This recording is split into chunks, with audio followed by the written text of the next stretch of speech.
your parts.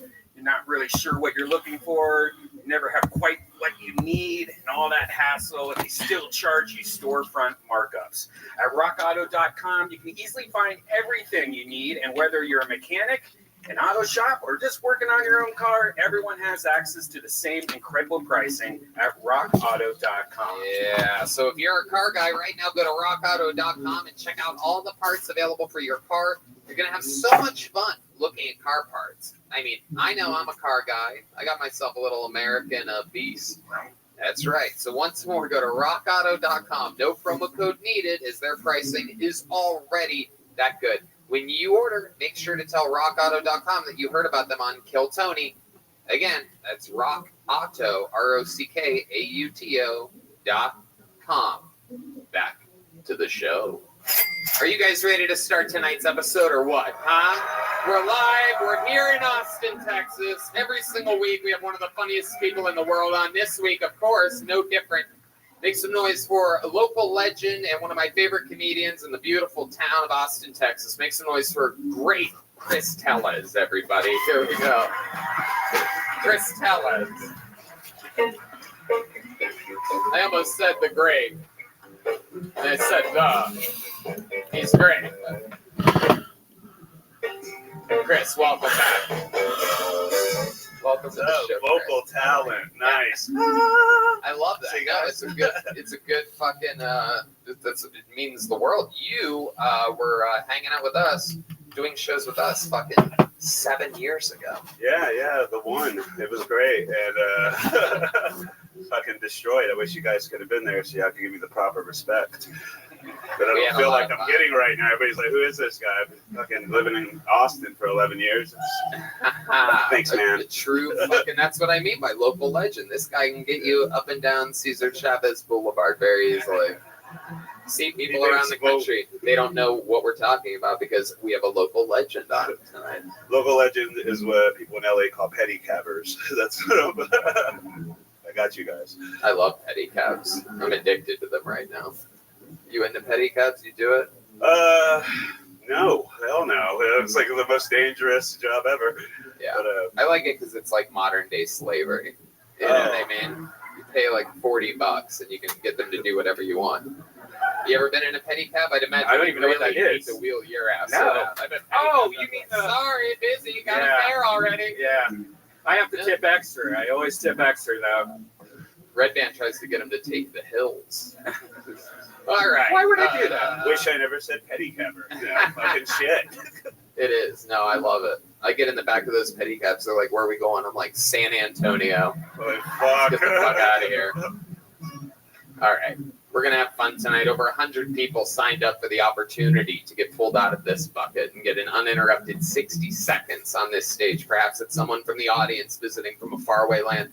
Perhaps it's one of the amazing local, but not yet legend, comedians that are waiting in the corner of the room. You guys ready to start tonight's show or what? Oh, yeah, 60 seconds, there's a kitten. Yeah, sounds like that, a kitten. Yeah, that's how you know their time's up. I'm going to take a break from the bear this week. Put him back in his cage. All right. You guys ready to start tonight's episode or what? I'm going to get to this in a second. Instead of saying the name I just pulled out, we're going to save that for a second because I have a special treat for you guys. This guy was made a regular here in Austin, Texas. He's a monster. Kills every single week. It's unbelievable to watch. Here's a brand new minute from the great Hans Kim, everyone. Start tonight's show in the back.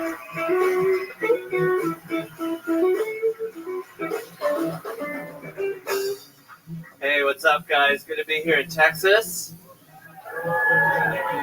I love it here because there's so many big booty Latinas here. Asian women don't have that big a booty. It's like, damn, have you never picked up anything off the ground before? Not even a paperclip? It's interesting, it's like we're doing squats now. It's 2021, get with it. But I do love the ladies. I think it's weird that I'm dating in my 30s now. Dating in my 30s is weird because I'm like, oh, hey, look at that girl. I can imagine hitting her in 5 years. You know, women, they're all about pro-choice until it comes to deciding where to eat for dinner. I'm like,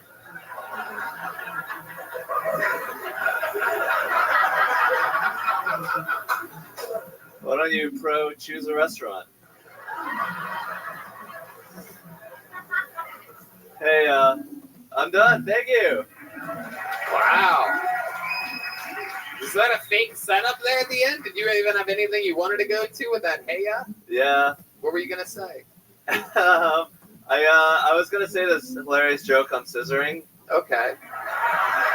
All right. Maybe we'll be lucky enough to see it next week. I don't want to put you in a position if you don't want to do it. You want to do it? No. All right. Perfect. That's probably a good idea. That's probably a good choice. I love it. Hans, welcome back. Another fun new minute. Yeah, I really enjoyed it. Thank you for having me. Hell yeah. I love it. Sounds like stuff Elon Musk would program into a robot. I had a lot of fun. Thank you for the enjoyment. Hi. Arigato. All right. There you go. Hans Kim is indeed Asian, for those of you that didn't notice.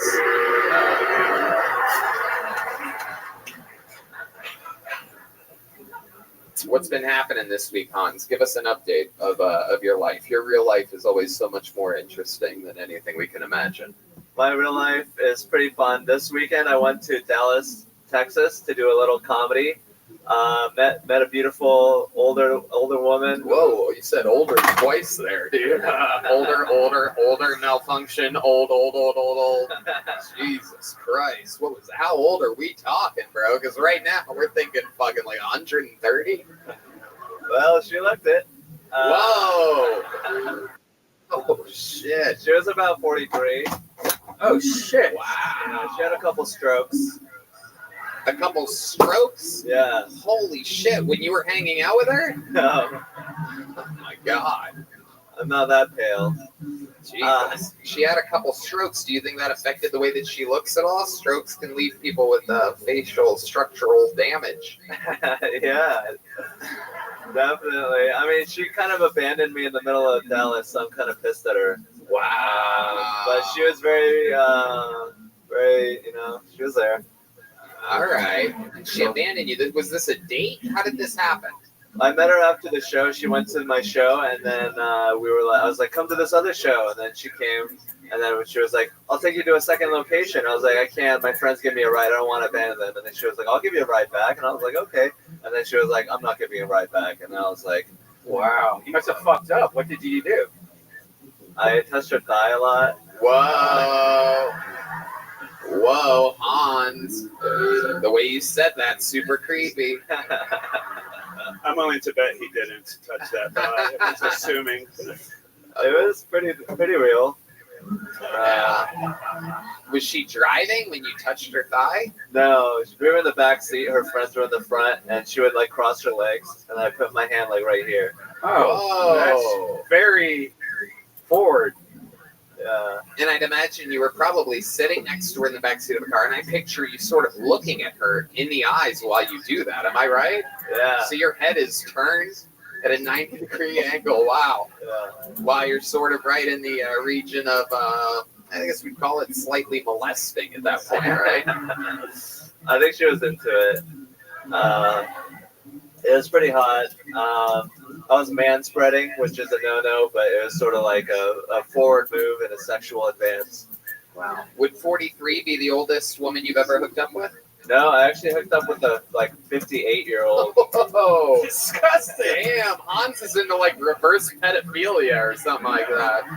This is some fucking kinky shit, Hans.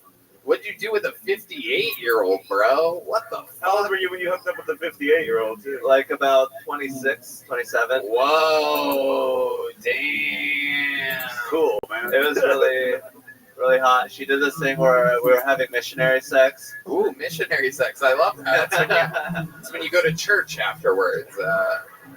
And then she sort of put her legs together, and then I was still having sex with her. Like, oh, that's called rape? Pretty sure that's where the rape referee would throw a flag. Like, We got a rape on the flight. We got it. Raping. Legs closed. That's no longer the missionary position, my friend. That is the crucifixion, if anything. She has kids, right? Maybe she just has a really loose pussy. She's trying to squeeze it together. Oh my God, Red Band. Red Band still doesn't know how vaginas work, everybody. So she closed her legs. And what was that doing? Was that like making it? It changed the angle. It made it tight. It was just a totally different. Was it not tight before? No, it was adequately tight. Wow. Doesn't seem like it's that tight. I wouldn't trust that screw in my wall if that's how you described it. Like, you sure we can hang this up on this? It's adequately tight. You give it 4 months until you hear a bang in the fucking middle of the night. Adequately tight. Wow. Yeah. What else did you learn hanging out with this older woman? 58 to your 26, you said? I learned that just because we have sex once doesn't mean that other sex is guaranteed. Like it was. Did she die after the did you murder her? Because that doesn't mean it's not guaranteed. It is always weird when you have sex with a chick and then she dies from natural causes. Oh, no more? What? I didn't even get half her belongings in a marriage. I learned that women very very mysterious. They have a mind of their own. Well, yeah, they do, dude. What the fuck? That might be the most insulting thing ever in the history of the show. Did we all just witness Han saying that He's just canceling himself within a minute set? it took a 58-year-old Also convicted child molester. What else was there? I think that's how Asian men treat Asian women, though. Isn't that like kind of like a part of the culture? No, they're great people all the time, all the way around, no matter what. Anyway, wow. So you realize all women have their own minds. Oh my god. I mean, they think differently than us. Wow. Yeah. Hell yeah. Hans, you're a fucking machine. I love it. What else has been going on? What else did you do this week? I hung out with my friend Philip Garcia's house. Met his mother. We heard the Oh shit! Look Fucked her, out! didn't Oh you? shit! Oh my Look god! out. Keep your moms away from this man. It's the 58-year-old fucking dragon slayer over here. This fucking guy. All right. What else? You do any shows? Any fun shows? I did some fun shows in Dallas Comedy Club. I did this show at LG Tap for a bunch of Latino Mexican Americans. Very interesting audience. Very fun, very vivacious. What does that mean? Being all Mexican and shit, just looking at me. It was weird. Vivacious. Wow. The big butts, right? That's what you mean? Like, They were like shouting out. They were participating. They were exchanging energy. All right. Wow. like having a good time or some shit. It was weird. Like they didn't do their math homework that day or something. What the fuck? I love it, Hans. You're absolutely fantastic here. We love you every week having you on the show. We'll see you again next week. Hans Kim, everybody. Living legend right there. The icon, Hans Kim. Wearing his glasses again. What? He's wearing his glasses again. Remember? Oh, yeah. That was an interesting time. Sahad Masood is next on Kill Tony. Sahad Masood. All right. Pulled out of the bucket. Oh, forgot about that name. We got Sahad coming. Is there movement back there? Anybody see anybody coming? No? All right. I'm going to go with this first name that I pulled earlier. Emilio Babbo. Emilio Babbitt, perhaps. From the audience. Here he is. One more time for Emilio, everybody. Have you guys heard that old parable? People who live in glass houses should not throw their wives down the stairs. It's one from Jesus. Plan B. I don't want to talk. Everybody talks about Plan B, but I'm just going to say this. Plan B. Okay, when it comes to contraceptives, Plan B definitely feels the best.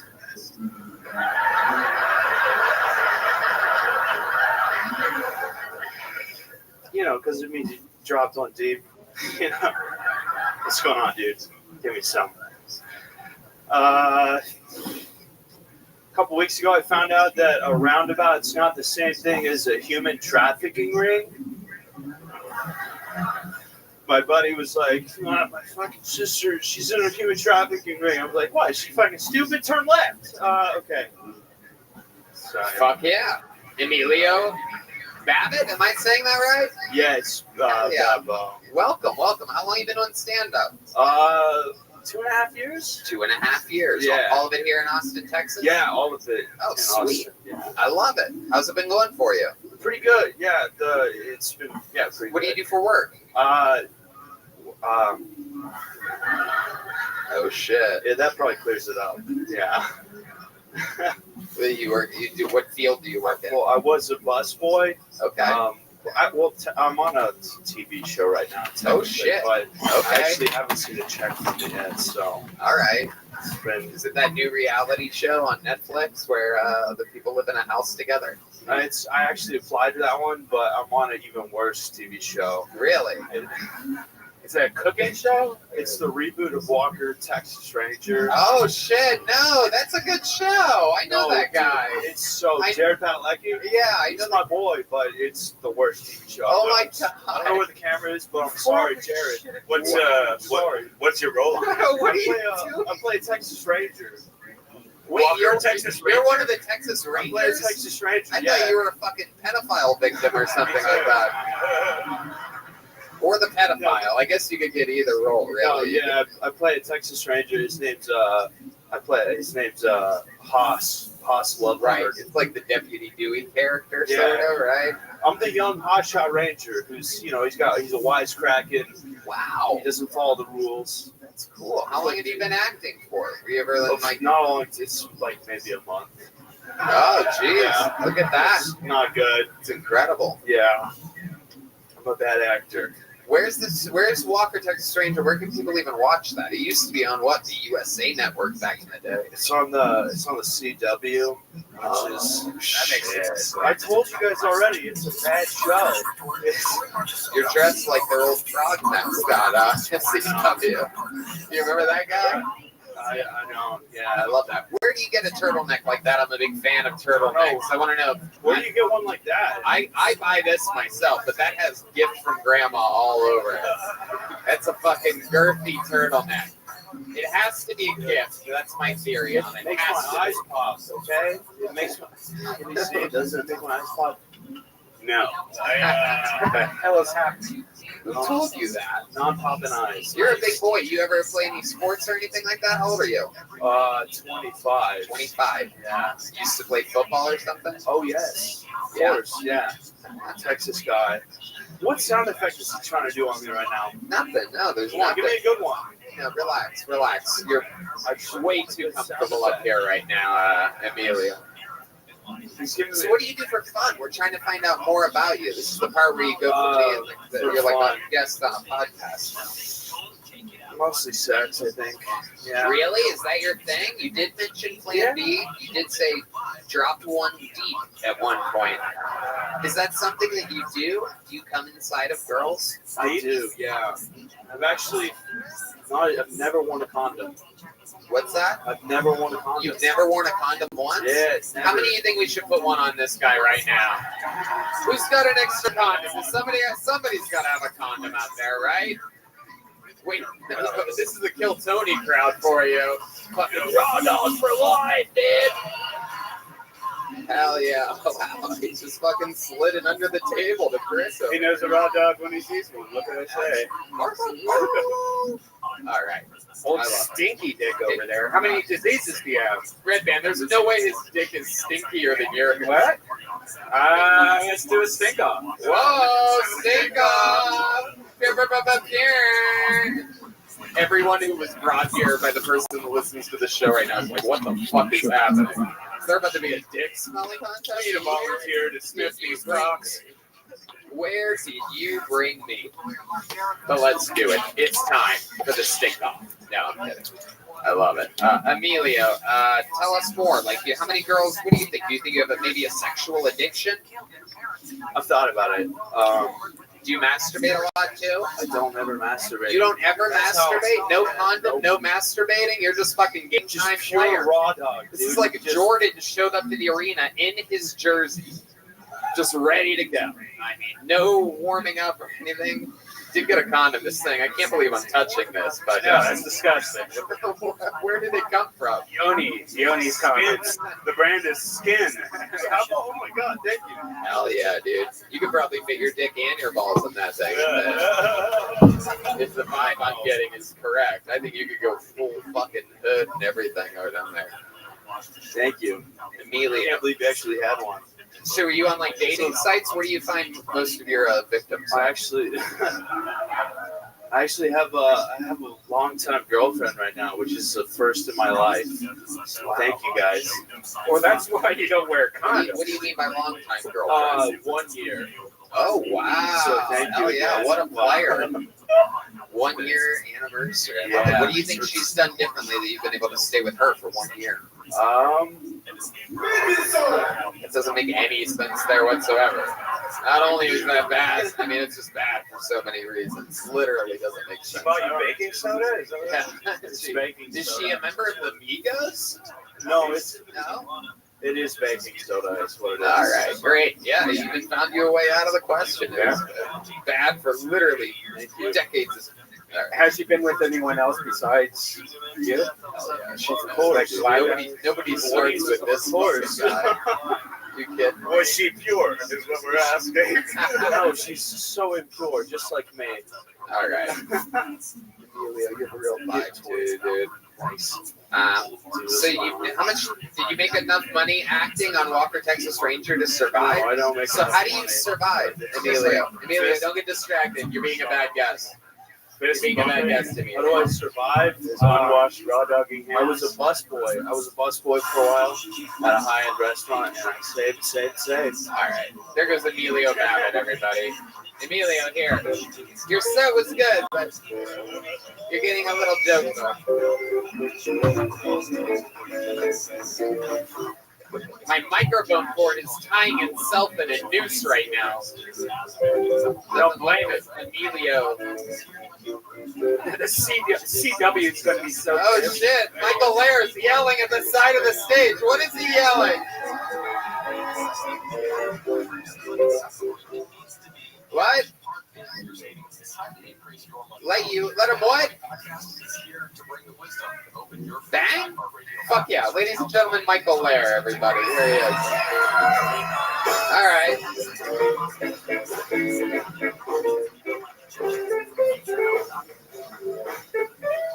Michael Ladies and Lair gentlemen, a guy that retired. is coming back on stage right now with his castaway beard.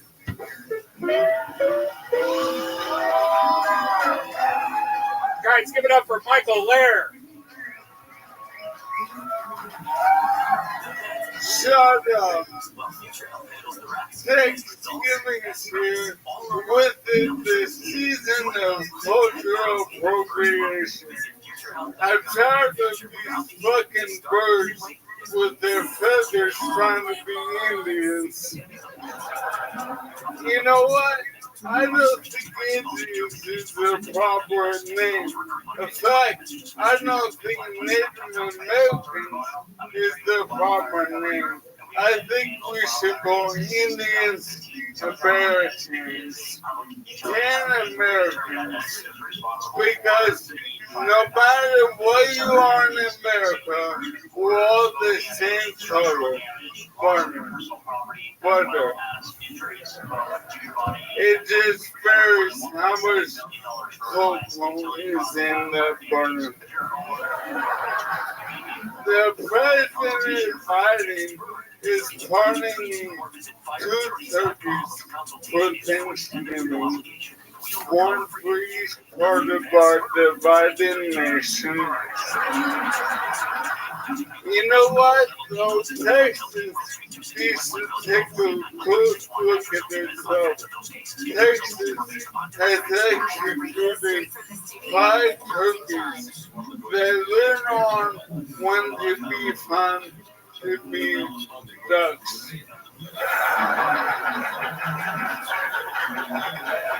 Look, hey, we need to come together as a country, but it won't come with shaming people for their white privilege.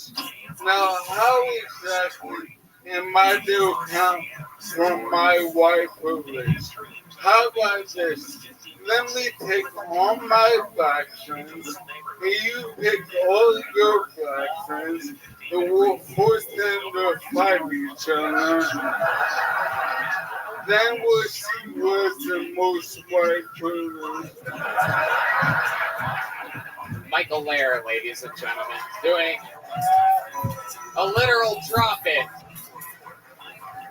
A literal drop-in. Fucking coming in, demanding, let me bang from the side stage. And, I'm so sober, and I'm so worse than ever. You look great. You look great. That outfit. Is that the Don Knotts estate sale? What is that? That's great. that is, it really is. I love this new Obi-Wan Kenobi you're doing. You were supposed to be the chosen one. You were supposed to unite us, not divide us. I have the higher ground. May the first thing with me.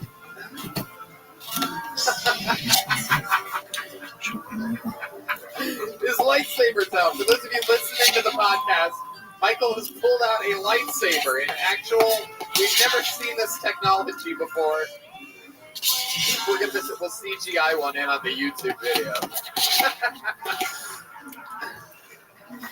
I love it. The Jedi, Michael Lair.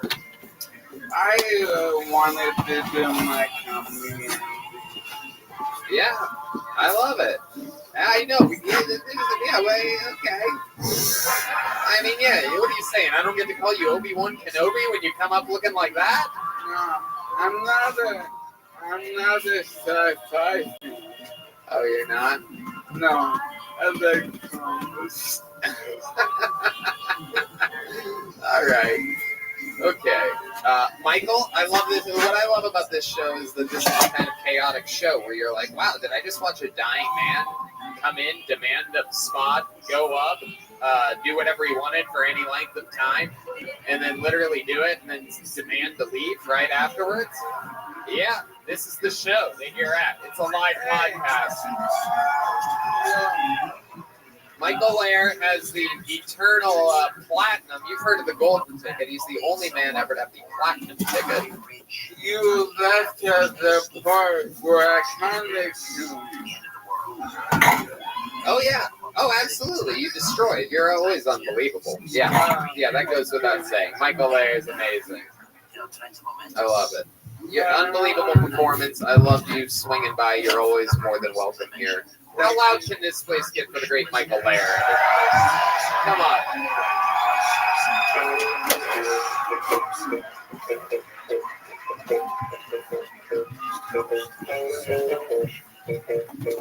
Come on, one more time for Michael Lair. You guys can.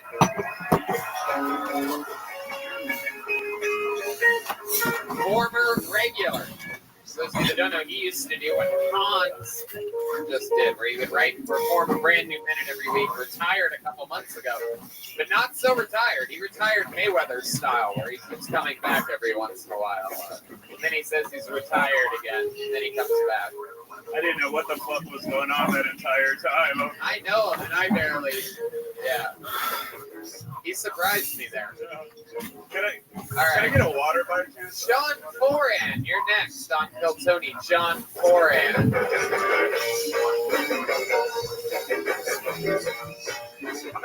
Here he is. One more time for John Foran, everybody. Come on.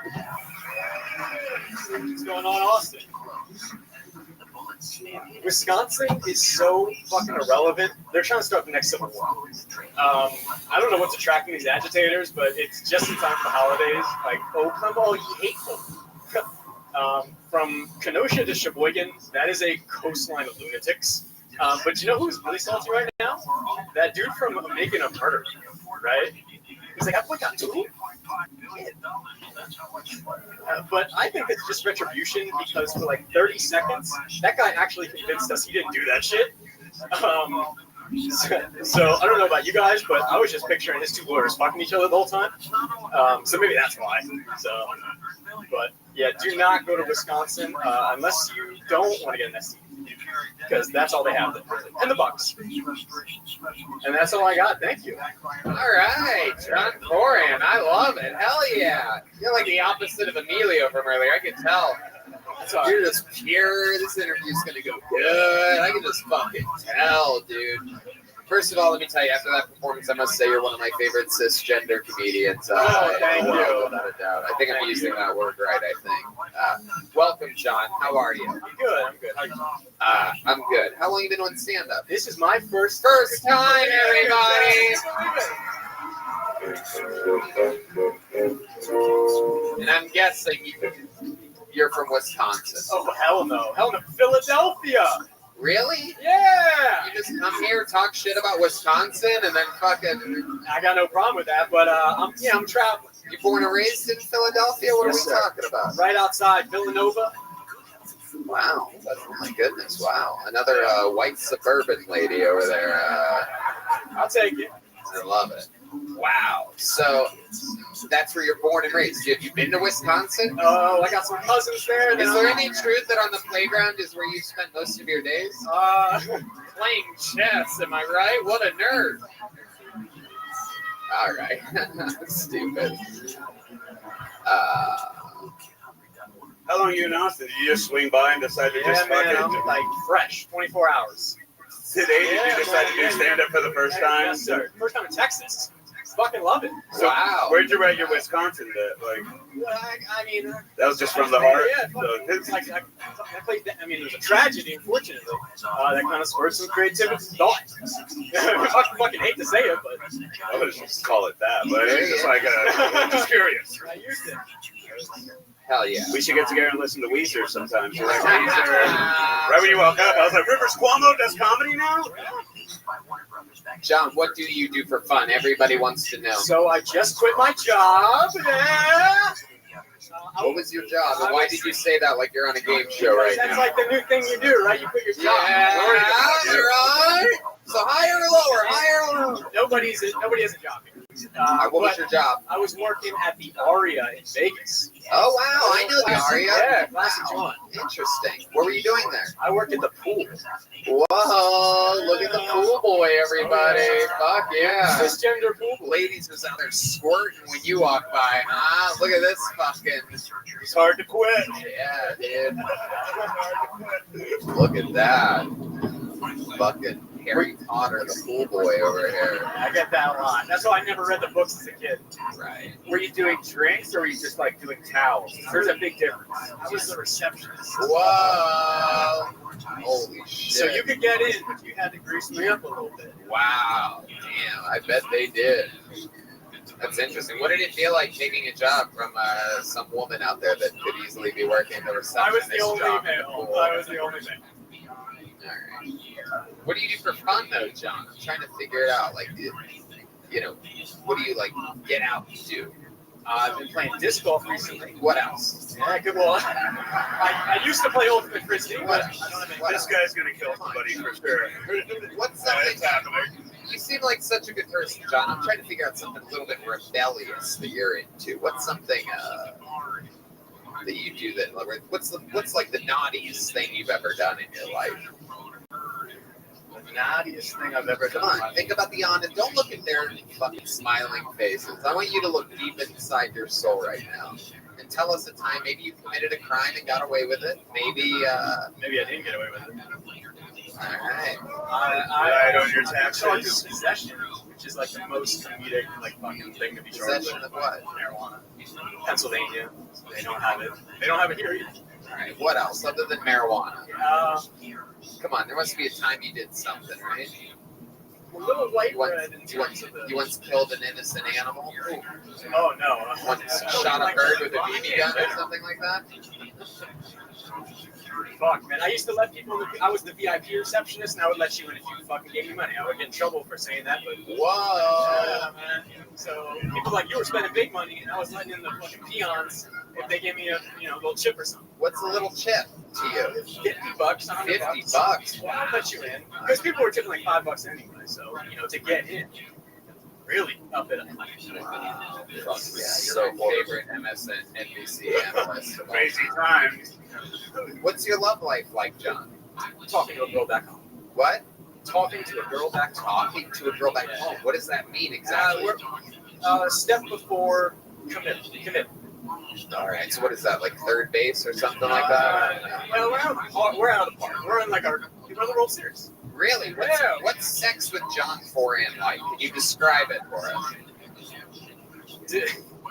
I feel like it starts, you come in like a Rocky robe or something like that, like boxing gloves on. I'd like to think I consider people's needs. I bet you do. I'm not one of these guys that just rolls over, and I'm not a fucking brute, nothing of that shit. What's the longest you ever ate a pussy for?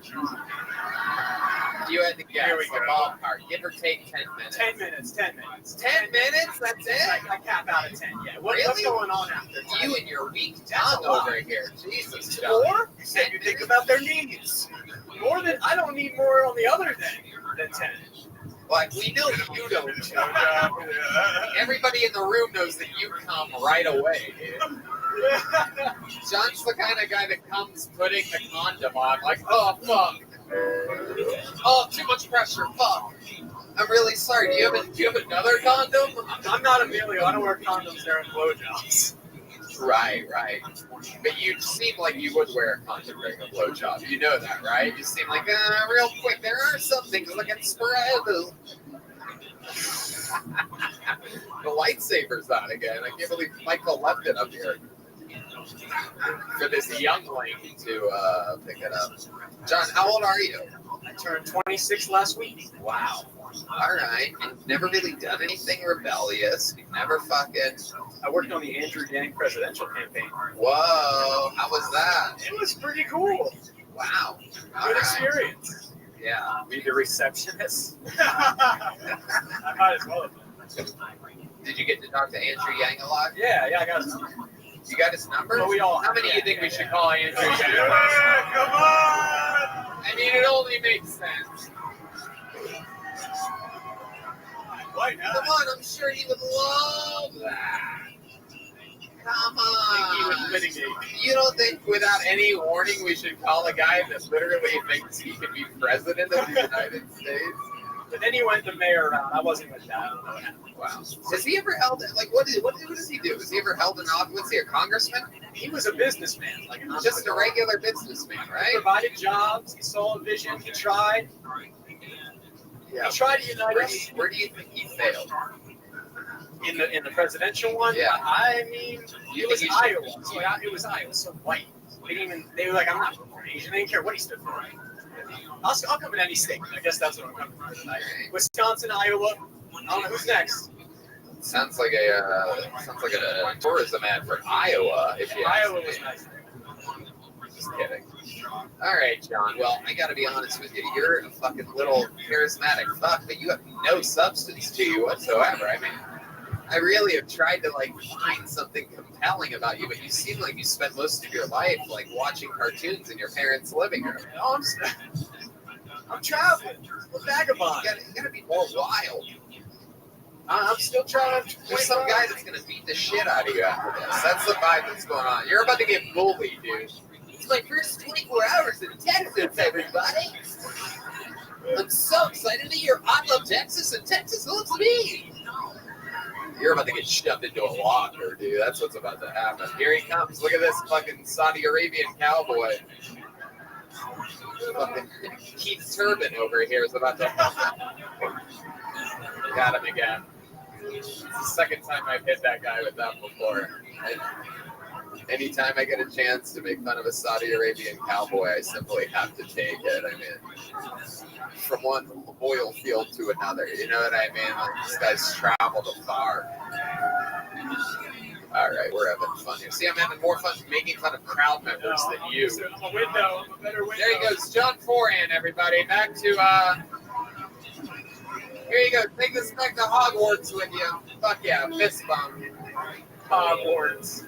All right, you guys having fun out there, huh? All right, we're doing it. Ooh, I like this name, Tiger Maximus. Let's see what happens here. Good handwriting. Tiger Maximus. Hell yeah.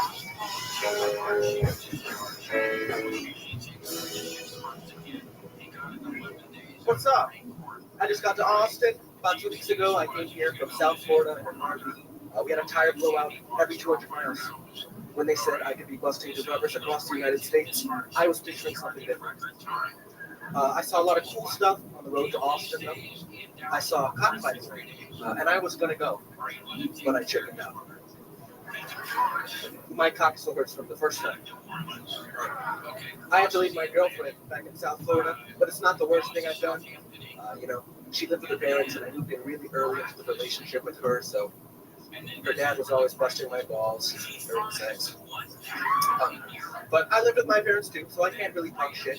When I told my mom I was coming here to Austin, she said, "Tiger, comics are a dime a dozen. How are you going to pay your rent?" I said, "Mom, I would suck dick if it comes to blows."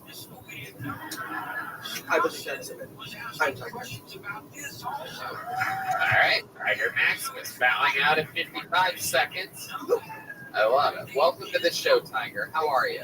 Very good. You are Exceptional. How old are you? Are you Carmen Sandiego? What's going on? This look. You look like you just inherited a bunch of money and don't know what you're doing. I'm playing up It's my... like you just started dressing yourself.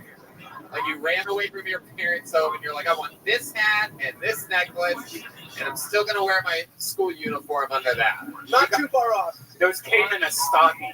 I'm playing up my ethnic ambiguity. What is that? What is your I'm ethnicity? Hawaiian. These are shells from Hawaii. Okay. I'm African American, Puerto Rican, and Portuguese. So Wow. Look at that. That's a hell of a college application you have there. Cambridge, where you at? That's it. How old are you? 20 years old. 20 years old. Yes, sir. Holy shit, that's young.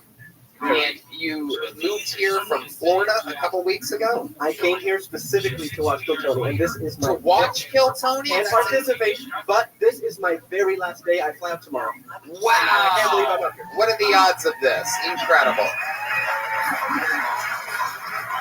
So you're just a fan of the show. Huge fan. That's incredible. Oh, What yeah. else are you into? You're 20 years old. Tell us more about Tiger Maximus. Okay. You're already more interesting than the last Oh. 9 minutes of John Foran. Thank you. I can tell Well, you that.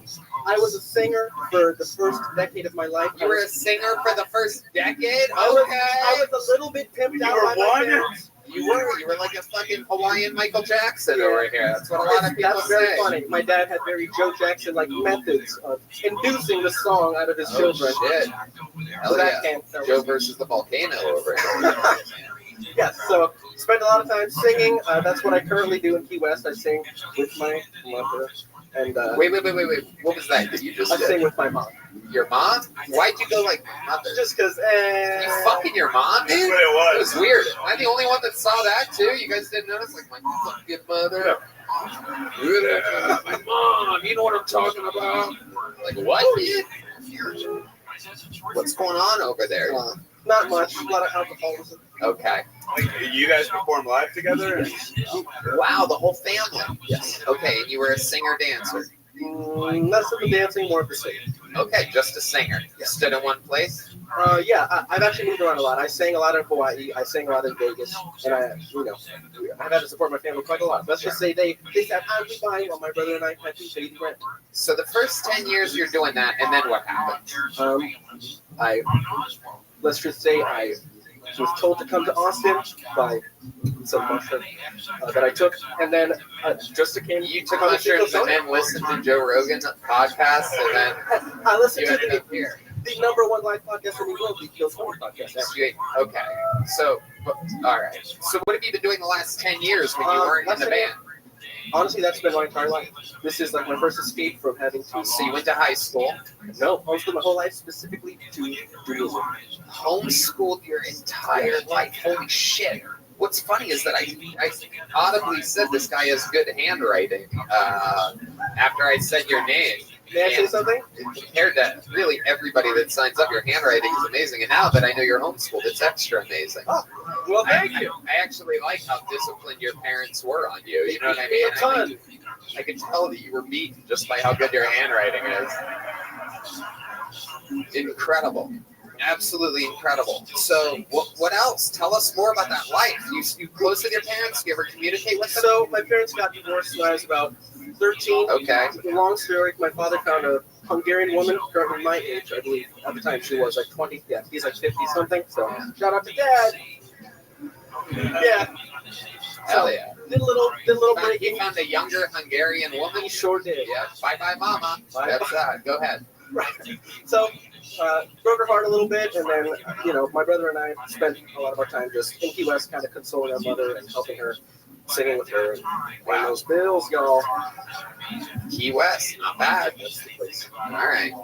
Okay, what are you gonna sing for us tonight? Let's fucking knock this shit out of it. Okay. I'm sorry, but after all that, I'm gonna be your dad. And if you don't sing, I'm gonna beat the shit out of you. So. Oh.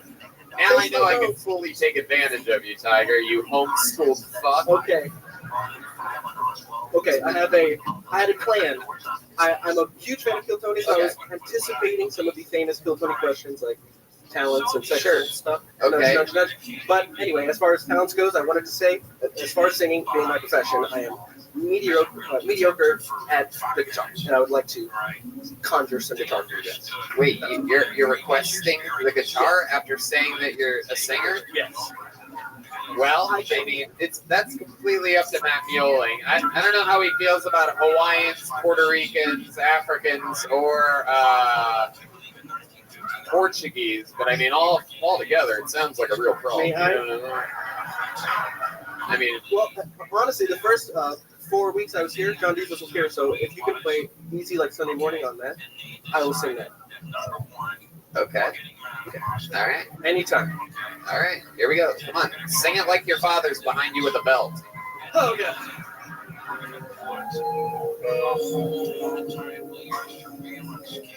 Come on, everybody. Put your hands together. He has to leave tomorrow. Yes, he had 2 weeks in Austin. He got pulled out of the fucking bucket. That's awesome. A little nervous. Girl, I'm leaving you to my Love it. Shake it. Seems to be, girl, you know I'm done all I can. No one can hear you, but you want this mic. I beg so that I'm yeah. That's why we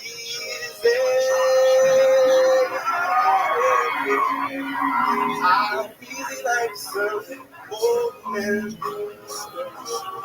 Very shaky, I'm sorry. Hold it to my music.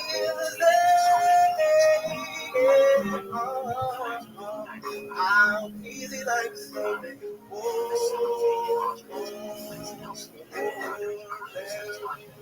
All right, there you go. Tiger Maximus. All right. That was good. Guys, give it up for the band. How fucking awesome was that?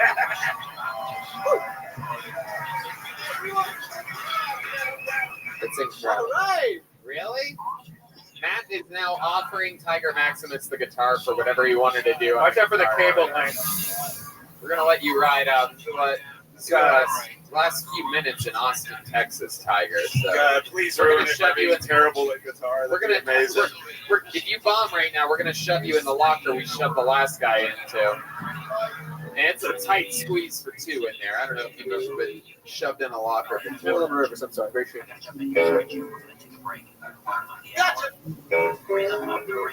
This fucking little kid. This is what happens when kids don't get to do show and tell. These homeschool kids come to my show trying to live their public dreams. Oh shit, a lighting change. Wow. How did he do that? That's incredible. He did that with his energies. Black guys always. Mine are so lighting much changes. smaller than this. I'm sorry. I know Matt's got some big fingers. what's going on over here. It's a bunch of fucking wild 20-year-old shit. That was so uncomfortable for Get me. over the edges. All right. I feel like we just interrupted Tiger playing Pokemon Go or something like that. Like he just stumbled in here. So you're 20 years old. How does this make you feel? How do you feel about this entire experience? This is the end of the interview. Fantastic. Amazing. Dreams come true. It's what I came to Austin for. And now you have to go back to Portland. What's I your sure life like do. there? It is a little bit for work. same. It's a little bit of being Still are making a living doing this? Yes, it's a little bit shackled to my mom as far as like the living part. Right. You know, I make do. Okay. Well, Tiger, you came in super likable and amazing. I love them, man. Like, if you were in town Thursday or Friday, would have invited you to a show, man. Yeah, you could have really bombed your ass off. You would have really eaten it there. I guarantee you. Then I forgot about the stand-up part. I was just like, this guy came on and rocks out. That's the thing, man. I forgot. He did stand-up. That's I right. try to tell these comedians, like, the interview is a big deal. You know? May I intrude a little bit?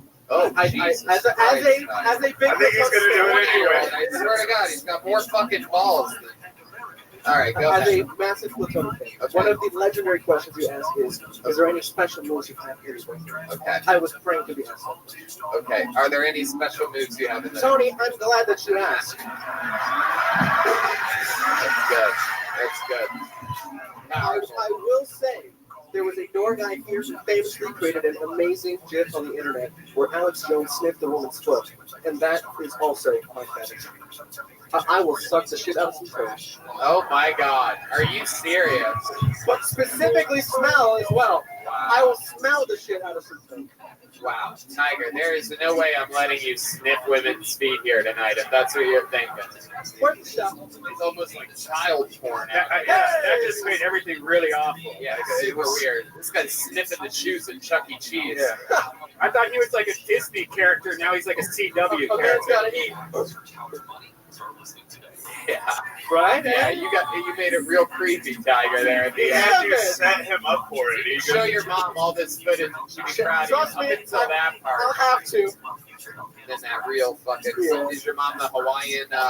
She's the Puerto Rican Portuguese. My father's the. Oh, she's Puerto Rican. Now it makes sense. All right, Tiger, fun time. Thank you. Tiger Maximus. Here, take a big joke bug. All that performing you did here tonight. Man. All these dudes are so nice, it's fucking scary. Bring Emilio back. I know, right? That's the only... Emilio up here trying to fist bump D Madness, for Christ's See sake. that raw dogger back up there. All right. Ali Musa. Ali Musa or Musa. Can I get a Jack Diet? Yeah, this guy looks crazy as fuck. Little bit. All right, everybody, make some noise for Ali Musa. How's it going, guys? Have you noticed homeless people are getting too confident and brave lately? Like, especially in this city, there's like a new level of not give a fuck I've noticed since the pandemic started. I was trying to leave a CVS recently, and there was this shoeless woman sitting on the floor, blocking the exit. I'm trying to leave. She looks up at me and goes, "Hey, can I get a ride downtown?" I say no, and I just walk over this bitch. I'm walking to my car. She's yelling out a bunch of shit. And then she says something that causes me to stop and turn around. I swear to God, she goes, "Oh, come on, man. I'll suck your toes." Suck my toes? Whatever happened to sucking dick? Like, she skipped right over dick going down to toes, which is way more disgusting than sucking dick, let's be honest. Like, it's objectively grosser, guys. Like, I'm not gay, but if any man in this audience came on stage right now and held a gun to my head and I had to choose between sucking their toes or sucking their dick, I'm sucking the dick every single time. And honestly, getting my dick sucked is my favorite thing in life. I rank it as number one, but number two is the way that homeless lady sucked my toes that day. Yeah. She sucked my toes so good she made my dick curl, you guys. Like, All right, Thank you. Ali Musa, everyone. hell yeah. Am I saying that right? Ali Musa? Ali Musa. Ali Musa. Yeah, absolutely. Ali Akbar. All right, I got Right, it. right. Ali Musa. What ethnicity are you, Ali? Libyan. Libyan. That's right. Yeah. I see that fucking. You got that Gaddafi bone structure. Muammar Gaddafi. You really do. It's I get it all the interesting. time, yeah. You any relation or anything like that? Probably there's like 12 of us in the world. Hell yeah, you do sort of look like that. I That's do. wild. I totally. That's incredible. You do. You look like the bad guy from Ghost. Remember You the told one me that last time I was here. Yeah. Willie Perez, I believe his name. Right. I love it. So what time do you have to finish turning into Dracula exactly? A quarter to midnight. I love it. Is it true that you'd sleep upside down in the cave under the Congress Bridge? Yeah. Ollie, how long have you been doing stand-up? 10 years. 10 years. Fuck yeah. I love it, man. Yeah. All of it here in Texas? No, I'm from Tucson, Arizona. Okay. just moved here. I moved here like 2 weeks ago. Sweet. Wow. That's Yeah, like yeah. everybody tonight's moving in here. All Right, these right. fucking Libyans taking up our real estate. You know what I'm saying? Right. That was awesome, man. We started going at it, talking about, I want my dick sucking up my toes or whatever. It was Right, just right. like, I was like, here we go, another dick. And then it just kept going. It just kept getting better and better. There was like tags upon tags. Oh, thank you. It was great. Was that the set you were going to do, or did you hear hit the guy before you and he's like, oh, have a I good almost switched it because I was like, fuck, he's talking about sucking toes. It's going to be redundant now. But, Right. But you no, know, I you stuck did with it. it, though. Real jokes. Always Right. win. I love it. Right. Ollie, how do you survive? What do you do for work? I deliver for Uber Eats. Oh shit! Yeah. Hell yeah! This is another perfect example of if people could see who's delivering their food, they probably wouldn't order it. You know what I This guy got his dick sucked before he dropped my food off. mean? I feel like I could taste if I got like a fettuccine alfredo from Olive Garden. I feel like there'd be a slight aftertaste being in your It's too being coming. inside of your fucking Libyan Taurus or whatever you got. What kind of car are you driving for Uber Eats? I drive a 2021 Toyota Corolla. Whoa! Hell yeah! Dependable. I got one of those too. I call it Hans Kemp. Just kidding. That's stupid. Hans isn't even. It's a Japanese car, people. All right, Ollie, what do you do for fun when you're not driving Uber Eats? Stand-up comedy. Stand up, yeah. I mean, I live stream and do commentary over movies. Oh, that's fun. But I kept getting banned on Periscope and then just ended the whole app. So now I'm on some Russian app now called OK Live. Oh shit! Pretty sure my identity Alright. got stolen twice already. Hell yeah! like It's just you and Trump on there. So. Right? do you do like recent movies or like old movies? I take requests, and it's usually old movies, bad horror films. I just talk shit over it, and that's Okay. What's your love life like, Ollie? It's nothing right now. I just moved here. Nothing really. Are there Libyan girls out there looking for a guy that looks like you? They all look like me, so I don't think I'm not interested in that. Alright, that fucking laugh. Alright. That's fun. Wow, Do you have any wild. special skills or talents? The last guy was beaten into being a singer for most of his life. You have anything like that? I mean, you besides, seem like a guy that knows a few fucking magic tricks or something like that. right. Turn into a bat and fly away. Like, That'd be sweet. um, Are you I'm not jerking off right now? Is that what's happening? Oh, yeah. How'd you see that? I don't know. I do some impressions. Okay, I'd love to see an impression. I've been working on my Stone Cold Steve Austin. Okay, You can tell me if it sucks or not. there he is. Stone Cold. My name is old Stone Cold Steve Austin. Welcome to the Kill Tony podcast. Give it up for Kill Tony, the one and only. Give me a hell yeah. That's good. All right, that's pretty good. Not bad. Hell yeah.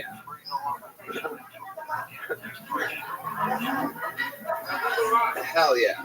Do you do Danny Trejo or something like that? No. Or Danny thinking Danny Trejo earlier Impression too. is I would have to still- hear it. Wow, you nailed it. That is Danny Trejo. That's incredible.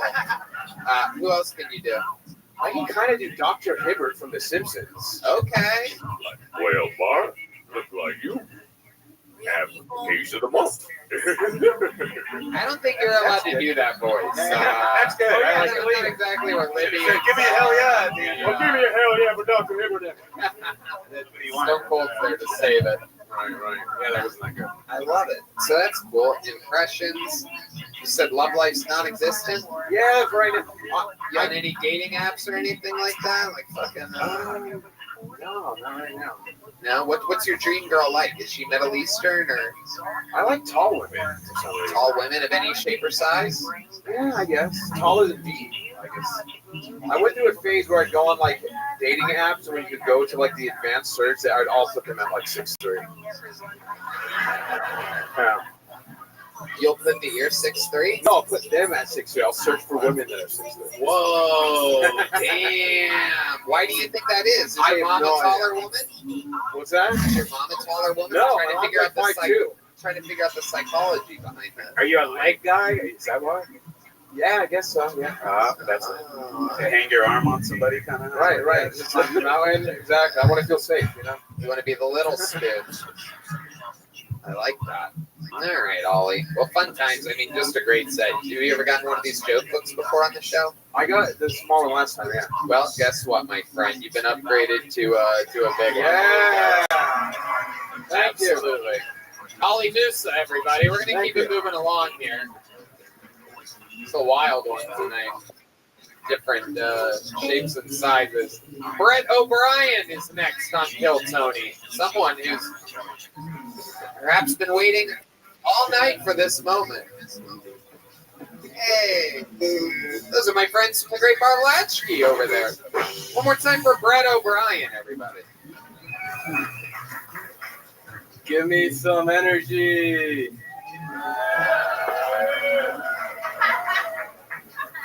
I can't do this if you're asleep. I'm not Cosby.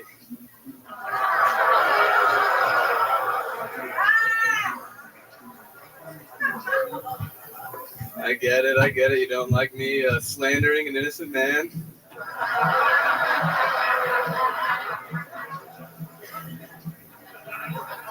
I guess the problem with me is I was raised by white people. You know, white parents, they're always telling their kids that they're stars. And when they end up not being one, they become shooting stars.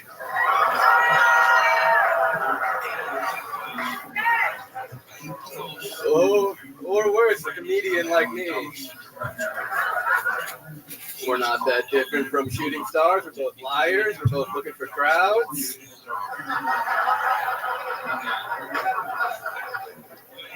And if we get really good, we're killing in theaters. Wow, Brett O'Brien. Hell yeah. On a show filled with school shooters that look like Harry Potter, you take the cake, my friend. It's incredible. And that's what you talked about the whole time. My goodness, I love it. Luckily, here at Vulcan, we put all guns inside of those little bags that you put your phones in. So, I see you have two things in bags. Am I right? Did you bring two phones with you? Wait, are you pointing a gun at me right now? Look at this guy. You did great, man. That was awesome. Yeah, fantastic. Brand new regular here on Kill Tony. Unbelievable. Brett O'Brien. Oh, there it is. It's a water metal shaped gun, everybody. Oh, look at it. It's an explosive. All right. Brett, welcome. How old are you? 22. 22. Wow, this is a fucking young buck episode of this show. This is a special Kyle Rittenhouse episode of fucking Kill Tony. All these kids bringing weapons over state lines. This shit is wild, man. What is going on? Are people reposting the show on TikTok or something like that? This used to be a show with esteemed businessmen, like this fucking guy with a nice vest. And now we have a bunch of these young punks coming in. What an invasion. Look at this. So what's going on? What are you doing here? I got a job here. Just moved here from Dallas. Okay. What are you doing for work? I sell tech shit. You sell tech shit. It sucks. Absolutely. What do you You're like gonna to kill all those people, aren't you? I just have no idea. Like Dell. What do you do for fun? You seem like a real fucking glass of ice water, so I want to figure it out. How many pairs of binoculars do you have? I just got one for Hanukkah Just that one? You got one for Hanukkah? last year. Yeah. Wow! Someone bought you binoculars for Hanukkah? Thanks, Mom. Behind. Wow! Your mom bought you binoculars? Yeah. Wow! Does she get you a bunch of little kid shit for Hanukkah? Because that seems like at your age, because you're not hunting or anything, right? No. No. Well, yours. What did she say about them? Your Jewish mother was just like, I got a deal on them. No, I was like, It's out of season around Hanukkah time. yeah. She was like, these are cheap. Is that really what happened? No, I asked for them. Oh, you asked for them. Wow, the juicy truth comes out. Someone made a little list of whoever your Santa is. What do you use them for? I mean, when I was a kid, my mom bought me binoculars, and it just made me a pervert. Because all I did was just spy on people. That's other what made partners. you a pervert. Absolutely. The old chicken or the egg is the binoculars that started wristbands downwards. I got hurt. So what have you done with these binoculars? I really haven't used them, but I want to. Why'd you ask for them? I went camping once, and I'm like, I wish I could have seen things. Whoa. Damn. Jewish camping? What are we talking about here? I've heard of this before. It doesn't end well. No, like, non-Jewish camping.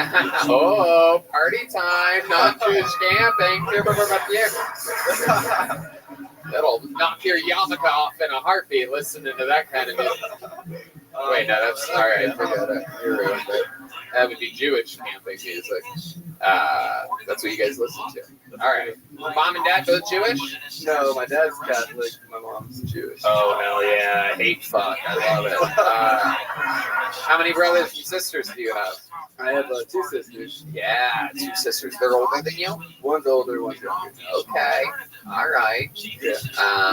Well, tell us more about your life, bro. What else about you? I mean, this is only going to make it worse. I guess I played tennis at college, so that was cool. You guess you played tennis at college. I'm certain of it. Hell yeah. What school did you play tennis for? I played for Austin College, which isn't in Austin. Where is it? It's in Sherman, which is like a little small buttfuck town in North Texas. Okay. Sorry. All right. So you played tennis. Were you good at it? I mean, kind of. Sounds like a really shitty college. So it's like Yeah. people are normally when they're like, I did tennis in college. Like it would be like, big I'm not, college. I'm not proud of this. Great school. I mean, Okay. not the best. I want to go back to this Hanukkah thing. So you got a pair of binoculars. What else did you ask for? Is that like the big gift? I don't really know. I've had Jewish friends my whole life, but I don't know how Hanukkah. I've never really wanted to learn how Hanukkah works.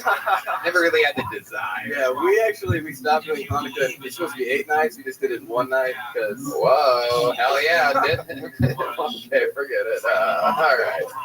Instead of 8 nights, you forced it all into one night. Right. Okay. You don't want socks on the one night, so Right. let's just get it all fun. So no one can play. Right. So you guys literally just stealing. Your father must have been like, this is a win. The binoculars, it's over. Yeah, exactly. Stealing Christmas. What do you guys have, like a Catholic and a Jew? What do you guys have, like a Christmas tree with the yarmulke on the top or something? Yeah, that's right. We got I was gonna make a bad joke. I'll go for it. We got a real vivid thing of Jesus dying on the cross. You have light hair. Is your father German? No, he's Irish. Oh, that's what he told your mom's family, huh? No, I swear, I am. I swear. I am Irish. I don't really do it. Yeah, some good old German sound effects there. Someone has broken into the laboratory. All right, Brad. What's the creepiest thing you've ever done? The creepiest my God. thing I've ever done. Yeah, we all want to know. Oh God, where to start? I can't use Bumble anymore. Oh, they disallowed you? I'm not allowed on it. What did you do to get? What did you do to get blocked on Bumble? They have these prescribed questions like, "What is your love language?" You know, someone sent that to me, And I said, blowjobs. Oh, wow. You got banned for that? I feel like that's It's a awful. Wow, yeah. You should have said touch. Yeah, well, that's what I was alluding to. You seem like your profile on a dating site would have like those like zodiac letters or something like that. Yeah. Do you collect crystals? You can find out what my name is. Maybe I'll go on a date with you. You cracked the puzzle. All right. You into puzzles and shit? You like escape rooms? You seem like the kind of guy that has a Lego set. Am I I'm right? bad at that shit now. Hey. I'm bad at Lego, escape rooms. I just quit. Yeah, that's crazy. Matt Mueling is making fun of Brett O'Brien right now. I've never seen Matt. We've done like 100 episodes of the show. Never once have I heard Matt just appalled at a guest for anything. And you What a see problem what with a lot of Legos? that is. But when he said he doesn't do Legos well, Matt's like, how the fuck is that fucking possible? He's a Lego What guy. the fuck do you mean you can't fucking do Legos? Some fucking bullshit. Matt is verbally furious right now. Again, literally, he's been on almost every single show since we moved to Austin, Texas. I've never heard him mad about anything before or after the show, especially during. But your inability to Lego block has my guitar player losing his mind right now. It does make no sense. How can you be bad at blocks? Explain yourself. Matt's my friend, and I demand an answer. Explain how you are bad at fucking Lego blocks, Brett O'Brien. Alright. No, yeah, he makes a good point. I don't know. I mean, Even D Madness is like, how the hell are you bad at Lego blocks? How the fuck is this possible?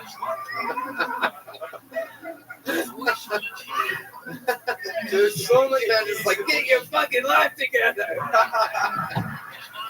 Team Madness is actually probably amazing at Legos Yeah, if you think about it. Yeah, like Legos seems like it would be another one of those like blind people like super things. Yeah. Right? Like music and being cool and shit. Rail blocks? Dominoes is the big one.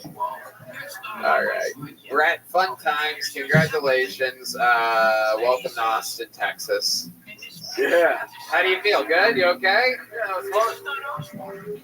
You did pretty good. Here you go, Brad. Take one of those. It'll match your jacket.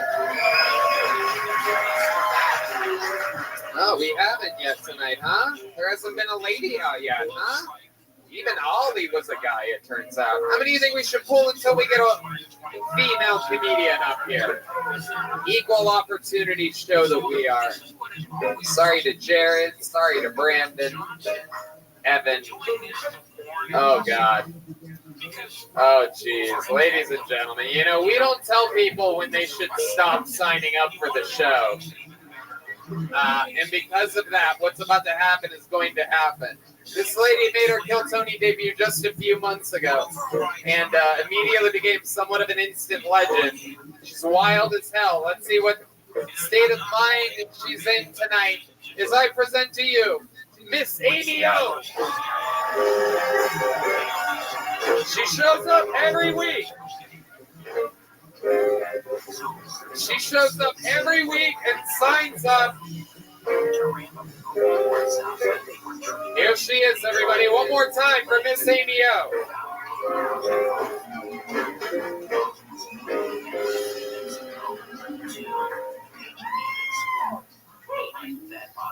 Thank you for being here tonight. I've been talking to myself in my car, you know, making up all kinds of jokes, trying to make them down to 60 fucking seconds. Really? I mean, I'm the queen of over fucking sharing. I mean, all my friends are, oh God, here she comes. What is she going to talk about now? God damn it. You know what? You can laugh at me right now, but I'm going to tell you this. I think the real thing is going on is that young people overshare. What the fuck did I do? How do I care who the hell you fuck? I don't care if you get your asshole licked. I really don't. I have heard so many asshole licking jokes in the past years I've been doing it. I'm so tired of hearing about your dick. I swear, Masturbation. Gay or straight, learn to masturbate. Pumpkin cake when you masturbate. You know why I'm always late? I masturbate every Monday. Before I get on I-35. I'm your cute as hell. Oh shit. Miss Amy O buttering up the guests a little bit. We'll see if Chris Tellez wants to go. I believe this is the 58-year-old Hans Kim slept with. That's why I'm The here. years don't add up. No, I'm just No, kidding. I Miss only had Amy O. one age and it wasn't him. Welcome, Miss Amy O, one of the most batshit people in the history of the show.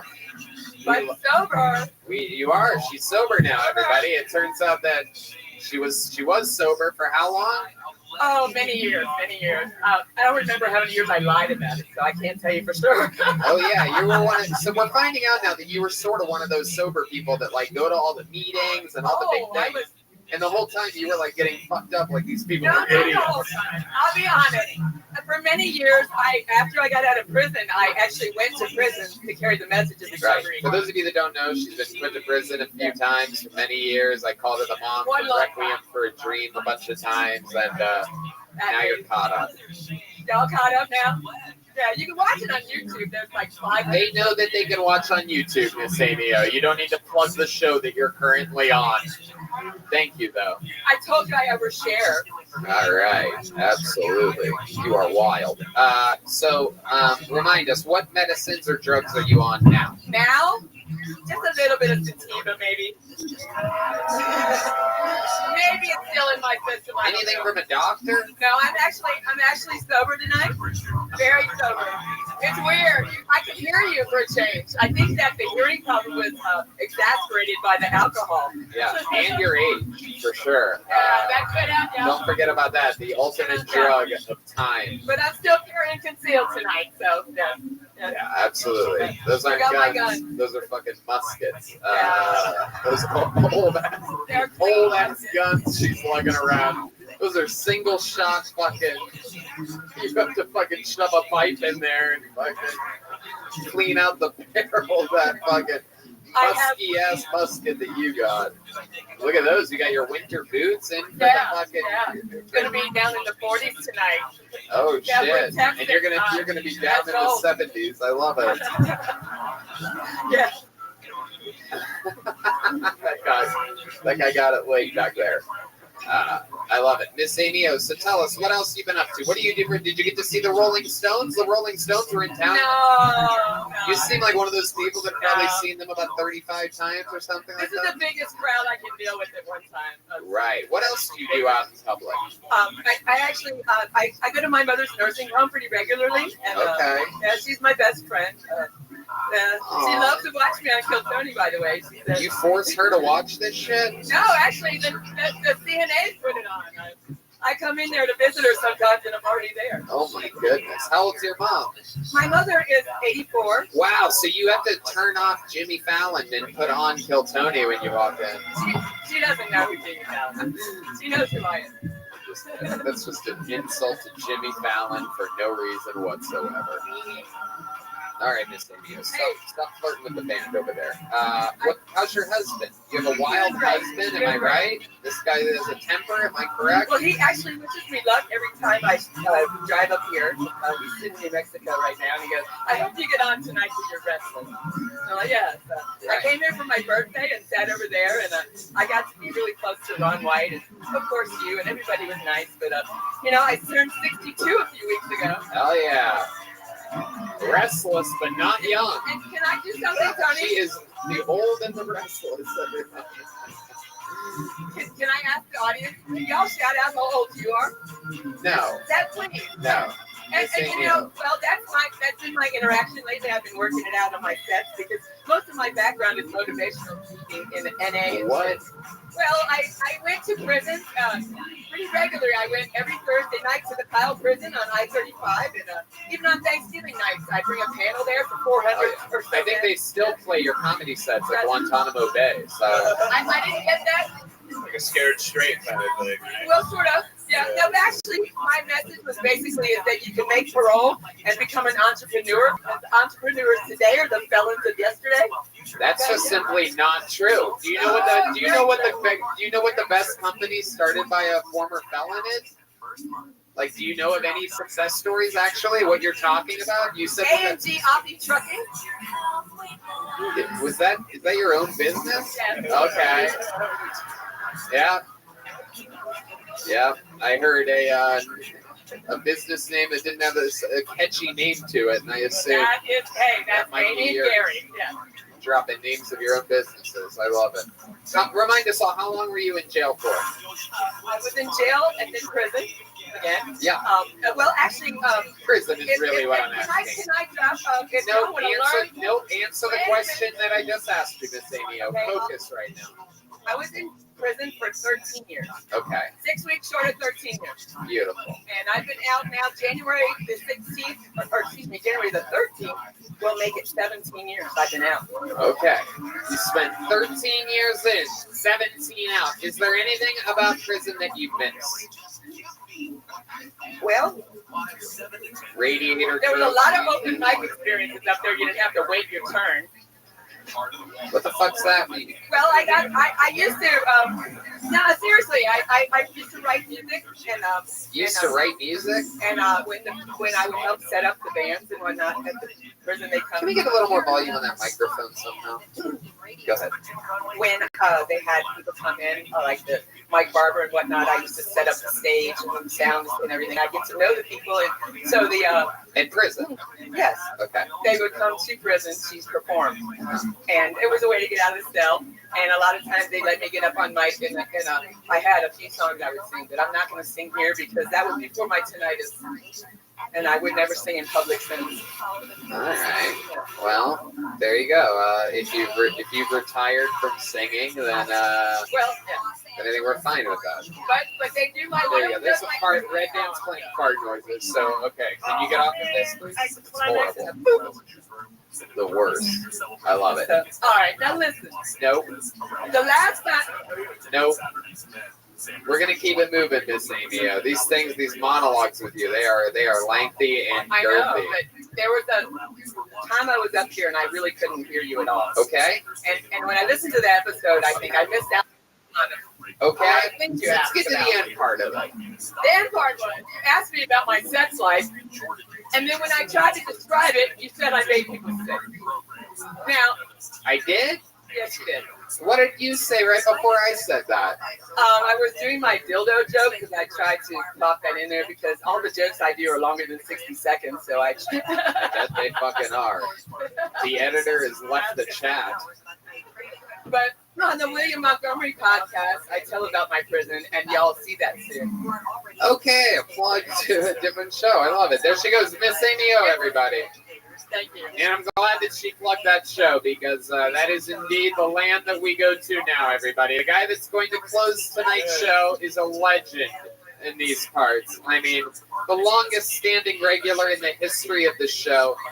Everybody loves him all the way across the world. This guy, been opening for Joe Rogan, been opening for me, been opening for a lot of the biggest comedians in the world. Rumor has it that, I don't want to give that away. Ladies and gentlemen, this is the Big Red Machine, William Montgomery, everybody.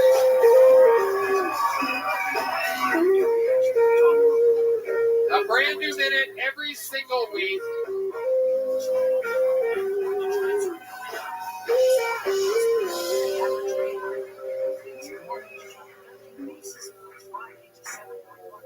Miss Amy O actually taught me how to masturbate 2 weeks ago. I currently have a hemorrhoid. I'd show y'all that Instagram keeps taking the picture down. I really do have a hemorrhoid, and my girlfriend was about to put ointment on it, and I turned around in time to see what she was doing, and I was like, bitch, you better take that glove off. Funny how when Trump was president, we wanted to defund the police. Now Biden's in office, and we want to put people in jail. I recently watched Lost in Translation for the 12th time. I still can't speak Japanese. I call my Mormon side chick Nerf because she's a super soaker. I'm looking into getting a Discover card to no one I've ever met. What do y'all have Discover cards? I thought that was going to go much better. Okay, that's my time. William Montgomery. How are you, Tony? I'm good. Good to see you again, sir. You're actually looking a little bit slimmer. You losing weight? Yeah, I actually, the hemorrhoid thing is true. I think it's because of all that fucking bread I've been eating. I sit on the fucking toilet for like 45 minutes at a fucking time. I can't doo-doo. I'm straining the Is that what whole happens time. when you have hemorrhoids? You can't go number twosies? Yeah, I think I was sitting on the toilet literally for 45 fucking minutes every time I was on the toilet, just pushing real hard, and it formed a hemorrhoid. Oh my goodness. So what are we talking about? It's like on your butthole or in it? Or Internal, external. It is halfway in and out. I thought I had a fucking tumor, but it turns out. Oh shit. I looked up hemorrhoids on the internet, and I could immediately tell it was a hemorrhoid. Wow. It looked just like the pictures I was looking at. Oh my god. How did you get to see a picture of it? No, I can bend over and look in the mirror. Wow, really? You made it through that cavernous red asshole of yours? I did. I have to really spread it open, but I'm able to. I'm able to bend down and look at. I look at my butthole. Christmas plants down there or something like that. Bunch of red. It is. It's real red down there. All right. Real So red how do down you there. treat that hemorrhoid? I have been getting my girlfriend to put ointment on it. Whoa. Why are you having her do that, poor lady? What do you think? I'm supposed to fucking Yeah, you put it on your finger, you push it back in? Red Man actually knows about this because he's been unhealthy much longer than you. Did it pop? No, it hasn't popped yet. It's going to pop? Is that what happens? That's what Red Band was telling me. I don't know. Jesus Christ. You guys are fucking disgusting, man. No, man period. Once a month or so. That's how often you get those? No, like every 2 months, but Ari Shafir gets it like every week, and it's pretty bad. All right, well. Yeah. So I've been drinking a bunch of prune juice, and that works really good. Wow. It doesn't seem like that does good. So how did you? Yeah, it does fucking do good. What do you mean it doesn't seem like? Doesn't prune juice like make it hard? Okay, forget it. No one wants to picture you guys shitting. All right. Jesus Christ. Save it for the green room after the show. How does it appear that you're losing weight though, or am I just wrong? I don't know. I mean, I've literally been spraying shit out of my ass for the past week and a half now. Week and a half. I think it's good for you. I know. I'm thinking I'm just going to keep doing that and maybe keep on trying to lose some weight. I think I might try to start some sort of a diet thing. What type of diet are you thinking? Just stool softeners, prune juice, Raisin Bran. I've been eating Raisin Bran a bunch. Wow. A bunch of stool softeners, these little red pills. That's really good. I know, it's pretty exciting. I literally couldn't shit for like 2 days, and it scared me to death. I was thinking my insides were going to rupture, and ate some stool softeners, and was drinking the prune juice and eating Raisin Bran. Okay. Are you joking about your girlfriend applying the ointment, or is she really doing that? No, she's very sweet. I will bend over, and she will stick her hand in there. I literally made her take the glove off. It creeps me out when we're wearing a glove. Are you serious? Yeah, I made her take it off. It seemed like, I don't know, it weirded me out. Wow. Holy shit. You prefer no glove? I prefer just skin to skin. I don't want... I gotta ask, that's something that you can do by yourself, right? Yes. You just prefer someone else to do it? Or? Yeah, I'm not trying to do that. Oh, okay. Just to clear that up. You just look at it. You just put your head between your legs and look at it. I will. Yeah. Very interesting. Yeah, that's what I've been doing a lot this week. Just a lot of butthole stuff. Wow. Seems like that would take up most of my time if I was in your situation as well. It has. It's weird. It literally takes up the majority of my day every day the past week. Just looking at my butt, sitting on the toilet, drinking prune juice. That shit's fucking expensive. Hell yeah. You're living a life of luxury over there. Oh my God. You're looking at your butthole a few hours a day? I'd say 30 minutes. Are you binge watching your own asshole? I'd say 30 minutes a day I'm looking at it. Wow. That's absolutely incredible. Well, I sort of can't fucking stop now. I have pretty much gotten fucking addicted at looking at my own fucking asshole. Seems like I can't fucking stop! I love how my asshole looks! very passionate. Very passionate about it. What if someone told you that you had to stop doing it? What would you say to them? What are you fucking saying to me right now? I have to stop looking at my fucking hole? Because you're fucking telling me to stop? I'm not gonna fucking stop. You really think I'm gonna stop looking at my asshole? Just because you're telling me to? What the fuck are you talking about? I gotta keep looking at my asshole! I don't care anymore! I love you! All right. Well, That almost made me have to start shitting again. I had to stop. Whoa. no one's got more passion up here than you. Tell us more about this podcast you have coming out. When is that? What is that? On Wednesday, it's the first episode. This one's It's, the William Montgomery Show. Yeah, please watch it. The William Montgomery Show. We'll see how it goes. I mean, quite frankly, it is a bunch of just butthole stuff. Oh, wow. It's pretty much me talking about my whole the entire fucking time. So I'm praying to God people like it, people keep watching it. It's just something they don't get tired of it. I'm a little worried it could end up becoming tiresome. So My goodness. Well, I guess we did it again. This has been another episode of Kill Tony. How about a hand for the great William Montgomery, everybody? With the William Montgomery Show debuts this week. Fuck yeah. That's just Chris. The house artist Ryan J. Ebel drew Holy an amazing picture of Chris Tellis. Wow. Super cool. I love it. All those prints are available at RyanJAbel.com. How about a hand for our guest tonight, Chris Tellis, everybody? Thanks, guys. You can catch him every first Monday of every month. So if you guys can't get Kill Tony sold out, which it is until next year. Such love by Austin, Texas. Incredible. But the first Monday of every month, catch him at the Spider House Ball. We're doing a show, Shit's Golden. He's been doing it for 10 years. The first Monday of every month here in Austin. One more time for Austin's own Chris Tellis. Guys, hello one more time for the Screwball Peanut Butter Whiskey Kill Tony Band. Matt Muehlin, Michael Gonzalez, D. Madness, and the return of John Dees tonight, everybody.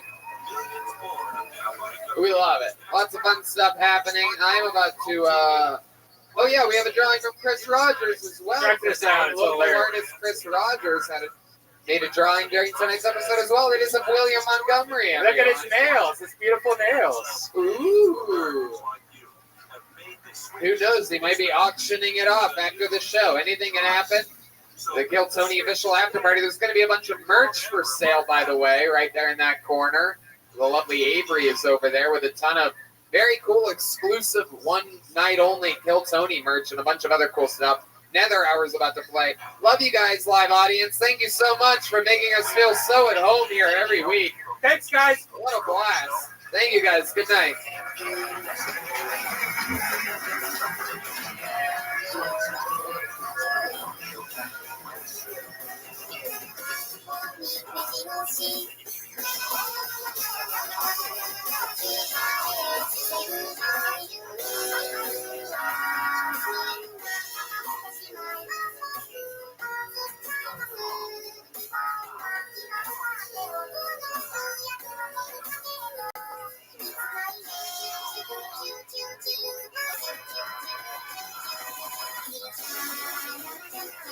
you.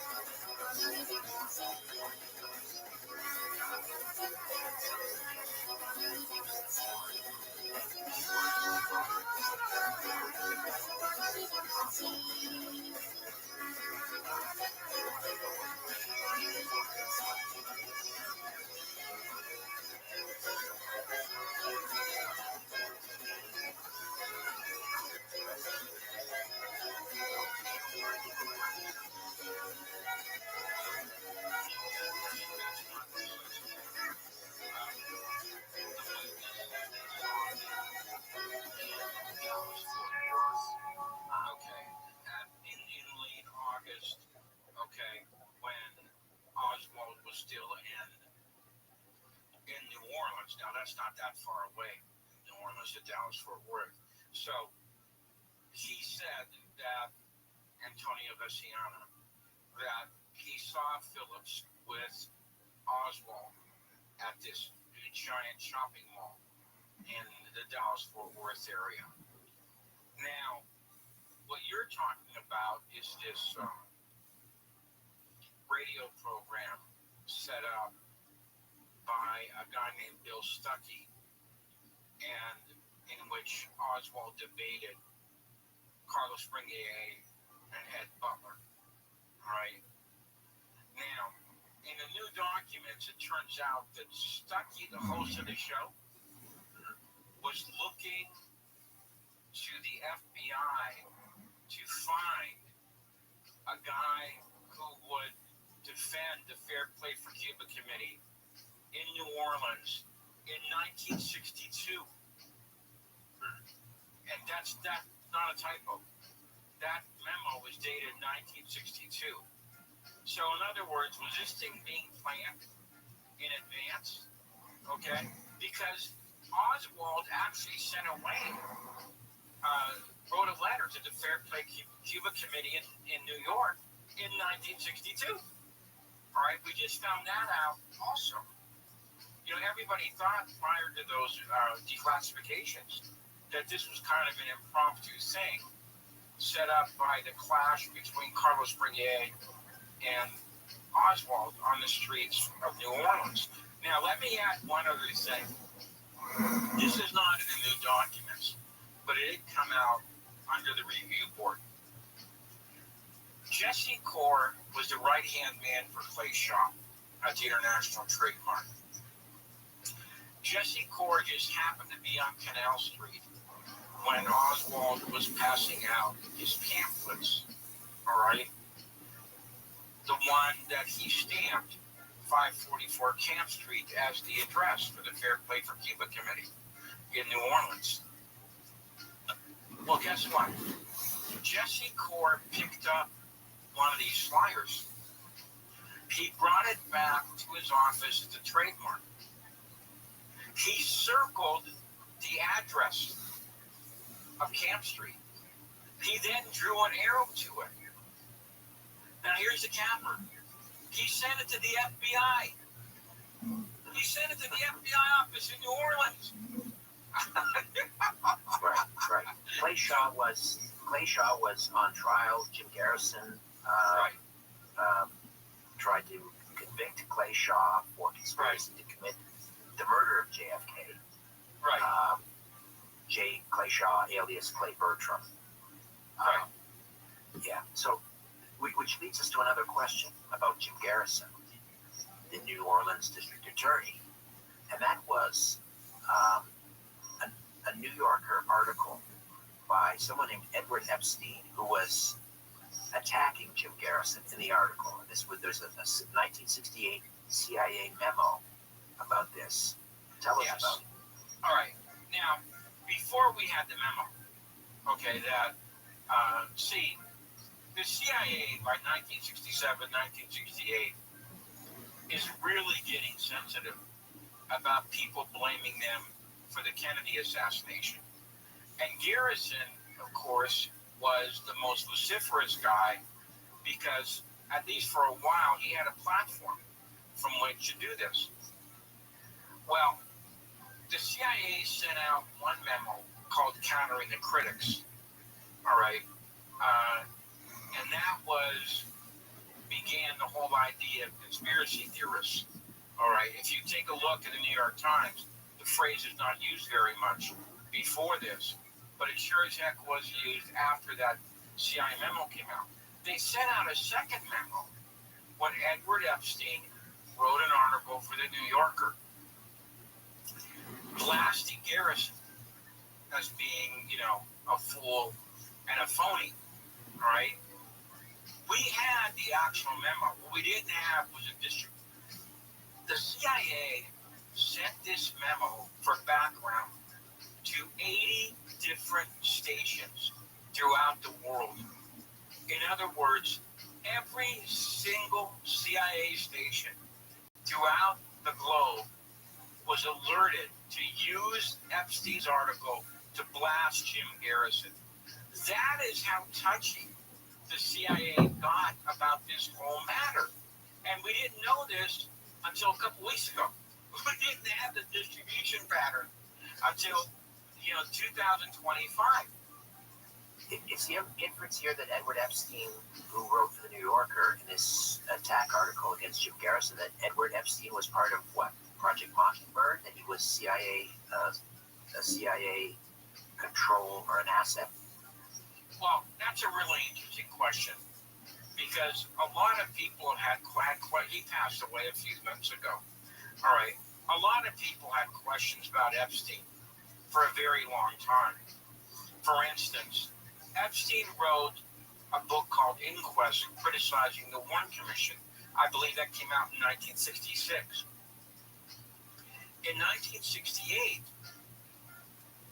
he was invited to a debate up in Boston. All right. Vince Salandria was part of the debate on the pro-conspiracy side. Epstein decided not to take part in that debate, but he did show up in the audience.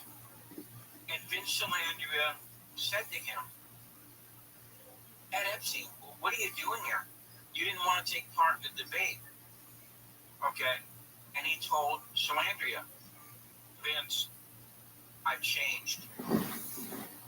And Salandria says words to the effect, you mean you made a deal?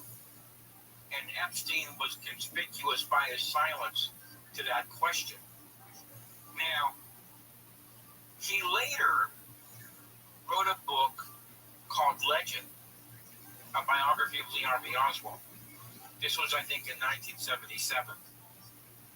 One of his main sources for that book was none other than James Angleton.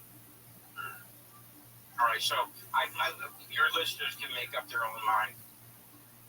Right. Do we know any evidence in the documents you've uncovered thus far who the key CIA figures behind the memo's distribution were? You know something? I can't really give you an answer on that. Okay? Because it didn't have an origin of the office on it. Okay? It just said, please use this memo, this article by Edward Epstein in reference to any questions about the Garrison investigation.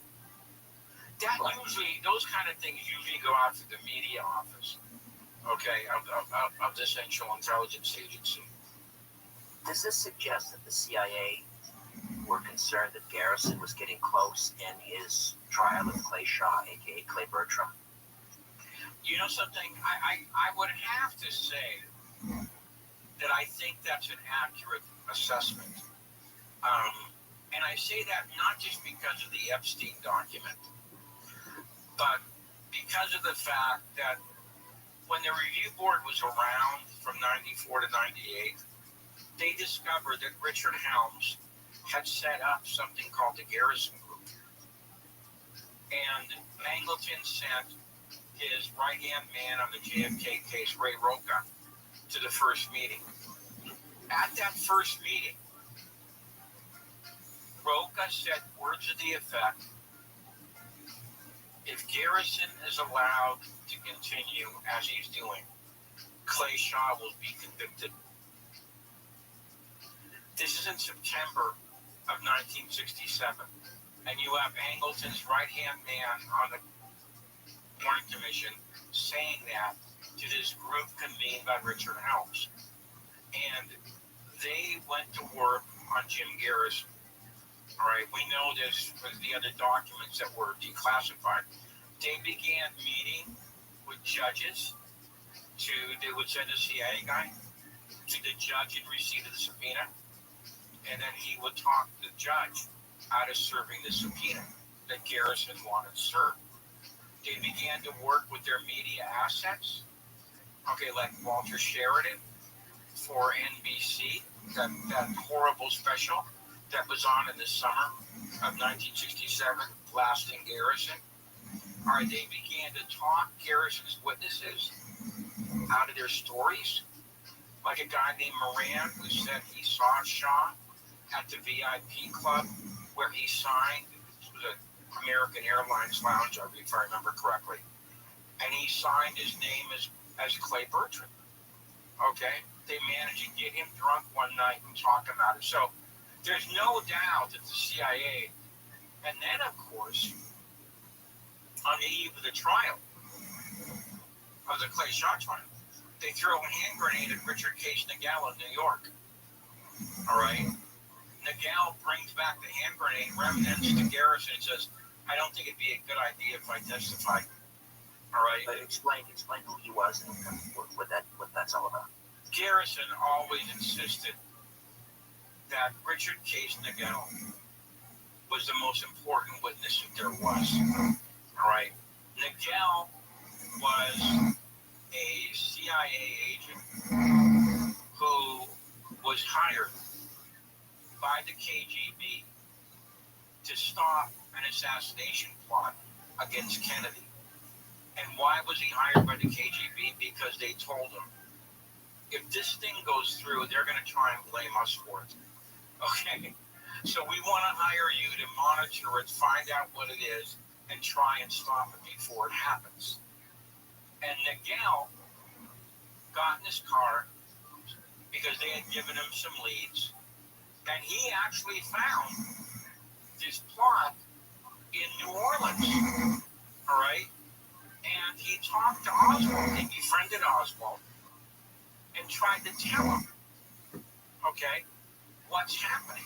He actually infiltrated into some of the Cuban exiles, like Sergio Arcacha Smith, who were setting up Oswald, to take the fall.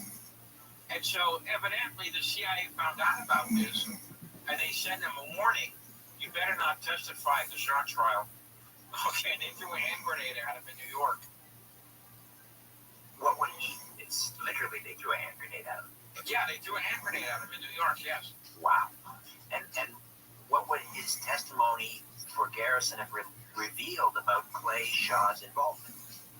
Well, because he was one of the guys there who understood that Guy Bannister, okay, was a part of what Oswald was doing, because he saw Oswald going into Guy Bannister's office. He also knew David Ferry, okay, and he called Ferry a maniac, all right, and he knew his association.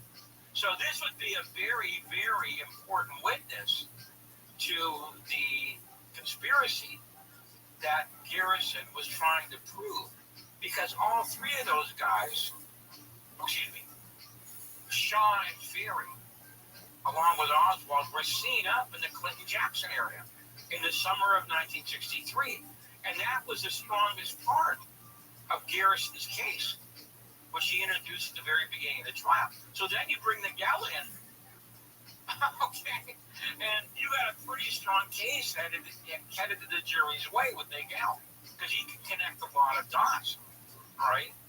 So he ended up getting a hand grenade thrown at him. Wow, and he can connect those dots to the CIA? Yes. Wow. Yes. He was very familiar. He used to call Dick Helms Dirty Dick. That was his nickname for Helms. Okay.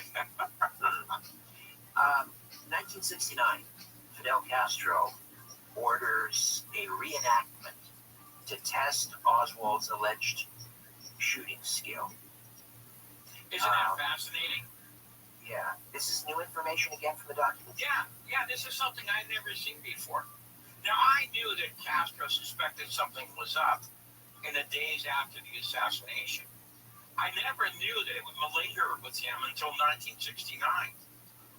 But they had an informant who said that Castro was talking to some students, okay? And he was talking about the Kennedy assassination, how he didn't believe that Oswald could have done what the Warren Commission said he did. And he ordered a reenactment of the Kennedy assassination. And he said, I want the three best marksmen that we have to try and duplicate this thing that Oswald was supposed to have done. And guess what? They couldn't do it. All right? The They couldn't do it. The three best marksmen in Cuba could not do what Oswald was supposed to have done. Now, let me give you the background on this because this is so interesting. I've got about a minute here before we break, so go ahead. This is the third time that anybody tried to duplicate this, and they couldn't do it. Okay, Carlos Hathcock tried to do it, the greatest sniper of the Vietnam era. CBS tried to do it. They couldn't do it, and then they deceived the public about it. And now we have Castro trying to do it, and he couldn't do it. I mean, doesn't that tell you something? You know? Right. And when we come back, I need you to explain why, after this reenactment that Fidel Castro ordered failed, he's got tanks out on the street in Havana the very next day. We'll come back and get into that with James D. Eugenio. Here's Heatwave, Martha Reeves, and the Vandellas taking us into the break on Coast to Coast AM.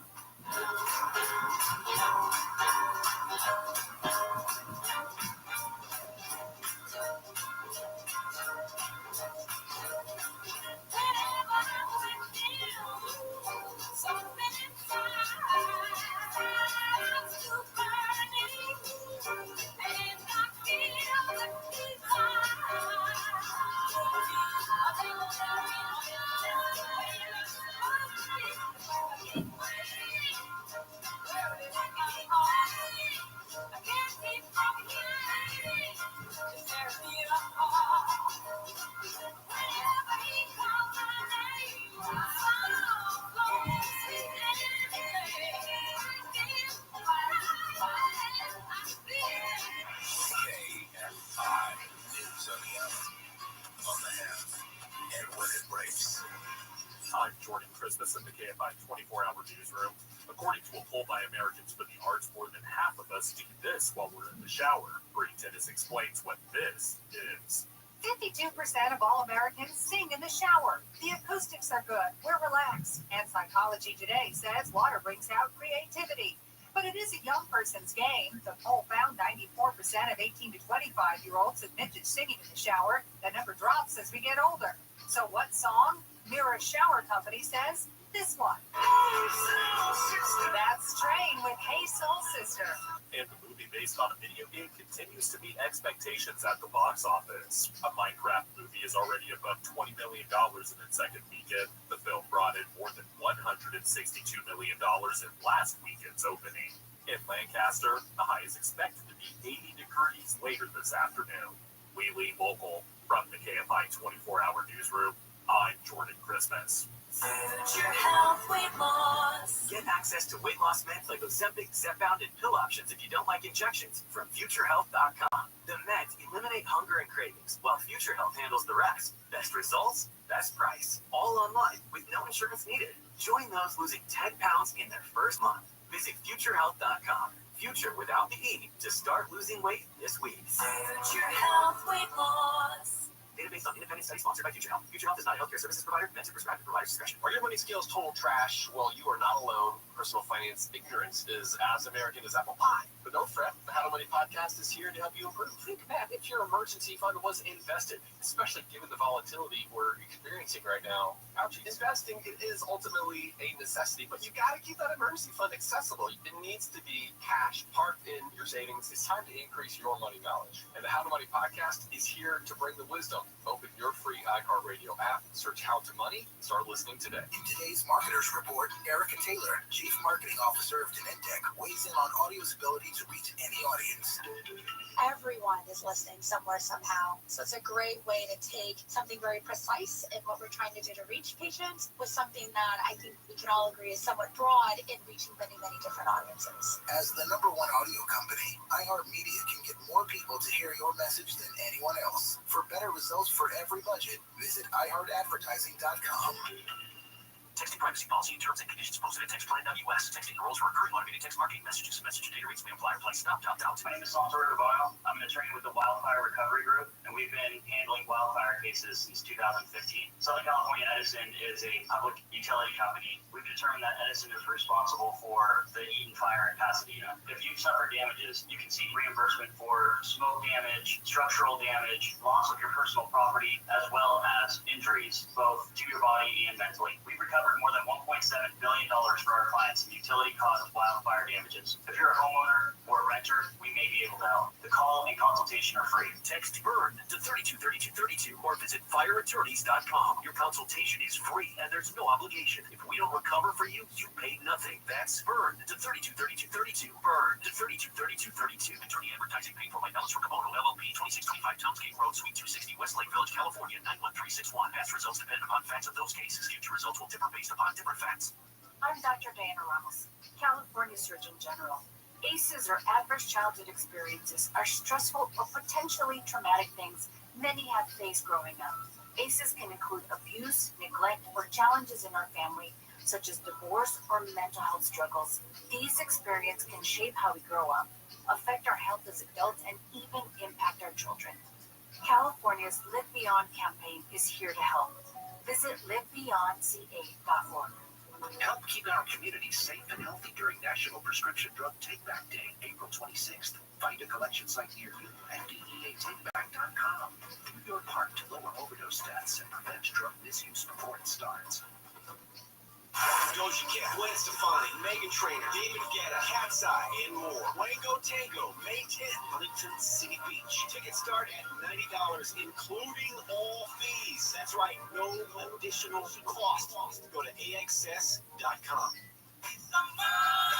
If you're looking for the right credit card for your wallet, well, you want to be able to use it responsibly. But if you do that, if you pay your credit card on time and in full every single month, well, check out our credit card tool. You can find that up on the website at howtomoney.com. How to Money, today at noon on KFI and on demand anytime on the iHeartRadio app.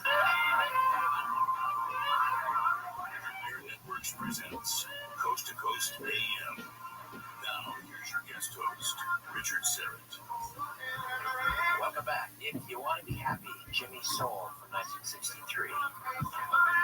A doorway cut with great precision into the face of a rocky mountain in Peru may be one of the world's greatest mysteries. Measuring 23 feet tall and 22 feet wide, Aramu Muru has puzzled archaeologists since its discovery in 1996 near Lake Titicaca in southern Peru. The carving features a T-shaped niche about 6.5 feet tall and 3 feet wide, resembling a shallow doorway to nowhere. Flanking the niche are 2 vertical grooves, which some experts believe may have served decorative or even functional purposes. Independent archaeologist Dr. Muhammad Feroz Khan believes the structure was created by ancient pre-Inca civilizations, while others speculate about extraterrestrial involvement. And you can read the rest of this story in the news section up at coasttocoastam.com. And coming up tonight on Coast Sunday night, the Mitch Hedges crystal skull and murder in Central Florida. Bill Holman joins me in the first half to delve into the discovery of the Mitchell Hedges crystal skull. He is the legal guardian of the skull since 2007, and Bill will reveal the importance of this unique artifact and how its presence on the Earth comes at a pivotal time in humans' evolution. He'll be joined by novelist and angel expert Catherine Lanigan. She'll also discuss the skull as well as the angelic realm in the second half of the program. A little true crime for you. Gilbert King is the creator and host of the Bone Valley podcast, which delves into the case of Leo Schofield, who was convicted of murdering his wife, Michelle Schofield, back in 1989. He spent 36 years in prison, always maintaining his innocence. Decades later, convicted killer Jeremy Scott's fingerprints were identified in the car Michelle was driving, and Scott finally confessed to her murder. And the state of Florida refused to believe either man. That's tonight, Sunday night, on Coast to Coast AM with yours truly in the air chair. All right, back to more of my conversation with Jim DiEugenio as we delve into this trove of 80,000 pages of released JFK documents and some surprises still to come. Stay with us. Coast to Coast AM continues right after this.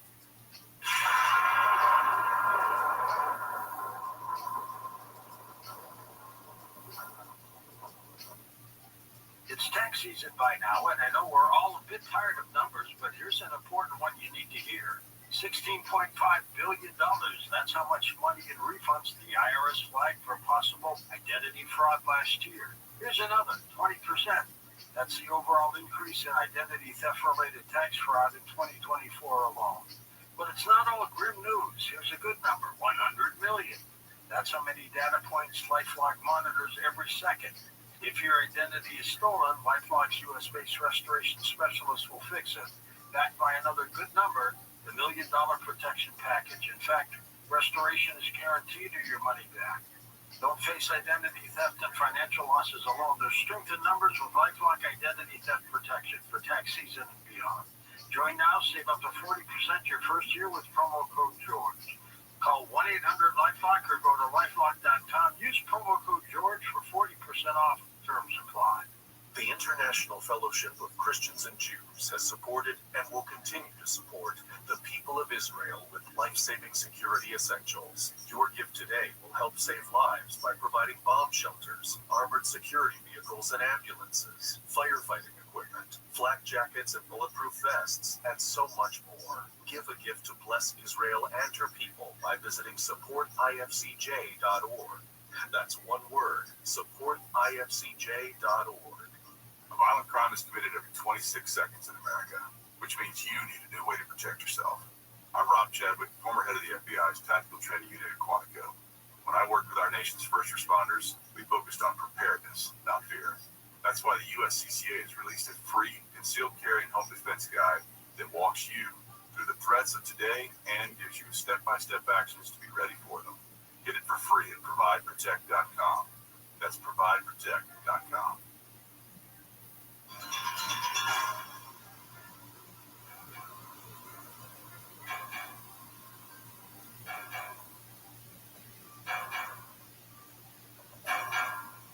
And we're back with Jim DiEugenio. Jim, before the break, we were talking about the documents just released, revealed that in 1969, Cuban dictator Fidel Castro ordered a reenactment.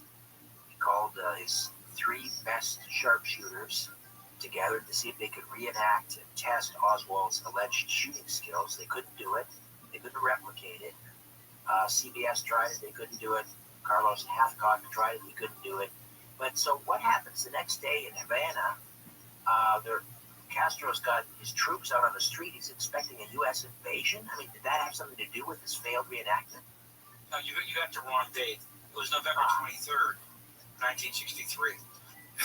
Which makes it even more interesting because that's the day after Kennedy was killed. All right? And there's these tanks coming into the Havana area. They're double-barreled tanks. Okay, a detail of them coming in. Now, that night, the night of the assassination, Castro gets on radio and he brings up all these problems that he sees in the official story that's just coming out, all right, during the day. And he says on that radio broadcast, they will find a way to blame us for this assassination, all right? And then the next day, they see this detail of tanks. And, you have to wonder, was this the reason that he brought them in? Did he expect? And by the way, I think most of us know that the Cuban exiles who were involved, they actually wanted to get a reinvasion of Cuba. Right. Because, they looked at Kennedy. Look, he blew it at the Bay of Pigs. He blew it at the Cuban Missile Crisis. Let's get rid of this guy, and then let's go ahead and invade Cuba by blaming it on a Castro sympathizer, namely Lee Harvey Oswald. You also discovered a Moscow memo that also called Oswald a mediocre shot. Tell me about that. That's true, too. And that was this double agent that the CIA had the KGB. And he got this information from the KGB offices saying that the KGB typified Oswald as being a poor shot. I think those are the exact words, a poor shot. All right? So, now look, when three different organizations try and do what Oswald did, and they can't do it, okay? And then the KGB says that he was a poor shot, all right? I think the odds of Oswald pulling off what the Warren Commission said he did was maybe 1,000 to 1. If we can go even higher, I would go even higher. But it's kind of ridiculous in the face of all this evidence. So let's talk about Arthur Schlesinger. He was sort of the court historian, special assistant to JFK. There's a memo in there that you've discovered revealing CIA infiltration of the State Department. Let's get into that. This is one of the most interesting things that this recent declassification has given us. See, after the Bay of Pigs, Kennedy was so chagrined, all right, and so disappointed by what had happened to him because he felt that the CIA had misled him about the entire operation, including its plans for success. And this is why he decapitated the top level of the CIA. That is Allen Dulles, Dick Bissell, and Charles Cabell. He and Schlesinger decide maybe we should reorganize the Central Intelligence Agency. And he assigned Schlesinger to go ahead and find a reorganization plan.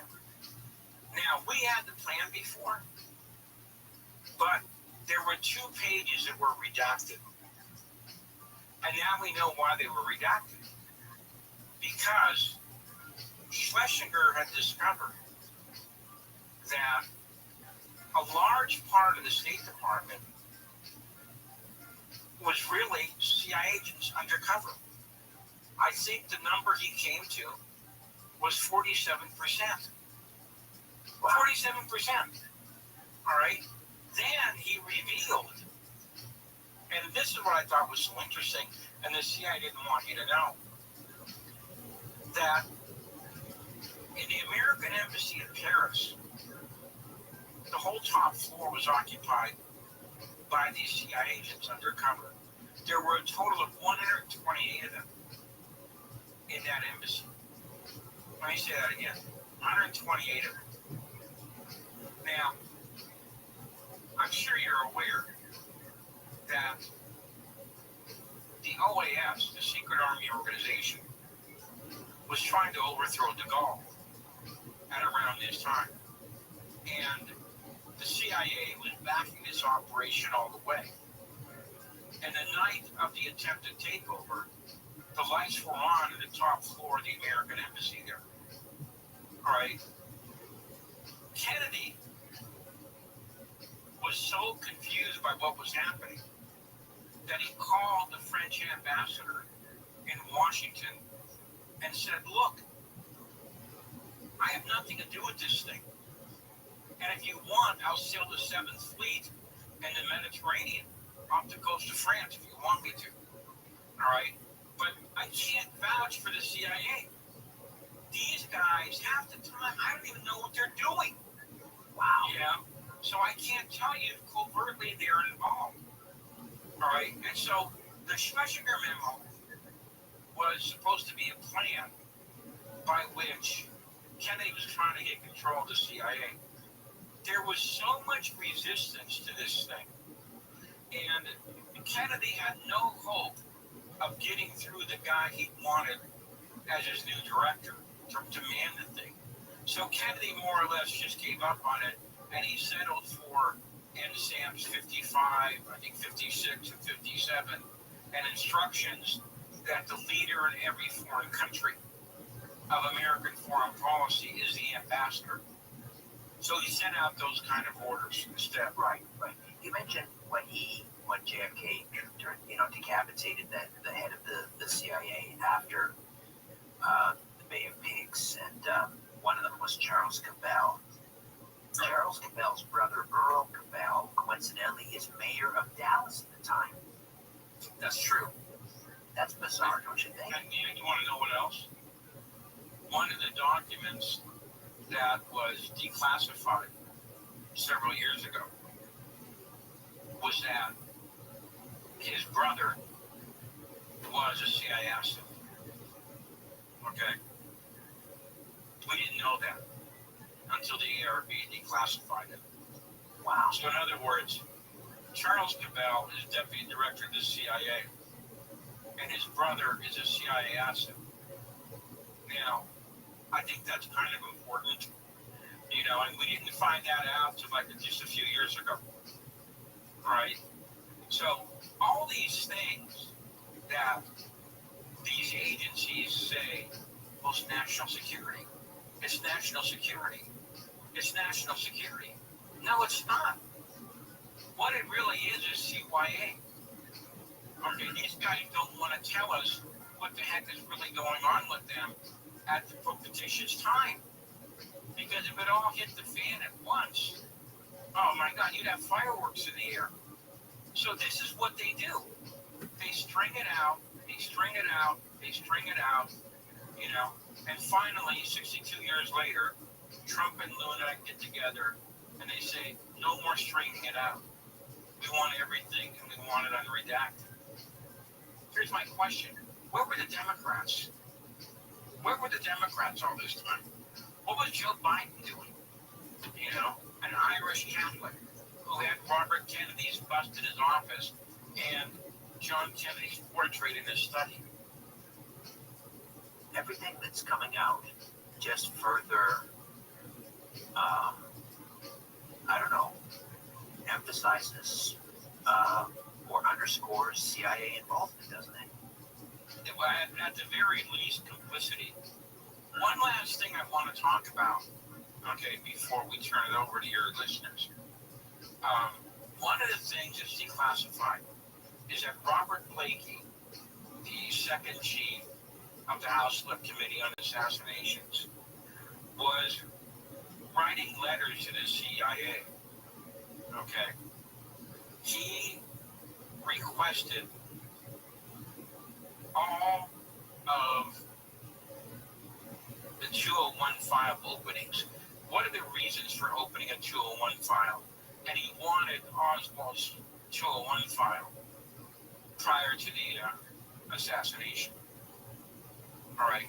Now, 201 file is the most common file in the Central Intelligence Agency. There's several reasons for opening it up. All right, and certainly a Marine who defects to the Soviet Union and threatens to give radar secrets to Moscow, that would be a reason for opening up the 201 file. Now, let me give you the capper to the reason that Blakey was requesting this.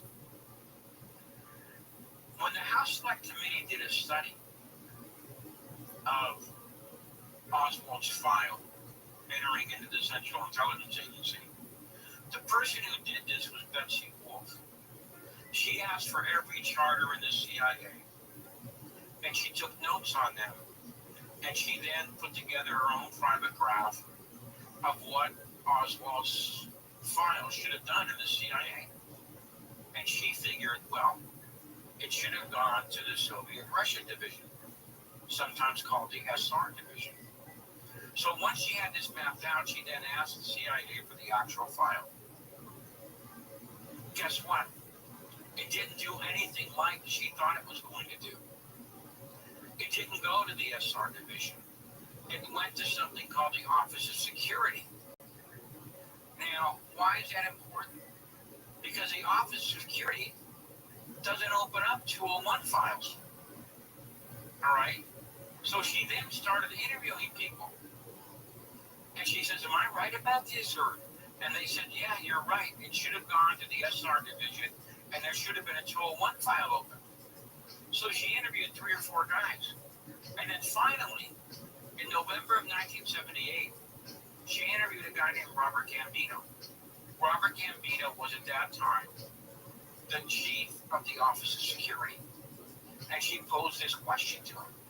And he said, look, it doesn't matter how many documents come in. It doesn't matter if they're pre-stamped.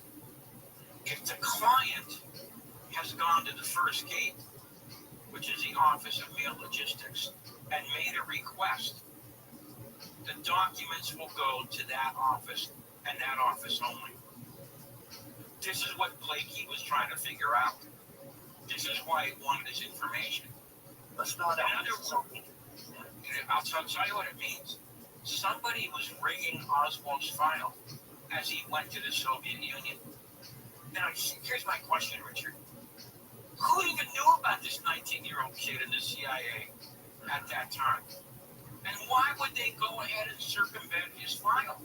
Like they didn't want anybody else to know anything about him. But this is what was happening to the Oswald's file as he's going to the Soviet Union. This is incredible when I found this out. And let me tell you the capper. This is the capper. You will find it now select committee volumes. Is that amazing or what?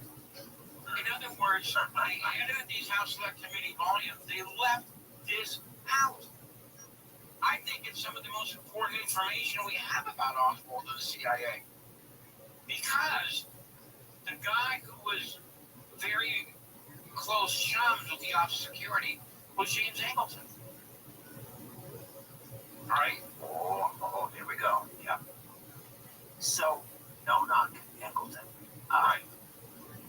Let me ask you something that we've known about for quite a while because it's in the, I'm not sure which volume of the Warren Report, but that's the repatriation loan that allowed Oswald to come home, to fly home to the United States with his wife Marina from the Soviet Union. I don't know who issued that. Was it the U.S. State Department gave Oswald a loan to come back? Does that get the attention it deserves, do you think? No, it doesn't. And let me tell you, Johnny Cairns, who's a very good researcher who writes for Kenny's and King, he just did a recent column. Not only should the State Department never, I think it was like $453, which would be like $4,000 today, right? Not only did they advance Oswald that loan to get back to the United States, but by every law on the books at that time, Oswald should have been arrested when he got back to the United States. Sure. You know? But instead, the State Department is giving him a loan to repatriate himself back in America. Again, this is like you just said. This is something that doesn't get anywhere near the attention it deserves. Because here you have the United States government doing the exact opposite of what they should really do. So yes, that's a very, very good point. And I think it reflects off what I just talked about with the rigging of Oswald's file. Right, and then on top of that, he comes to back to the United States, and all of a sudden he's befriended by all of these white Russians, and Ruth Payne, whose husband is an executive with Bell Helicopters. Like, what were all these people surrounding Oswald for? That's just bizarre. Well, I got to take another time out, Jim. We're approaching the top of the hour. We're going to open the phone lines. Questions and comments for world-renowned JFK researcher Jim DiEugenio. Here's Cry Baby, not the Janis Joplin version, the original from Garnet Mims in 1963, right here on Coast to Coast AM.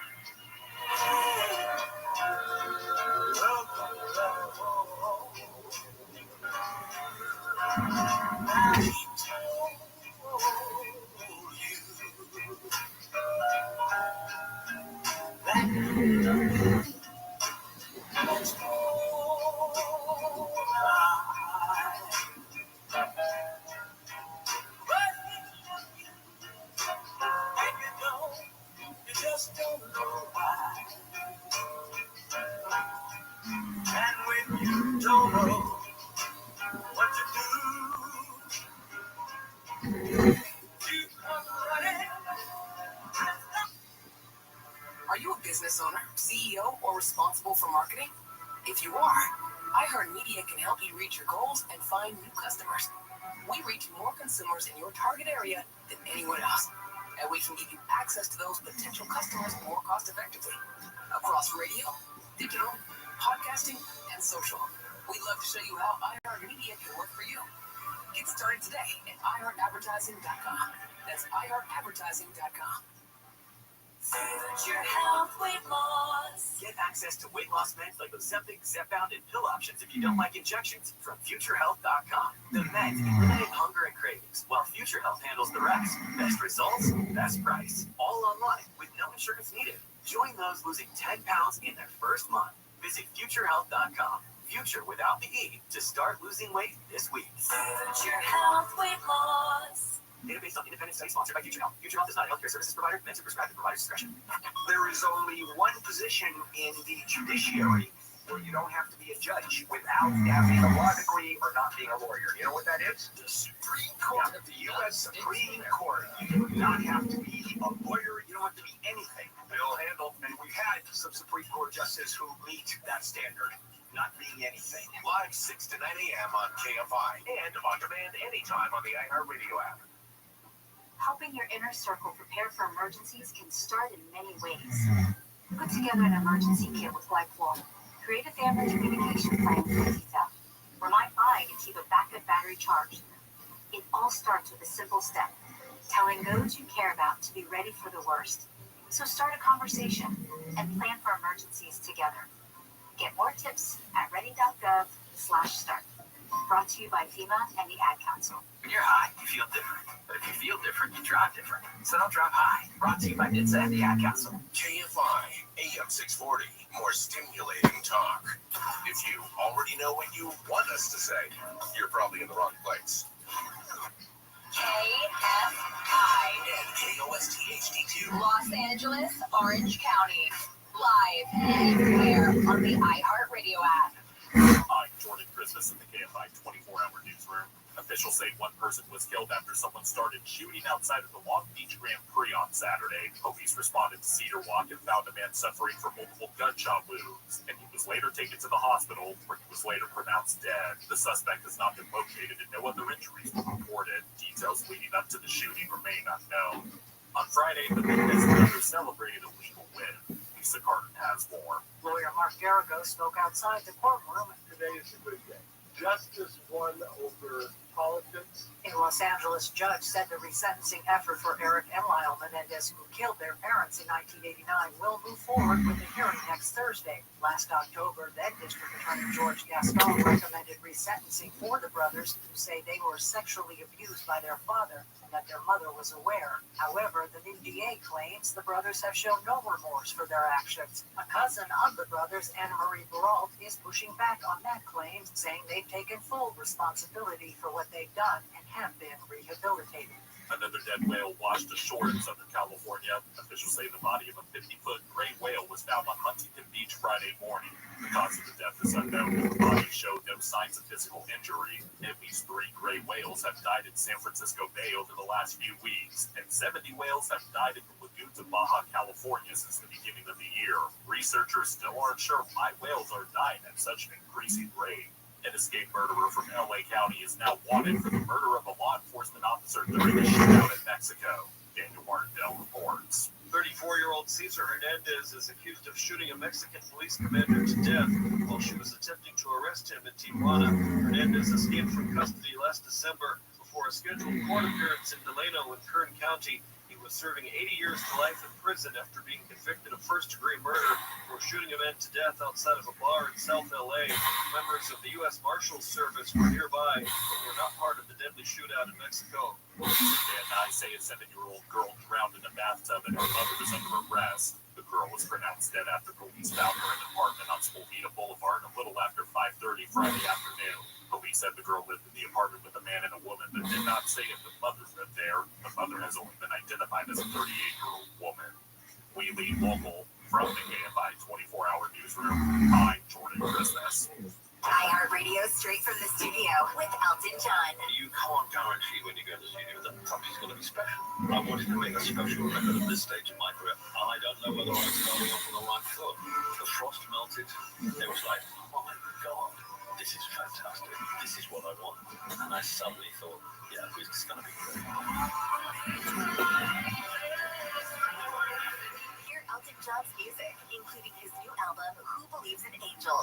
iHeartRadio app.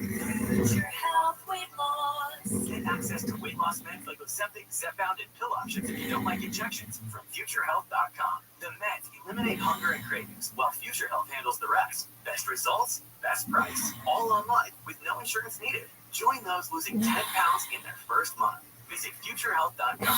Future without the E to start losing weight this week. Future Health Weight Loss. Database on independent study sponsored by Future Health. Future Health is not a healthcare services provider meant to prescribe at provider's discretion. Help keep our community safe and healthy during National Prescription Drug Take Back Day, April 26th. Find a collection site near you at DEATakeback.com.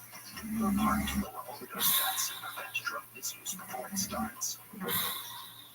Military veterans and active duty service members, you could become a certified cyber warrior with just 12 weeks of training at My Computer Career. Cybersecurity specialists are in high demand, and IT pros with these skills often enjoy abundant opportunity and a great lifestyle. Protect our people, liberty, and treasured institutions from cyber threats. SkillBridge and other VA benefits are available to those who qualify. Learn more at mycomputercareer.edu/CWP. That's mycomputercareer.edu/CWP. Don't you care? Gwen Stefani, Megan Trainor, David Guetta, Cat's Eye, and more. Wango Tango, May 10th, Huntington City Beach. Tickets start at $90, including all fees. That's right, no additional cost. Go to AXS.com. The rest of the country works. Everything works, and it works the way you remember life used to work here.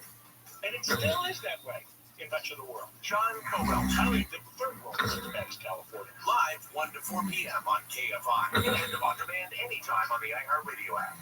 You wanted to be cool, which led you to smoking, which led to a pack a day.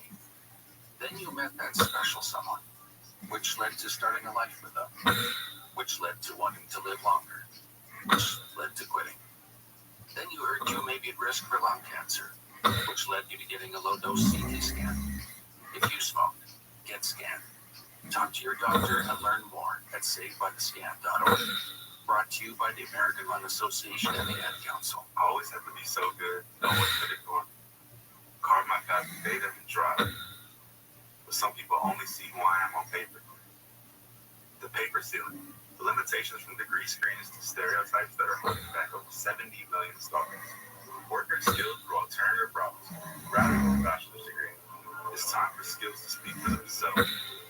Find resources for breaking through barriers at tearthepaperceiling.org. Brought to you by Opportunity at Work and the Ad Council.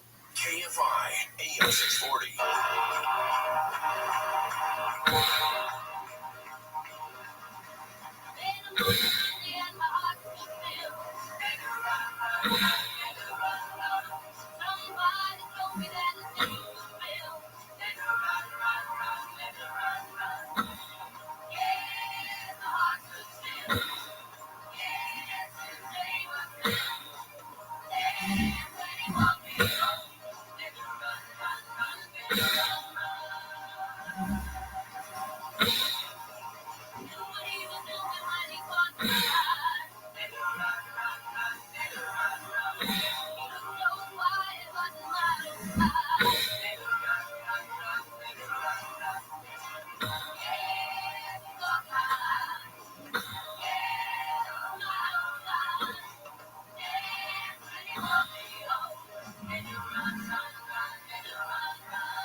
To talk to Richard Serra, call the wildcard line at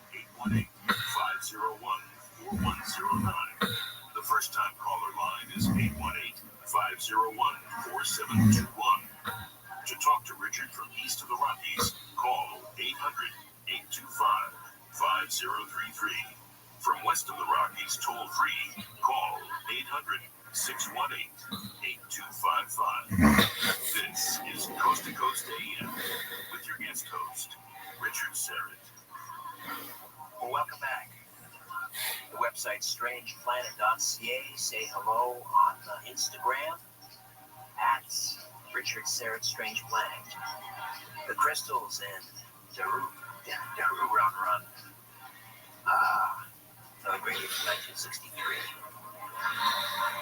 Before we get to the questions and comments I'm sure you all have for Jim DiEugenio, just a reminder that paranormaldate.com is the online dating site where genuine singles meet and form friendships, find romance, and develop long-term relationships. It's free to search and send messages. You can find someone who shares your passion for the paranormal, unexplained mysteries, Bigfoot, ufology, JFK assassination, and much more. ParanormalDate.com. ParanormalDate.com. Remember, you are not alone.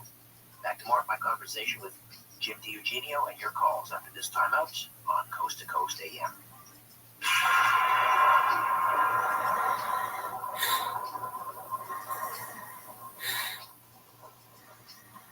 Terror wars, recession fears, and stubborn inflation. No wonder gold has been routinely hitting all-time highs.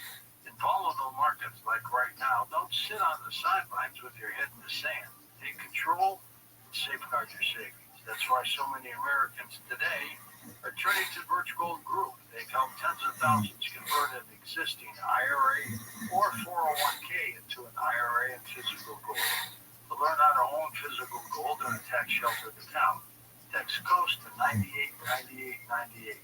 Birch Gold will send you a free no-obligation info kit. Again, text my show COAST with the number 989898.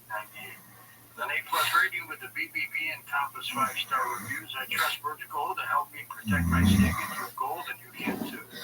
It took us decades to get into this tangled mess they're trying to unpack now. How long will it take to get out of it, and at what cost? Text COAST to 989898 today. Kids across America are going to school hungry. Millions of kids every day. Hungry kids get sick more often and can struggle in school. It can be harder for them to focus and learn. But one simple thing can help change all of this for a hungry child in America. Good, healthy food and the energy it brings. With help from caring people across America, No Kid Hungry is providing healthy meals and hope to hungry kids so they can build better futures. We want to ensure that all of our kids have healthy meals every day. Thank you. Thank you for helping feed our kids. To learn more about ending child hunger in America, go to helpnokidhungry.org today.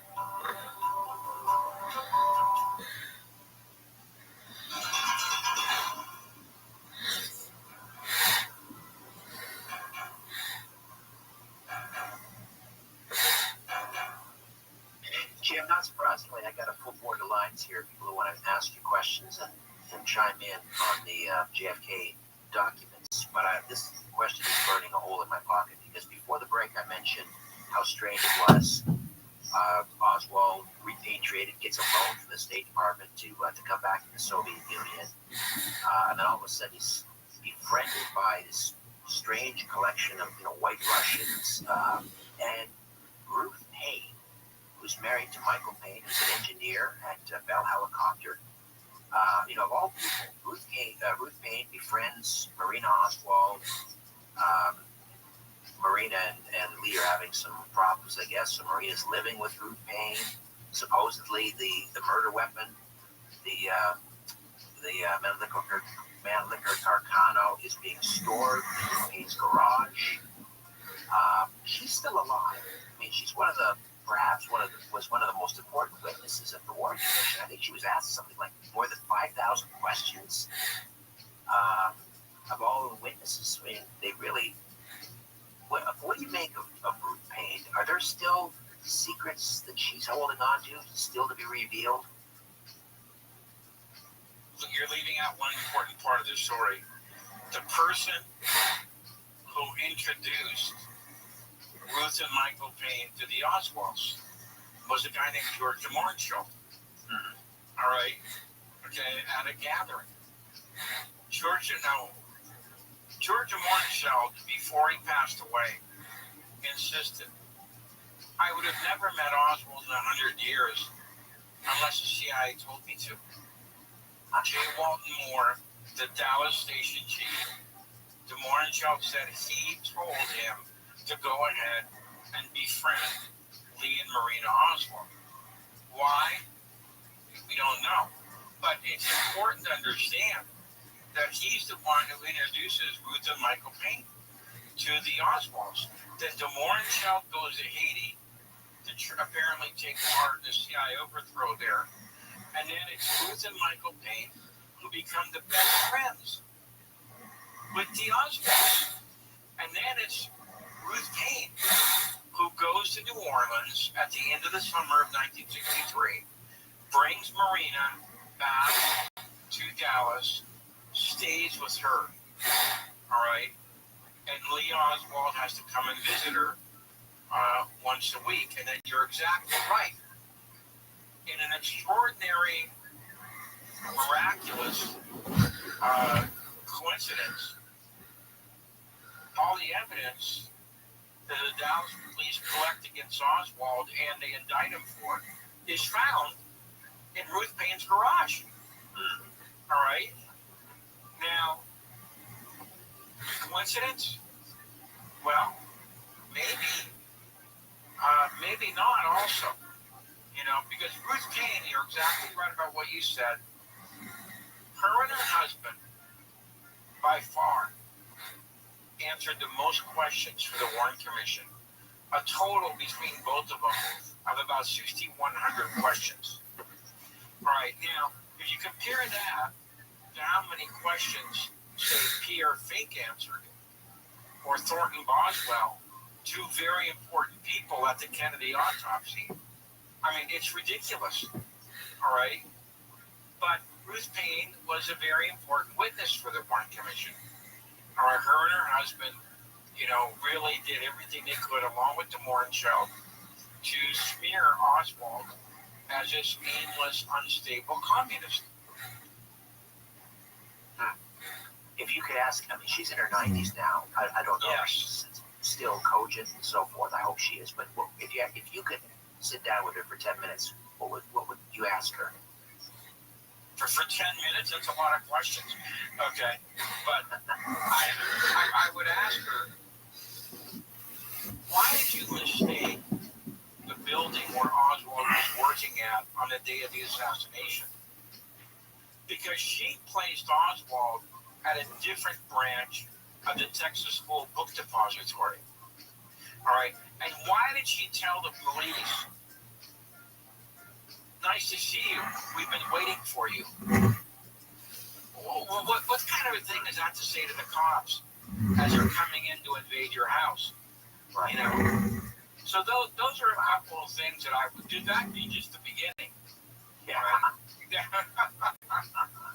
All right, let's say hello. We'll begin with John in Bedford, Ohio. John, good morning. Welcome to Coast. You're on the line with Jim the Eugenio. Go ahead. Hello, can you hear me? Yes. I was interested in the Operation Mockingbird comment that's been talked about. The Operation Mockingbird was the CIA's code word for its massive infiltration and control of the media, promote propaganda, really, to demonize. Yeah, we've been over that, John. Did you have a specific question for him about Mockingbird? Yes. Mark Lane was one of the original and most important researchers into the CIA Kennedy assassination. And he was wondering why he was running into such trashing by all the corporate media. And he sued to get his Freedom of Information Act files with difficulty, but he finally got them, and though they were redacted, it showed that the director of the CIA, Frank Wisner, had ordered all of their CIA propaganda agents throughout the media to discredit anyone who questioned the Warren Commission and specifically identified correctly the CIA as the culprit. And okay, let's get Jim to comment on that. Were you? Did they have a CIA file? Did they have a CIA file on you, Jim? I've never queried them, so I really don't want to know. Okay, to be frank. Okay, so I never asked them if they probably do. Now, Frank Wisner was not the director of the CIA. He was the original director the Covert Operations Branch. Okay.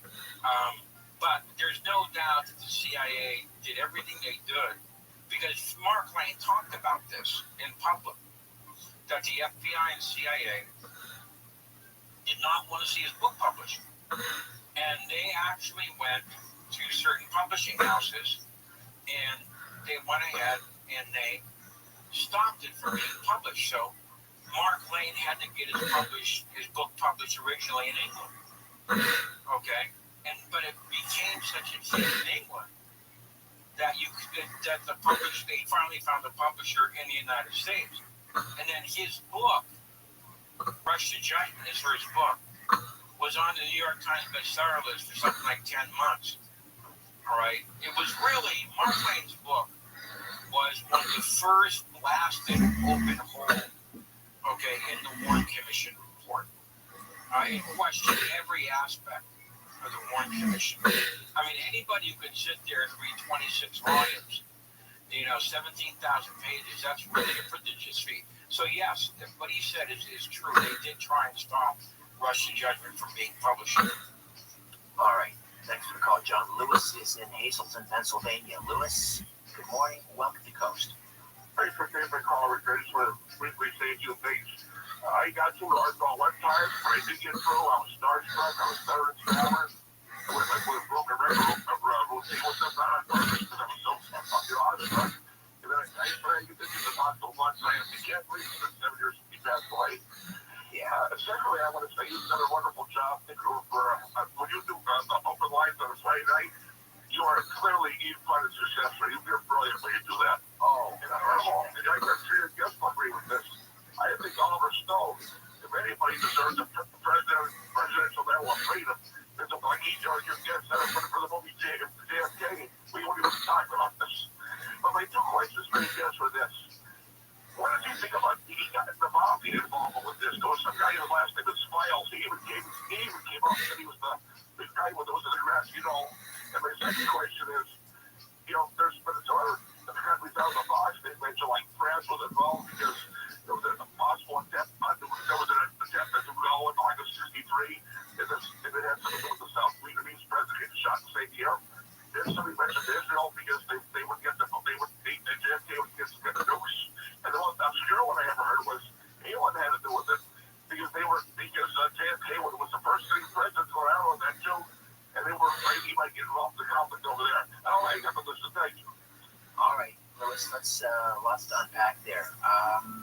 France's involvement, drug syndicate from South Vietnam, Israel because JFK and David Ben-Gurion were at loggerheads over Israel's desire to get nukes. All right, let's take France.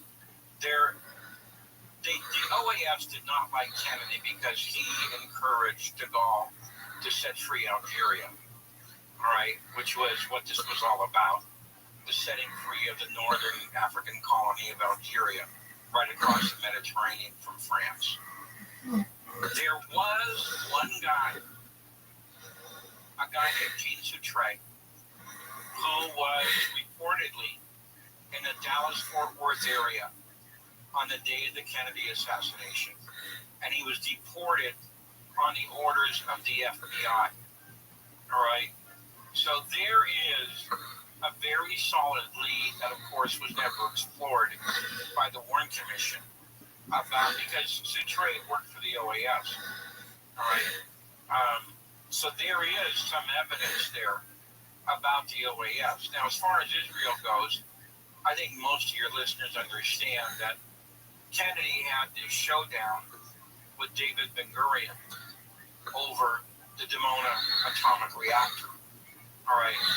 And he felt that the Israelis were lying to him about it being used to create a nuclear weapon, which they were. All right. And so when Kennedy found out that he'd been lied to, he threatened to put all the American funding for Israel in limbo. All right. And he sent Ben-Gurion a letter to that effect. Ben-Gurion wrote him a very angry letter in response. Kennedy followed that up with a reply.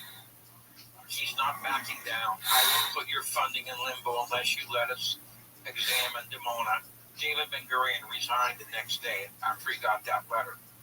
Now, does that mean that Israel, well, unlike James Trey, I've never seen any evidence that any Israeli agents were involved in the Kennedy assassination. But I will say from my experience and my knowledge, they were not all choked up when he was killed. All right. Now, did he talk about he wanted me to address the mafia thing too? Yes. Oh, and specifically James Files? All right. Yeah. Look, there is, I believe, an organized crime connection, because I believe that when Oswald survived the Texas theater, when he wasn't shot there, I believe the CIA decided to get in contact with their old buddies, organized crime, because they had teamed up to try and knock off Castro unsuccessfully. And I think that's how Ruby got the phone call. Probably from Trafficante to Louis McQuilly, that he had his orders, and everybody knew Ruby idolized Louis McQuilly. He idolized because he was one of the Trafficante's managers in Cuba before the Castro Revolution. So that's, now, as far as Files goes, I have some very serious problems with that story. A guy named Alan Eaglesham found out that the actual ammunition that they say Files used was not in use in 1963. All right, was there anything, did I leave anything on the table? Was there something else he asked? I think he even mentioned England. I really, well, that's one I never heard of. All right. Thank you for the call, Lewis. Some great questions there. Let's say hi to Roy in Greensboro, North Carolina. Roy, good morning. Oh, Richard, thank you so much. Jim, I'm a great admirer of your work, Kennedy's and King, and the Education Forum, JFK debate. It's a pet theory of mine that Oswald infiltrated the plot early on to an enormous degree, and he was informing to the FBI. Many, many times he visited them. I think the Hasse note that they destroyed, how is that destroying evidence like that they said Oswald was mad about talking to his wife, he was going to blow up the place. If they really said that, like Walt Brown said, they would have used that note as the flying jacket for the Warren report. So I'm wondering, well, I think he infiltrated it so good that the Cubans, the ex-Cubans, he was telling them he was a Marine sharpshooter. He loved to shoot Kennedy. That's how he was able to go to their safe house. That's how, but they got suspicious. So, and with Nagel too, the Russians got wind of Oswald saying this stuff. So that's why they told Nagel that Oswald was thinking about shooting Kennedy. I'm wondering, if these new documents, have you seen anything that says that points to Oswald infiltrating the plot long before it happened? No, I'm kind of confused here. Roy or Jim, maybe help me out. When we say infiltrate the plot, do you mean that Oswald got wind that there was going to be an assassination of Kennedy and he was trying to stop it? Yes, exactly. Okay. All right, Jim, your thoughts? Well, that's definitely a tenable thesis. And there is some evidence that I think most of your listeners know that they tried to kill Kennedy 3 times in November of 1963. One in Chicago, one in Tampa, and the successful one in Dallas. And the plot in Chicago so much resembled the successful one in Dallas that if the Secret Service would have forwarded all the information, it probably would have prevented the Dallas. All right, now, the informant on the Chicago plot, his name was Lee. Okay, so there's some evidence that maybe Oswald won, but what the questioner is talking about, I believe, is the reports that Oswald was at the Alpha 66 headquarters on Harlandale in Dallas-Fort Worth. He was reported being seen there. All right. And for one, Jim Garrison thought that Alpha 66 was involved in the Kennedy assassination. You know, they didn't organize it, but they were like the ground troops, okay? Maybe the assassin team, you know, for the actual assassination. And then, of course, Oswald gets picked up after the assassination in Dealey Plaza by a Latino-looking guy, okay? According to Roger Craig. You know, so yes, there is evidence. Although I haven't been through all the documents, I hope you understand, you know, why. Okay, I haven't been, so I can't tell you a definitive answer if there's new stuff in here. All right, but there is old stuff about that. All right, Roy, thank you for the call. Yeah, you mentioned the similarities between the Chicago plot. I think it was Chicago. The patsy was also ex-military. They placed him in a building overlooking the parade route, found him a job, and on the precise, you know, on the right floor where we have a clear shot. Yeah, unbelievable parallels. All right, another time out. Here's Roy Orbison taking us into the break with In Dreams, and then back with more of your calls from Jim Eugenio, right here on Coast to Coast AM.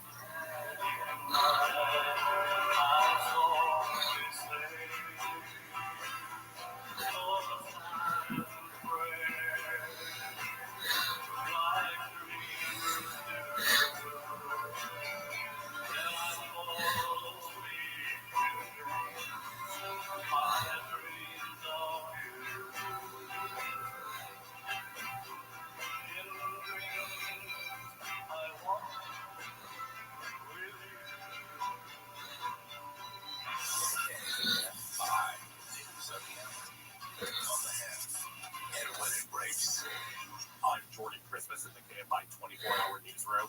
Amazon may not be properly verifying children's purchases of dangerous products. Tammy Trevio reports. A review by the Children's Advocacy Institute at the University of San Diego reveals Amazon doesn't require government-issued ID for age verification and allows purchases with prepaid gift cards. There's also no requirement for an adult to be present at delivery. Under the California's Parents Accountability and Child Protection Act, online retailers must verify the age of their customers.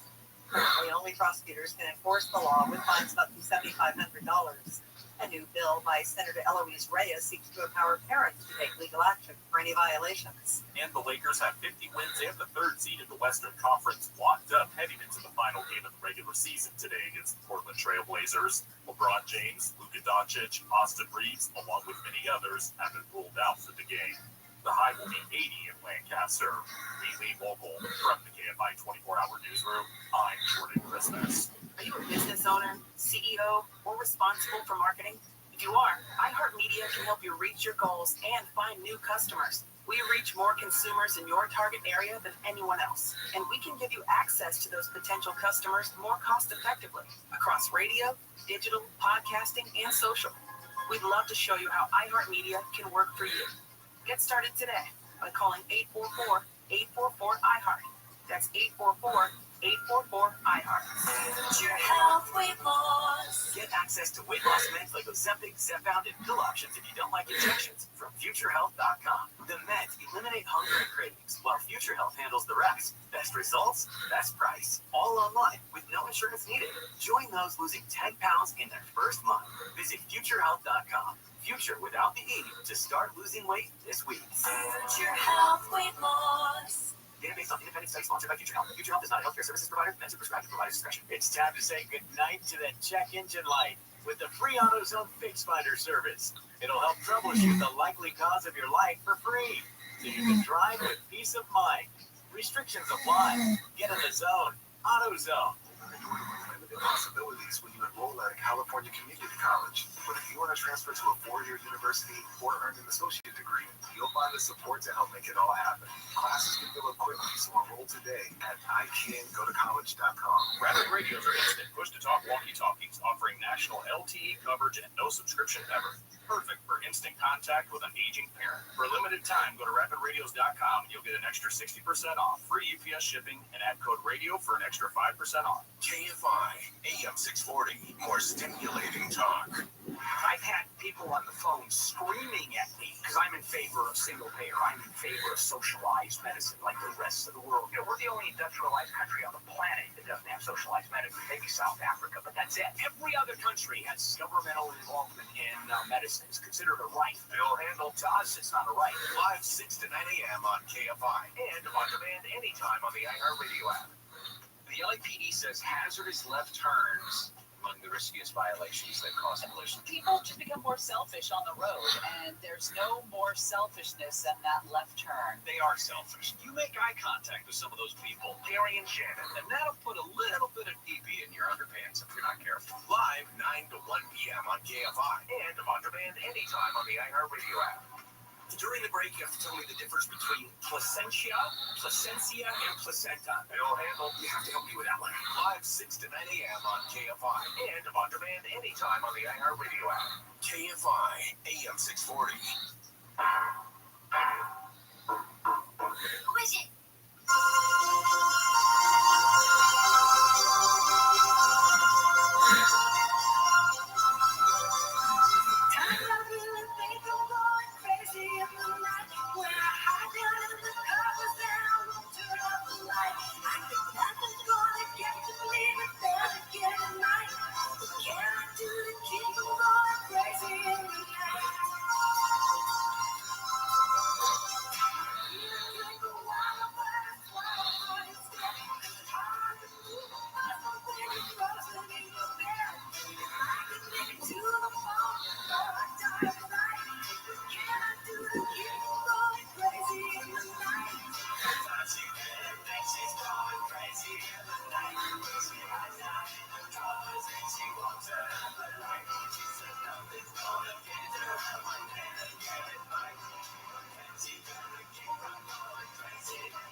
To talk to Richard Serrett, call the wild card line at 818-501-4109.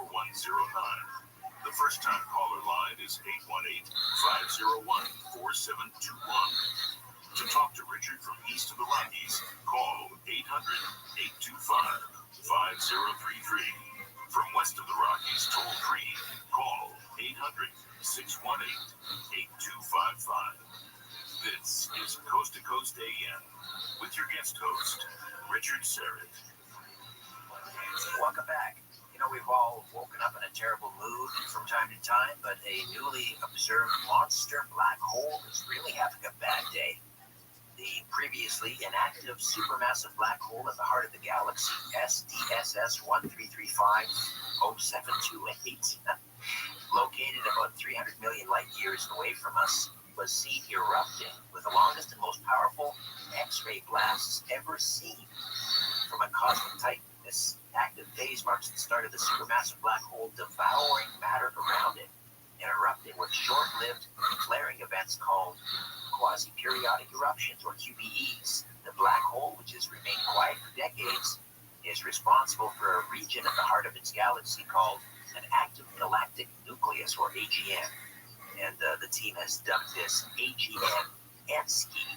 All right, there you go. You can read more of that in the news section of it, coasttocoastam.com. And the Paranormal Podcast Network is something you really ought to check out as well. The iHeartMedia Coast to Coast AM Paranormal Podcast Network features exciting podcasts, paranormal, supernatural, and unexplained. And it currently is featuring Joshua P. Warren's Strange Things, Sandra Champlain's Shades of the Afterlife, Captain Ron's Beyond Contact, and Heidi Hollis's Dark Becomes Light. You can look for new episodes every Friday on the iHeartMedia Coast to Coast AM Paranormal Podcast Network. Check it out. All right, back to your calls for Jim DiEugenio right here on Coast to Coast AM.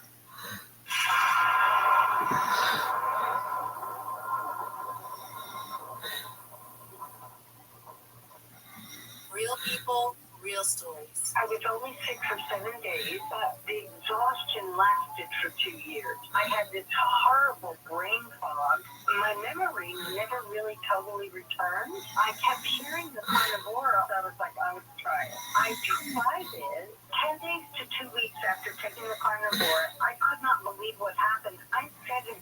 I had energy like I was 40. The thing that was so remarkable me is I wasn't exhausted anymore. I had my clarity and my brain back. I mean, do you know how much it means to be able to think again? I was really happy about that. It's like I kept telling everyone I have a brain again. Call 866-836-8735. That's 866-836-8735. Or visit carnivore.com. That's carnivore.com. A violent crime is committed every 26 seconds in America, which means you need a new way to protect yourself. I'm Rob Chadwick, former head of the FBI's Tactical Training Unit at Quantico. When I worked with our nation's first responders, we focused on preparedness, not fear. That's why the USCCA has released a free concealed carry and home defense guide that walks you through the threats of today and gives you step-by-step actions to be ready for them. Get it for free at provideprotect.com. That's provideprotect.com.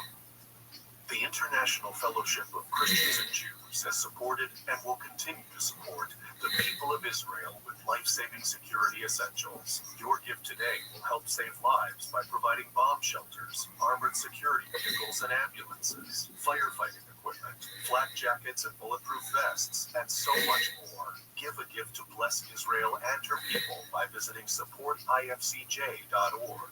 That's one word, supportifcj.org.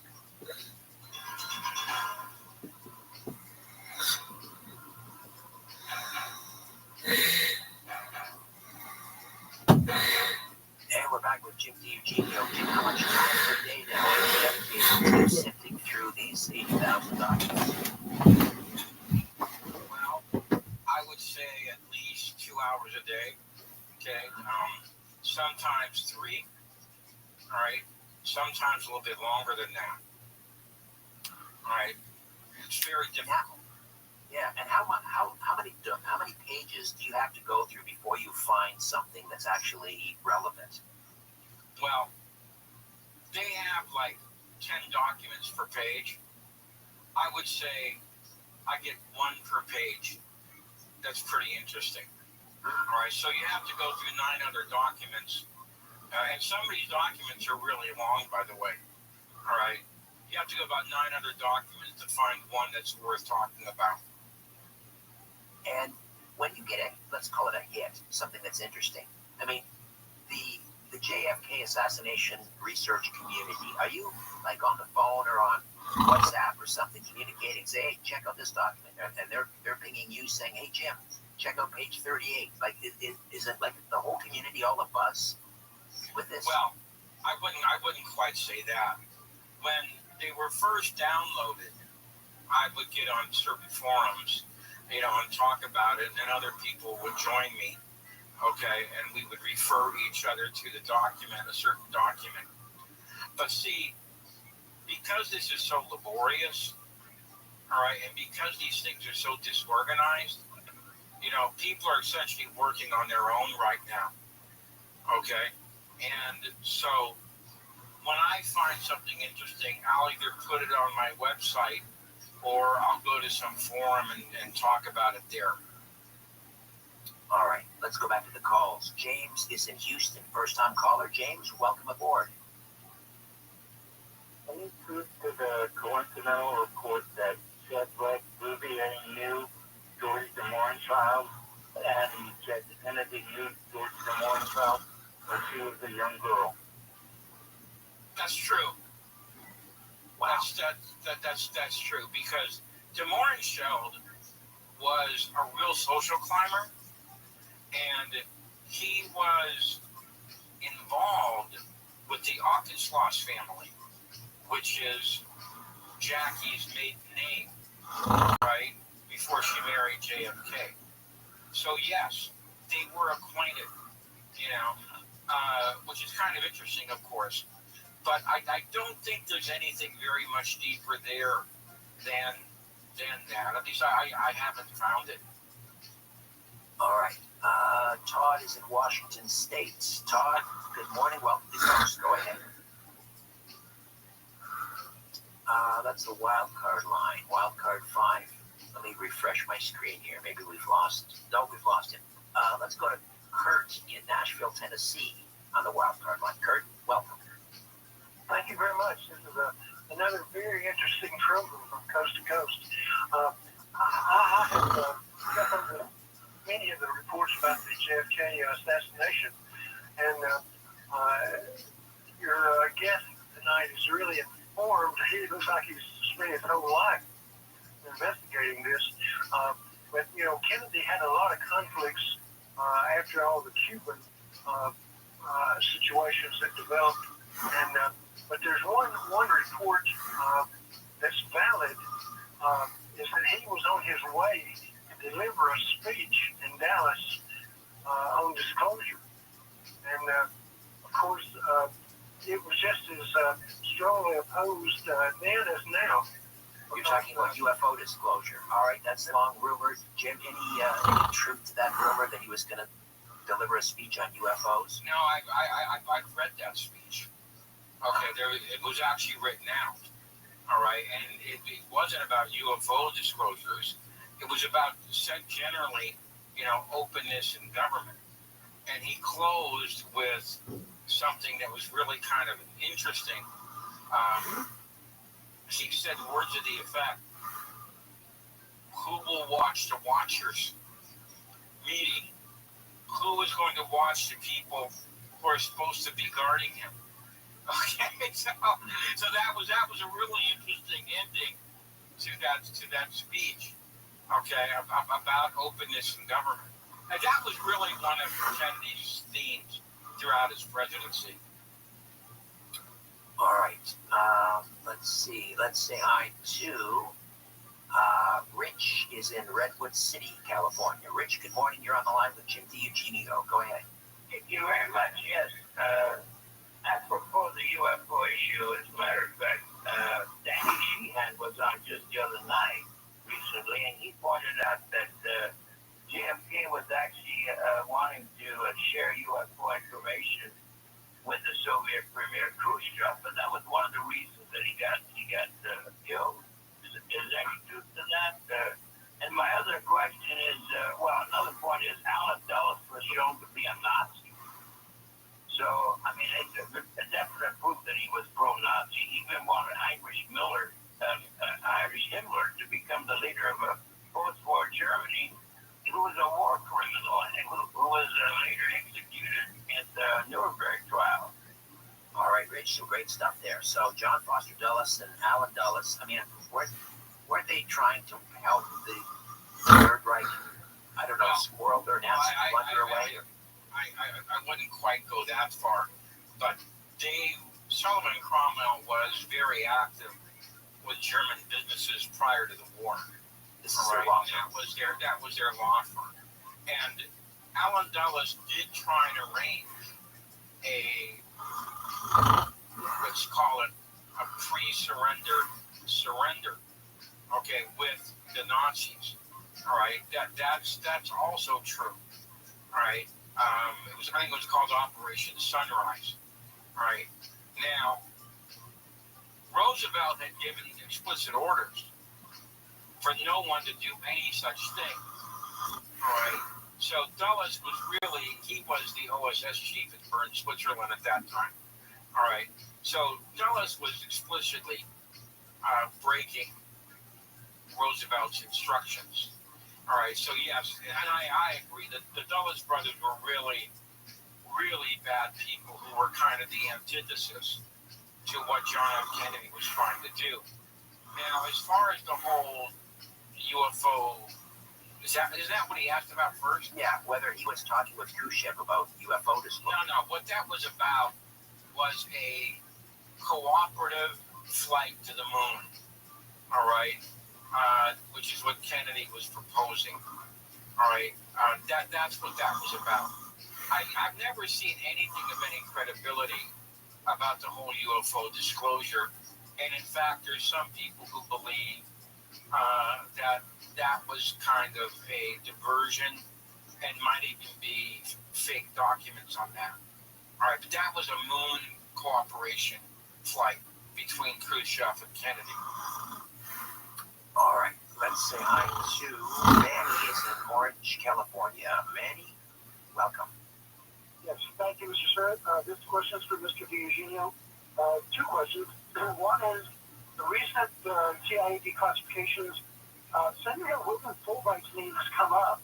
I don't know whether it was Bay of Pigs or Cuban Missile Crisis, but during one of those two incidents, he spoke up sharply against any U.S. aggression whatsoever, which was a rare stand for a senator to take. And then the second question, going back to President Kennedy's plans for withdrawal from Vietnam, there's been speculation and rumors back and forth and arguments, but other than National Security Action Memorandum 263, which was co-signed by McNamara, which proves Kennedy was steadily withdrawing 1,000 advisors at a time. Back in 2011, someone penned an article from Mr. Dieugene's website, Kennedy's and King, entitled General Jop View. This is in regards to General Odin Jop, the right-hand general to Ho Chi Minh. And someone had met, the article writer met General Jop's son, who corroborated and confirmed that, quote, President Kennedy was withdrawing from Vietnam in late 63. I don't think enough people know about this, but if Mr. Diugene knew, if you could go into detail. Thank you. All right, thank you. According to the first one, yes. William Fulbright was the only guy in the room who, when Kennedy put a vote about the Bay of Pigs, there's a room through about 20 people, all right? He was the only one who objected to it. And Kennedy, because it was a 19-1 or something, he went ahead and approved it. To much to his chagrin, he very much regretted that decision, and it impacted the rest of his decisions for the rest of his term of office. He didn't trust his immediate cabinet advisors, and he would parcel out certain assignments to people like Bobby Kennedy or John Kenneth Galbraith, or with Moscow was Norman Cousins, the editor of the Saturday Review.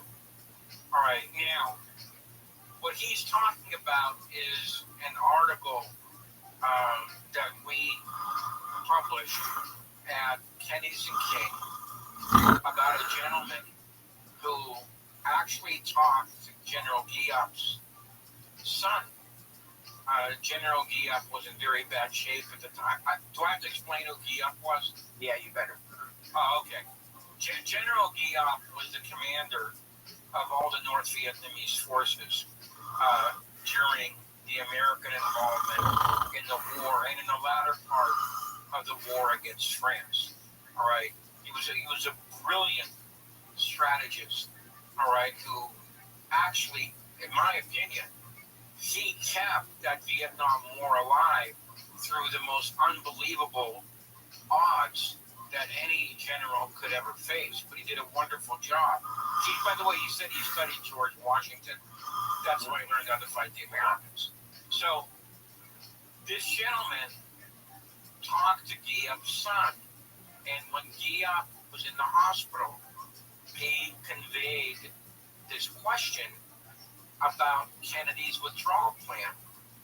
And Giap actually said,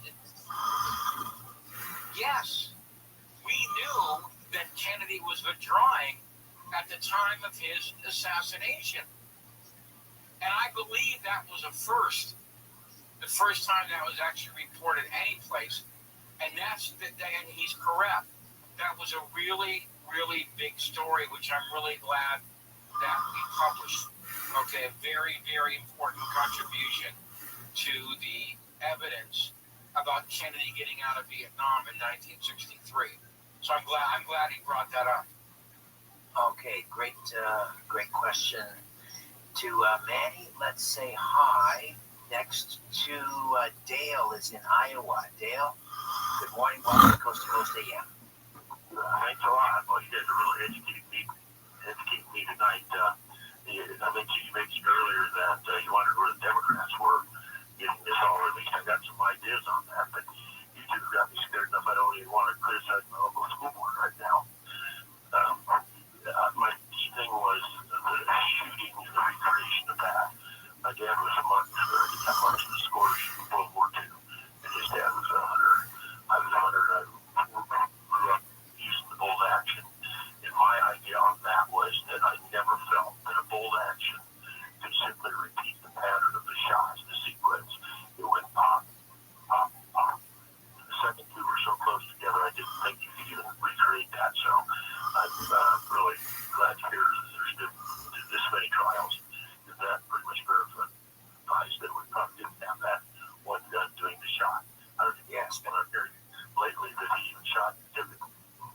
especially with a damaged firing pin and a scope that wasn't field tested. That would make it kind of tricky too, wouldn't it, Jim? Right. Those are both correct. And the listener is very, look, if you don't know, there's 3 types of rifles.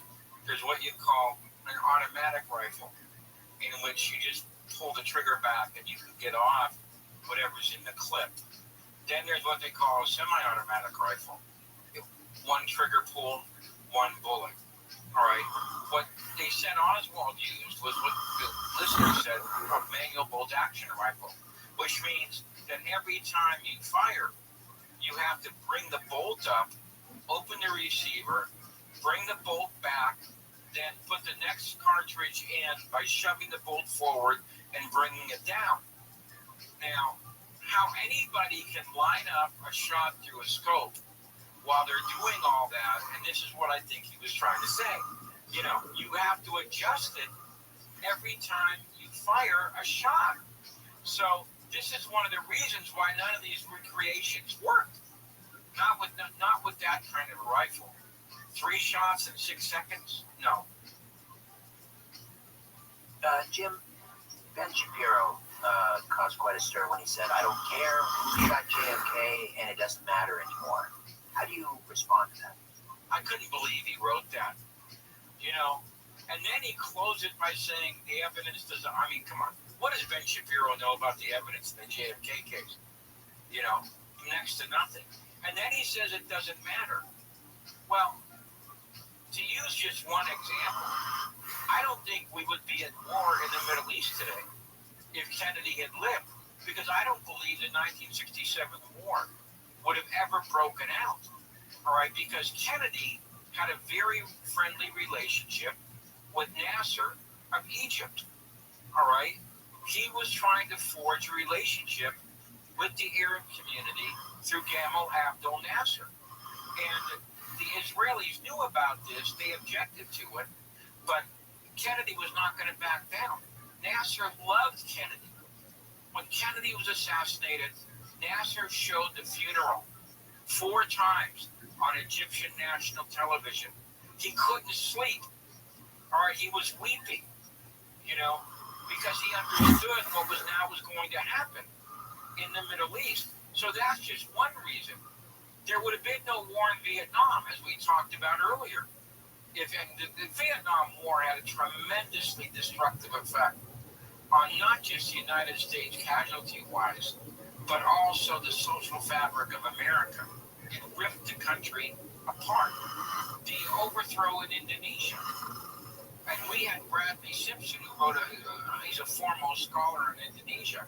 When we interviewed him for Oliver's film, he said the overthrow of Sukarno would not have happened if Jim had lived. Got to jump in because we're out of time. Wow, 3 hours. You did amazing work. Thank you for this, Jim. Can I plug my book? Yes, very quickly. All right, the JFK Assassination Chokeholds. Okay, that's my latest book. Thank you for having me on. Thank you, Jim. Kennedy'sKing.com. For George Norrie, George Knapp, Connie Willis, Lisa Garbage, Vera, Stephanie Smith, Tom Dana, Pacer Dan Galante, Miranda Moreno, Adam Thompson, happy birthday, Donna Walker, and Sean Latisseur. I'm Richard Searing. Thank you for your ears and your voices, your beautiful voices. Until tonight, so long for now.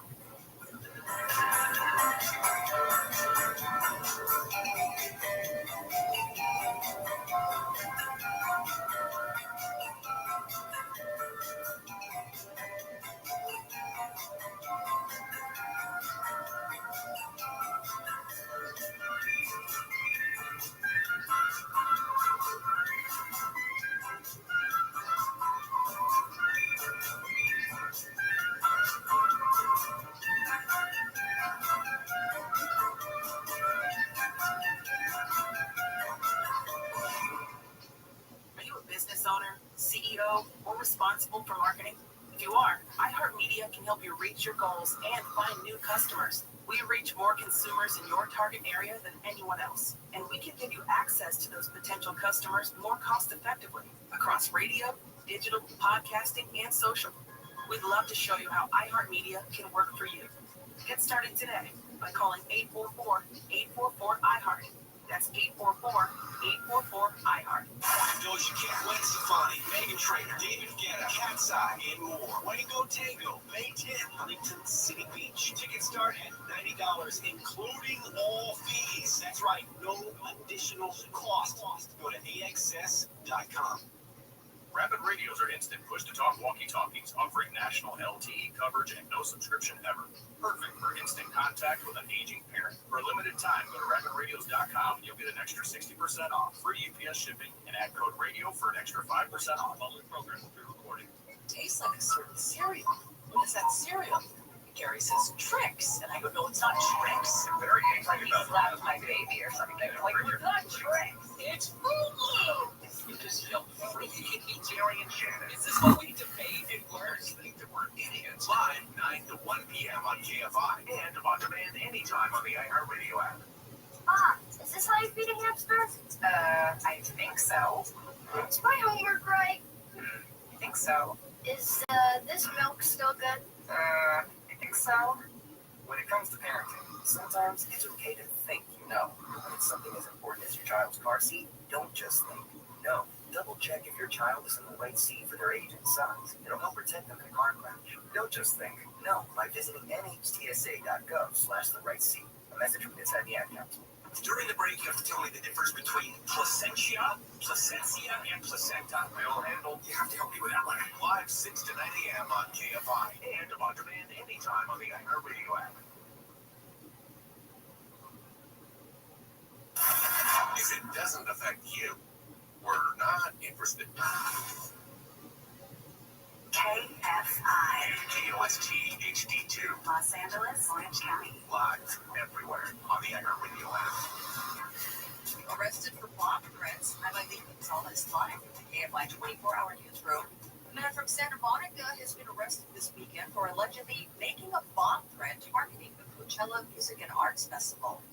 Cathedral City Police say Davis Darvish made the threat while at the Agua Caliente Casino. Darvish apparently claimed he'd been responsible for a bombing at the event. Officers identified him through his Tesla, then alerted festival law enforcement officials who were on standby for his arrival to Coachella. Darvish never got there because he was detained in Palm Springs. Police found no explosives. He's now being held on $1 million bail. Andrew Caravella, KFI News. A new wildfire prevention rule in Northern California will force some homeowners to make big changes to their yards. Berkeley will soon require homeowners in high-risk areas to remove most plants within 5 feet of their houses. It's part of a new rule aimed at stopping wildfires from spreading. It targets neighborhoods near Tilden Regional Park where embers from wildfires could easily ignite landscaping. The idea is to replace flammable materials with fire-resistant ones like stone or concrete. But some residents worry they'll lose shady gardens that also support wildlife. Regina D'Agostino, KFI News. The Fighting Oligarchy Tour, featuring Senator Bernie Sanders and Congresswoman Alexandria Ocasio-Cortez, has drawn an estimated 36,000 people to downtown LA. AOC says the goal of the tour is to shape a better future for the country than what is offered by President Trump. And we will make that promise to take care of each other on our worst days and to share in the successes of our best. Thank you so much, Los Angeles. Sanders says the stop in LA has been the largest so far. Democratic Congressman Jimmy Gomez from LA and Ro Khanna from San Francisco also spoke to the crowd yesterday at Gloria Molina Grant Park. Music artists Joe Baez and Neil Young performed. The Trump administration is exempting certain things from its tariffs. ABC's Selena Wang says smartphones, laptops, and other electronics are on the list. Now, those exemptions also include solar cells, flat panel TV displays, flash drives, computer processors, memory chips, and semiconductor-based storage devices. She says this is some relief for big tech companies like Apple, which relies on China to make iPhones. It's been a rainy and sometimes snowy weekend for millions in the Northeast, while the West deals with record heat, winds, and fire weather concerns. But meteorologist Samara Theodore says in between, a cross-country storm will move from the Rockies to the East Coast starting tomorrow. We're watching this next storm dive deep into the Dakotas, bringing snow and rain, then sweeping across the Great Lakes. By Monday afternoon, Ohio, parts of western Pennsylvania, we're going to see strong storms. She says further west, red flag warnings have been issued for places like Denver and Tucson. The crew from the International Space Station is still getting used to gravity 3 weeks after coming back to Earth. You get used to having Earth squash you a little bit. NASA astronaut and Space Force Guardian Colonel Nick Hague says relearning balance is one of the biggest challenges to gravity back on the planet. He also says gravity, or the lack of it, affected the more than 150 experiments he and the crew worked on during their mission. It does those same things to all of our experiments, and it helps us learn a little bit deeper about everything. Hague spent 171 days in space. He was the commander of the Crew 9 mission that returned Butch Wilmore and Sonny Williams to Earth. Amy King, KFI News. You can listen to the interview with Colonel Hague at kfiam640.com/wakeupcall. There's that crash on the 210 in Pasadena. This was a fatal accident on 210 westbound connectors to the westbound 134. And the ongoing investigation still has 2 lanes closed there. You're going to find brake lights starting for you at about Allen. And once you get past that, get on the 134, you look good. But if you're heading on the 210, that looks good on the westbound side. Eastbound side, however, of Pennsylvania Avenue, we have an accident in lanes there. It's causing back up to 1%. In Hollywood, a crash on 101 northbound has the right lane blocked before Sunset. Not seeing a backup there. And down in Long Beach, an emergency closure on the Anaheim Street off-ramp from the northbound 710 and overturned. The big rig is there. Emergency crews are trying to clear that out. Nothing else to really slow you down on the freeways this morning. The 101 is looking great from Sherman Oaks into downtown in about 16 minutes in either direction. And you're headed into West LA on the 405. That's about 15 minutes and only 35 minutes down to Long Beach. With Southern California's most accurate traffic reports, I'm Rich Casella. SoCal weather from KFI. Low clouds, fog, and drizzle this morning, then partly cloudy.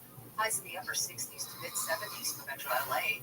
Mid-60s at the beaches, low to mid-70s in the valleys and IE. Mid-70s to around 80 in the high desert. Tonight, partly cloudy early, then low clouds and fog with lows in the lower 50s. Tomorrow, partly cloudy with highs in the upper 60s to mid-70s. Right now, it's 57 in Cypress, 57 in Brea, 58 in Yorba Linda, and 56 in Steel Beach. We lead local from the KFI 24-hour newsroom. I'm Eileen Gonzalez. The Rocket Man has landed on iHeartRadio. Hi, this is Elton John, and this is iHeart's Elton John Radio. Every hit, every deep cut, and the behind-the-scenes stories from Sir Elton himself. It became my first ever hit. From the anthems that made history to Elton's own picks, all commercial-free, including his new song with Brandi Carlile, the soundtrack of a legend. Search Elton John Radio on your iHeart app to listen now. To protect his family from disaster, Steve used his camera phone. By taking pictures of his important documents, Steve can always have them stored online. Learn more simple disaster prep tips at ready.gov. A message from FEMA and the Ad Council. The free iHeartRadio app is #1 for music, radio, and podcasts, all in one. Discover a new podcast from our library of over 350,000 titles. Here's an iHeartRadio podcast preview. How do you take down the criminal network hidden in the shadows? I tell them that I know that they're the ones who are running the largest child abuse website on the darknet. The journalists working to expose the darkest corners of the internet. That's your playroom floor. That's your baby's clothes. That's my house. The police hunt down online predators. Did we create the environment that they're using? No, we didn't. We didn't make it. They made it. Hunting Warhead. Subscribe wherever you get your podcasts. Listen and follow this podcast for free on the iHeartRadio app. #1 for music, radio, and podcasts, all in one. China is raising tariffs on U.S. imports from 84% to 125%.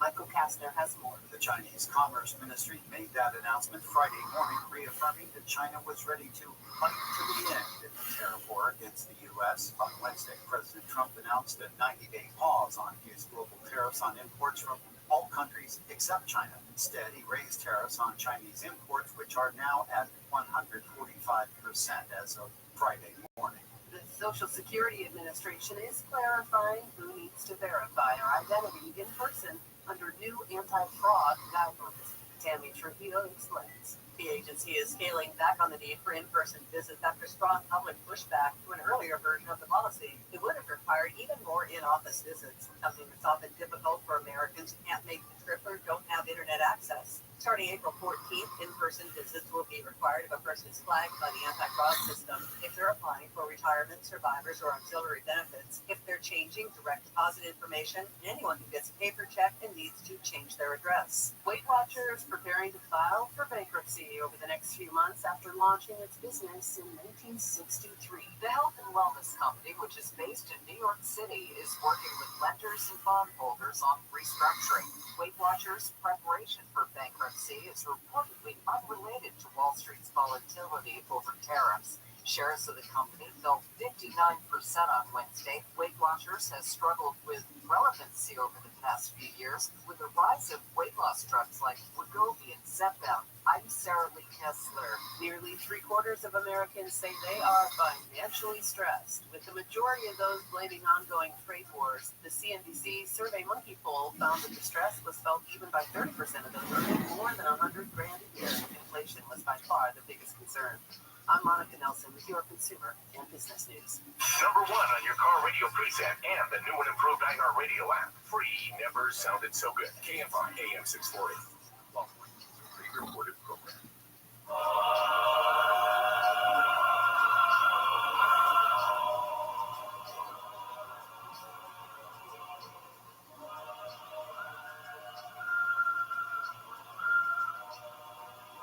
Over 2,000 years ago, I walked this earth.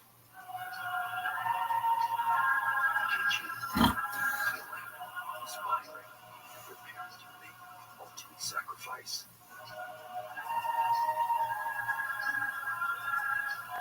For God so loved the world that he gave his only begotten Son,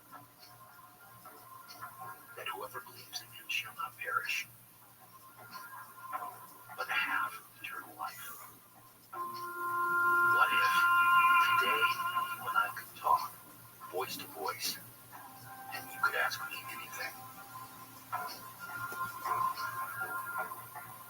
You are listening to the Jesus Christ Show.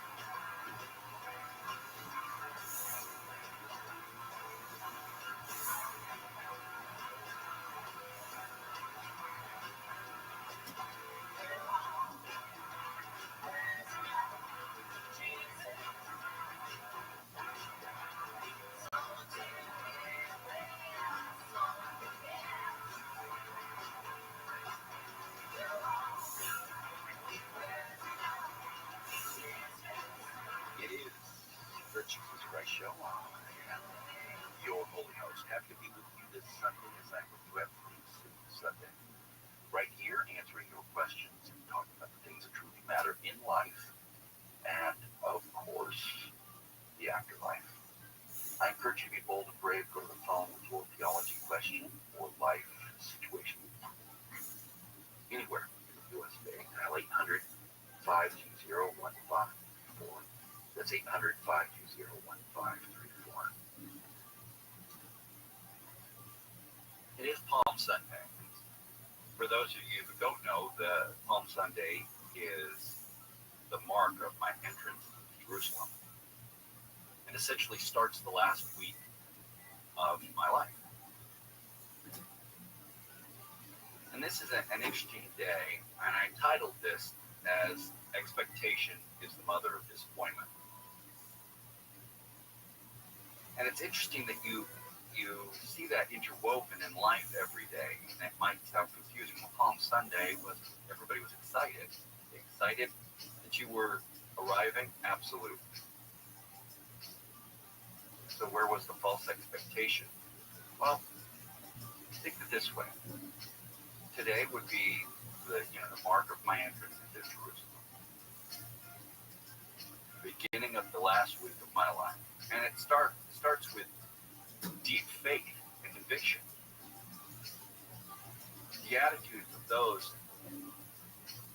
that were there and witnessed them were such that the animal in which I rode in on, they didn't even want the bottoms of his hooves to touch the ground. They laid the palm fronds down where you get Palm Sunday.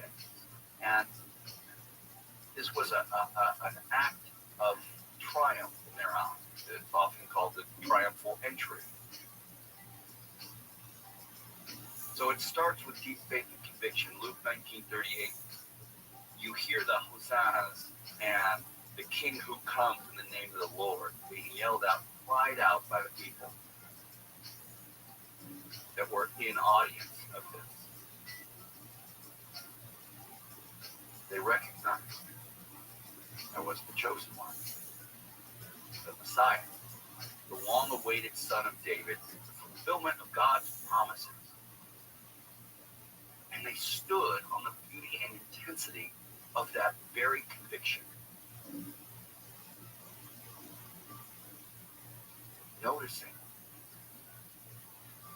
that what they witnessed on that day was the entrance of the Messiah. But this changes, obviously. 1 week later, I'm on a cross. 1 week later, the chants of joy and praise turn to chants of execution. What caused it? Expectation. It's false expectation. You do this all the time with God. And partly your view and where you're standing is right. But you're for the fulfillment, the way God's going to fulfill that request, that idea, or that belief becomes different. And then all your faith goes. False expectation changed that praise and worship into chants of anger, disappointment 1 week later.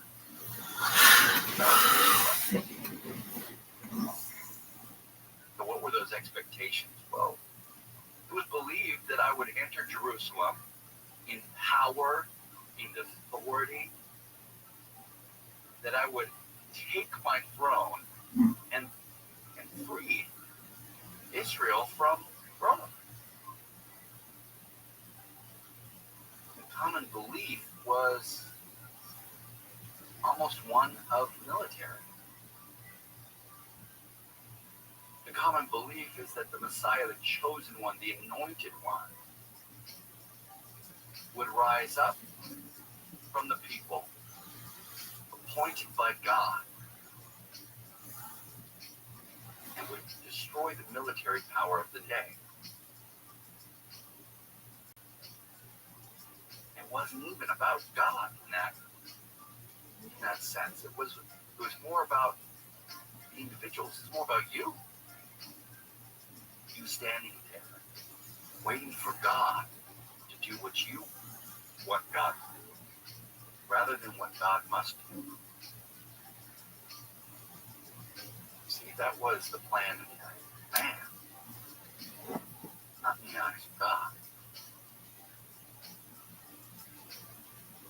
My throne would take it, but not when I overthrow the government,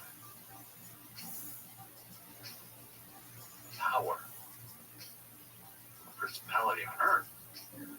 My throne would be taken when I suffered, died, and resurrected, conquering the power of sin, not just the power of Rome. And this is seen and understood later, after the fact. Acts 2:32 through 33. This Jesus God raised up And of that we are all witness, being therefore exalted at the right hand of God, and having received from the Father the promise of the Holy Spirit, He has poured out this that you yourselves are seeing and hearing. It was after the experience they understood God's plan. But many were left scattered about because they had their own vision of what God should be doing. And you're probably in that same place today. That expectation ends up bringing disappointment. You sit and you wait for God to do something, but you wait for God to do that which you think is right. That which somehow leaves your wants fulfilled. But that's not how God works.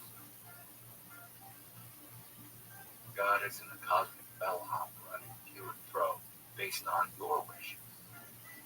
The key here is to get your wishes in line with the wishes of God. Because these expectations in everyday life, every part of your life, end up causing you to go down the wrong path or to be disappointed with something wonderful because it's not what you thought, it's not what you expected. And the people of Israel expected me to come in, to wipe out Rome. And by having that attitude, by having that expectation, missed the beauty of what was at hand, what was taking place and right in front of them. And I knew it. There's many scripture that talk about me reigning. But it comes with the conquering of sin, of all enemies, not just Rome. 1 Corinthians 15:25. For he must reign until he has put all his enemies under his foot. That is not about one enemy. That is against the combat of sin. And how small that is. The vision of the people on that day. To see me as someone who would just take care of that one problem, that one little problem in comparison to the sins of the world. Yet selfishly, that problem was all there was.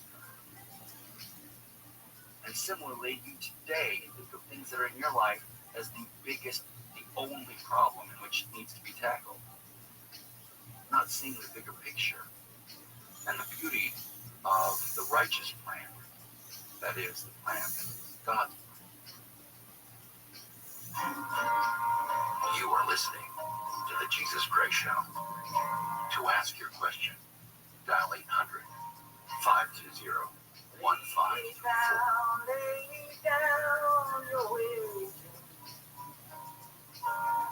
Lay down a song you strum. From the very beginning, iHeart has believed in me. Even now, I still get excited when I hear one of my songs playing on the radio. Thank you, iHeartRadio, for honoring the truth I fought for in my music. Because we believe in the power of music. All your favorite artists, all in one place. The free iHeartRadio app. The free iHeartRadio app is #1 for music, radio, and podcasts all in one. Discover a new podcast from our library of hundreds of thousands of titles. Here's an iHeartRadio podcast preview. A New York Times headline caught my eye. It read as follows: the psychedelic revolution is coming. Psychiatry may never be the same. Psychedelics are everywhere. Could psychedelics soon be the new Prozac? Investors want it The most important IPO of the year. because people believe in psychedelics. Depression, anxiety. So many desperate specialists coming to us for help. As medicine that can make us all better. But there's a dark side. So, Lily, what is this? Right. I just want people to see what I see. What did you see cover-ups, and I see the possibility that a lot of people could get hurt and get really deeply hurt. I'm Io to Live Right, and this is Cover Story from New York Magazine. Season 1, Power Trip. Power is seductive, and we are humans, and humans like being seduced. Listen and follow this podcast for free on the iHeartRadio app. #1 for music, radio, and podcasts, all in one app. iHeartRadio brings you New to View, Streaming Edition. Looking for something to watch? Listen up. Next week on Netflix, Tuesday, the debut of the Swedish mystery series The Glass Dome, as well as the documentary special Behind the Curtain, Stranger Things, The First Shadow. Next Wednesday on Netflix, the launch of the British docu-series The Diamond Heist. Next Thursday, the kickoff of the Netflix romantic drama series Ransom Canyon, starring Josh Duhamel and Minka Kelly. Next Friday on Netflix, the debut of the documentary film Oklahoma City Bombing, American Terror, as well as the Dutch thriller movie I Hostage. Next Tuesday on Paramount Plus, the launch of the 2-part docuseries The Carters, Hurts to Love You. Next Wednesday on Hulu, Season 2 of the drama series No Man's Land. Next Thursday on Tubi, the premiere of Season 2, the comedy series Borders, and over on Peacock, the 5th season debut of Law & Order Organized Crime. Next Friday on Disney Plus, the 2nd season launch of Light and Magic. Next Wednesday on Apple TV Plus, the debut of the new comedy Government Cheese, starring David Oyelowo. Next Wednesday over on Amazon Prime Video, the 2nd season launch of Last One Laughing, Columbia. Next Thursday on Amazon Prime Video, the kickoff of the new animated comedy series #1 Happy Family USA, as well as the 3rd season of Leverage Redemption. Next Friday on Apple TV Plus, the 3rd season premiere of the kids show Jane. And next Friday, over on Amazon Prime Video, the debut of the limited drama series, The Narrow Road to the Deep North. And that's New to View on iHeartRadio. Happy binging! A second fatal crash this morning has lanes closed on the 91 westbound in Corona. The crash happened right at Main Street. The CHP currently has everything except the fast track lane closed from just before the 15 to just after Lincoln. Now you can get through on the fast track lanes, and there aren't any delays right now, but if you'd like to avoid the whole scene, you might want to make your way down to 6th Street, which you can take all the way back onto the 91. The rest of the drive is clear once you get past that. With Southern California's most accurate traffic reports, I'm Rich Mazzone.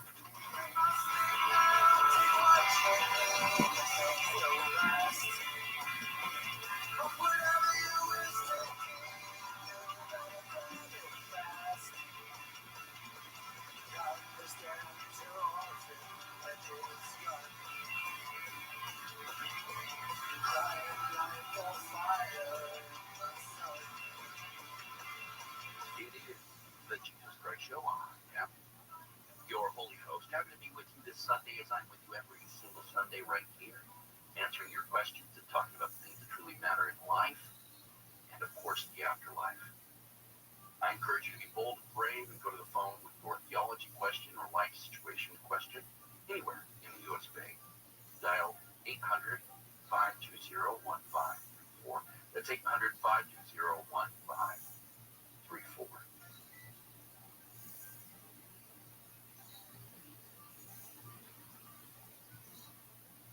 Palm Sunday, the marking of my entrance into Jerusalem, what is often called the triumphant entrance into Jerusalem, the last week of my life. Starting out with such deep faith and conviction, Luke 19:38 shows that people called out, they cried out that I was the King who comes in the name of the Lord. So it's not that they had it completely wrong, but they were missing the most important part. They were missing the totality of why I was there and what I was going to do. And not understanding that, missing that, was due to expectation. The expectations were set incorrectly. How often does this happen to you, that an expectation skews you from seeing the beauty, the true beauty of the situation, and it ends up letting you down? this is part of many problems in relationships as well. That's absolutely right. Expectation is the mother of disappointment. And in this case, that expectation that started with this praise and worship ended with my crucifixion and some of the same people screaming and yelling for Barabbas. That expectation is what killed. The perspective was on. They wanted me to destroy Rome. They thought that's what I was there for. But that was the plan in the eyes of man, not the plan in the eyes of God. And they missed it. They missed it. Now, if you read on, it talks about, that I point these things out. But not only did I point it out to everyone or just the lay people that were there, I pointed it out to the religious leaders. The religious leaders as well were mistaken. It's not just left up to the people. So I say these things today that you understand about expectations and how they can ruin your vision and understanding of what's going to take place or the bigger picture that's more important than just that small thing. You're looking and saying, God, I want you to remove Rome from my life. And God wants to remove a plethora of problems and concerns. To get these things out of your life to make you healthier, even happier. But you hold on to everything else and say, well, just remove this one thing. And God has a bigger plan in your relationships as well.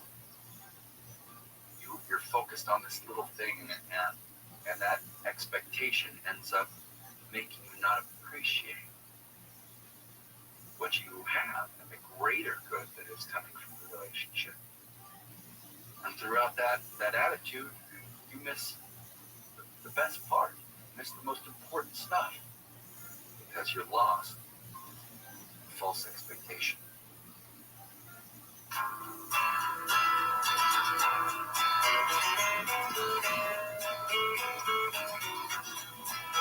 Yes, you are listening to Jesus Christ. Hanging to ask your question. Dial 800-520-1524. Beauty parlor is filled with sailors. The circus is in town. Here comes. I'm Eileen Gonzalez, live from the KFI 24-hour newsroom. A man has been shot dead near the Long Beach Grand Prix. The shooting was reported just before 6 p.m. Saturday near Cedar Walk. The man was taken to a local hospital where he was pronounced dead. Detectives blocked off streets near the race, but the Grand Prix was not interrupted. Pacific Coast Highway is set to reopen. I'm a pretty great multitasker. I can wash dishes and do laundry. I can roller skate while walking my dog. I can even order lunch while doing my homework. But I can't use my phone while driving. A distracted driver is one of the leading causes of death in the United States. So when it comes to driving, please, don't be a multitasker. Don't drive distracted. A message brought to you by iHeartRadio, the National Highway Traffic Safety Administration, Project Yellow Light, and the Ad Council. Find your iHeartRadio everywhere. There are hundreds of ways to experience iHeartRadio at home and on the go, beyond the iPhone and Android app and at iHeartRadio.com. Here's another way to connect to iHeartRadio.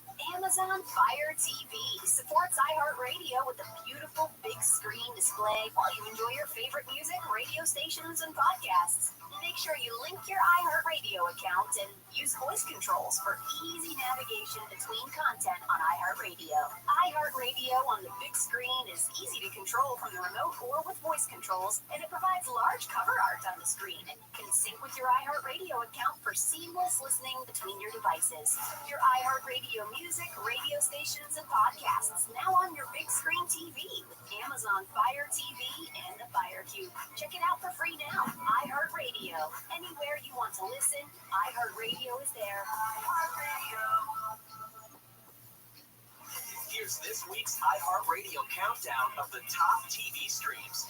Here's what you've made popular by getting your stream on. Starting us off this week is the latest season of Reacher on Amazon Prime Video. That's followed by the debut of Dying for Sex on Hulu. Another new show is In an Age, The Bondsman on Amazon Prime Video, starring Kevin Bacon. Severance on Apple TV Plus falls back to 7, with the medical drama The Pit on Max up to 6 this week. Debuting at 5 is the new Guy Ritchie drama Mobland on Paramount Plus, and dropping down to 4 is The White Lotus on Max. The new comedy The Studio, starring Seth Rogen on Apple TV Plus, jumps up to 3 this week. Remaining at 2 is the new mystery comedy The Residents on Netflix, and for the third straight week, the new Netflix British drama Adolescence is your #1 stream show.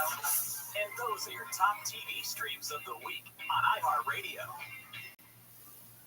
Future Health Weight Loss. Get access to weight loss meds like Ozempic, Zepbound, and pill options if you don't like injections from FutureHealth.com. The meds eliminate hunger and cravings, while Future Health handles the rest. Best results, best price. All online with no insurance needed. Join those losing 10 pounds in their first month. Visit FutureHealth.com. Future without the E to start losing weight this week. Future Health Weight Loss. Data based on independent study sponsored by Future Health. Future Health is not a healthcare services provider meant to prescribe at provider's discretion. Bad breath is no fun, and it doesn't matter who has it. You, your friends, your coworkers, your loved ones. Let me introduce you to Zellman's Minty Mouth. It's a tiny little capsule you swallow, mint on the outside, parsley seed oil on the inside, and clinically tested against the toughest offenders, even garlic and onions. And it's not just a mint. Pop 2 or 3 in your mouth, you suck the minty coating, and then you swallow the capsule for fresh, clean breath that lasts for hours. And it doesn't just cover up your bad breath. It cleans your breath in a way other mints can't. It fights bad breath in your mouth and goes down to your gut and really goes to work. Zellman's gives you a money-back guarantee I know you'll never use. There's free shipping if you order 3 packs or more. And trust me, you're going to want more. And I've known the folks behind Zellman's for over 30 years, so I proudly stand behind this product. Go to Zellmans.com/KFI. You'll get a 15% discount. Take advantage of the 15%. Go to Zellmans, ZELMINS.com/KFI. Take advantage of the 15%. Anesthesiologists are highly trained physicians who have completed medical school and over 12,000 hours of clinical training to become experts in anesthesia care and pain management. During surgery, an anesthesiologist leads your care team throughout all phases of your surgical journey. When complications arise, anesthesiologists make split-second decisions that can save your life. Every patient deserves access to physician-led anesthesia care, the gold standard for patient safety. Learn more at safeanesthesiacare.com. Hey everyone, April is National Volunteer Month, and what better time to be a part of something big?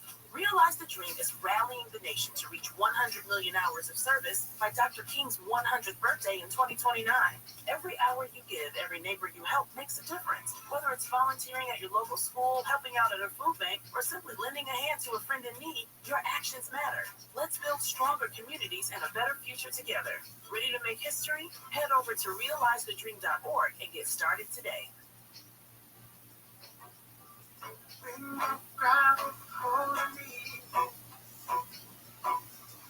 Tell me that I'll never be set free. 'Cause I'm here beside people calling, step into the night. To hide her food. Tell me how you about this. To how you about this to you. Ain't got no money. It is the Jesus Christ Show. I am your holy host. Happy to be with you this Sunday, as I'm with you every single Sunday right here, answering your questions and talking about the things that truly matter in life, and of course the afterlife. I encourage you to be bold and brave. You can go to the phone with your theology question or life situation.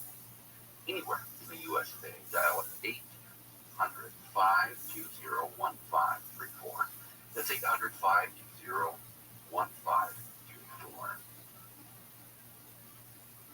Palm Sunday, marking my entrance into Jerusalem in the last week of my life. Expectation is the mother of disappointment, and I want you to take that away with you today and into this week. And understanding how you bring expectation into your life in every way, in every form, whether it be at work, in relationship, with your faith. How many times have you heard people that are praising God and loving God and something goes wrong in their life? And all of a sudden, their faith is gone. There are some expectations that are written in stone and still pass away like death. Inevitable. But everyone looks around, trying to find ways around it, or to somehow blame God or get upset when a life comes to an end, because the expectation is that you're going to have 90, 100 years. That's not said anywhere. There's no guarantee.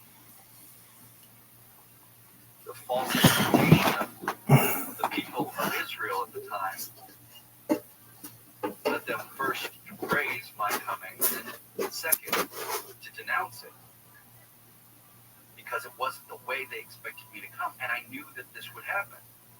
Later on in Luke 19:41 and 42, it says that when I approached Jerusalem, I saw the city and I wept over it. He said, if you had known in this day, even you, the things which make for peace. But now they have been hidden from your eyes. I'm telling you, I would have recognized it, understood what happened.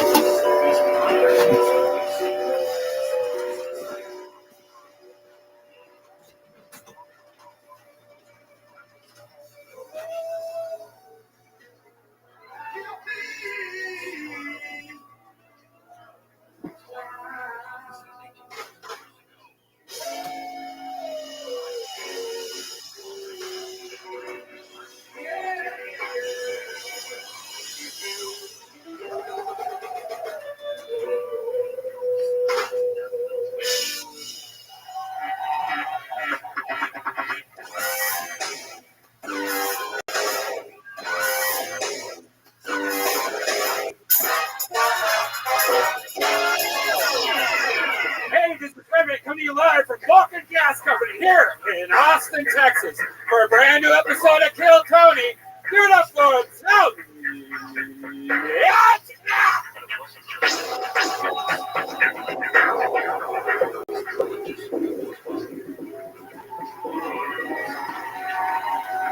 Come on, Austin, Texas. It's a real live podcast. You guys ready to do this shit tonight? Hey, y'all. How about a hand for the band, everybody? Come on. Am I right, guys? Red band. You believe this? I do. Chaos. These are our friends Matt Muehling on guitar, everybody. The great Michael Gonzalez on drums. And that is our good friend Pete Madness on the bass guitar, everybody. They are the Screwball Peanut Butter Whiskey Kill Tony bands. Kill Tony, brought to you by the Yellow Rose and the Red Rose, the two best strip clubs in the world. Just happen to be here in Austin. Isn't that amazing?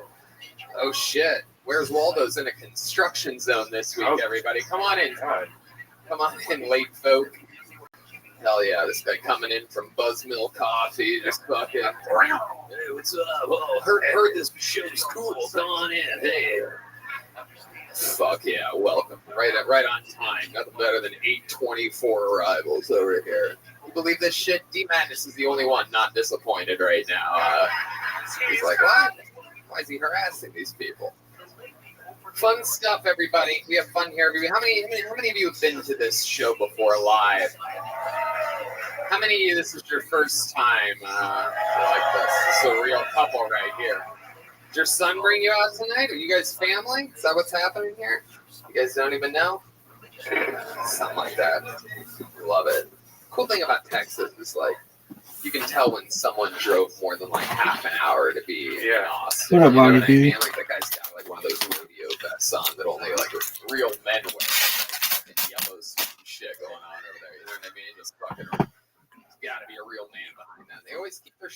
very well ironed somehow. It's impressive. It's like when you're at the mall and you're like, how is J. Crew still a store? That's how. That's it.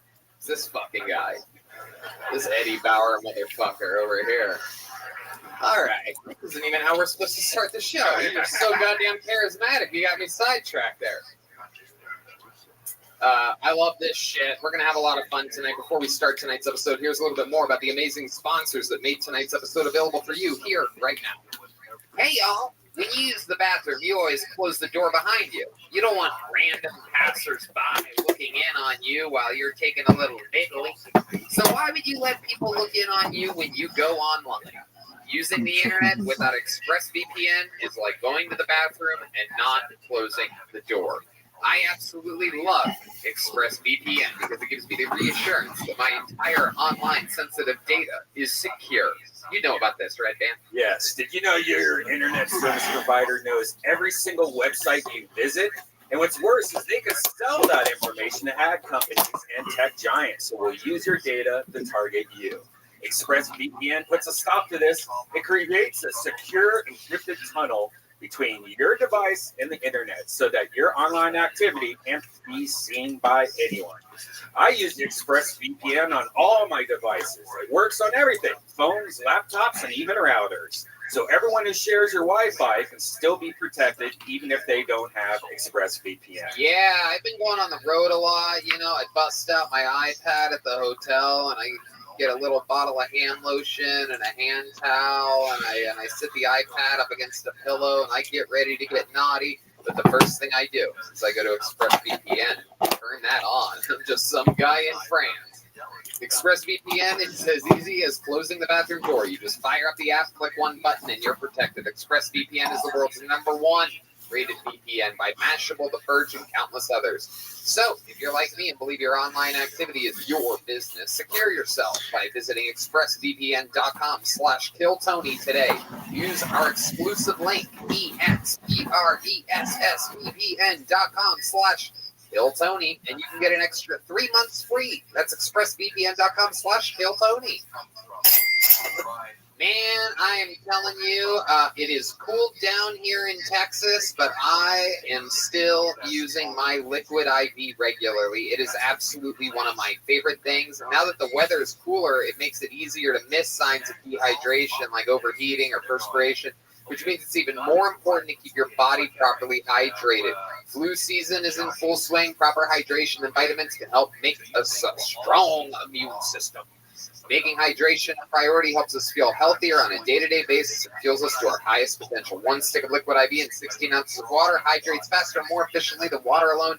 They have a bunch of amazing flavors. I went to a sauna today, and I used liquid IV, and it made me feel great the entire time. Red Band, you know about this stuff. Oh, man, I love it. I have one before I go to bed, when I wake up, during the day. Every time I drink something, I use the liquid IV. It's great tasting. It makes you feel great. And, you know, their flavors, they have some of the best flavors ever. Lemon lime, strawberry, watermelon. My favorite, cherry, is now at Walmart because liquid IV is now at Walmart. And if you like pina colada, they got that too. The optimal ratio of glucose, sodium, and potassium delivers water and nutrients into the bloodstream. The company is a great company. They donate 4 million servings in response to COVID-19. So these people actually, they're not just virtue signaling buffoons like a lot of companies. They actually donate to food banks, veterans, active military, first responders. They've donated over 11 million servings globally. Grab your favorite liquid IV flavors nationwide at Walmart, and you can get 25% off. When you go to liquidiv.com, and use code TONY at checkout. That's 25% off anything you order when you get better hydration today using promo code TONY at liquidiv.com. Ho, ho, ho! The holiday season is here, and with it come the yearly questions of how do I maximize my time savoring holiday moments and minimize my time shopping for gifts? Fear not, weary holiday wanderer. Matt Weldon has all the answers. Whether it's an office party, a party with friends, or just a holiday party of you, your couch and a game on the TV, Mack Weldon has all the essentials to keep you stylish and comfortable throughout the season, and their innovative daily wear system has taken all the hard work out of outfit planning with pieces designed to work together for any occasion, saving you time and sparing you any of extra holiday stress. I mean, it's super cool stuff. They all match, and I love it. I wear Mack Weldon when I'm walking around town or chilling at home. It's super cozy. I turn on the fireplace, I throw on my Mack Weldon outfits, and I just cozy around my place. You know about this, Red Band? Oh, it's great. And I'm somewhat of a stickler when it comes to comfortable sweatpants and sweatshirts. I was initially skeptical when I heard about the hype about Mack Weldon, especially their Ace collection. But man, I was proven wrong. Pairing super soft, high-performance fabric with unmatched style, these have become the pieces I live in, whether I'm hanging out at home or running errands around town. The foremost sweat skeptics has a new outlook. Don't sweat it. Just trust Mack Weldon. Yeah, that's true. And when it gets cold out there, use their amazing warm knit collection. That's what I use. It features shirts, vests, pajama pants, and more. My chilly winter days are behind me, like a dog's tail. Using innovative technology that uses your own body heat to keep you at the perfect temperature, these products from Mack Weldon have me saying something I never thought I would. I'm ready for the cold. This holiday season, every guy deserves to wear unforgettable clothes that he loves for the moments with loved ones that he'll never forget. This holiday season, dress good, look good, feel good. Wear Mack Weldon. For 20% off your first order, visit MackWeldon.com/Tony and enter the promo code Tony. That's MackWeldon.com/Tony. Promo code Tony for 20% off. Mack Weldon. Get it right this holiday season. You know, this past year has been really, really hard on us, and it's really hard to stay in touch with family when they're very far away. That's why Skylight is the perfect gift for that. You know, if you want to get the gift that will make your mom, dad, grandmother, etc. feel like he or she is right there with you during the holidays, this is the perfect gift. Skylight frames are a photo frame that you can update instantly by email from anywhere. It's a great way to feel close to those you love, even when you're separated. I uploaded a bunch of pictures of my grandmother and my mom. It's a great way to feel close to those you love, even when you're separated. It sets up effortlessly in just under 60 seconds. Just plug it in, use the touch screen, connect to your wireless network, and enjoy. I have one in my apartment in LA, one in my apartment in Miami, and one in my apartment here in Austin, Texas. And I send photos to all of them because it's easy. Skylight is effortless, and it's easy to update. Multiple people can send photos to the frame, so it's a great way to keep large network of friends and families in touch. As a black frame and a white mat, it actually just looks like a picture frame. It's so cool. Skylight Frame has a gorgeous 10-inch touchscreen. It's touchscreen. You can swipe through the photos with your finger and even tap on it with your finger to see the person you want. And it has 100% satisfaction guarantee. If you don't like your Skylight, then they'll offer you a full refund. Ooh, that's amazing. Now, as a special offer, you can get $10 off your purchase of a Skylight Frame. And you go to skylightframe.com and enter the code Tony. That's right. To get 10% off your purchase of a Skylight Frame, just go to skylightframe.com and enter the code Tony. That's SKYLIGHTFRAME.com, promo code Tony. You guys ready to do this shit or what, huh? Come on, Austin. You're here. It's a Monday. Trust me. Chaos will ensue.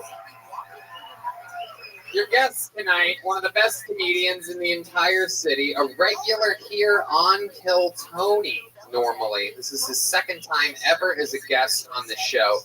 And of course, we're very excited about it. Ladies and gentlemen, this is Kill Tony legend, Hans Kim, everyone.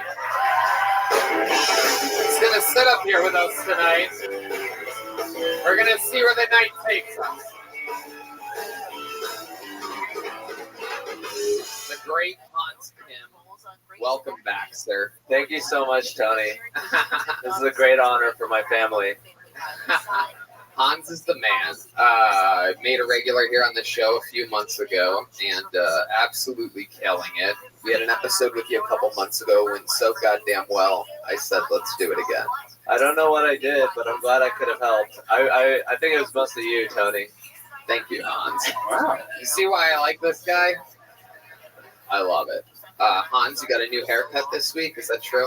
Yeah, I got a little haircut, did it myself, edged it up, and now I'm looking fresh.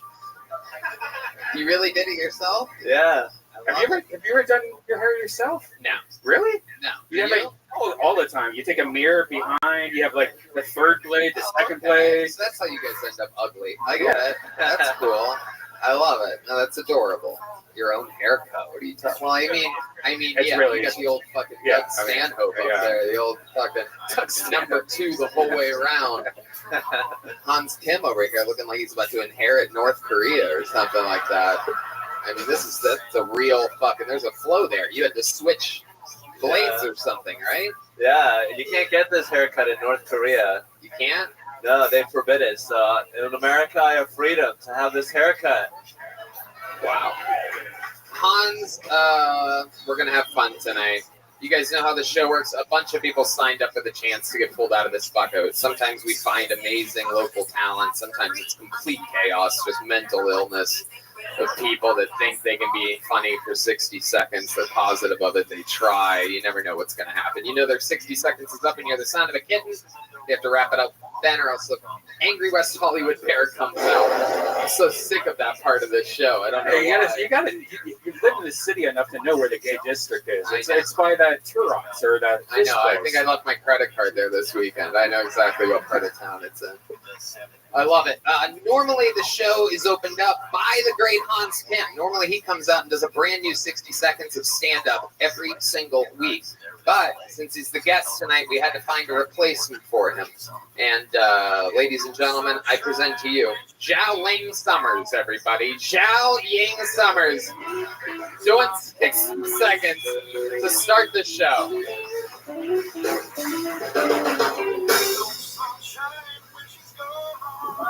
Hans, can you keep my purse here because you still chopstick one? So do it. He's Korean. They actually steal chopstick from Chinese people, so that's his duty to keep my purse. Guys, I'm sorry I brought my purse here. I know it's not professional, but I spent so much money on my green card. I'm here to stay. My name is Zhao Ying Summers. Americans cannot pronounce Zhao Ying. They call me Julie. Jolie. And Joanna. Joanna, do I look like a basic wedding to you? Do I look like I give a fuck about the pumpkin spice latte? Do I look like I neuter my dog? You'll be like, it is good to neuter your dog. Why? Why is it good to neuter my dog? Does that make them taste better? Don't worry, I don't eat dogs. I'm not Korean. Oh shit, a little dig at the end on Hans Kim. Zhao Ying Summers, everybody. Closing strong. Is that an American stereotype that we don't we like to neuter our dogs? Yeah, you guys neuter them and make sure they are companions, but they are just food. Alright, just hold on a second on your Chinese instrument that you're playing over here. Just hold on. Okay, Red Band. Put it away for a second. So Zhao Ying, welcome to the show. This is your first time on. It is my first time on Thrilled. Right. However, we all did meet you in Los Angeles, and Red Band gave me this information earlier that I cannot believe. Ladies and gentlemen, you are looking at who was once Miss China, everybody. Literally, we got Miss China on the show.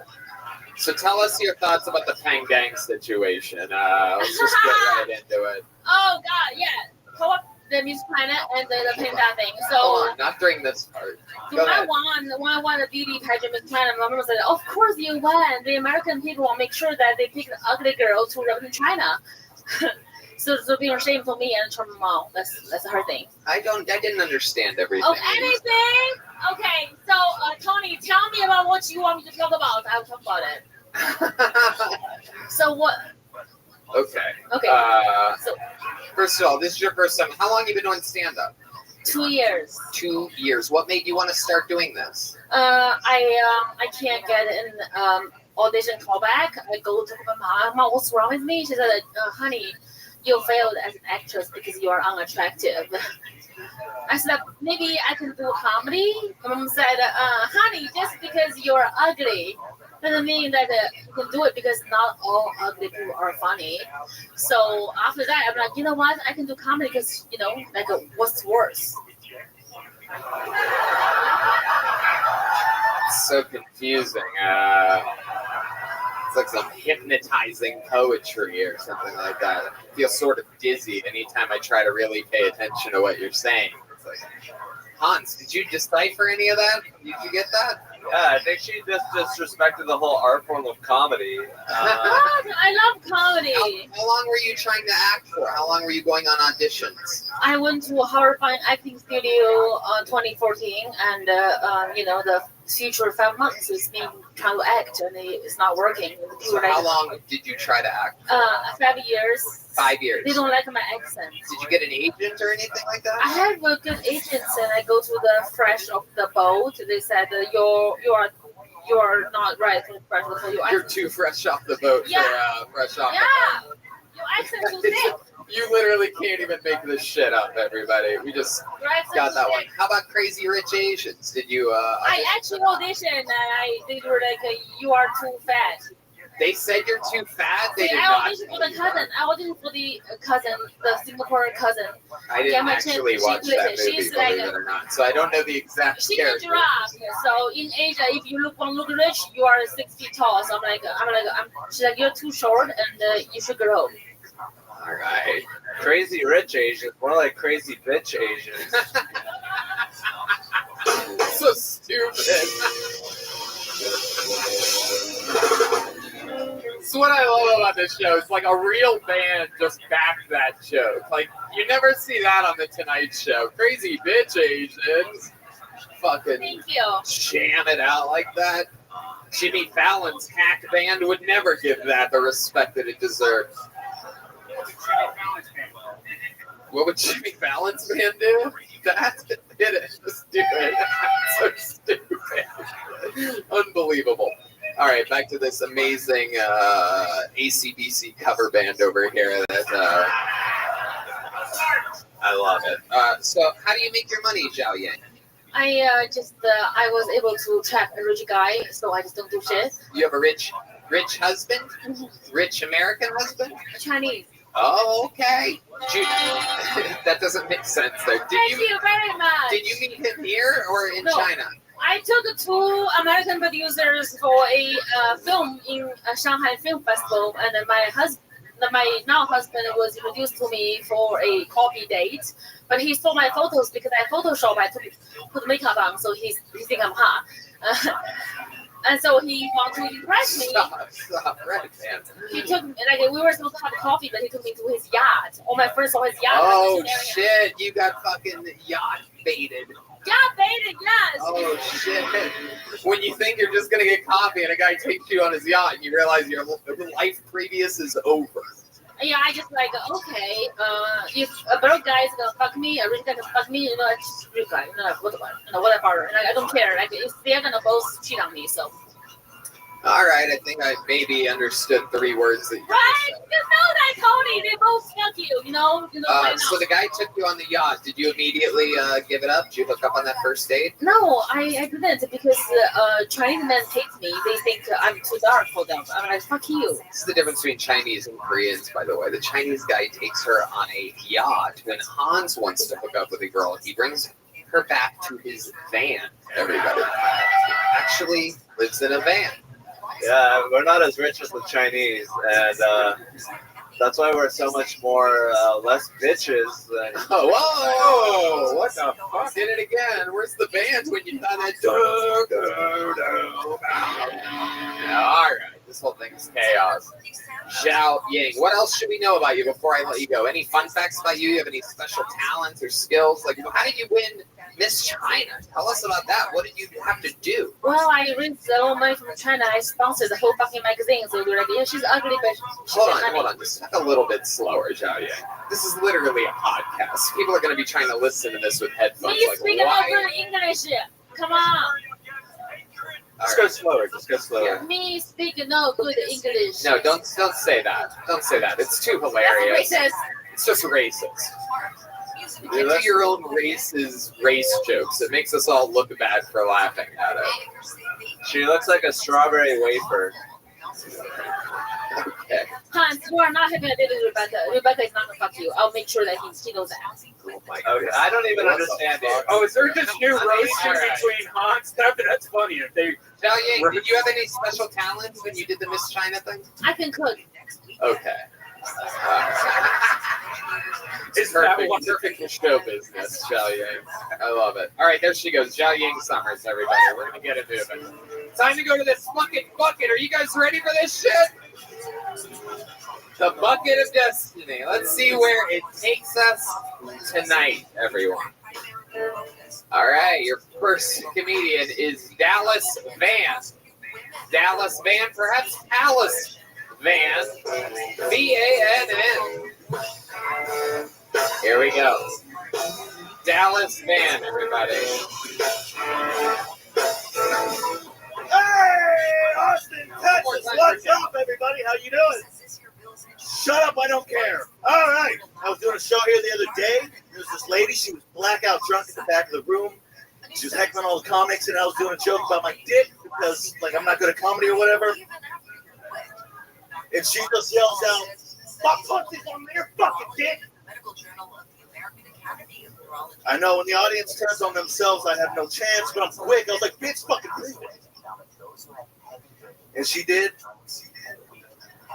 And like it was, by like a whole lot. And this bitch's pussy looked like a fucking urinal.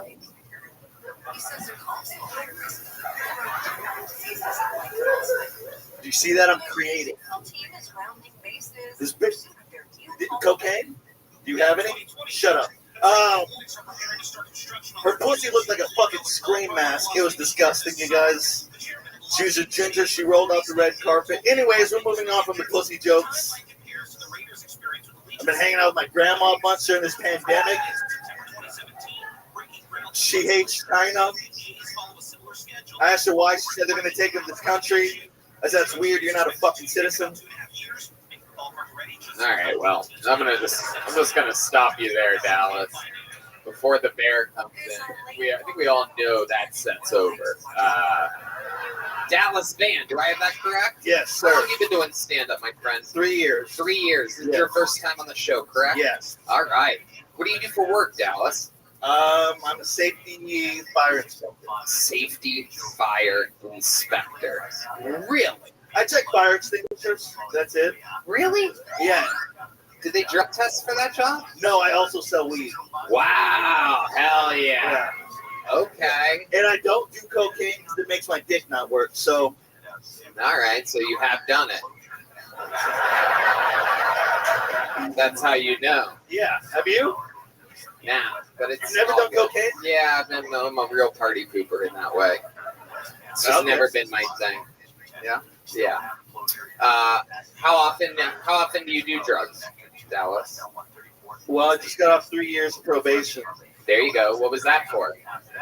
3 DWIs. Wow. Yeah. Fuck yeah, dude. Well, if you're gonna do it, fucking do it, right? At least when you total your car, you have a fire extinguisher in the back seat. So it's a real DWI type of job now that I think about it. 100%. That fire extinguisher probably doesn't work though. He's responsible to check them. And like you're publicly saying in front of a bunch of people that you do a bunch of drugs and inspect fire things. Like, all these people die. They have this episode of Kill Tony and be like, wow, there you go. There's the guy right there. Totally. Fucking idiot. Wow. They still pay me at the end. Red Band hates you. Red Band hates you. All right, you're just hitting random buttons. Dallas. So what have you been doing with your life this whole time? 3 years doing stand-up comedy. What are we talking about, though? Like, what do you do for fun? What do I do for fun? The gayest shit possible. Play disc golf avidly. Okay. Avidly? Avidly. How many? I have a fucking tattoo on my arm. Oh, my God. How many discs do you have? How many golf clubs do you have? Well, the minimal amount. Well, that's how many I have. Well, why didn't you just say that when I asked you? What do my golf clubs have to do with your discs? Because they're the same thing. Have you ever put a disc in your mouth? Or perhaps a disc in your butt?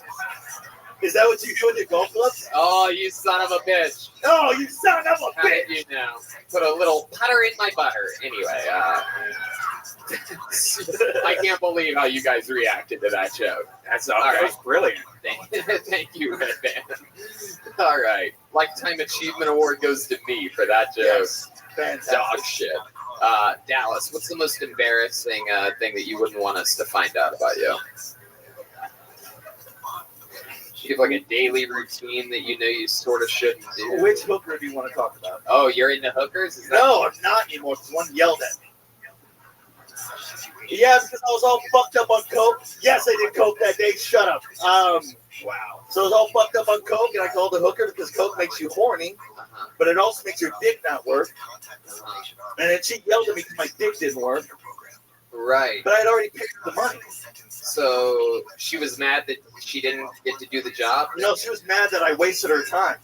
Wow. But I fucking paid her the money. You paid her the full sum? $150, which is what she was worth. What were you going to get for $150 if your dick? I don't know. I wasn't thinking about that. I was too horny. Hold on. Okay. Stop trying to be funny. Just focus, Dallas. Yes. Just focus.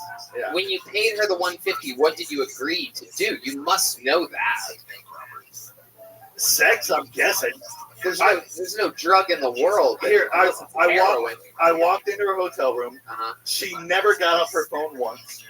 She was on her phone actively the whole time, to the point where I could lean over and I could see what she was texting. And she was texting somebody, "Do you have any more 8?" Yeah, Dallas, your stories are hot death. I swear to God, I can't believe I'm thinking about bringing Zhao Ying back up here again to tell us more about her fucking ultra Chinese life. Yeah. I love it. You close with your family? That's yeah. I was thinking about what I was going to talk to you about. Sure. I was like, what's an interesting story? No. That's not what I asked. We know you don't have those. You're asking about my family. Yeah, I'm just asking about like fun facts, like graze over like bullet points or something. Me and my mom set a car on fire for the insurance money once. Perfect. That's exactly what I'm talking about. When I ask you a question, that's the kind of answer that I like. Looking at all the actual humans in the room, like, what the fuck? Yeah. Fire inspector here, guys. Is that good? How long ago did you and your mom do that? How old were you when you did that? I was 17. Wow. You close with your mom still? Yeah. Really? Yeah. Can we call her right now and ask her about this car that you guys set on fire? Yeah, we'll unlock your phone. Bring one of the phone unlockers over here. Can somebody from my table bring my phone over? What table? You got a table? You know her number? Yeah, call from Hans Tim's phone. Oh, wow. I'm going to be on the FBI watch list now. All right, now turn up the volume, put it on speaker, put it in the end of the mic. No one talk. Have it on speaker. Hello? Audrey. Dallas? Yeah, it's your son. Why are you calling me Audrey, and why are you calling me from a weird number? Because my phone got locked. I have a question. You remember that one time we set that car on fire? Dallas. Are we 15 again?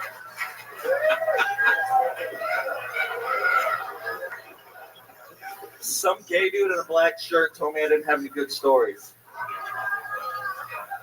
And so I brought this one up. Hey, son, I'm stoned. I cannot handle That's priceless. Let her off the hook. She's good. She's good. All right. Hang up. You'll call her later.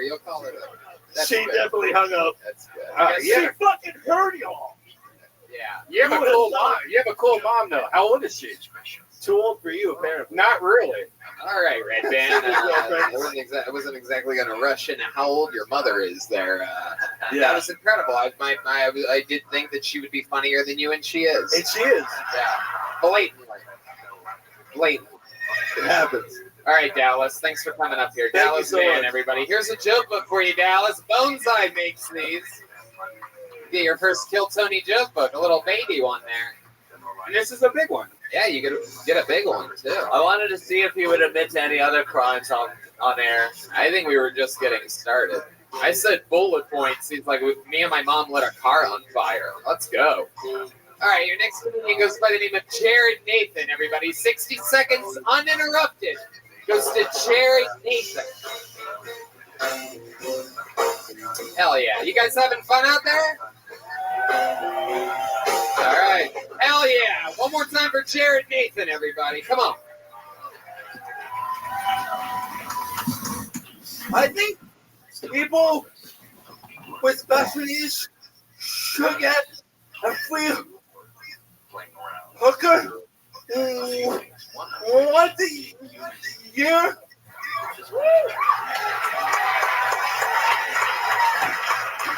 It's not that I can't get pussy.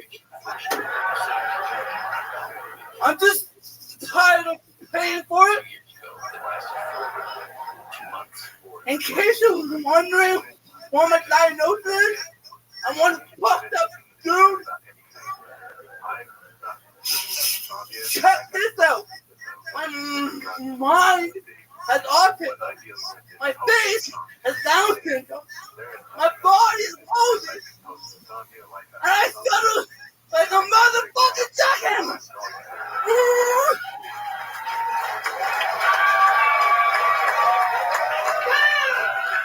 There's similarities between black people and people with special needs.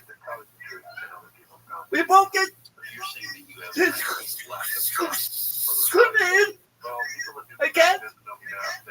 We both intimidate white people. And we both have big sticks. Holy shit.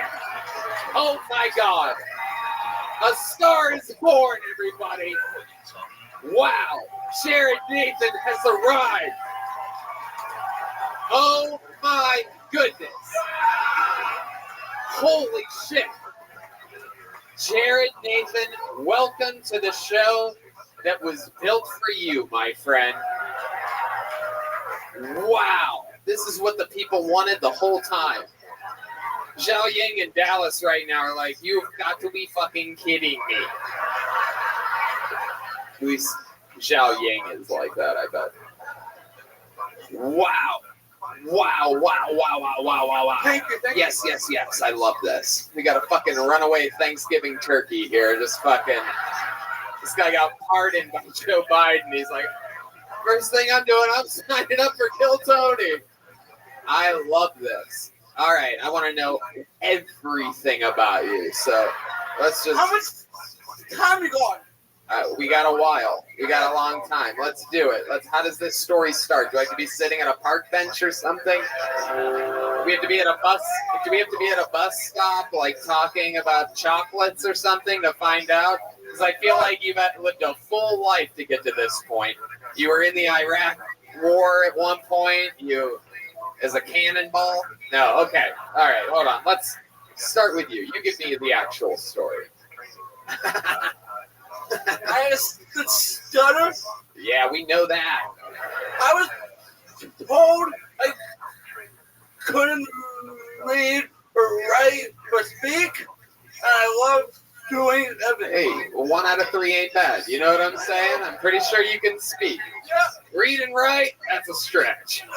No, I'm just kidding. I love your style. Still rocking the Velcro shoes, even though you know how to tie those sons of bitches. I sometimes wonder about people like you. Like, I know you could tie your shoes if you wanted to, but you're like, fuck it, with a face like this, who gives a fuck? Am I right? Exactly. Yep. I fucking get you, Jared. We're about to talk for the next 50 minutes straight. Yep. Everybody else, rest of the show for the rest of you that signed up tonight is over. Jared Nathan's here, everybody. We're gonna find out Jared Nathan's life story here tonight. This is what we wanted all the time. We wanted to go full retard here tonight. I'm kidding. Jared's laughing, you white guilt pussies out there that are actually bad people oohing and ahhing. I just caught all of you. He's laughing at me saying that word. You're not allowed to get mad, you fucking liberal cucks. This is the real party. Do you know the show that you're on? Are you've seen this? All the time. I watch it all the time. For how long? How long you been a fan of the show? I've been watching for a year. How long you been doing stand-up? 4 years. 4 years. Where at? I started in Winnipeg, Manitoba. Wow, out of all the places that begin with a WA, that's not where I thought you were going. I had Washington up there. West Virginia. Is a place I know of now because of the SUV that drove through a Christmas parade. You guys see that? Yeah. Waukesha, it turns out, folks, not a Tyler Perry film. Just a fun fact for you. It's a city in Wisconsin. Okay. Winnipeg, what did you say? Did you say Winnipeg? Yeah, I did say Winnipeg. Right. Yeah, that's a WI, which really, that's a big misdirection you threw out there. So Winnipeg, born and raised. So you're escaping from Canada right now? Yes. Wow. How long have you been in America? Since Wednesday. Wednesday? Wow. I love that. Yeah. Hell yeah. Hey. I fucking love it. Wait, what's your favorite thing about being in America? They show me respect. Wow. How dare those Canadians not respect you? Hey, you're trapped here now, aren't you? Because of the new COVID variant? I think they closed all the borders. Good news. I don't want to go back. There you I go. want to be trapped here. There you go. We'll take you, Jared. We're going to adopt you here in Texas. We like you. You ever shoot a gun before? Yep. Wouldn't you love to go? Who wants to go shooting with Jared, everybody? You're all crazy. You're crazy. That's the sound. Hey, someone give Jared the AK-47. I wonder how this is going to go. That would be the assault rifle before the rail gun. Shooting lasers everywhere. I can't believe it. Wow. What are you into? What do you like to do for fun? Do you drink? Do you do cocaine? I smoke a lot of weed. Okay. All right. I love it. You have a bong or a bowl? How do you smoke? You seem like a guy. Bong, pipe, zigzag, anything. Let me ask you this. With a life like yours, do you have to smoke more weed to get fucked up? Like being a little bit special? Like is it like you're already sort of buzzed all the time? Like how does that work exactly? All right, you know what? I see how you're looking at me. Why don't you figure out a better way to ask the question I'm trying to ask? You assholes. You think I get this all the time? The only difference between this guy and everyone else that signs up for the show is this guy knows he's retarded. Right. That's the only difference. When was the last time you kissed a girl? That's a great question. If you had to guess when the last time you kissed a girl on the lips was, how long would you guess? There's a lot of girls awing out there. You hold your horses. It's been a while. It's been a while. It seems like a lifetime to me. I don't know. If you had to guess how long it's been, would it be like more than a year? More than 2 years? Yeah. It's been a while. Is there a girl out there that wants to come up here and give Jerry Nathan a kiss? It's been a while since we've done this segment of this show. Let me just explain. If there's a girl out there with a... Oh, shit. Oh, shit. Whoa. Wow. Oh, my God. An angel. This is the Kill Tony fan base, the best in the world. That girl gets it right there. But Tony, is there another girl that would want to kiss him? No, that's enough. That's enough. The poor kid already came in his pants. We can't get another girl out there. Jared, what were you showing us? The hair on your arm? You had to pinch yourself to make sure that this is real. Grab that microphone. Grab that microphone, you son of a bitch. I love this, man. This is absolutely incredible. Coming from Winnipeg is one of the most boring places in Canada. Oh, You yeah. spent your whole life there? How old are you? I'm from Toronto originally. I moved out there. Okay. I'm 36. 36. What made you move from Toronto, a real great city, to Winnipeg? The home of Winterlude, the capital of Canada. It's all a government city. I had to. Okay, yeah, it's good enough. You know what? I'm going to skip the tough question. I love it. You had to move. All right, perfect. I love that. All right. And how do you they just give you money up in Canada? What's the deal? How do they take care of a guy like you? I'm on disability. You're on disability. Is Canadian disability as good as American disability? Talk right into the end of that microphone. It's all right, I guess. Like, they give more money to drug addicts and alcoholics than they do to people with special needs. Right. But yeah, That's an interesting thing. Have you ever thought about becoming an alcoholic? Just to really show them who's boss. Double your money. Double your money. Right. Double your pleasure, probably Right. too. Do you ever drink? I study a lot more when I drink. So I don't. Really? I think maybe that would be the opposite. Have you ever tried? That's weed, but yeah. All right. Weed helps. Weed helps you speak. Isn't that amazing? Isn't that something? These people. Meanwhile, one's legal, one isn't. Hans? He's more intelligible than Zhao Yang Summer, so it's... It really is. He literally is. I understand everything. Maybe it's the bass or something. I don't know, but it's incredible.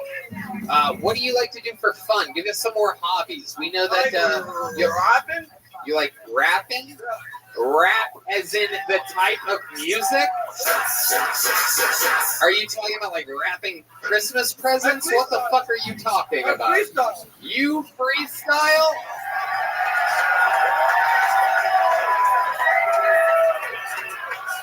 You gotta be fucking kidding me. Well, ladies and gentlemen, there's only one thing. How do you want it? You want to go with the band? You got this shit? All right, but you gotta project. You gotta go loud because they're instruments are loud. Here we go now. If I'm from Toronto, I'm doing this right now in Austin. If I'm Boston, I'm doing this. I'm Tony. I'm Chili Tony. You gotta go get Chili Tony! Wow. Oh my goodness. Okay, all right. Was there another verse? You're good, right? You should get out while you're ahead. I think, oh my goodness. Yeah, there wasn't a single stutter. Matt Mueling is correct. He's amazed. Somehow he doesn't stutter when he's rapping. Have you thought about just rapping instead of talking? I think that might be the move. What did you rhyme with Kill Tony there? I think the crowd just went wild because you said words from. I'm killing Tony. Now you son of a bitch. Oh my God. Wow. Holy shit. Fucking absolute. What would be your rapper name? Hyper J. Hyper J? Okay. All right, you figured this out before. But you're not that hyper. Have you ever thought?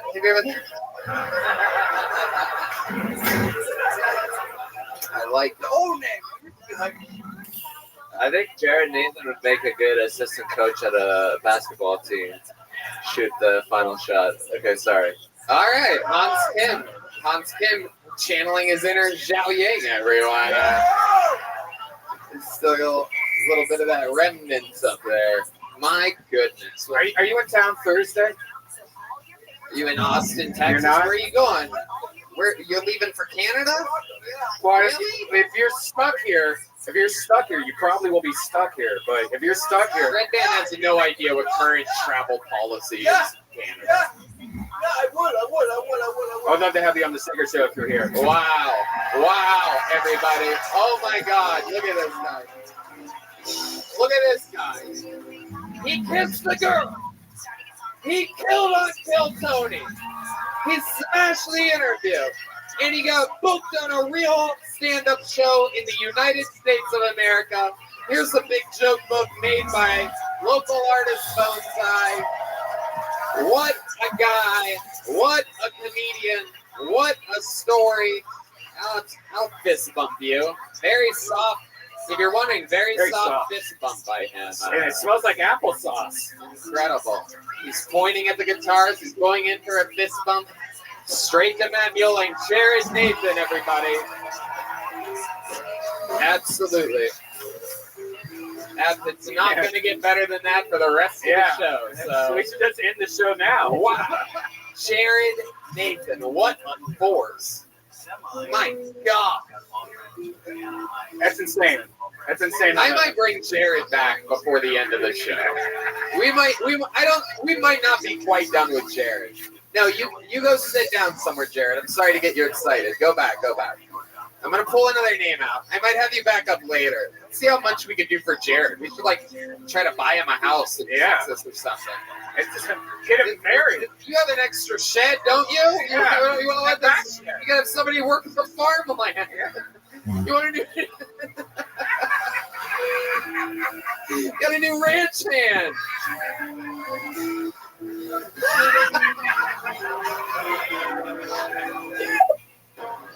Hello, this is Jared Nathan.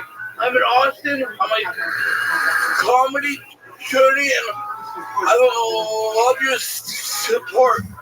And please help my GoFundMe.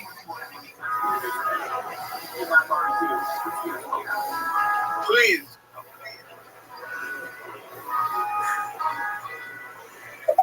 All right, this young lady's been on the show before. She's very funny. Make some noise for Christina Mariani, everybody. Here we go. Oh, it's so funny. It doesn't get better than that, so. No, it really doesn't. All right. Any movement back there? Come on, Christina. Where? All right, here she comes. Here she comes, everybody, from the far stretches of the building. One more time for Christina Mariani.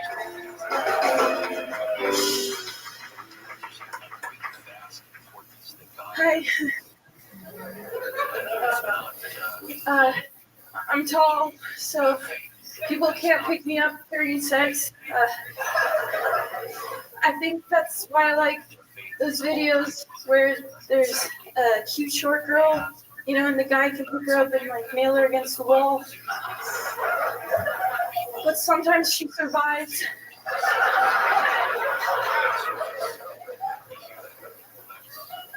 I'm a really sensitive person.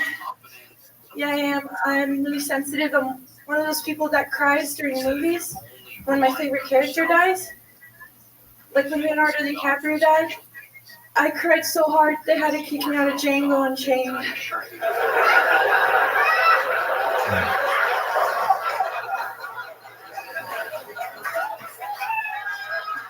Christina Mariani, everybody. Great stuff. Hell yeah. Thank you. Christina, welcome back to the show. How are you? Good, how are you? Good. Welcome back. This is what, your third time on? Yeah. Indeed. We found out a lot about you. You play the accordion.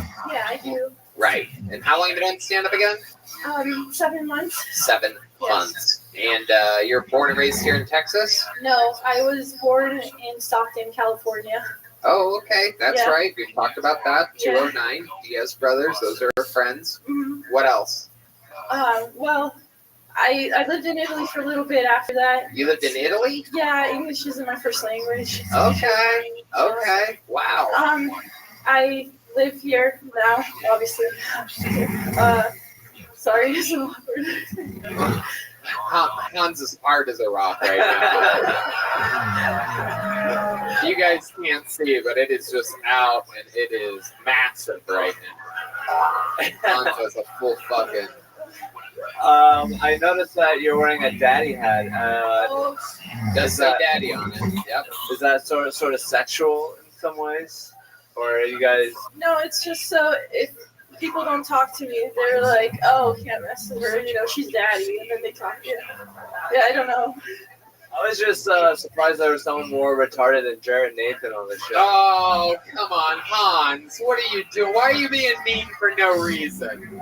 That was for no reason. She's been funny up here. She's being sweet and shy. And Team Madness is a little disappointed in you. Christina, tell us something about you that we haven't found out before, like on previous interviews on the show. Any fun facts about you? I live with another comedian, Rich Hirschberger. He's been on the show before too. Yeah. I'm sorry, I'm not good on this one. You recently went back to California, didn't you? How was that? Anything different? It was good. No, like I just visited my family. I went to Outside Lands. It's a music festival. That. All right. Well, all right. We know that you play the accordion, but we've never heard you play on the show. There's not one close, is there? There's one in my car. How far away is your car? Creek in the cave. Okay. That's a little. That's not that far. Why don't you go grab your accordion and we'll have you play a song later. Come back with it. Yeah. Okay. Yeah, just come back with it. Okay. There you go. We're gonna keep it moving. Just gonna keep it. We're gonna have some accordion. Can anyone smell the big close of the show? Oh yeah. A retarded guy dancing to an accordion. Everybody. Hello. You see how I write it in my head? You lucky fucks. You're going to have fun trying to half explain to the people at work tomorrow exactly what you did the night before. I went to a show. Oh, what happened? I'll have to take you some week. Your next comedian goes by the name of Wesley McElhaney, everybody. Wesley. This looks like a new name. I don't think we've had many Wesleys on this show before. Mars Volta's using the restroom a lot tonight. I don't know if you guys noticed that, but there he goes again. Any movement? Nothing? Wait. Here he Someone is. coming? Yeah, here Is he that is. him? Why are people coming from Yeah, why are upstairs people tonight? upstairs? Taking too long. All right, everybody, here he is. One more time for Wesley McElhaney. What's up, motherfuckers? So, I read an article recently, and I'm not really sure how I feel about it, and I hope you guys can tell me. It was about a mother and a father who they were trying to have another baby, and they were successful, and about 3 or 4 months in, the dad came in the mother's pussy, and the baby died.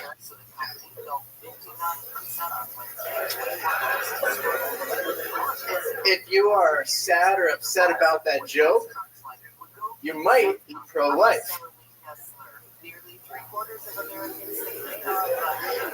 But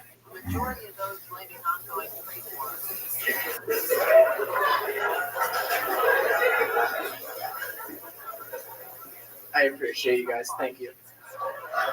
Oh, hell yeah. A bombing like none other tonight, ladies and gentlemen. Wesley McElhaney. What happened there, Wesley? Step back up to this microphone. What's going on? How are you? What happened? First time doing stand-up? His first time, everybody. Look at that. That's how hard it is. It took Jared Nathan 3 years to get where he's at tonight. Who knows? One day Wesley could be one of the top young special needs comedians in the world. Wesley, welcome to the show. How are you? It's your first time doing stand-up. Welcome, welcome. How old are you? I'm 24. 24. All right. And what do you do for work? I'm a machinist. Okay. What exactly does that mean?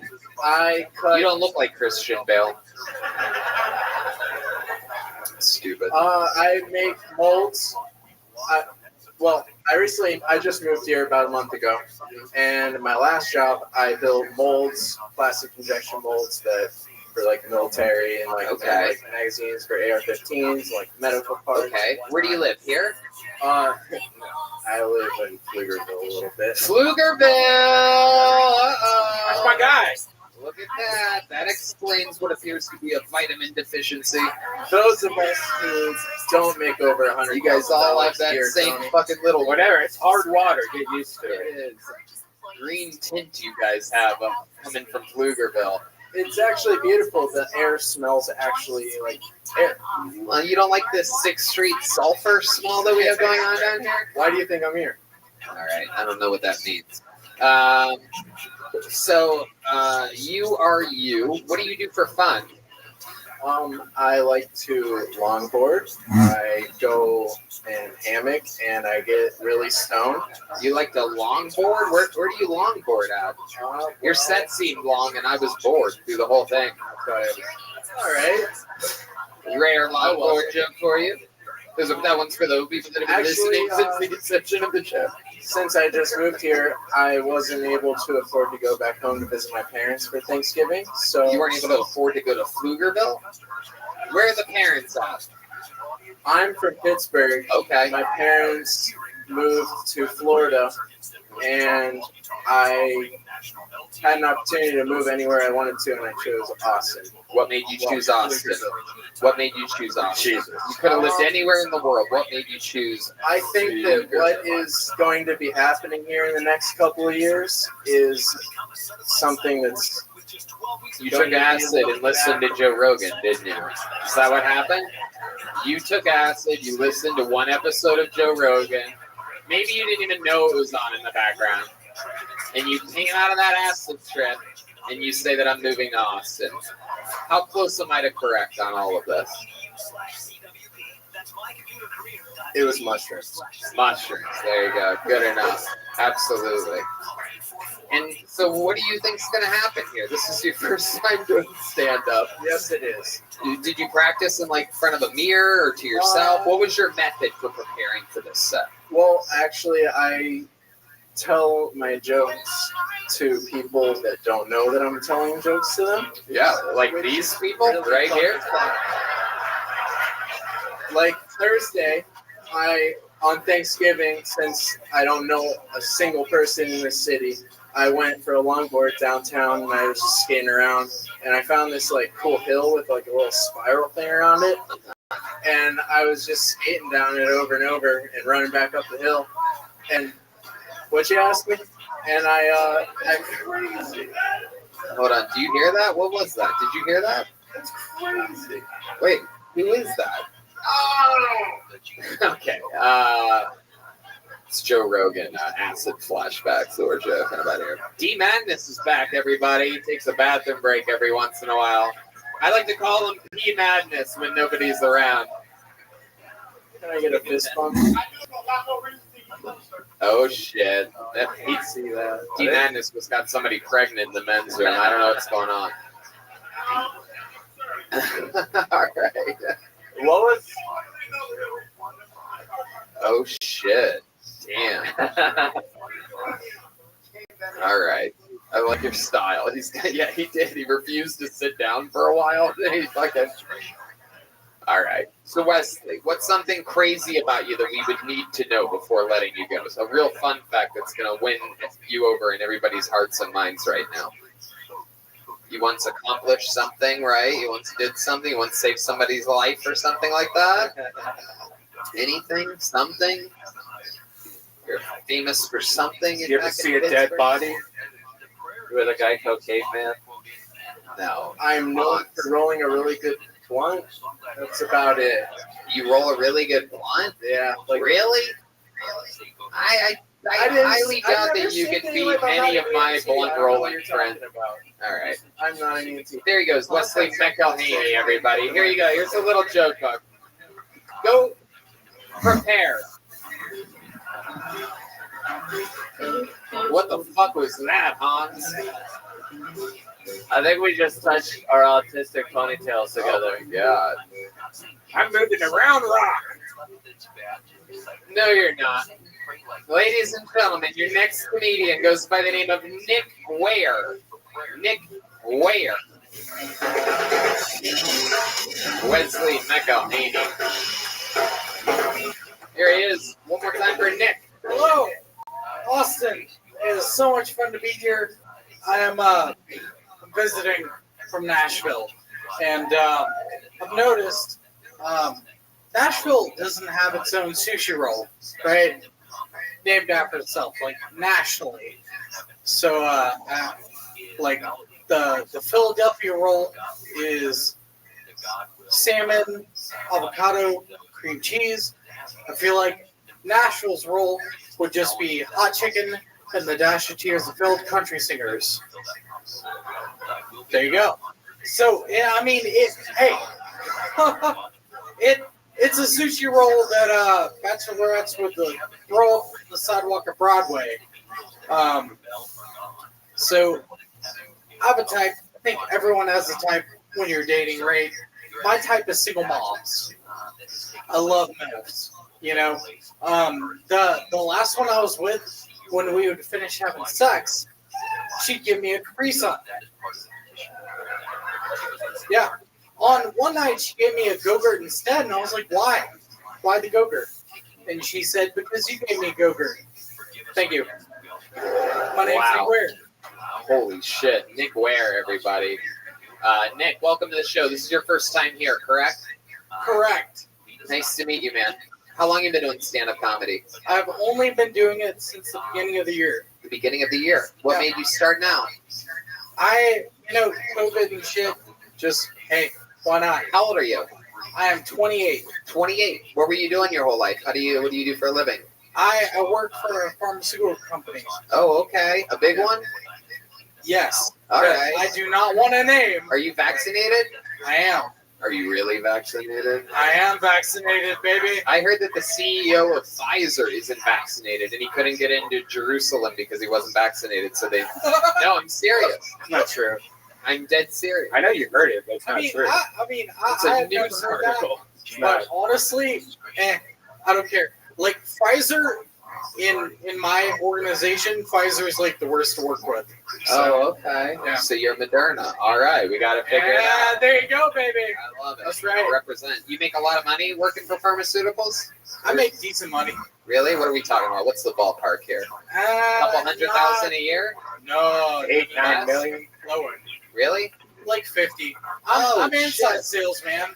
Okay. You know. All right. Okie dokie. You live by yourself? Well, no. Yeah. I have roommates. How many roommates? 2. 2 roommates. What do they do? They're both mechanical engineers. All right. 3-bedroom place, or someone's in the living room? Dude, look, I actually handle like all of the work. I'm like the mom and the dad of the house. Well, that's perfect. I do the yard work and I wash the dishes. Okay, so you do everything around the apartment. I'm glad that I asked you about this. This is good. We're gonna get somewhere with this. So you do all the work around that. Do you do those guys' laundry or anything like that? Actually, one of them, yes. Holy shit, dude! Oh my god! There you go. That's the right sound effect. I deal with man children. Okay. I don't know what to do. Wow. How old are they? Your age? Around. Right. And you're the responsible one? Yes. What ethnicity are you? I'm white, as far as I know. All right, perfect. Just white. Just white. All right. Yeah. D-Man disagrees. Thank you. All right. Hey, he believes me. I love it. Hey, it works. I love it. Did the other 2 roommates, did they ever bully you? Did they call you names or anything like that? No. Did Actually, I'm the one that bullies them. Yeah, you're like, fuck you, I did your laundry, you pussy. Hey, look, doing that in a way, it kind of makes you the alpha of the house. No, it does not. Welcome to another episode of No, It Does Not with me, Tony Hinchcliffe. Here we are. A great episode for you today, in which definitely no, in no way, under any circumstances. Tony, can I ask you a question? Nope. Nope. I don't take questions by guys that do their roommates' laundry, bro. Sorry. I don't take questions from anybody, but I'm definitely not taking your fucking question. What do you like to do for fun? You work at pharmaceuticals, you have roommates, there must be some escape for you, right? I like to hang out with my dog, take her for walks, play video games. I'm boring.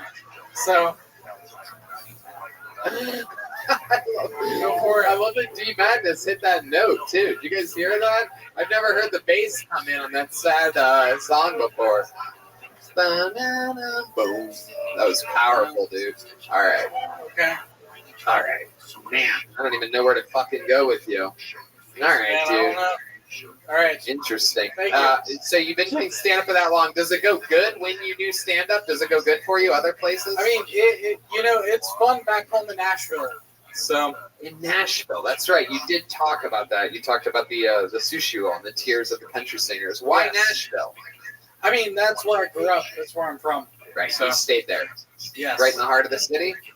Well, the south side. Okay. So, a little rough. All right, Little Rough. That's near where Lil Jon lives. Am I correct?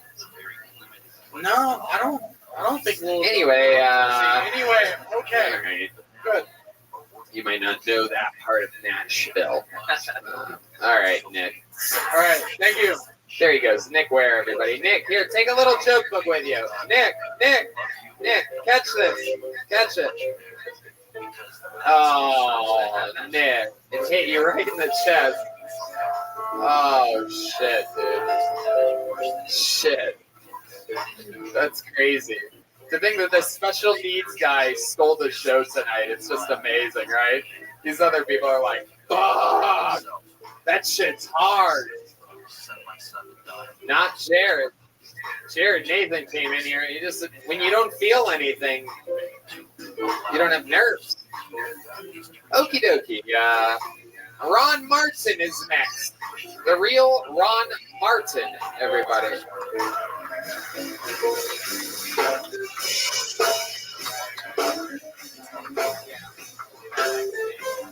All right. Ron Martin? Anybody moving? There's someone? No? Yes? Oh, here he comes, everybody. It's Ron Martin, everyone. Hell yeah.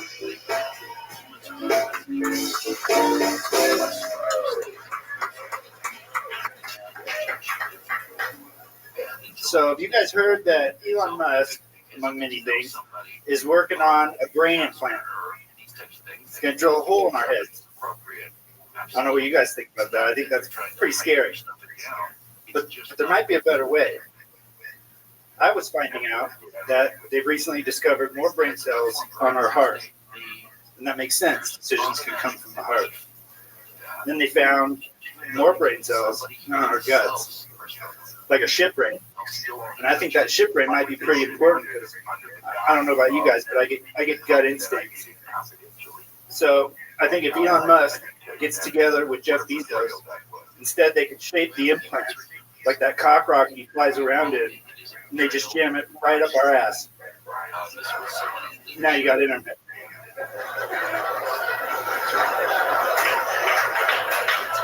All right, he put the mic back in the mic stand. I like that.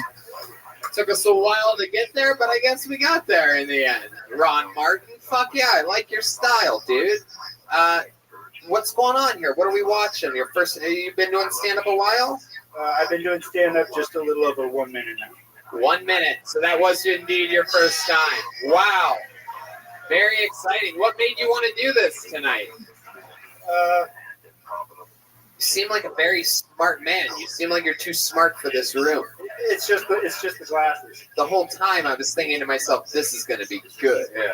I was wrong, but like you have that on stage presence where it seems like something really great's about to happen. He's like an engineer. He's about to give like an Apple speech for the new iPhone. Yeah. What do you do for work, Ron Martin? I'm an Uber driver. Oh shit! Really? Yeah. Damn. You do early mornings, late nights. What's your jam? Yeah, I do a lot of the late nights. Uber X? Yeah. What are we? A Subaru? I have a Hyundai Sonata hybrid and an Expedition for doing XL. Oh, you have an XL as well. Yeah. Holy shit! So you're a pretty legit driver. Yeah, and I like the Expedition because if I get enough people, I can practice my jokes. Yeah. Oh shit! So you're just bombing in the Expedition. Yeah, that's right. Yeah. When I get an Uber XL, I tell them to shut the fuck up. You know what I mean? Yeah. It's like, it ain't happening today, guys. Roll the window up. They don't have one of those windows in Uber XLs, but I say it anyway. It gets my point across. Roll the divider up. So, Ron, how long have you been driving for? About 2.5 years. Okay. What were you doing before that? I was putting windshields in cars. Okay. Yeah. Safe light. Okay. That's an interesting gig. Is that like the family business or something like that? No, just paying the bills. Okay. It was rough. All right. Hans Kim, what do you think about this whole situation? I like that he used to put windshield in cars, and now he has windshields on his face. Hans, I swear to God, I'm going to beat the shit out of you if you make another joke like that. How many of you think I should beat the shit out of Hans right now? No, I'm not going to do it. I'm not going to do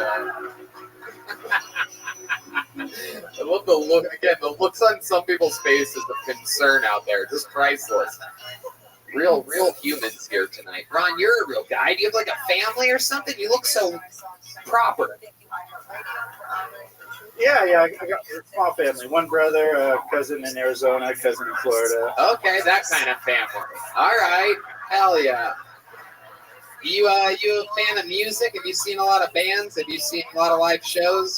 No, I've been coming here most Mondays, and I've coming where? To see your show. Oh, okay. Yeah, I've been here about 4 months. I moved from Dallas. So. Oh, sweet. You just moved here. Yeah. Great. So I haven't really done too much. What do you like about Austin that's different than Dallas? So I had a guy in my Uber, and he was telling his friends about different towns in Texas, and I didn't really know what he's talking about. I knew Dallas, that was it. So I heard him say San Antonio was a real clean city, but the girls were ugly.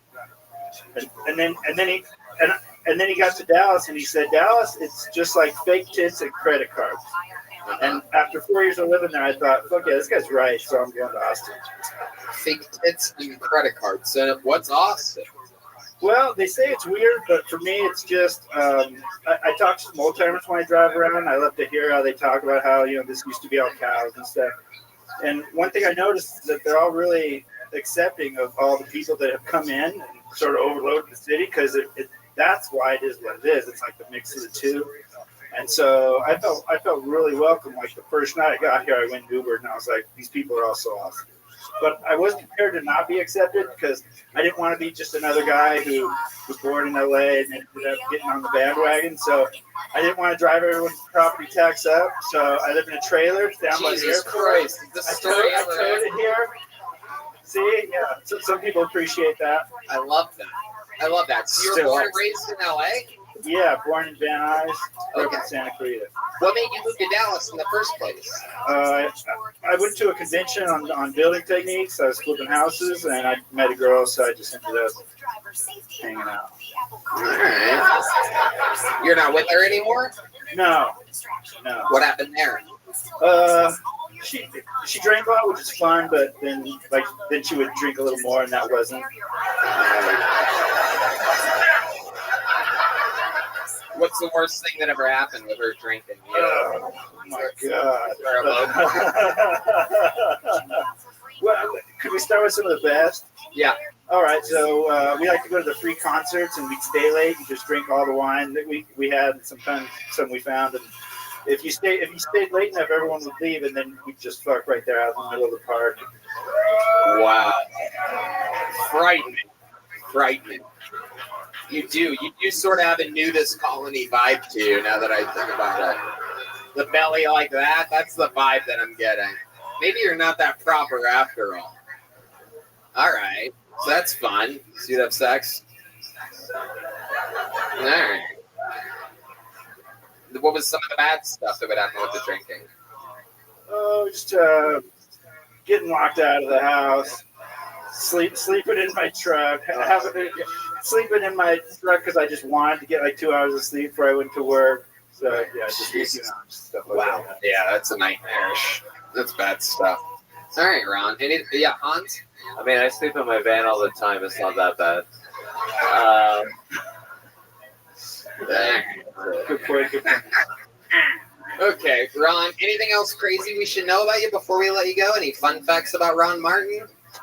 I was the Honeycomb Kid. You were what? The Honeycomb Kid on TV. The what? I grew up in LA. So. Like the Honeycomb? Yeah. Holy shit. From the commercial? Yeah. Are you serious? Yeah. Really? Like if we looked up the Honeycomb Kid, your picture would pop up? It's on YouTube. Yeah. Well, there's like a lot of us. Like, there's a lot of them. Oh, I thought it was like a Gerber baby thing or something like that, where there was just one. The Honeycomb Kid. Which one? Is that you on the old one there in the yellow background? It's super old. Yeah, it was one of the first Is commercials. that you? No, that's not it. It was one of the first commercials on MTV. It's 1983. I told all my friends in high school that there was going to be this TV show and it was going to be all about music. And they said, do you even hear yourself? And so then like a year later, it came out and I was like, see, motherfuckers. And I was on it. But wow. Yeah. Look at that. Growing up in Van Nuys. This is you playing baseball? No, you can hear the music. It has cheesy music. All right. There's too many of them. I'm sure someone will fucking find it. And, all right. Well, Ron, you're adorable. Congratulations. You made it on Kill Tony. Sign up. Do it again. Take a joke book. Ron, take one of those. Put that in the expedition, my friend. What do you guys think? Should we go to this bucket again, huh? All right. Seems like you sort of want to do it. Yeah, we're going to get to that. We're going to get to that. Ben Bankus is next on Kill Tony. Let's see what happens here. There's a little pop from the comedian section there. That's usually a good sign. Here he is, everybody. Put your hands together one more time for Ben Bankus. Yo, what up? I'm from Canada too, but I'm not retarded.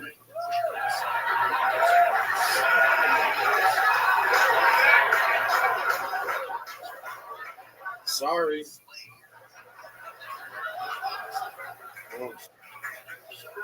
Yeah, we got legal weed in Canada, which is, it seems good, but it's weird because we have like warnings on the label of weed. Like I had this weed that said may cause schizophrenia. I was like, this is some good shit, dude. This is some schizophrenia kush right here. I had this other weed that said pregnant mothers who use cannabis may contain THC in their breast milk. I was like, I want to suck on this bitch's titties. That sounds incredible.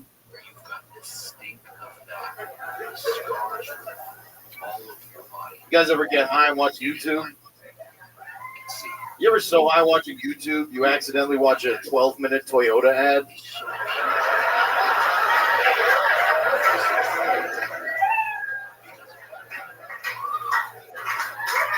That's fantastic work.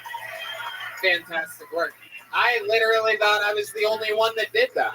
And it turns out, I guess, everybody does that. That's wild. Yeah, pretty wise observation. It's always a sign of a really good joke is when it's something like that. How long have you been on stand-up? 10 years. 10 years. Fuck yeah. I get it. I could sense that. Absolute control of the room, acknowledge the fucking incident from earlier. What part of Canada are you from? I'm from Toronto, Canada. Absolutely. Toronto, big booming. It's the only place really in Canada. Very fun. Yeah, absolutely. Jared's my little brother. Vancouver's cool too, right? Vancouver's cool. It's kind of gay. Yeah, it's charming in some ways. But Winnipeg, you can admit, you've been to Winnipeg, right? Fuck no. You've never even been there? Fuck no, dude. Wow, that's wild. It's like a more expensive flight from Toronto to Winnipeg than to come here. Yeah, fuck that. And there's nothing there. Right. Except Jared's family. That is Which is true. a nice family. That is true. I love Jared. He's my good friend. You guys are friends? Yeah. All right. Awesome. Yeah, man. That's great. Absolutely. What do you do for work, Ben? Comedy.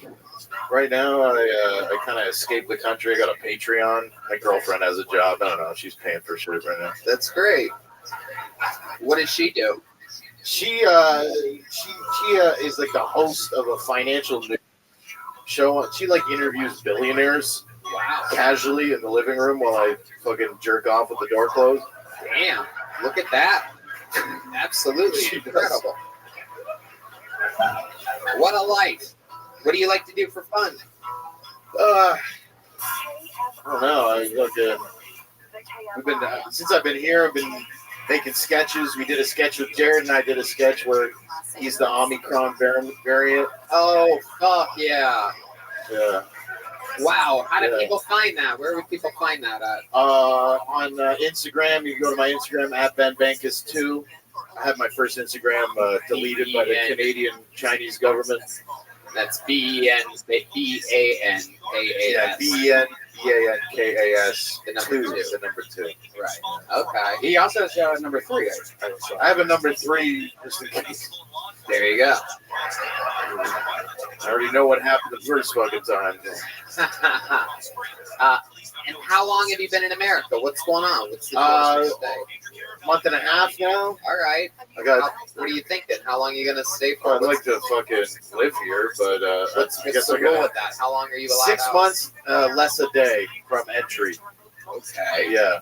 So I'm working what happens if you show up on that 6-month day after the day before? Then I'm banned from America for 3 years. Oh, shit. Yeah. Wow, that's crazy. It's fucked up. Can you get like a work visa? Can like we hire you to like sweep up the place or something? I mean, I'm half Jewish, so I did speak with a lawyer earlier today. Right.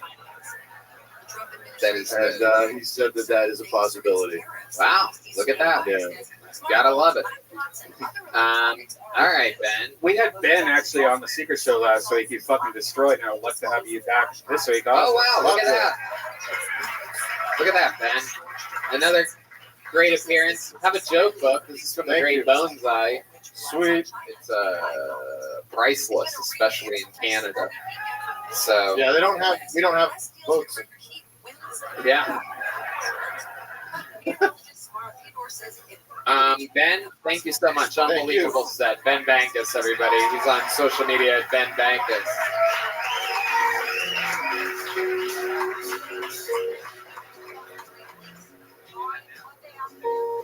All right, ladies and gentlemen, it's come to that time where I have to bring up one of the regulars on the show, the only regular that will be performing here tonight. Ladies and gentlemen, he has the record for the longest standing regular in the history of the show. Just started his own show. He's been opening for Joe Rogan. He's been opening for a bunch of great comedians. Ladies and gentlemen, this is the Big Red Machine, William Montgomery, everybody. A brand new minute from the great William Montgomery.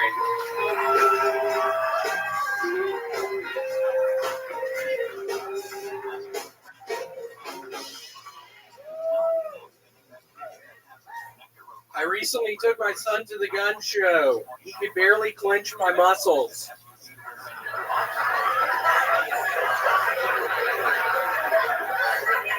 Y'all know that scene in The Godfather when the guy wakes up next to a horse's head? Was that a real horse? I've started chaperoning proms across the country. Normally my favorite part is when the DJ plays Adam's Song by Blink-182. I'm kidding, I actually just work at a Chuck E. Cheese and play Adam's Song when I clean up at night. Probably one of the hardest things about being in high school is pretending you like the Red Hot Chili Peppers.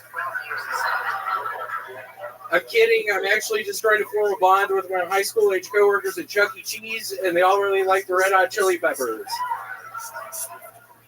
You've heard of Mr. Steal Your Girl? I'm more like Colonel Abduct Your Baby Mama. Okay, that's all I got. William Montgomery. Joke, joke, joke, joke, joke, joke, joke.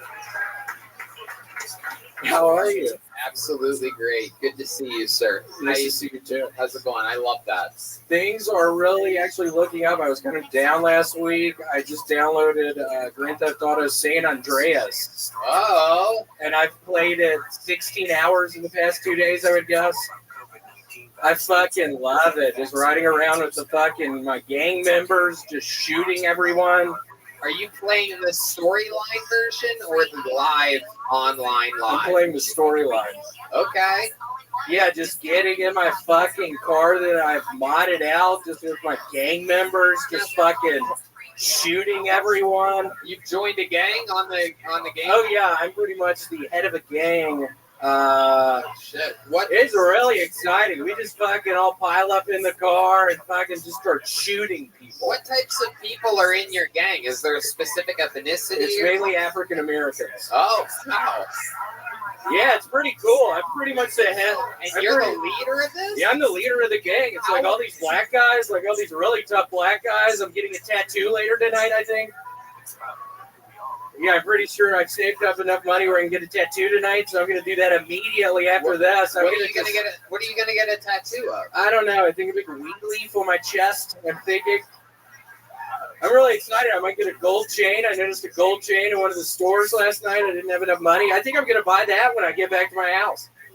I think I'm going to get it. I mean, it's a lot of work being the head of this game. It really is. There's all these people I have to keep up with. It's kind of a fucking nightmare some of the time. But I swear to God, when we get in that fucking car and start shooting motherfuckers, it makes it all right. I mean, it's so exhilarating doing it. I can't even begin to tell y'all how exciting it is for me. It's really brought some purpose to my fucking life. I really needed it. I've been at a point in my life where I really needed some excitement like that, and I fucking found it. Being the head of this fucking all-black gang. How were you able to convince these black men to let you be the leader? I point a fucking gun at their head and say, motherfucker, I'm gonna fucking shoot your goddamn head if you don't join the gang. And sometimes I fucking shoot them. Sometimes they don't join the gang. And I have to fucking shoot them. I don't like doing it, but I do it. I shot 10 people yesterday. I don't like doing it, but I do it. I shot 10 fucking people yesterday. I couldn't go to sleep last night. Seriously, it haunts you. People don't tell you about that. You start murdering everybody, it haunts you. I can't fucking sleep at night now. I couldn't fucking sleep last night. I'm tired as shit right now. But yeah, I think I might get the gold chain when I get back. So you're literally having trouble sleeping at night from the people that you're killing on Grand Theft Auto San Andreas? Yep, pretty much. Now, have you played like the latest Grand Theft Auto game, like Grand Theft Auto 5? Redman has a very great point that there are Grand Theft Autos that came long after San Andreas. But this is, for those of you that don't know, an old version of the game, like 20 years. Rarely available anymore. It was re-released. It's like shit and stuff. Well, I didn't fucking know that right now. Seriously, I didn't fucking realize that, so I'm sorry. It's a little bit antsy. He hasn't been sleeping well. Yeah. I am antsy as shit right now.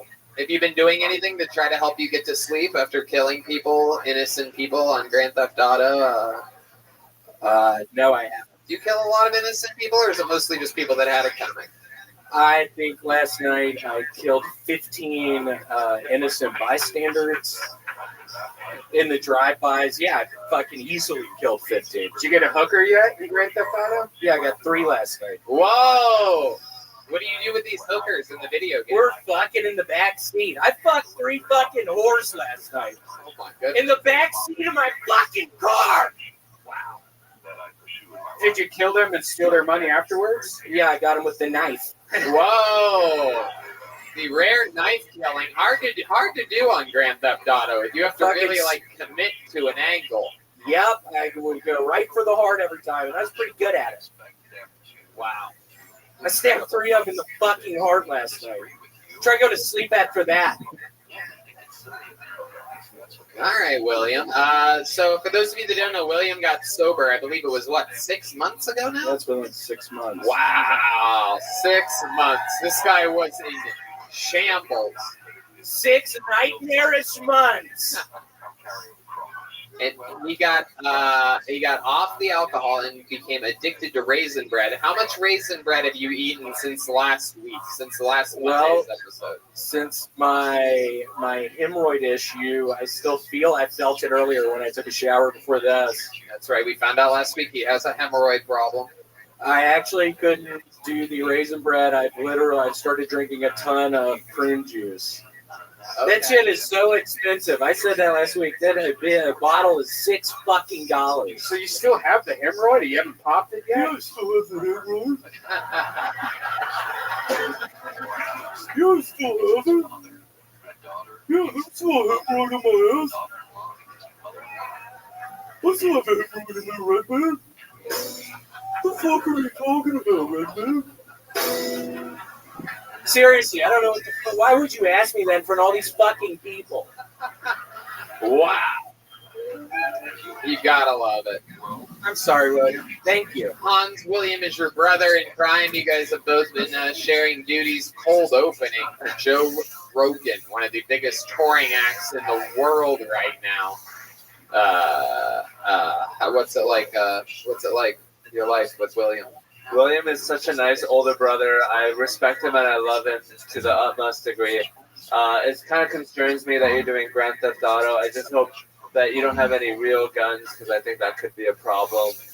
I actually do have 2 unregistered pistols in my trunk right now. Oh, wow. Where'd you get the unregistered pistols? I think I told you I was under a bridge. I found this very nice van and bought 2 fucking pistols. It cost a bunch of money, but I need protection now.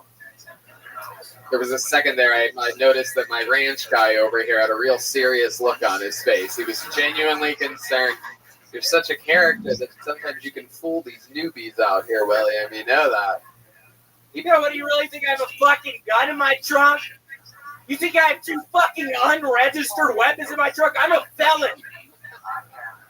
I can't have 2 fucking unregistered guns. I'm a felon. What are you a felon? What were you convicted of? I was stealing stuff. Oh, wow. My goodness. What did you steal? Oh, there's a wink. We haven't seen one of these. This is a very patented, we've seen this before. And every time he winks, you might hear a little twinkle. There it is. Whoa. Whoa. Oh, wow, he's really giving them out. Okay, all right. Ladies and gentlemen, that was William Montgomery, everybody. He did it again. Another unbelievable set. Before we go tonight, I think there's just one more mission that we should accomplish. Let's get Christina Mariani up here and Jared Nathan, everybody. Let's end tonight's episode with a fucking bang. With some good old accordion. And here he is, everybody. Jared Nathan's back, everyone.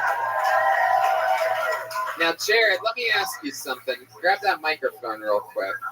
Is there anything else that we could do for you that you could possibly want that could make this night any better for you? Like a pizza or something like that? Or like a box of crayons, perhaps? Or what do you think? Is it a perfect night for you? How do you feel right now? Excellent.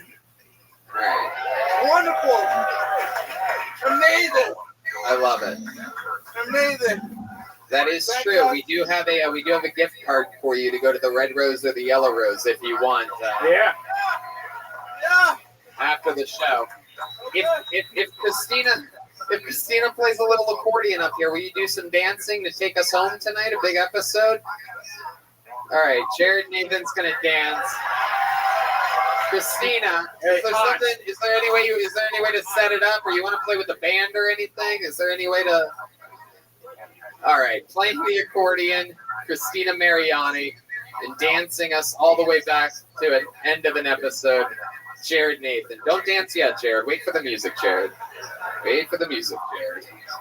I know you're excited, Jared.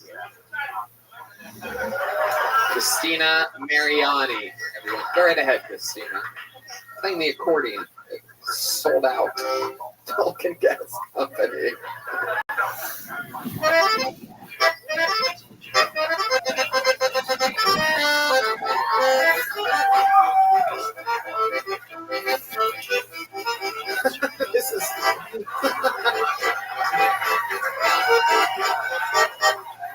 This is Hilton. If you're wondering what a perfect end of an episode looks like, this is what it looks like. This is what it sounds like. A little bit of accordion. A little bit of, he's doing the punching bag over here. He's doing the fucking speed bag. Oh, shit. Oh, shit. Wow. Uh-oh. Oh, he's out of breath. Oh, shit. The fake jump rope. Oh, the bow down. Oh, I believe he's smothering a woman, everybody. I think he's smothering. It's the pillow over her head. Nicholas moves. Oh, that's the I'm peeking through your window. Oh, okay. Well, I guess that's that. We did it again. Christina Mariani. The great and brand new debut of Jared Nathan. Jared, one more question for you. Jared, what is there something you need back in? What are the odds of getting you to stay in Texas? What would it take to convince you? The guy before us earlier said that you get 6 months off if you want it. How would you get that? Do we need someone to send you a check from Canada? Call my mom. Call your mom? Call my mom. All right, that's the saddest possible answer that I've ever heard. I didn't think it was going to come to that. You take chances at a live show. Should we call your mom right now? What?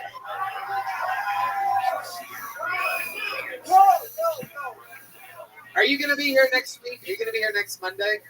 I will be. You will be? I'm going to give you an automatic minute next Monday as well. Yeah, there we go. We'll do baby steps. Hopefully mom sends us medication or whatever from Canada. Incredible. One more time for Jared Nathan, everybody. He's got his joke book, his glasses. He's sweating bullets up here, living the goddamn American dream.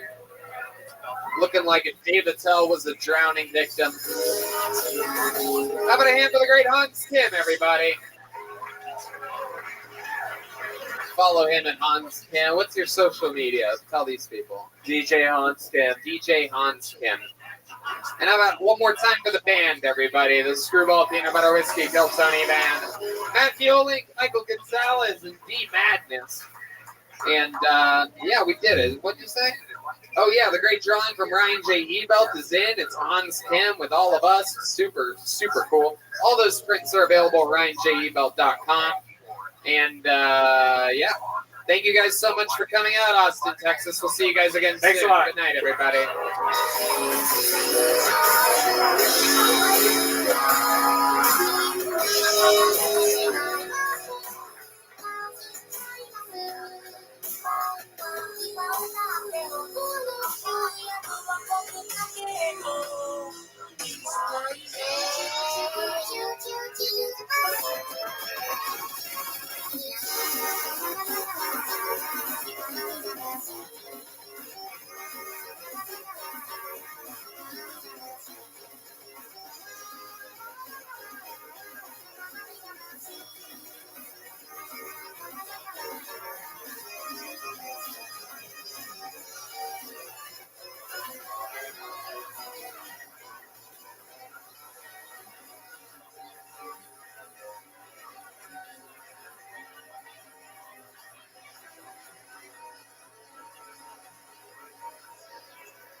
On the act. And this is how humans work. They focus on themselves. Even the faithful focus only on themselves instead of focusing on God and who they're slapping when they reject the will of God. That is what the punishment is. In a moment, I'll explain a little bit more, so hang tight, Steve. We'll get into what hell really is. Maybe that might be a little better understanding, but bear in mind, it's not about the going back to the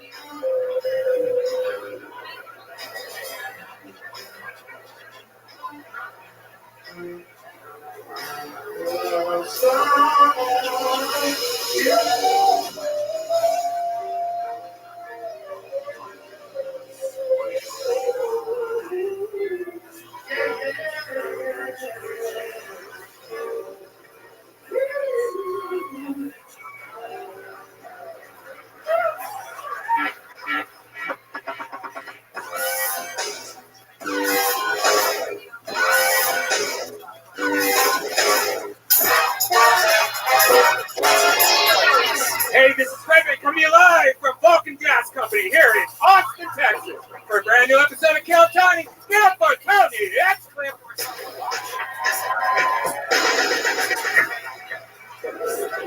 Austin, come on, this is a live podcast. So you have to make a bunch of noise. Are you guys ready to do this shit tonight? Fuck yeah. The day in the office. This was for Red Band. Hey, everybody. Creator of podcast. How about a hand for that amazing band, huh? That is the Still Tony Band, brought to you by Screwball Peanut Butter Whiskey. It's the great Michael Gonzalez on drums. Our friend Matt Mueling on guitar. D Madness on bass. And the return of John Dees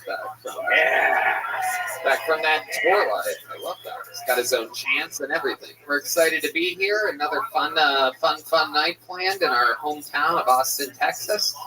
And yeah, what else? You're looking really nice tonight. You got your little sweater on. Thank you. Turtleneck, yeah, another thing. Thank you so much, sir. Absolutely. You're teaching the audience to contribute. I like that. Yeah, no, this is actually the episode that's going to air on the week of Christmas. Yeah. Sorry, Jews. There you go. Yeah. Blibbity blah. Before we start tonight's episode, here's a little bit more about the amazing sponsors that made tonight's episode available for you here right now. Hey, y'all. When the moment for intimacy arrives, you need to be ready. Roman ready. Whether you've been in a relationship for years or just getting started, having the confidence that comes from preparation means you're free to enjoy the moment when that moment comes. Even though you are far from ordinary, the truth is that ED is really common. In fact, 52% of guys between the ages of 40 and 70 experience some form of erectile dysfunction. You can go to getroman.com/Tony now to speak to a U.S. licensed healthcare professional about erectile dysfunction, and you'll get $15 off your first month of treatment. ED is more common than, hey, Red Band, you're between the ages of 40 and 70. You have any idea what this stuff's about? Oh, I know all about it. And the benefits of ED treatment can help you reconnect with your partner and rediscover the joy of sex. Roman's system is completely confidential and totally discreet. When you get your package at the door, there's no big logos or labels on the packages. With Roman, you can get a free online evaluation and ongoing care for erectile dysfunction, all from the confidence and privacy of your home. A U.S. licensed healthcare professional will work with you to find the best treatment plan. If medication is appropriate, it ships to you free with 2-day shipping.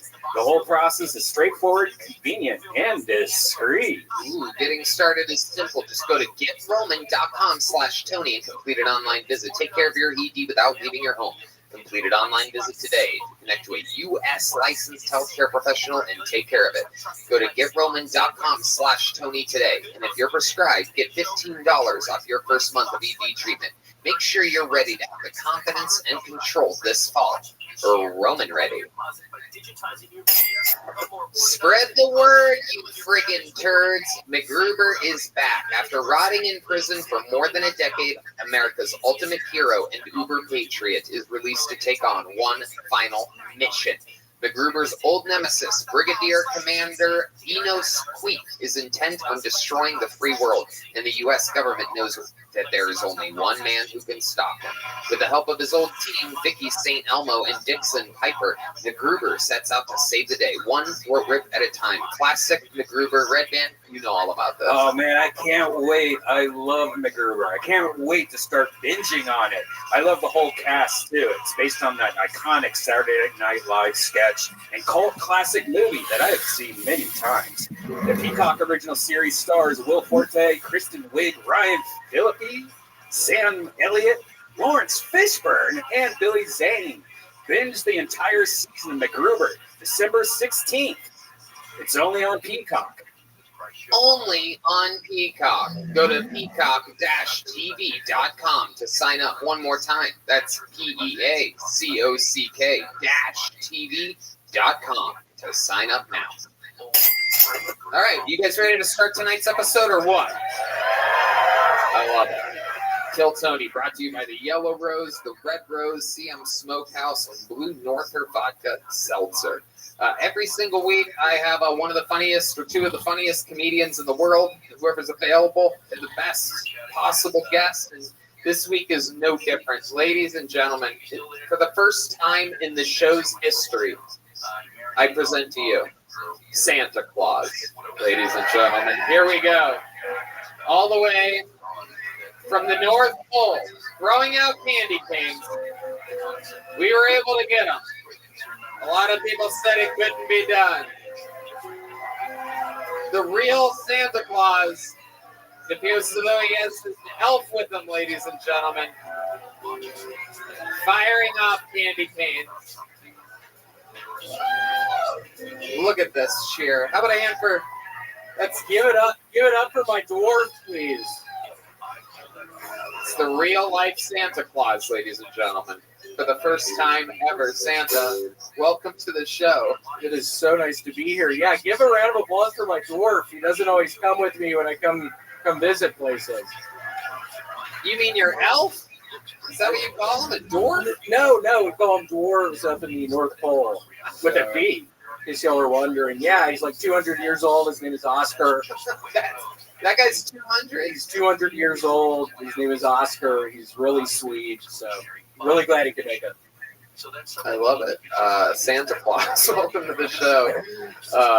We're pumped to have you. You know how this works. You're a fan of the show. I'm a big fan of the show, so yes, I'm really excited to be here. Oscar is also a big fan of the show. He is so excited. It's just starting to hear his fucking little ass when he's talking in the toy factory. I have to lean over. It's just hard to hear his voice. So we're going to find out what goes on tonight. Santa Claus watching stand-up comedians live in Austin, Texas try their hardest for 1 minute a pop. A bunch of them signed up before the show. A ton of names in this bucket. You know their 60 seconds is up and you hear the sound of a kitten. And then they have to wrap it up then or else they bring out the angry West Hollywood bear all the way from Hollywood. It's a real-life bear that comes out if they go over their time. You guys understand what you're at? It's a stand-up comedy show where there's time limits. And then we talk to them afterwards and interview them, talk about their life. You guys ready to start the show? Let's fucking do it. Yeah, we'll do that, yeah. To start tonight's show, one of our favorites, ladies and gentlemen, a regular here on Kill Tony, made a regular here in Austin, here with another brand new 60 seconds. Ladies and gentlemen, Hans Kim is here. Here we go.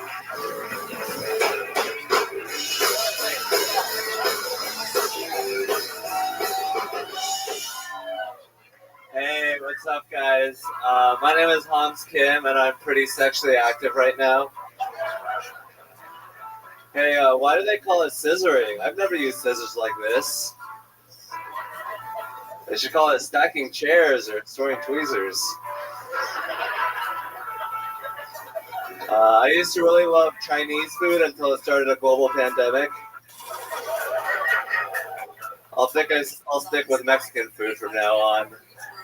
Burritos have never prevented me from seeing Tenet in theaters. I feel like people are afraid to blame China for the coronavirus because they don't want to appear racist, but I say, let them have it. They deserve it. You know, Chinese people love wet markets so much, they even put their Uyghurs in them.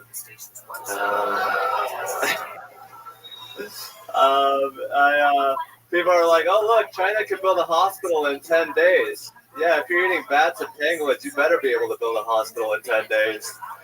All right, thank you. Wow. Hans Kim, everybody, with a brand new minute. That was pretty racist against Asians, if you ask me. What the hell was that? I love it.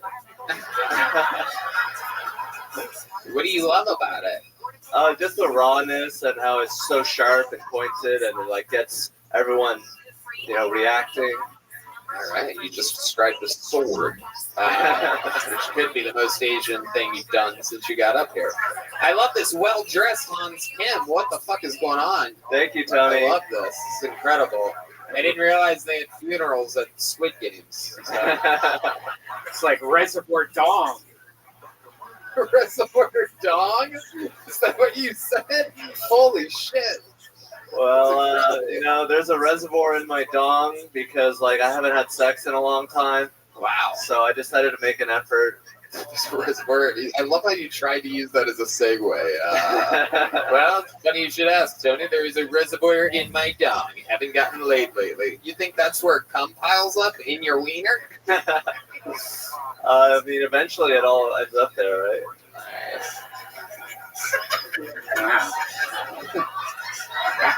I mean, it doesn't really end up there. It kind of just uses it like a gutter or something. It doesn't really just go into your dick and stay there. Yeah, it's kind of a mess down there. What does that mean exactly? When you say that it's a mess down there, what do you mean? D. Magnus is plugging his ears right And by the way, that says a lot, because that's pretty much like 80% of his senses. Is,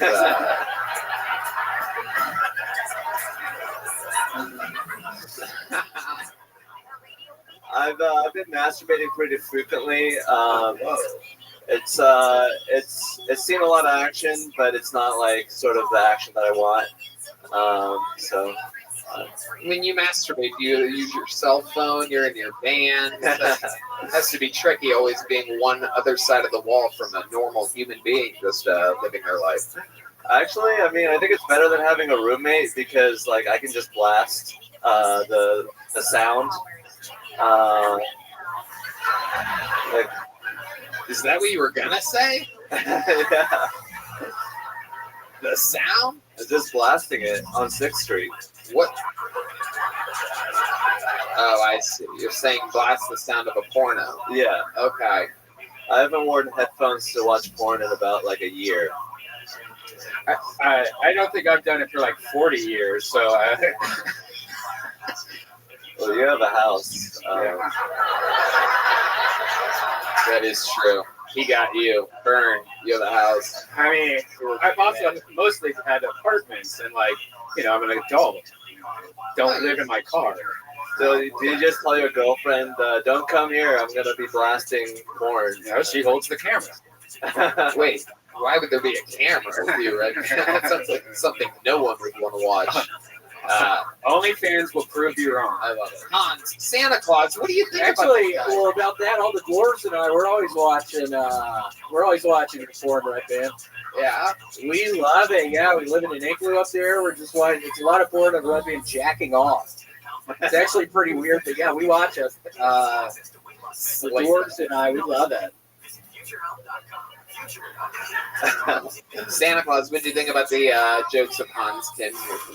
I like them. I actually don't go to China a lot to drop off presents. It's a long story, but I don't go to China anymore. They don't have Christmas in China anymore. I don't know if y'all knew that. It's a new thing. Yeah, it's a brand new thing this year. There's no Christmas in China. Whoa! I refuse to go to China after the debacle last year with that whole virus thing. It was a nightmare in the fucking igloo with all the toys and the little dwarves.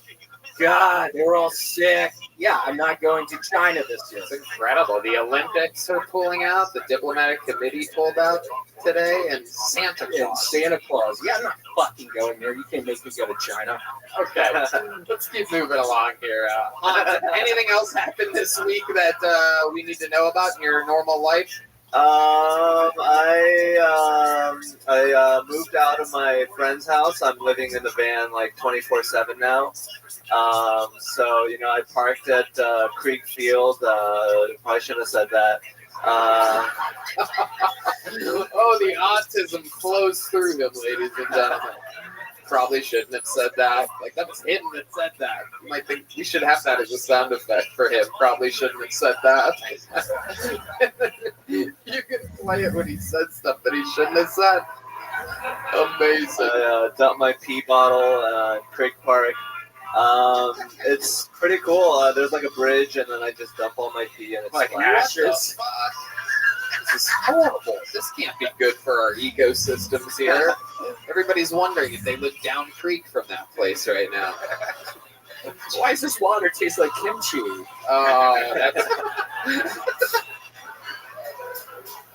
What color is your pee, Hans? How does that work? Do you have a darker tinge, a lighter? How does that work with you people? I've never seen that.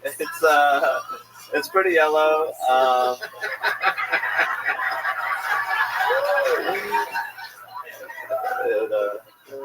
I usually get a detergent can. I feel like those have the big mouths that can fit the girth. Jesus Christ. Wow. And it makes it smell better, probably. Also. Yeah, it has a natural coating of detergent. How about number 2s? What are you doing for those, dude? What's going on out there? I recently got a free trial membership at Castle Hill Fitness.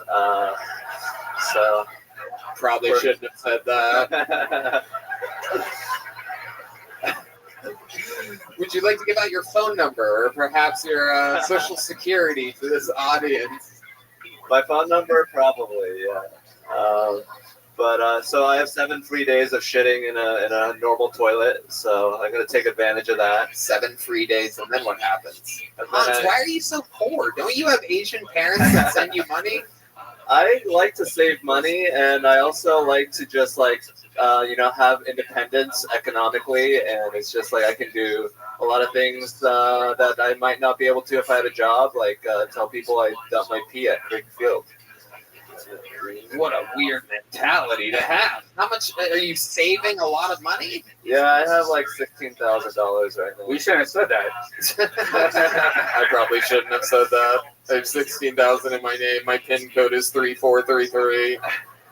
My credit card is in my back pocket right now. Probably shouldn't have said that. All right. Saving money. What are you saving this money for? What can you get with 30,000 that you're not getting with 16?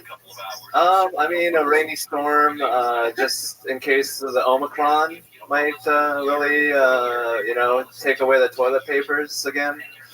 I don't know. I don't like to spend money, and I'm happy in a van. I don't. Geez, Santa sounds like this guy celebrates Hanukkah. Yeah, what the fuck is going on here, Hans? Live in a van with 16 pigs. Come on. God, I'm getting all depressed sitting here. I'm supposed to be on vacation. I went to see the fucking bats earlier coming out from underneath that bridge. It was cool. It was really cool. I was talking with Santa earlier. We went to Terry Black's earlier in town, and he said that he's actually thinking about moving here. So he's following the ways of Elon. Yeah, well, I'm thinking about it. All right. I know, coming from. Is that you? All right. That's Sam. All right, Hans. Fun times. Another brand new minute. We absolutely love you. You're Thank you, Tony. Stone Cold Assassin. And the show is begun. Hans makes it look easy, though. This bucket, you're going to find out if you haven't been here before. Things get treacherous real quick. Some local talent, a lot of first-timers, nervous comedians that have been doing it in their hometown and just moved to Austin. A lot of fucking unbelievably hilarious characters. You guys ready to start this fucking thing? All right, here we go. Mario Tanti, ladies and gentlemen, is first here tonight on Bill Tony. We know Mario. He's been on this show before. Wow, this is awkward. Ladies and gentlemen, one more time for Mario Tanti, everybody. Thank you. I'm hosting an edging party later, but none of you can come. You're all invited, though. Do you guys remember when girls with blue hair like to get choked during sex? Now they just get offended when you say retard? Like, is there anything worse than a tattooed white girl with dreadlocks wearing a shirt that says we're all immigrants? Like, go back to Africa, bitch.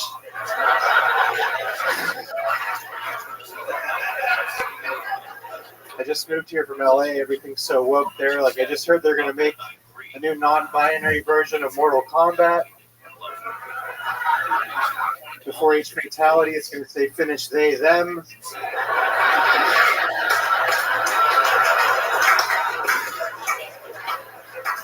It's also not going to allow male and female characters to fight each other anymore.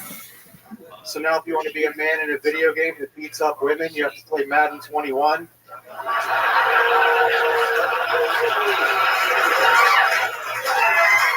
Thank you. Wow, Mario Tanti. Hell yeah, man. That was fucking great. And we know you from Los Angeles. We've known you for years and years and years. And that seemed to be my favorite set I've ever seen of yours. Thanks. That was my best set, everyone. There you go. I love that. Right? You feel that way, right? What? You have like a certain confidence right now. How long have you been doing stand-up? About 2.5 years. Okay. And how do you feel about it? You seem like a smart guy that does this because I'm not too smart. Really? Yeah. I'm kind of dumb, but in what ways are you dumb? Can you explain to us? We're just being here. that was a stupid thing to say. I don't know why I called myself dumb. I need to stop talking bad about myself. That was a great set. That was fun. Thank you. You were all fun. Don't clap. Stop. The attention makes me feel weird. All right, Mario, relax. Take it easy. 2.5 years. You seem like a polished comedian. You like Hans? You living in your van? What are we talking about here? What's your living situation? I just moved here a few months ago. I live with my girlfriend a little up north. Yeah, I just moved from Los Angeles where it's a How little far shithole north? now. We talking 10 minutes. 10 minutes. All right, that's what Red Bitch does too. No, No, I love it. What do you want for Christmas this year, Mario? $5,000. I need $5,000. Okay, we'll work on it. All right, cool. Okay. My Venmo is Mario Tanti. Thank you. Hans has enough money to let you borrow $5,000 3 times. He seems stingy with it, though. We shouldn't know that, but we do. So you could ask him 3 times if you want to. Mario, how do you survive? How do you make money? I work at CM Smokehouse. Whoa, I love that. So I'm just here to plug them. That's all. Yeah, no, they're fantastic. I go there. Everybody goes there all the time. It's amazing. How long? What do you do there for them? I make food. So if you've ever been there, I've made your food for you. Ah, all right. I love it. And this girlfriend, how long have you been with her? Since that's going on 6 months now. Okay. So did you meet her in LA or? No, I met her here when I was visiting back in March to scope out the scene, and we just kept hanging out. And okay, now we're together. So okay, what does she do? Oh, it's adorable. What does she do for a living? She's in hair school right now, and she's also a comedian. Oh shit! Comedian going to hair school. Look out, everybody! Yikes! It sounds like a wild one. I love it, Mario. What else is going on in life? What have you been doing for fun? You love anything about Austin yet? It's a lot cleaner. It's a lot less chaotic than LA. Don't miss the traffic. I've just been exploring the city and just seeing what it has and different food and drives and stuff like that. Just exploring around, seeing what it has to offer. You know. Have you seen the bats yet? I haven't. I have seen the bats. I have. Have you eaten any? Pretty cool. Yeah. Well, we do in our igloo. Sometimes with the dwarves. Okay. I love it. Wow. Mario, of all the times that we've had you on this show, what's something that we should know about you that we've never talked about before? When I was 14, I sent my cum in the mail to a girl on AOL. Hell yeah! Wait a second. You sent that was a loaded sentence. I'm sorry. In the mail? Yeah, well, it was when AOL came out. I was like 14, and we were cyber sex buddies for a while. Found her during using the member directory, yeah, right? I met her in a Marilyn Manson chat room. And then after a few months, she wanted me to send my cum in the mail to her. So, wow. Yeah. My goodness. So I did that.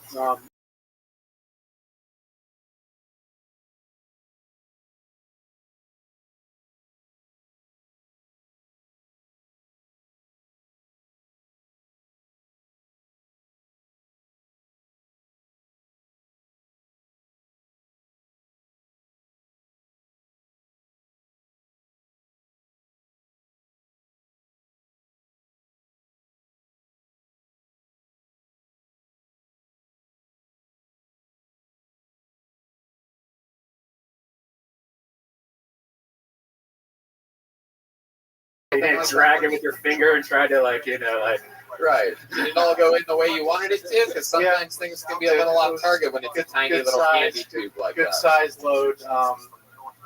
And how far away is this person? What was the postage on this? So I also wrote like a 2-page sexually explicit letter to go with the cum. But I was a virgin, so I didn't know what I was but talking. who's even reading that when there's a tube of cum there?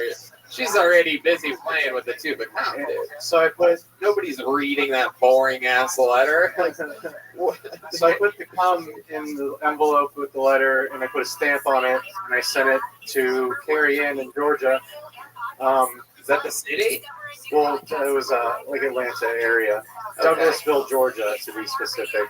Jesus, I feel like there's not too many people that could be. Yeah, you can probably find her on Facebook still, but all right. So when you're 14 though, you don't know about postage weight, you know. So one stamp wasn't enough, and it got sent back, and my mom opened it. Oh, get the fuck out of here! Are you fucking serious? I wish I was making that. Do you ever up, talk about this on stage? Oh, yeah, all the time. Really? Yeah. Okay, good. Did your mom say this candy tastes like shit? Well, so I came home from school like 2 days later.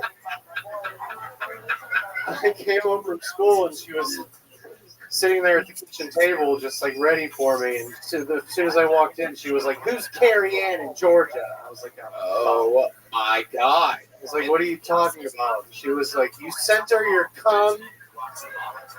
Cool. That's Are what you fucking serious? Because she read the letter? Yeah, she called it cum because that's what I called it in the letter. So. Oh my god! We've never talked about it ever again. You should call her right now How and talk often do you with her. talk to your mom? Good. We talk. We're good.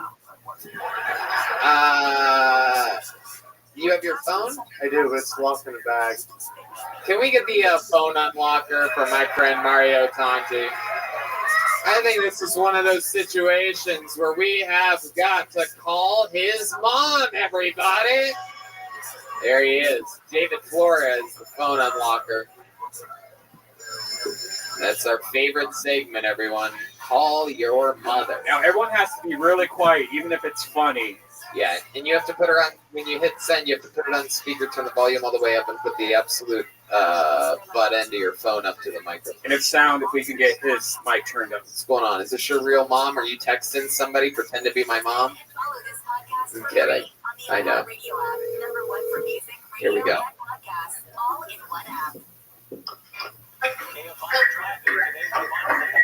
Hello. Hi, Mom. Hi. I'm on a live podcast right now. Can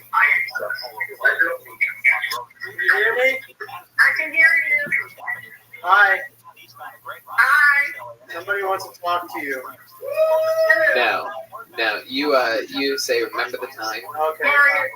So I'm on the podcast Kill Tony that you Stop know. giving her that information. Just say remember the time. Do you remember the time? Can you hear me? I can hear you. You remember the time when I was 14 and you opened that letter?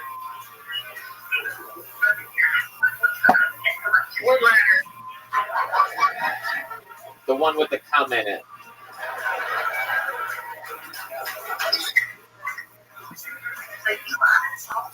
Hello? I don't know what you're talking about. Oh shit. Mom's playing hard to get about your cum story, dude. Mrs. Is it Tanti? Hi, Mrs. Tanti. It's me, Tony. I'm the host of the show that your son's on right now. Can you hear me? I can hear you. All right. So he just told us a story about him sending a tube of cum to a girl when he was 14 via the mail, and then it got sent back to where you live. And we're wondering if you remember this. Do you remember your son coming in a tube? He's the one that told us. What'd she say? Do you remember the tube of cum?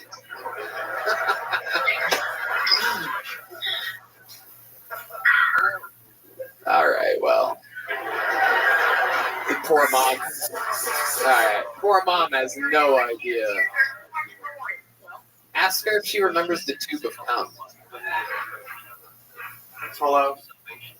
All right, forget it. You guys talk later. You blew it, Mom! That's going to be such an awkward talk later. Like, no, what would have been perfect was if you were like... She fucking remembers. Yeah, she just doesn't want to talk about it. True. Sorry, Mom. I'm sorry. Very shy. She's more of a shy lady, not like the craziest sense of humor on her, right? Yeah, not so much. All right. Well, Mario, absolutely hilarious jokes. So much fun. You already have a big joke book, right? I don't. Okay, well, now you do. Mario Tanti, everybody. There's a big joke book from the Great Boneside. We got through it. Thank you, thank you. Mario Tanti, everybody. Fun times. He's actually going to be on the Secret Show next week. Oh, wow. Look at that. All right. You guys ready to do this again? Here we go. Back to the bucket we go. Michael Ivy is next. Hell yeah. Michael Ivy. Can I get a Jack and Diet?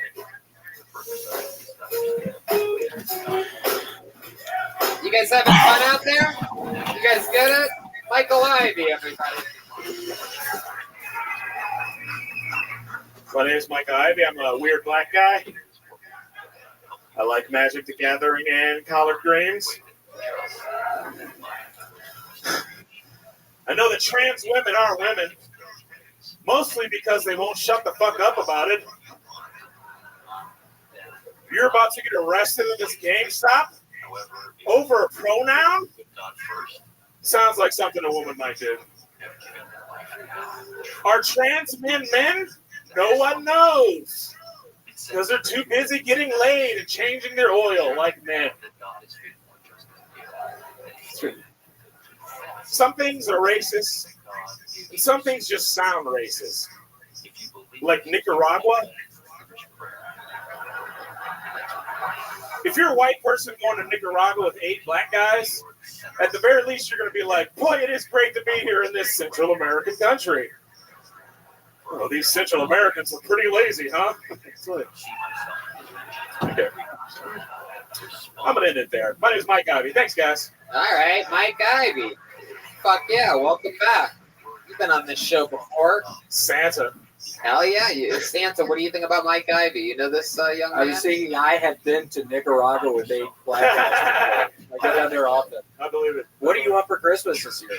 The only thing I want for Christmas is love. Well, I don't think we can fucking help you with that. I mean, what do you want?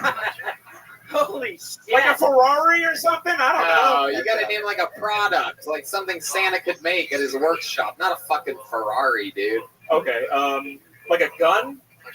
Gun. I'm in Texas. I don't have a gun. I feel like I'm really. I feel like I'm underarmed. You know what I mean? Like if you don't have one gun, you're gay in Texas, right? It's true. Isn't that how it works? That's true.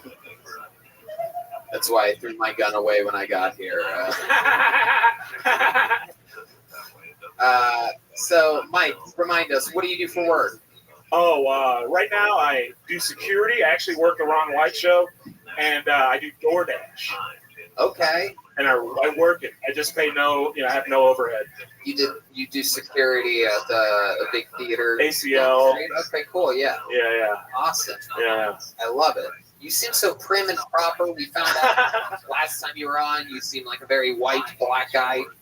Yeah, I'm telling you, the Magic the Gathering thing is true. At one point, I was ranked 24th in the state of Ohio in Magic the Gathering. Oh, my goodness. Spirit monger. Let me ask you this. When you get pulled over, are the police even mean to you?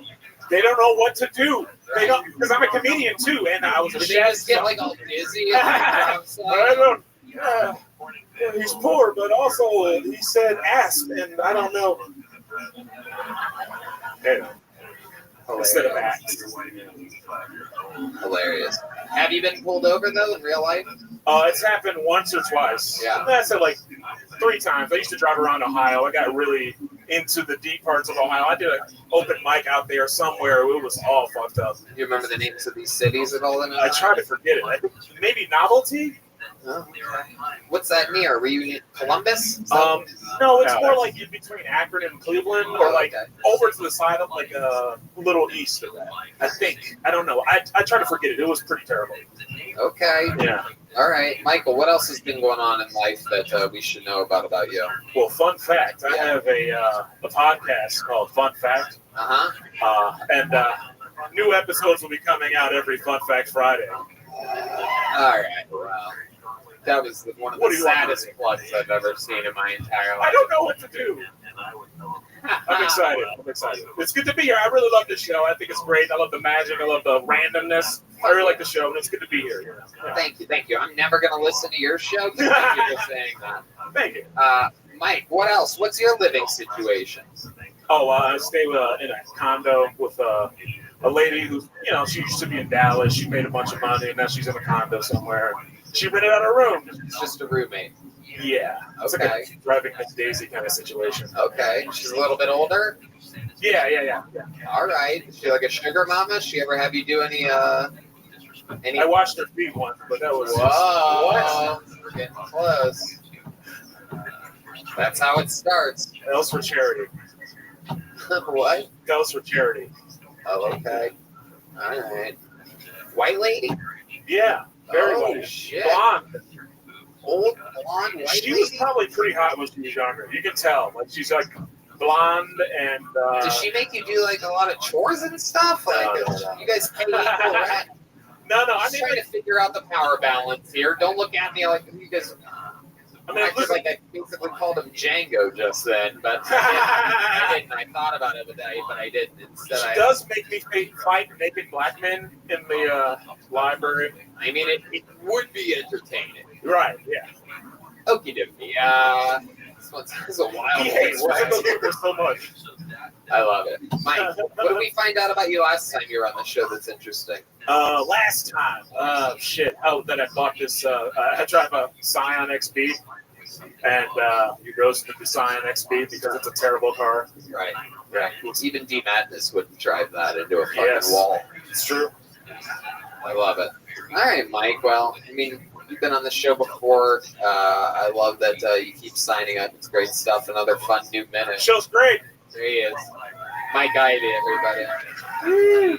Let's keep it moving. A lot of familiar faces so far here tonight. Nathan Guevara, everybody. This looks like a new name. How many of you like it when comedians do good on this show? How many of you like it when comedians do bad on this show? Ooh. It's a bloodthirsty audience tonight. Here he is, everybody. Make some noise one more time for Nathan Guevara.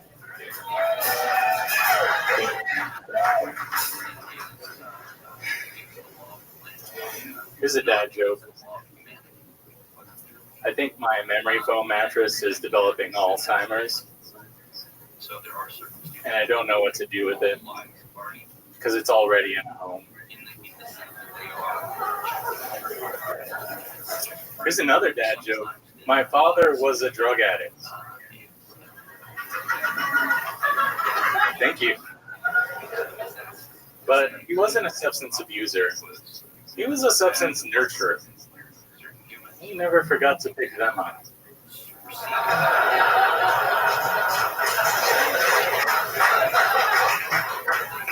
That's why when I was a kid, I always wanted to grow up to be prescription opioids.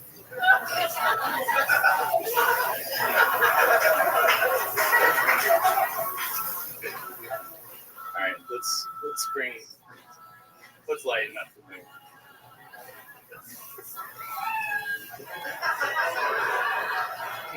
You want to go? Yeah, do it. I think women love vampires because they're the ideal sexual partner. They have to ask before they come inside. Thank you. Thanks, guys. Oh, I didn't even know that. That's a vampire thing? You have to invite a vampire? I guess I sort of knew that. It's a thing, right? Yeah, they have to ask before they come inside. All right. Okay. It's like those jokes were from Playboy magazine. Yeah, those are real throwbacks. You performed like a guy that literally had no idea that he had signed up for tonight's show. It's a very, well, here are some dad jokes. It's like you were put on right on the spot there. How long have you been doing stand-up? 2 years. 2 years. Wow. Okay. All right. Yeah, you're very comfortable. I like that. You perform in other ways. You have like a theater background or something? A theater background? No. I played in a band. Okay. What did you play in a band? Guitar. All right. Do you sing at all? No, I don't. No. Do you keep up on your guitar? No. Oh, okie dokie. Fuck yeah, man. What do you do? What do you do for fun? Roller skate. I like to skate at the skate park. Really? Yeah. You actually roller skate? I roller skate. With actual With actual roller skates on? Yeah. 4 wheels on each Yeah, foot? we call them quads. Wow, I that bet you inline do. stuff. You guys had to change up the branding, you roller skate fans out there. We call them quads now, Tony. It's not literally the biggest punchline in the world. They're quads. You're how often do you roller skate? Just every weekend, like on Sunday, Oh, Sunday shit. morning. At an actual skating rink? No, at the skate park. Okay. And do you ever go to the rink? I've been to the rink, yeah. Uh-huh. Yeah, what goes on there? It seems like you're the type of guy that lives his dreams out there. This is the asshole that's just passing you by, fucking just slow. Everything's moving slowly, but somehow he's flying around the rink. Yeah, why not roller blades? Like, why? Rollerblades, they're easier, not a lot of technicality. What? I mean, there's 2 more wheels on a roller skate. That's like training wheels. He's actually really good at it. Rollerblades have multiple wheels too. Oh, he's never rollerbladed or roller. Yeah, yeah. I always think roller skates are way easier than rollerblades. Rollerblades there's no brakes. It's crazy. Yeah. I don't really know. Is that a thing that rollerblading is harder than roller skating? Madness, which one's harder? I love it. Nathan, what else do you do for fun when you're not roller skating? You fall in love a lot while roller skating? It seems like a thing that would happen if you roller skated, that you would fall in love a lot. Well, besides roller skating, I am building a wrestling ring in my backyard. All right. You're a roller skating professional wrestler. Here we go. Nathan, let's talk about it. What's your dating life like? I'm married. Married? Yeah. And you are married to my wife. Your wife. That's totally what I was going to assume. Was that you have a female wife. Am I right? And her name is Jess. All right, I love it. How long have you been married? For 4 years. Wow, you guys have kids? No. Okay. 2 cats. Whoa, thicket. That's right. Hell yeah. Okay. Are you and the lady thinking about having kids? Maybe adopting later. It's genetics. I'm like a depressed guy. You're trying to discontinue your your father's name. That's right. Yeah. My goodness, this was like the old days. You get beheaded or something for that. I love it. Nathan, what's something about your life that we would have to find out on a show like this? What's gonna get this crowd in a frenzy? I was in this movie. It was it's a movie called Midgets versus Mascots. Wow. My God. I was so hoping you were going to name a movie that we all did. I thought you were like Mighty Ducks or some shit like that. I thought you were about to drop, like, it felt like he was going to name drop, like, the biggest movie ever. You were in Titanic, and instead you went with Midgets versus Mascots? Dude, I think we were all Wait, Gary Coleman was in that movie. That's true. Yeah. Did you meet Gary Coleman? Indeed. I'll do what Red Band does. Yes, indeed. I can't believe it. I remember now with Scottie Pippen and Jason Mewes. Yeah, but no. Midgets versus. Oh yes, the 2008 comedy mockumentary. No, what I knew about this movie is this is Gary Coleman's last movie. Like he died during this movie. Yeah. Did you kill Gary Coleman? No. Did you accidentally step on him or something? Adorable. Wow. What did you do in that movie? I played an eagle mascot. that grew up. Indeed, I guess that's the only role you could have played in a movie where it's mascots versus midgets. It's really hard. No matter how long you've gone to acting school, it's really hard to play a midget. Right, yeah. It's true. It's almost impossible. Oh no, it's okay. We don't need the movie trailer for this hunk of dog shit. It's one of those movies that was filmed like on a mini DV recorder, videotape thing from like Best Buy. Yeah. Fun times. Nathan, I love it. Fun. What's that? Yeah, Nathan, get out of here. Sign up again. Get out of here. Santa, give him that. Santa Claus should be giving out the gifts here. What am I thinking? We have the real life Santa Claus here. All right. You know what? We have a special treat here. Last week, we met a young man that came up and absolutely fucking destroyed. And he was visiting from Canada, and it turns out that he had to leave the next day or whatever.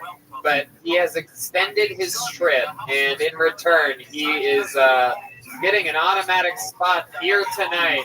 We met him last week. We're here excited to see another minute. This is Jared Nathan, everybody. Jared Nathan, everyone. Absolutely destroyed last week. We're excited to see, ladies and gentlemen, make some noise for Jared Nathan.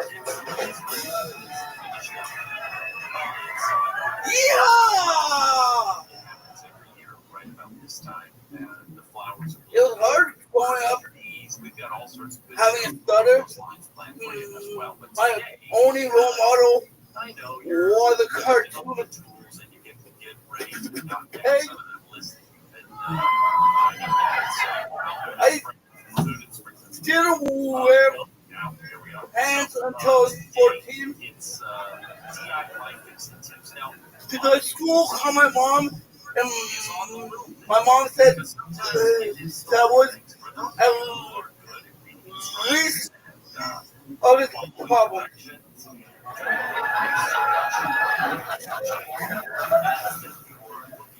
I think particularly able-bodied people want to be disabled. How else can you explain Down syndrome on Instagram? Yeah. All right, that's a minute from Jared Nathan. They have a Down syndrome filter on Instagram. Is that real? Grab that microphone. Talking to the microphone in this whole part. How about one more time for my friend Jared Nathan?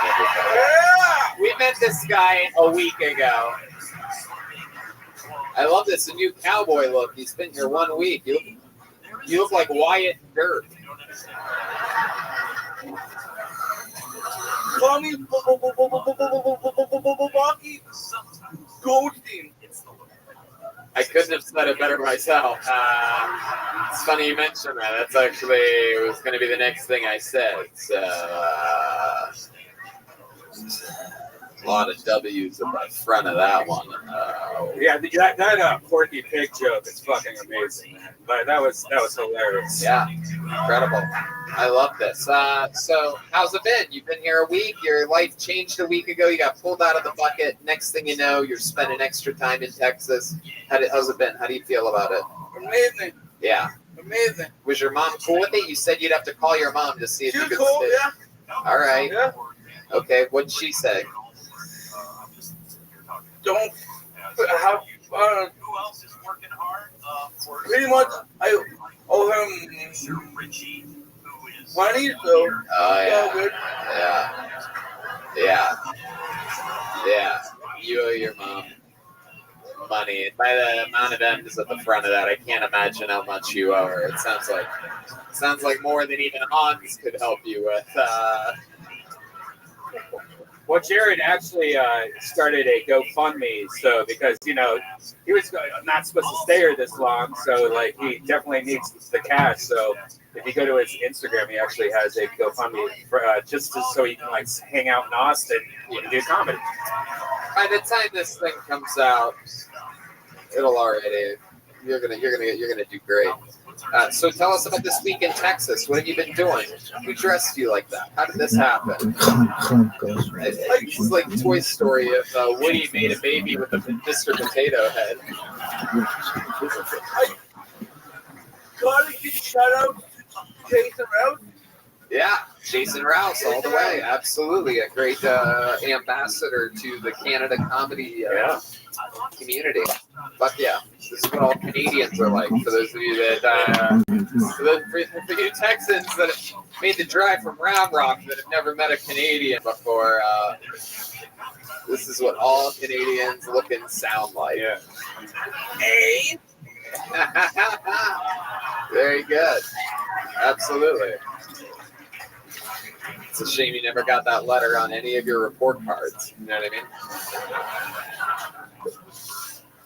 So, Jared, tell us more about your life. What did we not find out about you during the interview last week?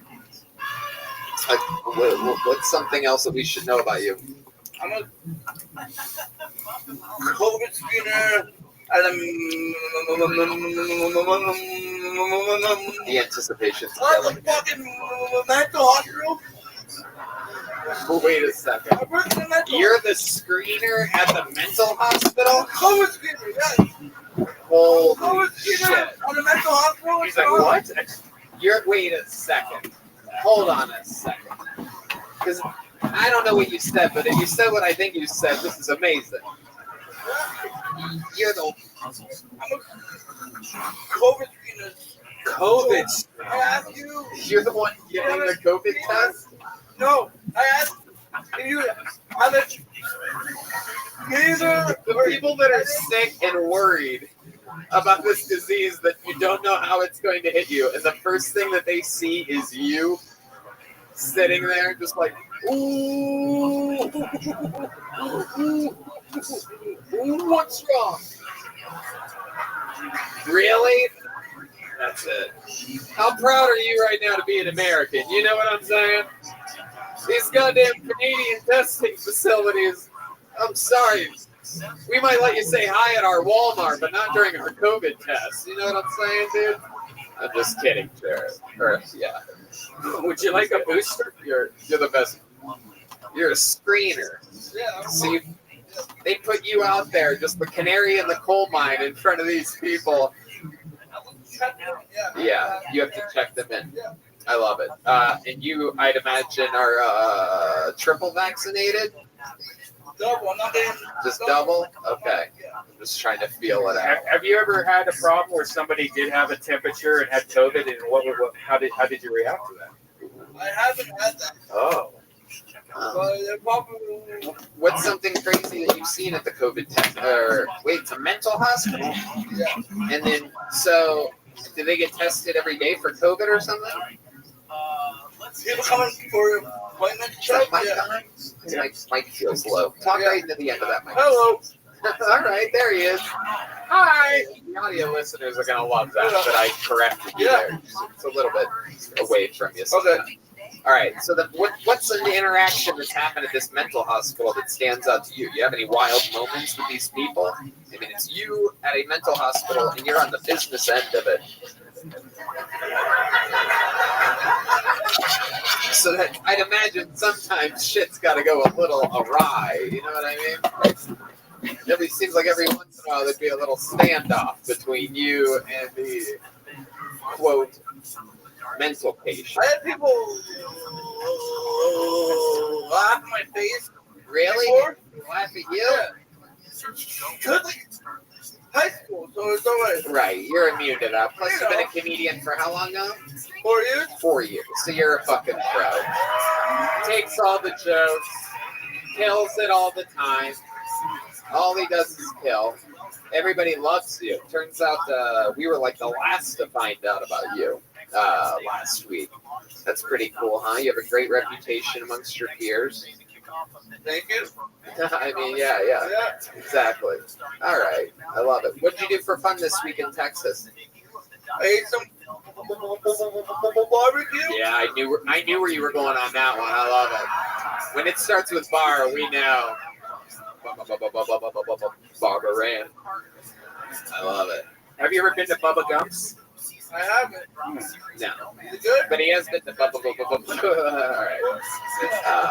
I love it. What's your favorite restaurant? We know you people like to eat out a lot, so. I'm a big fan of with donut shop, donut. Wow, that's a very specific donut place. Is that a family-owned donut place where you're back where you're from? It's here. My favorite restaurant in Canada is Harvey's. Because Harvey's in Canada. Harvey's? Makes it hamburger. Yeah. No, I don't fuck with that. Nope.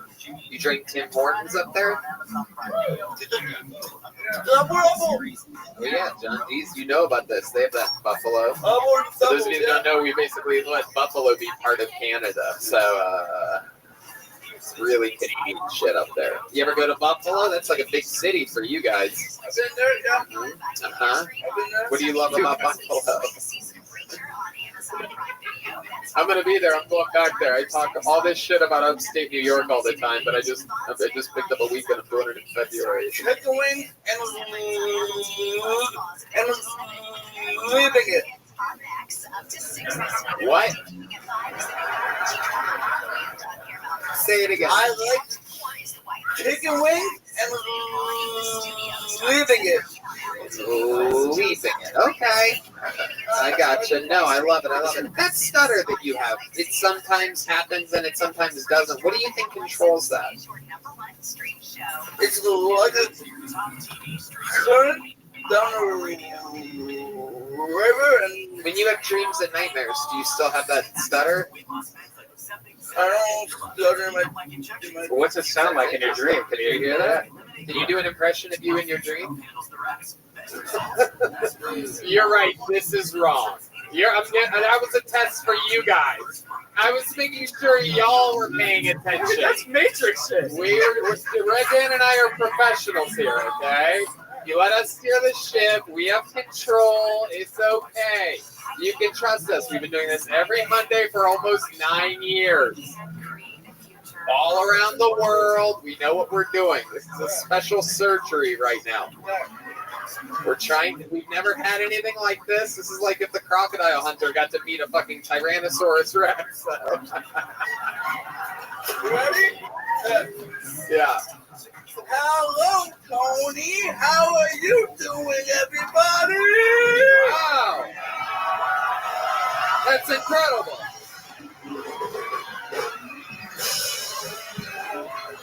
That's incredible. I think we just figured it out. Did we just crack the code? If you try to do an impression of you in your dreams, you talk without the stutter. Can you sing without You can rap? Oh, shit. That's right. We did have you rap. How many of you want to hear a rap from, All right, here he is. Hell yeah. Yo, I'm telling my homie that I'm killing Tony. I'm on the PO, but I'm in Texas. Oh, come to rap this. You gonna know that I don't wear no fucking necklace. People got to know me. I'm doing this. Yo, I got focus. Give it to him. That's a focus. Yo. Wow. I never would have guessed. People always say they can rap on this show, and they always bomb. Turns out you're the fucking missing ingredient right here. Wow, he's amped up. How does a Canadian cowboy like you rap like that? What type of weird fucking 8-mile fucking... I just found out I could in high school, and I just kept going. Okay. Have you ever thought about doing your sets like rapping? I love it. I haven't come up yet, baby. You should try one of your jokes rapping. All right. Thank you. All right, there you go. Santa, what do you think about Jared Nathan? This is your first time. Jared, come sit on my leg for a second. Oh my goodness. what do you want for Christmas this year? You getting this, Joe? PlayStation 5. Okay, we'll get you a PlayStation 5. We'll get you a fucking PlayStation 5. What's your address again? No, don't. I'm give out your kidding. address. I was totally kidding. We'll get you a PS5. Is that you don't have one? You really want one? I don't have a. I have a PlayStation 4 that's broken. That's bullshit. Who wants to buy this guy a PlayStation 5 tonight? Oh, a lot of people. It's like really hard. It's almost impossible to get a PlayStation 5. Maybe we can do one of those like Make-A-Wish things or something like that with them. I bet we can get a fast pass for a slow friend. You know what I mean? Pretty sure that's how this works. We could use your fucking face. You know, we might all be able to get PS5 with a fucking friend like this. What do you think about Nintendo Switch? PS5. I'll switch it up. Jared David's gonna make sure we all get a new PS5. Thank you, Jared. Thank you, Jared. Get it. It's the opposite of the Oprah Winfrey show. I love it. Awesome. Hell yeah. You're having fun, huh? I'm having a lot of fun. How much longer are you gonna get to stay in Texas? I'm leaving on the 14th. 14th. Okay, that's quite a stay. I love it. What are you looking forward to the most? What else on your Texas bucket list here? You need some more barbecue? Yeah. You don't even have to finish it. Anytime it's barbecue, you just give us 2 bars and we know what you're talking about. Have you been to the Yellow Rose or the Red Rose yet? I haven't. I mean, we could probably hook you up there. Like, if you Yeah. Our friends over at the Yellow Rose, Red Rose. Cody, why don't you come down here and tell Jared what you can offer him? Maybe they have special bucks. Put your hands together for our friend Cody, everybody. He's the general manager of the Yellow Rose. He's a living legend. You saw him earlier. Is he still here? He was a little bit tipsy when I saw him earlier. Oh, here he comes. I heard Mrs. Claus is always there making that money. Yeah, well, you've actually heard right. We're actually going through some shit right now, so I don't know why you brought that up. It's actually not good right now. Here he is, everybody. Cody, everyone. All right, here he is. So, Cody, our friend here, hasn't been to a real Texas strip club yet. What can you guys do for a guy like this over at the Yellow Rose? I got like 80 of the hottest girls that would love you.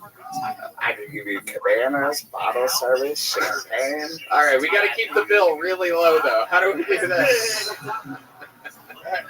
Because we get the feeling this guy would fucking blow up a bill in a heartbeat. Have you ever been to?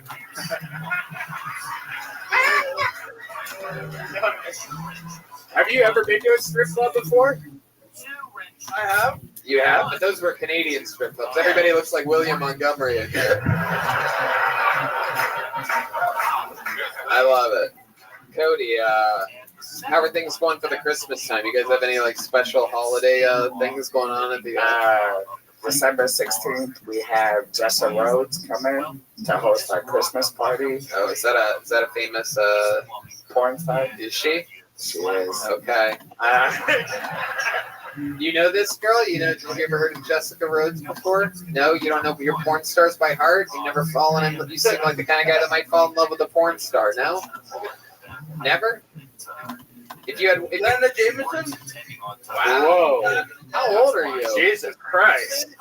36. God damn. I love it. Jenna Jameson, that's old time. That's back when you were fucking Cody's height. I love it. Cody, you're absolutely killing it. You said you were drinking a bit earlier. You told me you were doing shots of whiskey and that it hit you quickly. I'm like, no shit. No shit, real talk. Santa, what are your elves are out here getting drunk during the holiday season? What do you think about Yeah, that? I know. We've been having problems with them recently. Yeah? Yeah, it's been a real fucking issue recently back up at the North Pole. It's very rare, for real. Like, It is, for real. It is rare. Up in the North Pole, I mean, it doesn't happen too often, but you get Gyp Day sometimes, and it turns into a fucking issue. What does he do sometimes when he gets drunk, Santa? Yeah, pushes all the ladders down. People are falling off ladders. It's horrible. There were like 5 people who got hurt as fuck the other day. Just pushing over ladders, yeah. Like on top of like a 20-foot ladder. And he's pushing them over. It wasn't a hard fall. Yeah, it was all hard to fall. Yeah, it was all hard to fall. They always land on their feet, these people. It's only 1 foot fall. All right. But what would we do with a guy like this? What are you kick guys out of the strip club if they come in their pants immediately when they walk in, or? No, sir. We take care of them. Free VIP, we'll get with VIP, get you comfortable. I'll come around and ask you what you're interested in, blondes, brunettes. Yeah, what is your preference? What's your Blondes, go-to? brunettes. Is there any type of exotic type of like what are you into? I don't discriminate. You don't discriminate.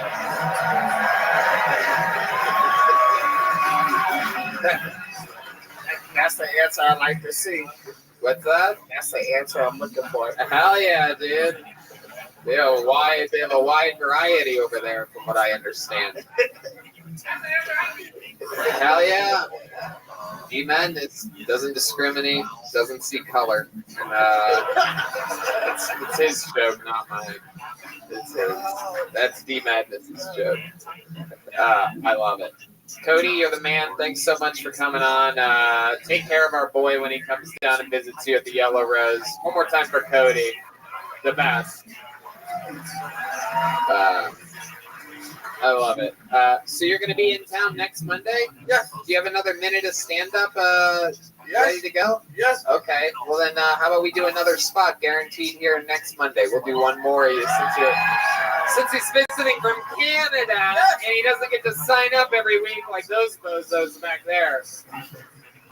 There he goes, Jared Nathan, everybody. Living his little dreams out here. Mind you, there are no shows. Oh wow, he gave him a joke book. Look at that. I love it. You guys having fun out there, huh?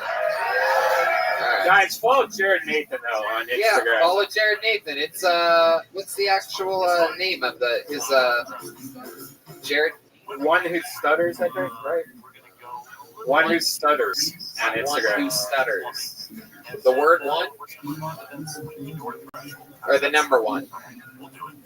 It's spelled out. All right. Scott Sauter is next here. Scott Sauter. Here he is, everyone. Come on, make some noise for Scott, everybody. I didn't believe toxic masculinity was a real thing until I started dating guys. I feel like the only thing harder than coming out to your family as gay is coming out as bi. Because now I have to tell my dad. I have to say, Dad, it is a choice, and I've chosen to suck dick. At least 50% of the time. Coming out as a kid can be scary. Lots of labels to learn. Top or bottom. Wing or bear. Cruising or closeted. Me personally, I identify as a JV faggot. Gay enough to have sex with men, not gay enough to get a gold star. For those of you who don't know, a gold star gay is a man who's only had sex with other men. And they look down on us bisexuals. They call my people names like Sampler or half-breeder. My only response to that is, hey, At least I'm not gay, you fucking homo! Hold on, Scott, you went over the allotted time. That's what happens. If we let people go all the way, then they'll just always do a longer set. How are you, Scott? Are you okay? Yes, sir. How's it going? Welcome. This is your first time on the show. How long have you been doing stand-up? 5 or 6 months, sir. 5 or 6 months. Okay, absolutely. And does it usually go better than that, Scott? It's gone better than that. Yeah. It has. Okay. What made you want to start stand-up? The pandemic. I got really bored. I work from home. What do you do from home? I'm a paralegal. Oh, wow. Okay. Wow. And so what have you been doing for fun up until this point in your life? When not? I play guitar and sing. Oh, really? Yeah. Wow. Interesting. So you're the musical theater background that I was picking up on earlier. It's coming from you. Have you ever been a member in a band? I have. I used to be a singer-songwriter, believe it or not. Oh, yeah. Okay. This is good. I've always wanted to interview gay Elon Musk. This is very exciting.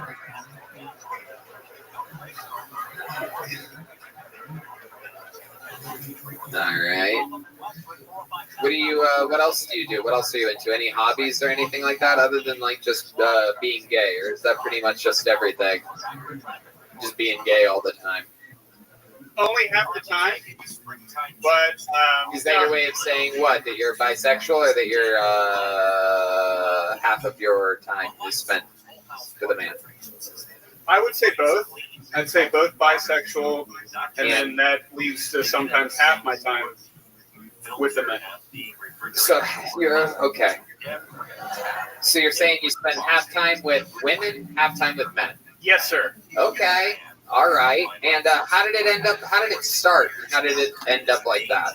And when you have one, do you immediately want the other, or do you go on like streaks of locking down one? Because this whole buy thing, I'm not buying it. You know what I'm saying? Bum, bum, bum, bum, bum. You get it. The people's court. Yeah, so it starts out, you're with a lot of women, and then sometimes you want more. Right. And sometimes something's missing. Have you ever tried like a girl with an extended labia or something like that? Or a guy with an extremely tiny penis. Lord Jesus. Do you have religious parents? Wow. Are you about to go into Book of Mormon or something like that? Like sometimes it's not all about being funny. Oh, okay. Is that a Tommy impression? That's a Tommy impression, right? How do you know Tommy? It's so interesting. Are you Tommy? I listen to Rick Ingram. Oh, I love it. Yeah, absolutely. Yeah, Rick is a fun fact about Rick. Guest from episode 1 of this show, the first ever episode of it. Rick Ingram. Anyway, Scott, I love it. So, what else? You're a big comedy fan. You from here, born and raised in Austin? I lived here for 6 years now. Okay. So I'm from Pittsburgh. All right. Okay, and now you live here. Yes, sir. And you stay at home doing paralegal stuff. Most of the time. All right. Are you very sexually active? You pretty much just talked about being gay up here, but so now I'm trying to figure out like if the set, how much you devoted to your set, is also a part of your life. Because if you're working at home and you're as gay as you sound from your set, I'd imagine your apartment smells like shit, Scott. Old socks. No, I feel like I'm kind of old-fashioned that way. I've been single for a minute now, and I am looking for someone special. Wow. How are you going to find this person? I recently signed up for a speed dating event. I'm hoping that might make the difference. Okay. Man. Now, are you mostly looking for girls or guys right now? Like, are you? Right now, I'm looking for a special lady. Oh, nice. Oh, wow. Hell yeah. Someone's in the mood for fish tonight. Okay. Well, this week, I'm Feeling keto. the new 32-ounce special lady cut available. Interesting stuff. So, I mean, do you tell your parents that you're bi? Is that a thing that people do, or do you have to be like totally gay to do that? I never really realized that or wondered that. They know, but it wasn't something that I came out and told them. You only tell one parent when you're bi? Yeah, I did. Yeah, you tell both. Scott, what's another fun fact about you that we would need to know? You know what? Let's hear you sing. What's a song that you know? Tell the band. These guys are geniuses. They'll play along. Should have been a cowboy. Should have been a cowboy? It's a Alan Jackson. He's went straight into. Is that Avril Lavigne? What was that? Oh.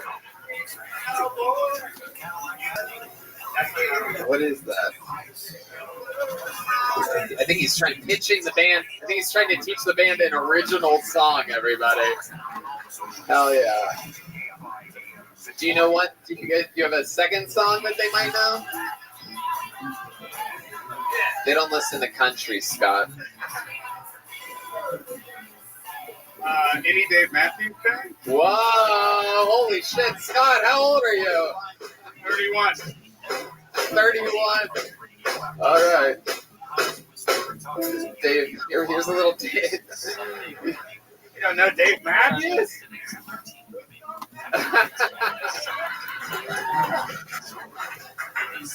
Saint Anger?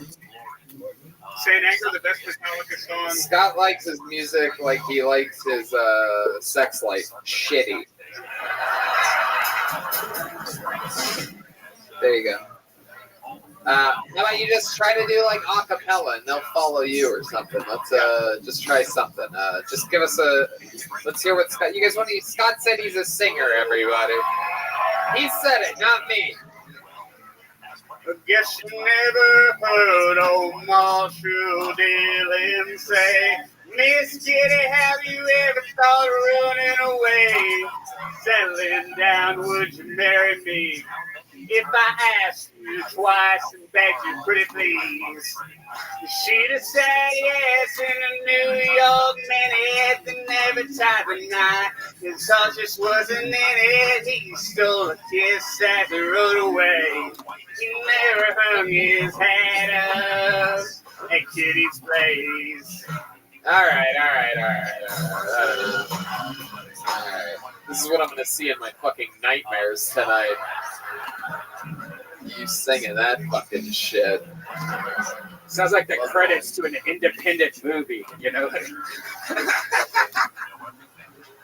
Pale ass fucking. How do you get your skin that? How do you get your skin to Pete Davidson color like that? Like, do you just let yourself bleed for a certain amount each day? Like, I've always wondered how to hit that sickly. I actually use the teeth whitening strips. I put them on my face while I sleep. Okay. All right. That TikTok yellow marker challenge. All right, Scott. Well, this is your first time on the show, correct? Yes, sir. Did you have fun? I had a great time. There you go, Scott Sauter, everybody. On to the next one. Santa, give him something. Here, take Scott, this. have something.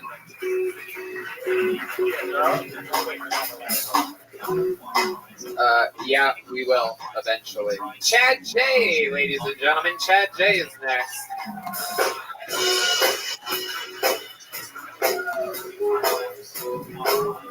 Come on, everyone. Make some noise for Chad J. Give it up, Austin, Texas. Give me a big old Texas. Hell yeah. Fuck yeah. How many of you guys are locals? More than I expected, man. More than I expected. I just moved here. And the one thing I love about Austin is like a bunch of party cities had an orgy. Right? It's like Vegas, like an old Western movie set. And then San Francisco showed up halfway through the fucking and was like, you guys are doing it all wrong. Gay bar, dog bar, gay dog bar, coffee shop, neon. Come on. I'm getting older, man. I don't know if you can tell, but there's gray hair in my fucking beard. It's tough too. Like, it's not the worst, but like my dick still works. It just has a bedtime now. Like, if there's coke or tequila involved, you better have a Pulp Fiction size adrenaline shot, or we better be role playing, and you're a cop, and my dick's on PCP, and that stun gun ain't working, Daddy. You know what I mean? Beat it. All right. Thank you, guys. Chad J. Welcome, Chad. This is your first time on the show, right? Yes, sir. Absolutely. How long you been doing stand-up? 6 months. Okay. And where are you from? I grew up in Oakland, but I've been in Brooklyn for the last 10 years. And what made you move to Austin? You said 6 months ago? Yeah, I broke up with my crazy-ass girlfriend.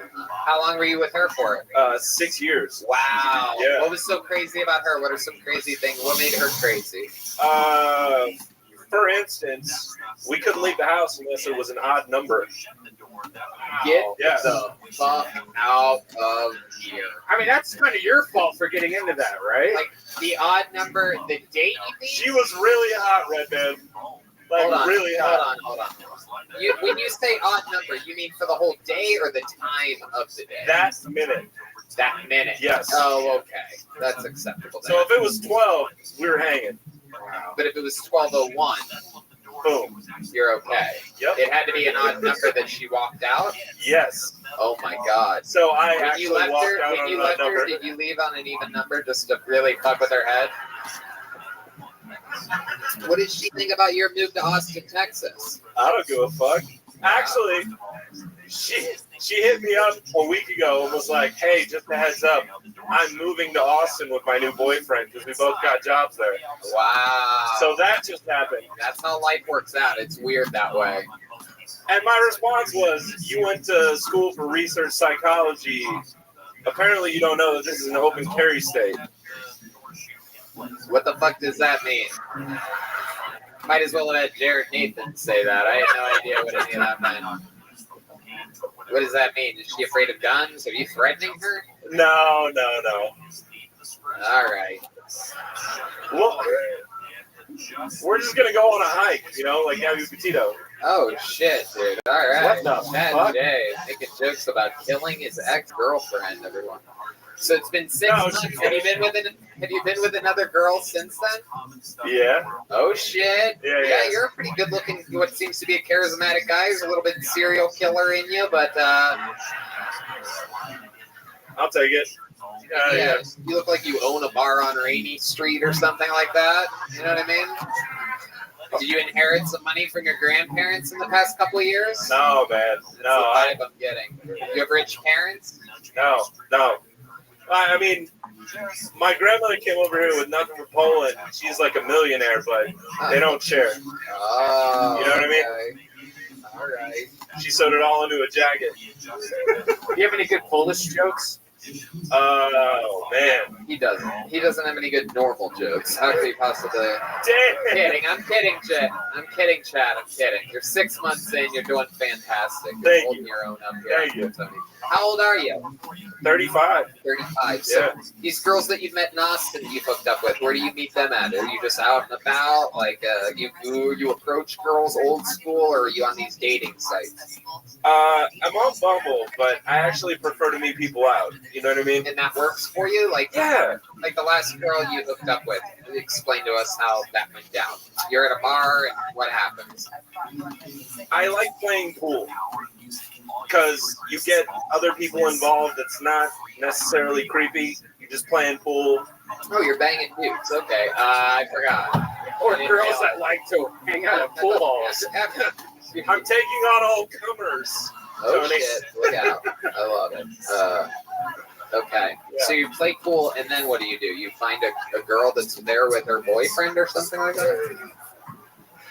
No, this is like the great thing about Texas is like girls here wear cowboy boots. They like two-stepping and playing pool. It's a different kind of woman out here. It is. Yeah. Are you saying that the girls around here are stupid, dude? What the fuck are you saying? I mean, what are I you didn't saying? say You it. calling our girls dumb? I didn't say it. You said it. God damn it. What are you saying? These Brooklyn girls are all uptight bookworms? Is That's that what you're exactly, yeah. saying? shit. But the women are fucking terrible. So again, where were you at when you met this last girl? There's 2 places that I really like to go. You don't have to really give us the exact location. No, let's hear the location. I want to hear it. No, I like hanging out on the east side. Okay. Yeah.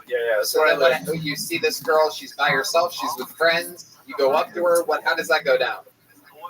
Yeah, I mean, it's very organic. I know that sounds gay, but like it does. Okay, so you see her, and what's your opening line? Give these people an idea of what your opening line to this girl would be. I mean, how organic are we talking here? You want to bring Jared Nathan up here, and he'll tell definitely you? Not. No, that dude's a serial killer for sure. Who wears khakis in December?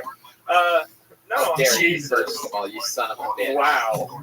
Don't you dare talk about our friend Jared Nathan that way. So what did you say to this girl? You seem to have locked up here. I mean, you kind of just go, how many quarters do you have on you? You know, it's quarter pool tables. Come on now. I don't carry change on me, and women have purses. So, you know. What the fuck? I know. Fuck. Are you sure you got laid? Chad, what do you eat? You cook for yourself a lot? You have like a fucking, you seem like the kind of guy that has one of those crock pots or something like that? Man, actually, I'm doing comedy most of the time throughout the night, and I do construction during the day, so I buy all of the pre-prep shit from HEB. HEB is the shit. Yeah, absolutely. You don't have that up in Brooklyn. We know that. Salad bags and fucking pre-cooked chicken. That's my life. What are you building? What kind of construction are we talking about? I do custom homes. Wow. Most of the time during the day, yeah. Okay. Yeah. Okay. There's nothing funny about that. You never made any kids or anything like that? Thank God, no. I couldn't handle kids. Any close calls? Santa Claus, you know Chad J. You know who's naughty or nice. Tell us about Yeah, Chad. no, I've been watching him for a couple of years now. He is a really sweet guy. What do you want for Christmas this year? I would really like, man.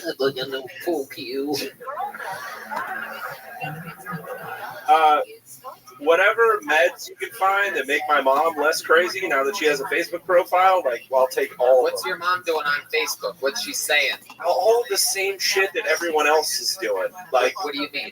Religious stuff, political stuff, it's constant. Right. She's been a nurse for like 30 years, and she thinks COVID is a hoax and that it's like an absolute joke. Oh, shit. And she's not wrong by all accounts, but like, let's call you just something. Cool it. Oh, right?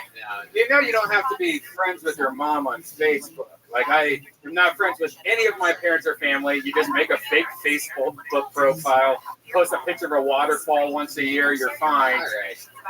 I want to block her, but it's kind of the only thing we have left. Why don't you ever communicate with your mom? I mean, it's been a long time. Yeah. Why? She's a fucking nutball. Well, why? Why is she a nutball? You said that she's a COVID denier and the crowd likes her more than they like you. These are all people out at a comedy show. Dang, a lot of these people come often. Dude, she goes on these fucking rants, and Because you're from Brooklyn, did Brooklyn make you very, very liberal? No. I'm definitely not. Your mom might not be crazy at all. Tell us more about your crazy mom. What else do you think's crazy about her? Her haircut, for sure. Like, all right, you're gonna have to try again. No, man. She does these things like she's in a fight with my sister right now. They've been battling hard for a while, right? Yeah. About what? She wouldn't wear a mask to come over and visit her own grandkids, and she's ready to like die on the hill for it. And I'm like, okay. So you're mad at your mom for not wanting to wear a mask? No, I'm not mad. I don't care. But the sister is? Yeah. Because grandma didn't want to wear a mask to see the grandkids. Exactly. It could get her sick. But she's not afraid of it, so why would you guys be? I mean, listen, You're telling an old lady that she has to wear a mask to see her grandkids, even though Exactly. And she literally. You guys are on the wrong side of history. That's what I thought. This is what Brooklyn's like, everybody. You're wondering, that's what it's like. It's fucking weird. Grandma, sorry. Thanks for the light. Stay at home, me mom. Goodbye. Thanks for the chance of existing, Grandma. You stay there by yourself. That's horrible. And you're on your sister's side in this? I'm not on anyone's side. That's the thing. I just want everyone to shut the fuck up about it. Nah, I don't believe I just want to hang out. How many of you think he's on his sister's side about it? Stupid. I'm aware. The shit I had to do to try to make this interview interesting, Chad, was unbelievable. Yeah, you tried to really just scrambling spark up over controversy. Here. Way outside of the pocket. Way outside my comfort zone. All right, Chad. There he goes. A little family drama from Chad J. Everybody. Thank you guys very much. I appreciate it. You guys think we should get one more person up here? We haven't had a. We have not had a female comedian tonight. We're gonna pull until we get a girl out of here. Sorry to Will. Sorry to Jason. Rob. Oh, there's Ellis. We haven't gotten to see him in a while. All right, here's a female. Ladies and gentlemen, make some noise for Anastasia Lawless. Anastasia Lawless. Here on Del Tony, live in Austin, Texas.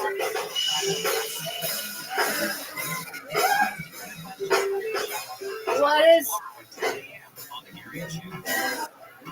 is up, motherfuckers? I just ended a long-term relationship, or what we like to call in America, economic enslavement. Yeah. We hate each other, but we love to eat. Choices, right?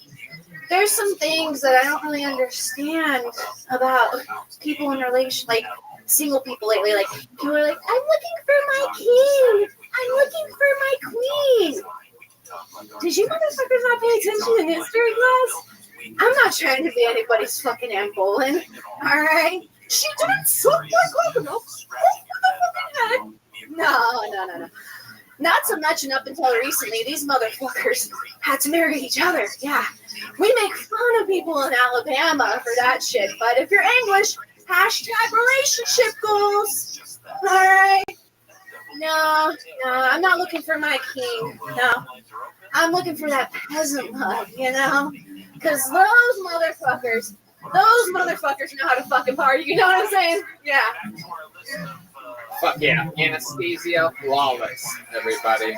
Absolutely. Welcome. This is your first time on the show, correct? Yes. Absolutely. Awesome. How long have you been doing stand-up? 6 months. 6 months. All of it here in Austin, Texas? Yes. This is where you're born and raised? No, I'm from San Antonio. Okay. How long ago did you move to Austin? At the beginning of the pandemic, I did end my relationship and moved here for work reasons. Okay. So you have a job here? I'm taking a break from my normal work, and I'm actually looking for a bartending and serving job right now. Okay. Why bartending and serving? And what's your normal job? My normal job, I'm a postpartum doula, newborn care specialist. A postpartum doula? What's that? Basically, after the baby comes, I come help the mom, like, get routines, sleep, like, get them on feeding, helping them with latching and shit like that. Yeah, so they don't murder the kids. Yeah, basically, no shaken baby syndrome around me, yeah. Yeah, wow. Yeah. Comb their hair and shit. Jeez, that's pretty wild. Yeah. And you're trying to get out of that. Why? Is that a stressful job? I'm not trying to get out of it. I'm taking a break. A bunch of stuff happens to me, like, emotionally, and I wanted, like, safety is my number one thing, and I my emotional state is my, like, important, yeah. Absolutely. Absolutely. Emotions are important. And nothing you could talk about here? Actually, it's why I started comedy. My dad died, and he was a drug dealer, and now, okay. Like, you get a good hookup, right? He was a drug dealer your whole life? I don't know about I think he dabbled a whole lot, you know. He had me young before his frontal lobe was developed, you know. Interesting. Yeah. And mom wasn't part of your life? No, my mom was. She, when he started growing cannabis, she really accepted it, you know. And Wait a second. Growing cannabis? You're Yeah. kidding, right? no, he was a farmer and a drug dealer. Yeah, This is the drug dealer that you're talking about? yeah. Are those the drugs that you're talking about? I mean, that's what America says, right? You know.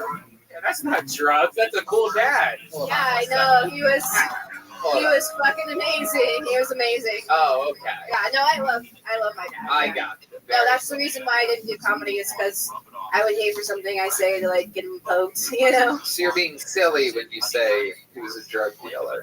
I mean, like he could have gotten in jail for what he was doing. So in Texas, Yeah, I yeah, guess so. yeah. In Texas, yeah. Yeah, I'm not from California. I love your laugh. You have like a goat laugh.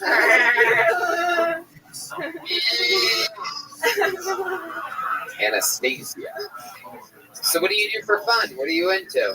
I like to draw, do pastels, and I like to write poetry. Okay. Shit like that, yeah. All right. And smoke weed. How many cats do you have? None. None?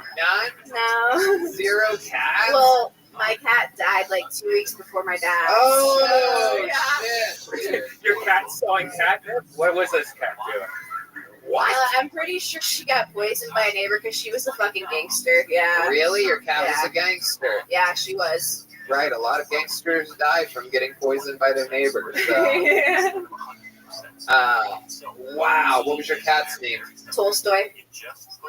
What's that? It's an author. Okay. Yeah. All right. So you're pretty nerdy too, huh? Yeah. I like to Alright. read. What, Yeah. what else about you? What else? So what's like a wild thing about you? Like you always see those rom-coms where the nerd like you like takes off her glasses in the end, and she's like, turns out she's like, I don't know what I'm asking you. Actually, what's something wild about you that's not nerdy that would surprise us about you? I rode dirt bikes a lot with my brothers and my dad. Oh yeah. shit! Nice. Okay. Yeah. All right. Rode a dirt bike. Gotcha. What's your love life like? You I'm single. Yeah. right? And are you on any of the dating sites or anything? No, I just do like meet people in real life, and I'm not trying to be in a relationship for 2 years. I'm trying to just do Just my own fucking thing. get out I'm of there. on a fuckboy diet. Yeah. Say that again. A fuckboy diet. You're on a fuckboy diet? Yeah, yeah. Oh, wow. I really recommend it. It's fucking amazing. All right. Wow. Do you find a lot of these guys in your pool of open Oh, micers? fuck no. No comics. No comics. No Yeah, comments. no. Where do you find your innocent victims? Craigslist. Like F the for open him. mics, the bartenders, you know, Okay. like if I see a non-comic person, like, yo, what's up? You know, Okay. yeah. What's your opening line with a guy that you want to hook up with? The last guy was such a pussy, never answered. I actually try to start a conversation. I always feel like that's the best way. Is there a specific conversation you usually start? Well, if I like something that they're wearing, or I'll ask them like, "Oh, you play basketball? What's that like?" You know, something like that. Yeah. Hell yeah. You play basketball. What's that like? And I know how guys' minds work. They're like, well, you know, it's pretty awesome actually. I do play basketball, basically a professional at this point. I mean, I just play with the boys in the afternoon because, I could go pro if I wanted to, but anyway. Yeah, they don't make it hard not being on the diet. You know, I'm never like, "Oh no, my heart." I love it. Anastasia. That sounds like when Alien would ask you, like, "How you play basketball?" I love it. So you're looking for like a bartending job right now? Do you have history bartending? Yes, before I did early childhood development, I was a server and licensed massage Are there any therapist. bar managers here tonight that need a new bartender by any chance? Yeah. So let's test her out. What's in a Jack and Diet Coke? Very Jack good. and Right? Diet Coke. Awesome. You're hired. Yeah. Wow, that was the dumbest part of this ultra dumb show. Is there an actual barman? Usually there are. There's a bunch. If there is one, find Anastasia after the show and give her a job. That's what she wants to do. I'm sure there will be. You'll get a job from this. Thank you. All right. There she goes. Anastasia Lawless, Good job. everybody. Her first time on Kill Tony. Here you go, Anastasia. Take one of these. Hell yeah. There she goes, everyone. All right. Let's have some fun here. Ladies and gentlemen, I don't know where Santa Claus went, but we do have one last regular on this show, believe it or not. He is the longest standing regular in the history of the show, here with yet another brand new minute. This is the Big Red Machine, William Montgomery, everybody. Oh my goodness, it really is him. Oh shit. Ladies and gentlemen, it really is the great William Montgomery, everybody. God, this is uncomfortable. Beasts of No Nation makes Hotel Rwanda look like Cool Runnings. Beasts of No Nation makes The Last King of Scotland look like Operation Dumbo Drop. Beasts of No Nation makes Blood Diamond look like Big Mama's House 2. Do y'all not know what that fucking movie is? That would have been so much better. If the South had had access to blockchain technology, would the war have gone differently? Worthlessness here. They're the NFTs, but they're slaves. That's the best joke I've come up with in a long time. It got that fucking... It got that kind of fucking reaction. This was out of my control! That's an impression of my buddy who got caught having sex with a kiosk at Disney World. More like Neil Old. That's all I William Montgomery, I have like Neil Young. The balls on this man. Like Neil Young.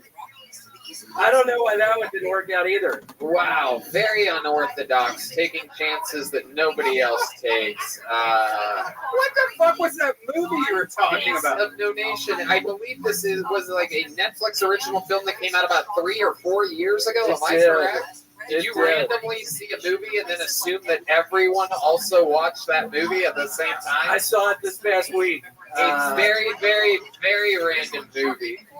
I was thinking that was going to be a lot more popular. I was thinking people were going to cheer after each one of those. We are talking about it came out, what, 3 years ago? Is that right? 3 or 4 years ago. This is a perfectly random amount of time long ago. And a Netflix movie. It didn't even come out in the theaters. Just Netflix. Yeah, Redbin, you dumbass. Yeah, that's the fucking... I'm not the one that said it. Shut up, dude. Don't start this off like this. To do one piece of No Nation joke is an incredible accomplishment. To do 3 of them back to back to back like that. Yeah, I was thinking after the first one it was going to be uproarious laughter. When it was not, I was a little horrified because I had 2 more. God, I was like, holy shit, there's 2 more of these fucking jokes. These idiots aren't laughing at this shit. And what makes you, when you're making a set list, like, what do you look for? How does that end up at the tippity top? Like that Neil Young, Neil Old joke at the beginning seemed like it could have maybe done some extreme impact.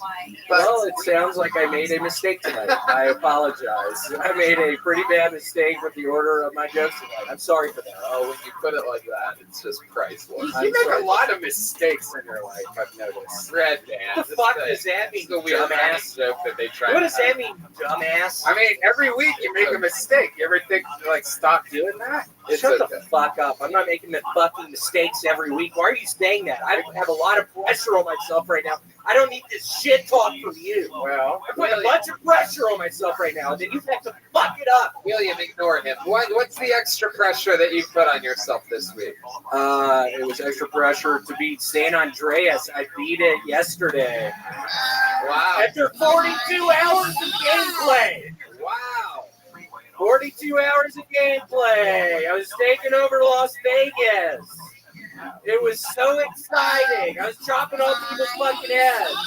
I was working out with my character. I got him so buff. He was so strong. He had tattoos all over the place. He was hardcore. We talk about this. He literally goes to the gym with his Grand Theft Auto character and does not go to the gym in real life. That's correct. That's correct. Why do you think that is? Why do you think that in your fantasy life you would do the boring work of working out? I don't know. It's so much easier on that game. I can literally, when he's doing the dumbbells. You know that if you did that in real life, you would feel better?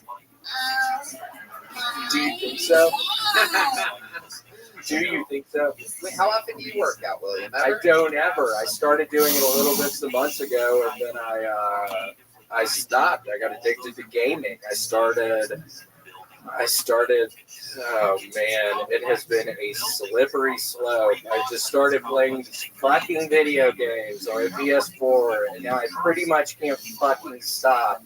What game's next? Halo 4? Halo 4? Shut the fuck up! Halo 4? Thank you. God, you sound like a dumbass. I'm on your side on this.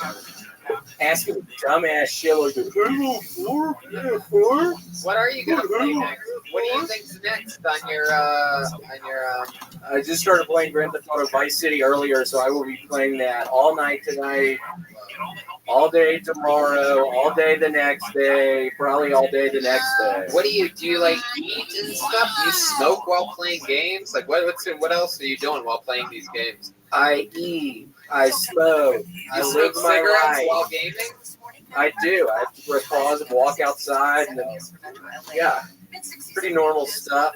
Have you ever played online with other people, or do you just play the story mode of these games? I just play story mode. Oh my goodness. I like that. Yeah, it's been a lot of fun. It's exciting. It has brought some excitement into my fucking life. I'm trying to have. Do you ever try to just go online and play online? And no, he's playing games that don't have online shit because they're so old. He's not playing Grand Theft Auto 5. He's playing like literally like 20-year-old games. 20-year-old games. He's playing like 20-year-old games. Guy, you sound like such an idiot. He's playing 20-year-old games. You can't play online. What happened to your hemorrhoid? Did it pop? All right, no one cares about that. It didn't. Did It's it? still in my butthole, but it's better. Really? It's not as inflamed. Your yeah, hemorrhoid's better? It's much better. How much raisin bread did you eat this week? I'm doing prune juice now. Oh, okay. How much prune juice? Like 3 big bottles. 3 big bottles? 3 really big bottles. I just drink the shit out of it. I'm shitting all over the place. My shit looks like fruit juice now. It splashes up all over the fucking place. My bathroom has shit all in it. William. I'm losing video games. There's shit all in my bathroom. I want to jump off the fucking ledge. What ledge? The ledge of my apartment, where I go smoke. I think about jumping off it. So.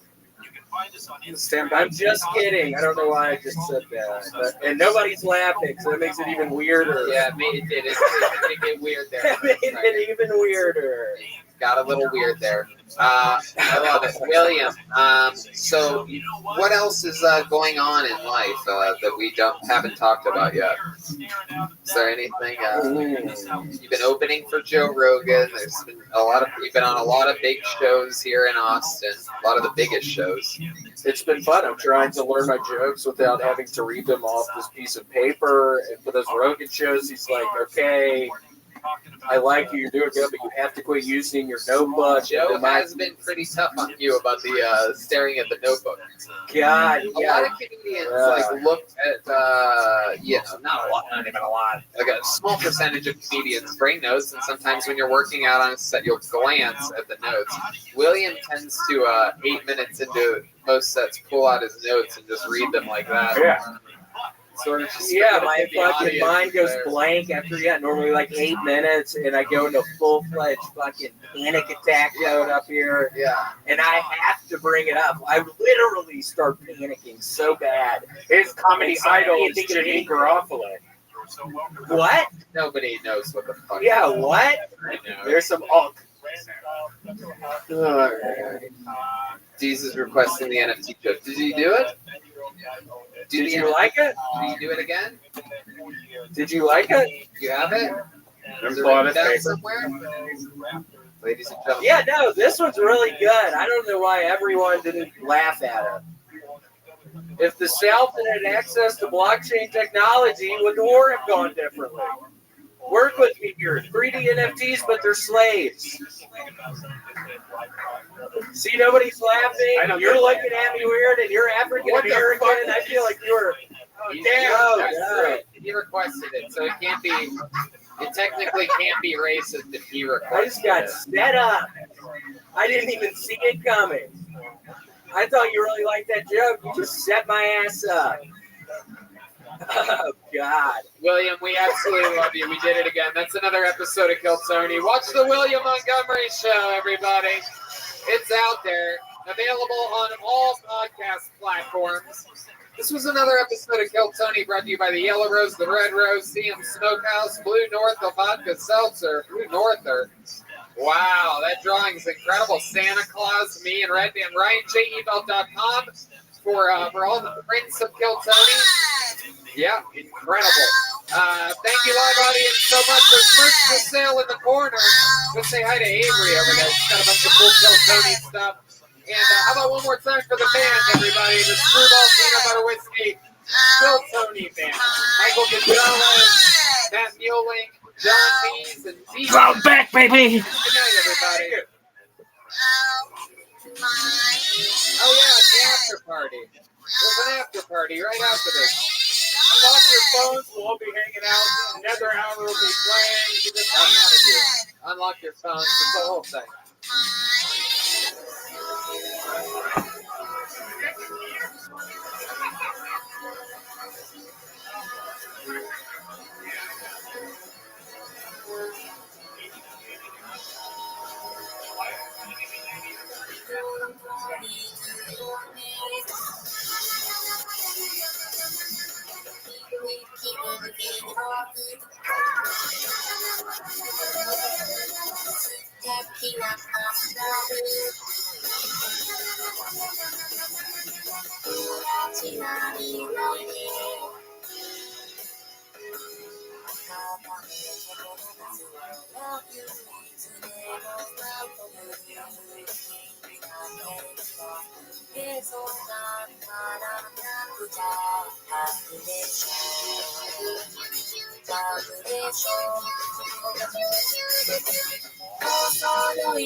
Specialty products like Rhino Coat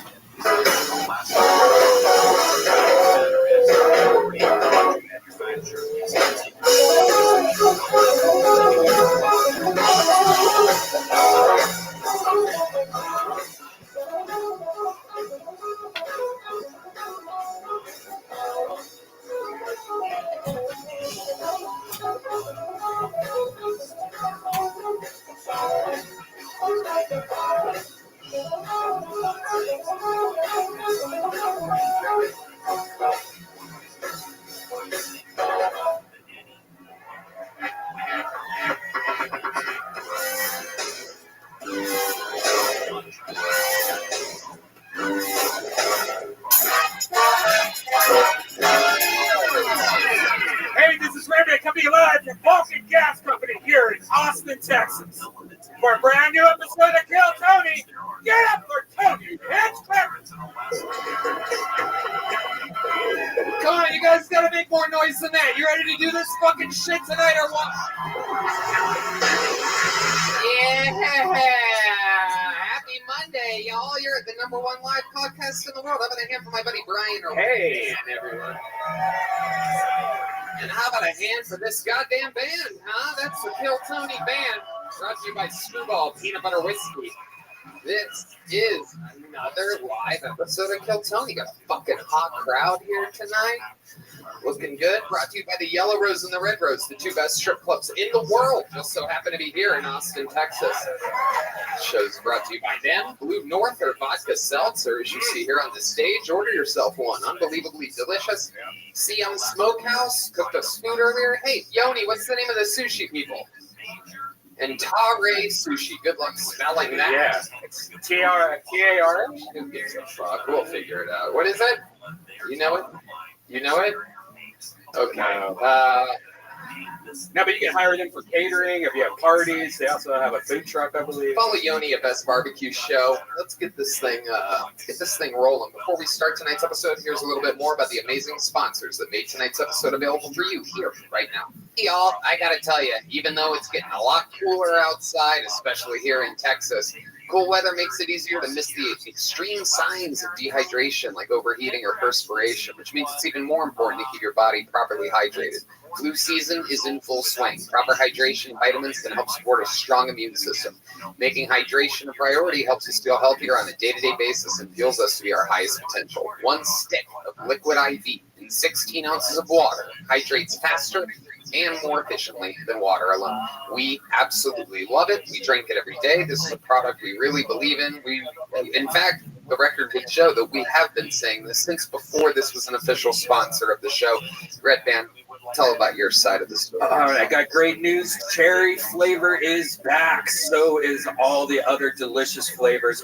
They have some of the best tasting flavors ever, like watermelon, strawberry, lemon, lime. And you're going to be enjoying a few extra drinks now that the holidays are approaching. So this is exactly what you need. Liquid IV hydrates faster and more efficiently than water alone. It contains 5 essential vitamins, more vitamin C than an orange, and more potassium than a banana. It's healthier than sugary sports drinks, has no artificial flavors or preservatives, and less sugar than an apple. It's made with clean ingredients. It's non-GMO. It's vegan and free of gluten, dairy, and soy. What makes Liquid IV so effective is their cellular transport technology, CTT. It's the optimal ratio of glucose, sodium, and potassium that delivers water and nutrients into the bloodstream fast.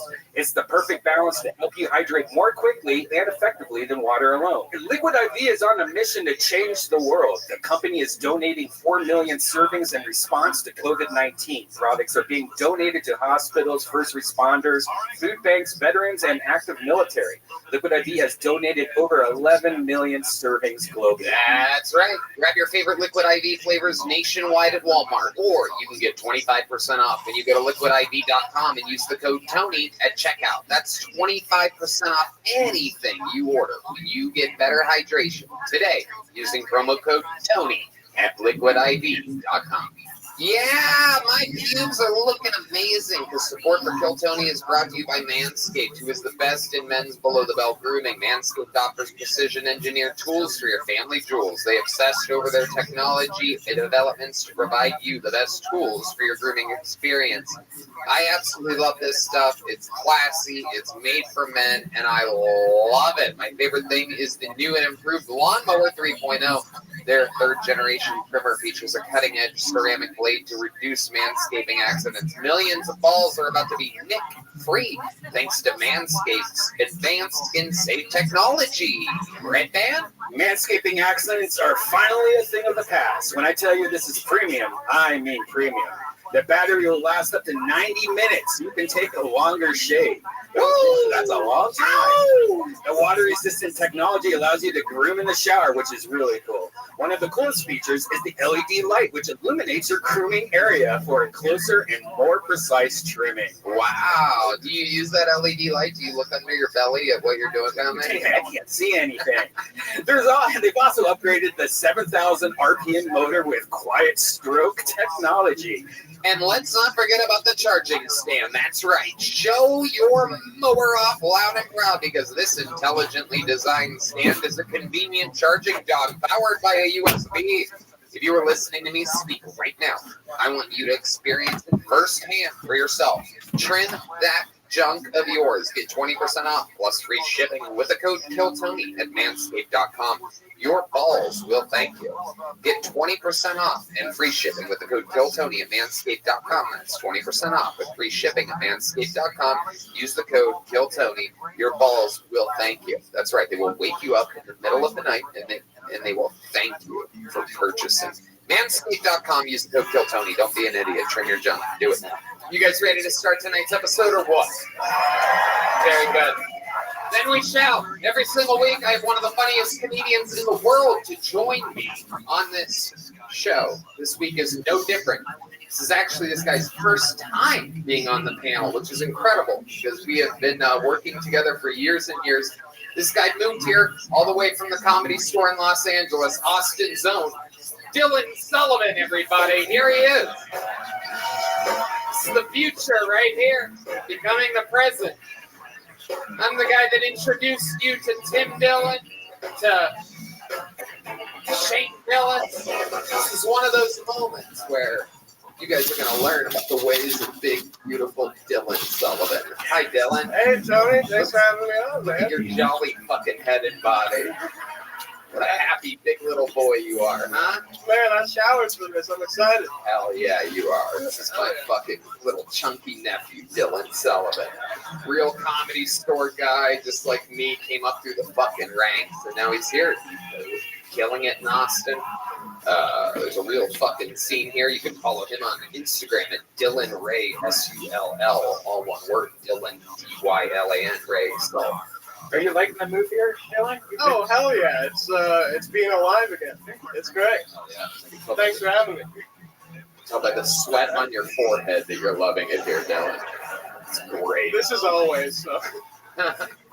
So let's do this shit. Dylan is the guest tonight, and you guys know how it works. A bunch of people signed up before the show. There's a ton of names in this bucket.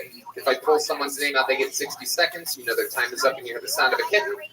That means they have to wrap it up then, or else they bring out the angry West Hollywood bear. And then afterwards, I interview them and find out more about their life, and we get to find out what's wacky about them. Are you guys ready to start this mamma jamma or what? Austin, I gotta ask you again. This is a real live podcast. You're here. You guys ready to do this fucking thing? There you go. That's what we need. Fucking energy. Ladies and gentlemen, your first comedian tonight is not out of the bucket. We have a wild show for you on this evening, and it's going to get kicked off with one of our regulars. This is a prestigious position bestowed upon a very select few people over the many years of this show. This guy is the newest regular on Kill Tony, which means he writes and performs a brand new minute every single week. Austin's own Hans Kim is here, everybody. And the show begins 60 seconds uninterrupted by our very own Hans Kim. Hello. It's good to be here. I love it here in America. Like the coronavirus, I found you guys to be excellent hosts. I think it's kind of fucked up that the first thing that Asians did in America is to build railroads, and now you guys aren't even using that shit anymore. And you wonder why we're so bad at driving. I hate it when people who get acid thrown on their face. I just have a message for them. If you get acid thrown on your face, you don't have to show your face more now. Please do the normal amount of face showing. I used to think that LA Fitness was a Mexican gym because I thought it was pronounced La Fitness. You work out on a piñata. The treadmills have lawnmower handles.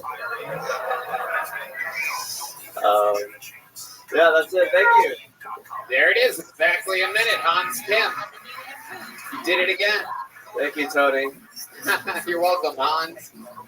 I love it. I love this look tonight. This looks like some type of like you're a villain from an Asian Home Alone or something like that. Like you're sneaking in someone's house. Yeah, I want to steal their fortune cookies. Oh, you son of a bitch. He always brings it back to the Asian thing. I was going to say the soup's too hot. You're like, whoa, whoa, whoa, whoa. Asian people love soup. We slurp it up. What? We slurp it up. That's right. Now, you're Korean, South Korean, hopefully, right? Yes. And so what types of things do you guys eat during the holidays? On the New Year's, we eat tteokguk, which is like delicious. It's hard to describe. It's What like part white. of, what animal is that? Is that a bat? What is that exactly? It's sort of like breaded, but it's sort of like soft and like slimy bread. I don't know how to describe it. White bread. It's like this big, and it's like white, and it's slimy, and Are you describing your penis right now? That's not what's happening. You eat your own penis for the holidays.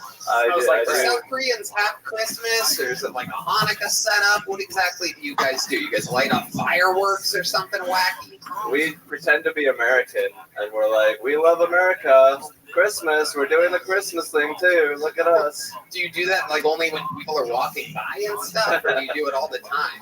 I think it's now like a thing because it's like, oh look, it's the cool new thing. Like we're doing what the movies do. We're doing Christmas. Like I've done my last 2 Christmases have been Korean Christmas. Right, you do have a little Korean Christmas. It's a lot of what's that, soku, or a lot of drink.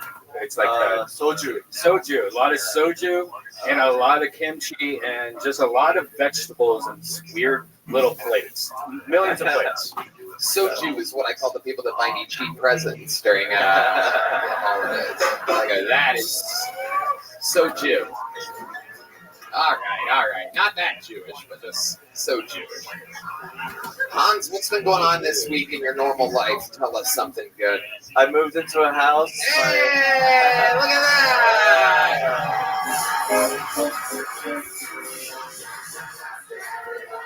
All right, okay, that was very long. What kind of house are we talking? Like a house with the rising sun? Like, what are we talking about?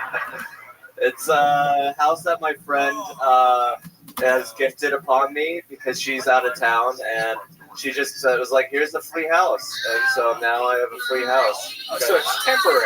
Temporary. How long is she out of town for? Till February 6th. Whoa, that's pretty fucking good, dude. So what are you doing? What are you doing differently that you can't do living in a van? You kicking your feet up? You're lighting the fireplace? What are we talking about here? I'm taking shits whenever I want. Wow.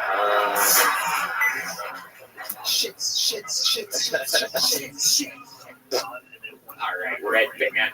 You got a little too excited there. Disgusting. I'm recording podcasts. I'm sleeping. I watched The Last Duel yesterday. It's just like indoor activities. I'm masturbating whenever I want. But... Okay, Red Man. Jesus Christ.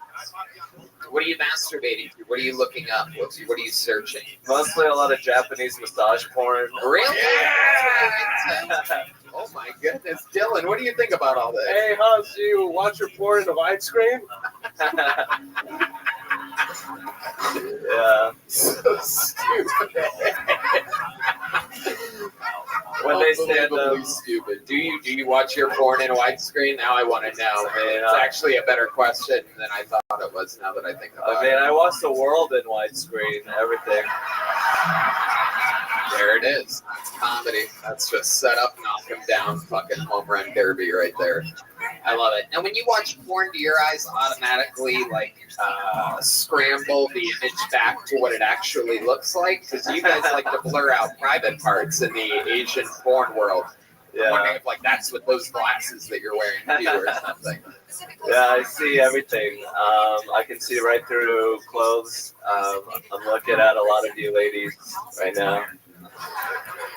No, massage porn, by the way, is one of my favorites. I don't understand. What does that even mean? It's hidden cameras in massage parlors where girls fuck guys. It's great in Japan. It's like they go in for a... You guys watching the same videos? Yeah. Jesus. I'm never drinking soju. This is the road that it leads me down. They call me Yellow Bam. Okay, all right. This is out of control. Hans, you're amazing. You're a fucking murder. Every single week, a brand new minute. Thank you for getting tonight's show started. There goes Hans Kim, everybody. I'm going to go to this bucket now. Anything can happen. I mean, just a couple weeks ago, we met literally a mentally challenged guy from Canada who absolutely fucking destroyed it. Could be a homeless person. Could be someone that had a perfect life and just comes up here and bombs for their first time ever. Anything can happen. And it's going to start. Well, actually, this guy's been on this show before. He's wild as fuck. Make some noise for Sturm Worm, everybody. This is the return of a wild character of the show's past. So. It'll be interesting to see what frame of mind he's in tonight. Sturm Worm. Here he comes.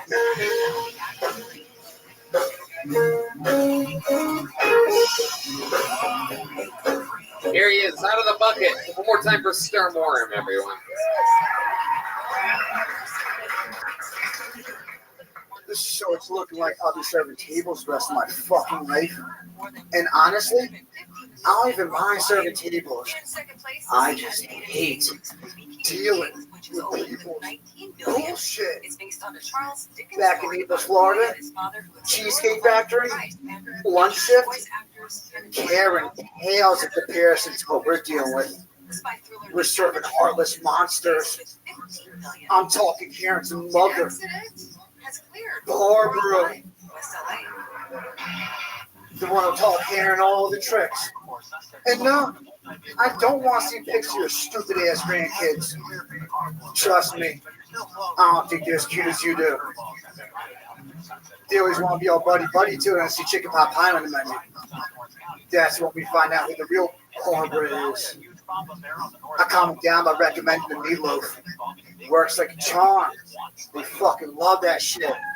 Packing up the leftovers all excited like, oh, this just worked out perfect. Now, dinner for tomorrow. Hell yeah, Sturm Warren, welcome to the show. You've been on here before. That's a brand new minute. Believe it or not, this is one of the less insane sets of yours. I only did one so far. Actually, I've done two, but I like them. But whatever, like my sets, like they're kind of like vacuumy. But like I think it's funny my last one. And I call them vacuumy your sets because they suck. No. By the way, is everybody tonight gonna look like a villain from Home Alone? I don't know what's happening here. You can't even plan this out. It's the holiday season.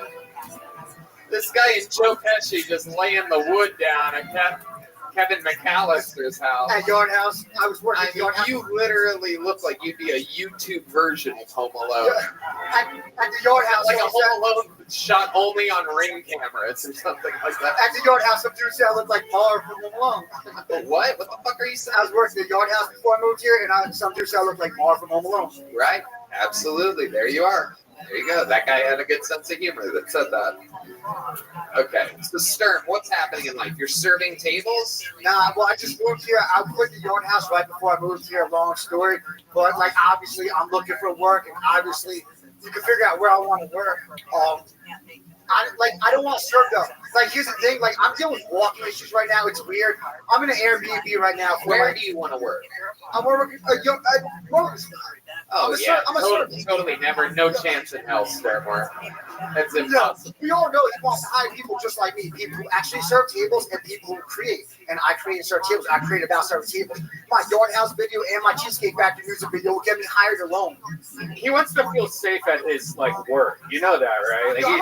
I won Employee of the Month right before I moved out here. Chris Curtis, the general manager of Rogan's new club, is here, everybody. He's live in the flesh. Curtis, where are you at? Wait, can we get a flash? Somebody shine their flashlight. No, he's saying no. He's saying no.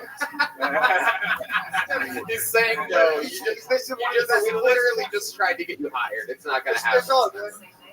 I think there's a Yard House in Austin, though. I was going to transfer there. It's in your favorite area, the Domain. I would crack up every time you mentioned Domain when I watched Phil Tony. I can't believe how I can't understand what you said. You have the thickest white accent I've ever heard. I literally. But yeah, the Yard House is in the Domain. I was going to transfer to it, but I didn't for it's stupid. You need It's a long story. Just not down. Sturmworm, have you ever been arrested? Yeah, once. It was stupid. It wasn't my weed. It was someone else's weed. I took the charge. You had someone's weed? Why'd you take the charge? Because I sold him the weed, and he was going to get in bad trouble because he was on parole or some shit. It was a bad situation. It was. How much weed was it? It was nothing. It was like a quarter. Wow. Yeah. Look at you. Talking about weed, yo. Can I say this right now? What? Can I make an announcement right now? You want to make a fucking announcement? I want to make an announcement, yo. This is when he pulls out the gun and shoots himself in the head, everybody. This is how it happens. Self-school shootings happen. I thought it could. It's your first time. Welcome, lady. The look of shock on this innocent little, look at this ginger lady right here in the front row. It's this piercing blue eyes of a redhead. All right, anyway. She hated that shit. Oh, yeah, she did. Whatever. That's just right. The best times ever. This looks like the end of the Midsummer movie or something like that. She's about to kill me. All right. All right. Tony, most of you here probably don't know me. Tony knows I'm a rapper. I film. You have a rap? Will you do a rap for us right now? I'm dying. I think everybody wants to hear it. Oh shit, he's talking to the band, everybody. It's threatening the band, I bet. Yeah. Oh shit. Grab her. Oh shit. Trip of lifetime. Yeah. I'm still here surviving through the bleakest nights. Couldn't get away, even with the cheapest flights. Always kept my vision clear, clinging to the biggest light. Now I know my time is now. The kid is about to peak in life. I'm getting off the bench and checking in the game. About to smash all these bad chicks that thought I'm lame. Fuck artificial money, what I really want is fame. A life that feels so good it numbs all the pain. Yeah, the ending of this book is yet to be written. Anyone who's still sleeping better be kidding. Next chapter I come back with exceptional rhythm to solidify my spot amongst the best to be spitting. I'm swimming in my lane. All right, how long is this? It's like 4 more voices. I'm swimming in my lane. You can see I'm out here coasting, but the water's freezing and I'm lost in the ocean. All right. Okay. Stern, you gotta know how to put a ribbon on this shit, dude. You're 16 bars, though. It's like 40 seconds. You're like the fucking Grateful Dead up here. Just fucking going on and on. Everybody always says my verses are too short, and I've been on the show 3 times, and I got cut off all 3 times, and they're only 16 bars. There's nothing too short about your raps. Yo, you're crazy. You should never get to use the words I'm too not short just in a sentence rapping like that, Stermer. You're like, this guy might own a Machine Gun Kelly. Could I make this announcement, though? It's about to kill Tony Buck. How many use it? You're like, this guy needs to see a Dr. Dre. Yo, guys. So, after this, do you even hear the jokes that I make on you? Like, you're always ready with your next response. There's no reaction whatsoever. I got like 100 things. You're just always thinking about the next thing you're gonna say. Well, I mean, this is like it's nuts. Like you only have 10 minutes up here. Like man, fresh out man, chill. Want to say? Show us what your I really want to say is the last time I've been on. Red Band thinks you're on cocaine. Are you on any? Dylan, what's going on? Is this still the freestyle part of your?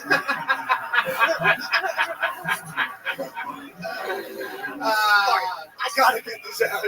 So, what are you on? Do you drink a lot of coffee? What is this? What is this energy? This energy is this is my moment. You know what I mean? And talk about my moment. No, this moment. Did you hear that noise? Wait, how about this? Why is that noise happening? Why is that noise happening? This is the best idea ever. You guys let me get it. What's up? Nothing. All right. All right, Sturm. Congratulations. What? I have to get this out. What do you have to get out? After last time I was on, I filmed 8 music videos. Put 4 of them out. I stashed 4 of them. I'm dropping one of them after this episode. 2 weeks first moment. Okay. Stern Worm, Waiting on My Moment, official music video. Okay. And then tonight, I'm dropping Cannabis Commandments. Okay. Stern Worm, Cannabis Commandments. Go on YouTube. There you go. Stern Worm, everybody. S-T-E-R. Crazy music. Worms. Hell yeah. We're having fun here tonight. Hell yeah. No, don't do it. Don't do it.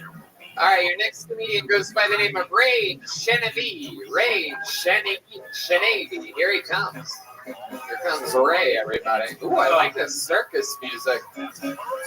Hey, one more time for Ray Chenevi.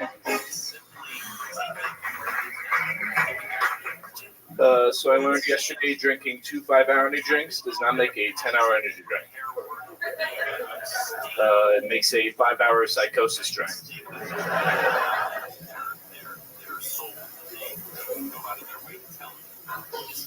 If Plan B is a form of contraception, then is Plan C shooting the bitch and yourself?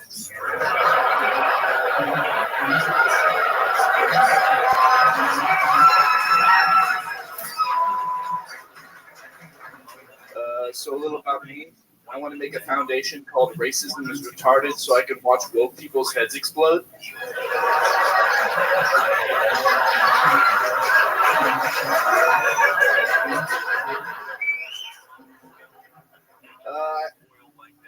I like how Charles Darwin preached evolution but married his cousin.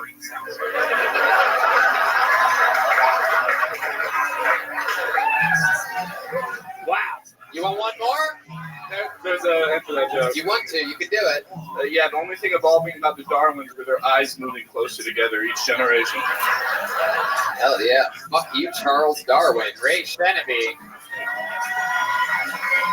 Am I saying that right? Sheneby? Sheneby. Sheneby? Sheneby, yeah. Sheneby. Absolutely. Welcome to the show. You've been on before? I've been on before, yeah. Yeah, what happened last time you were here? Remind us.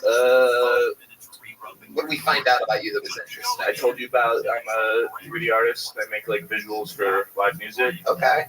I'm now not doing that. Yeah, what are you doing now?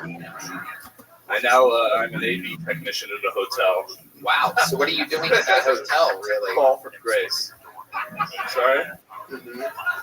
So you basically play videos at hotels? No, I like, it's like really, it sounds a lot more nice than it is.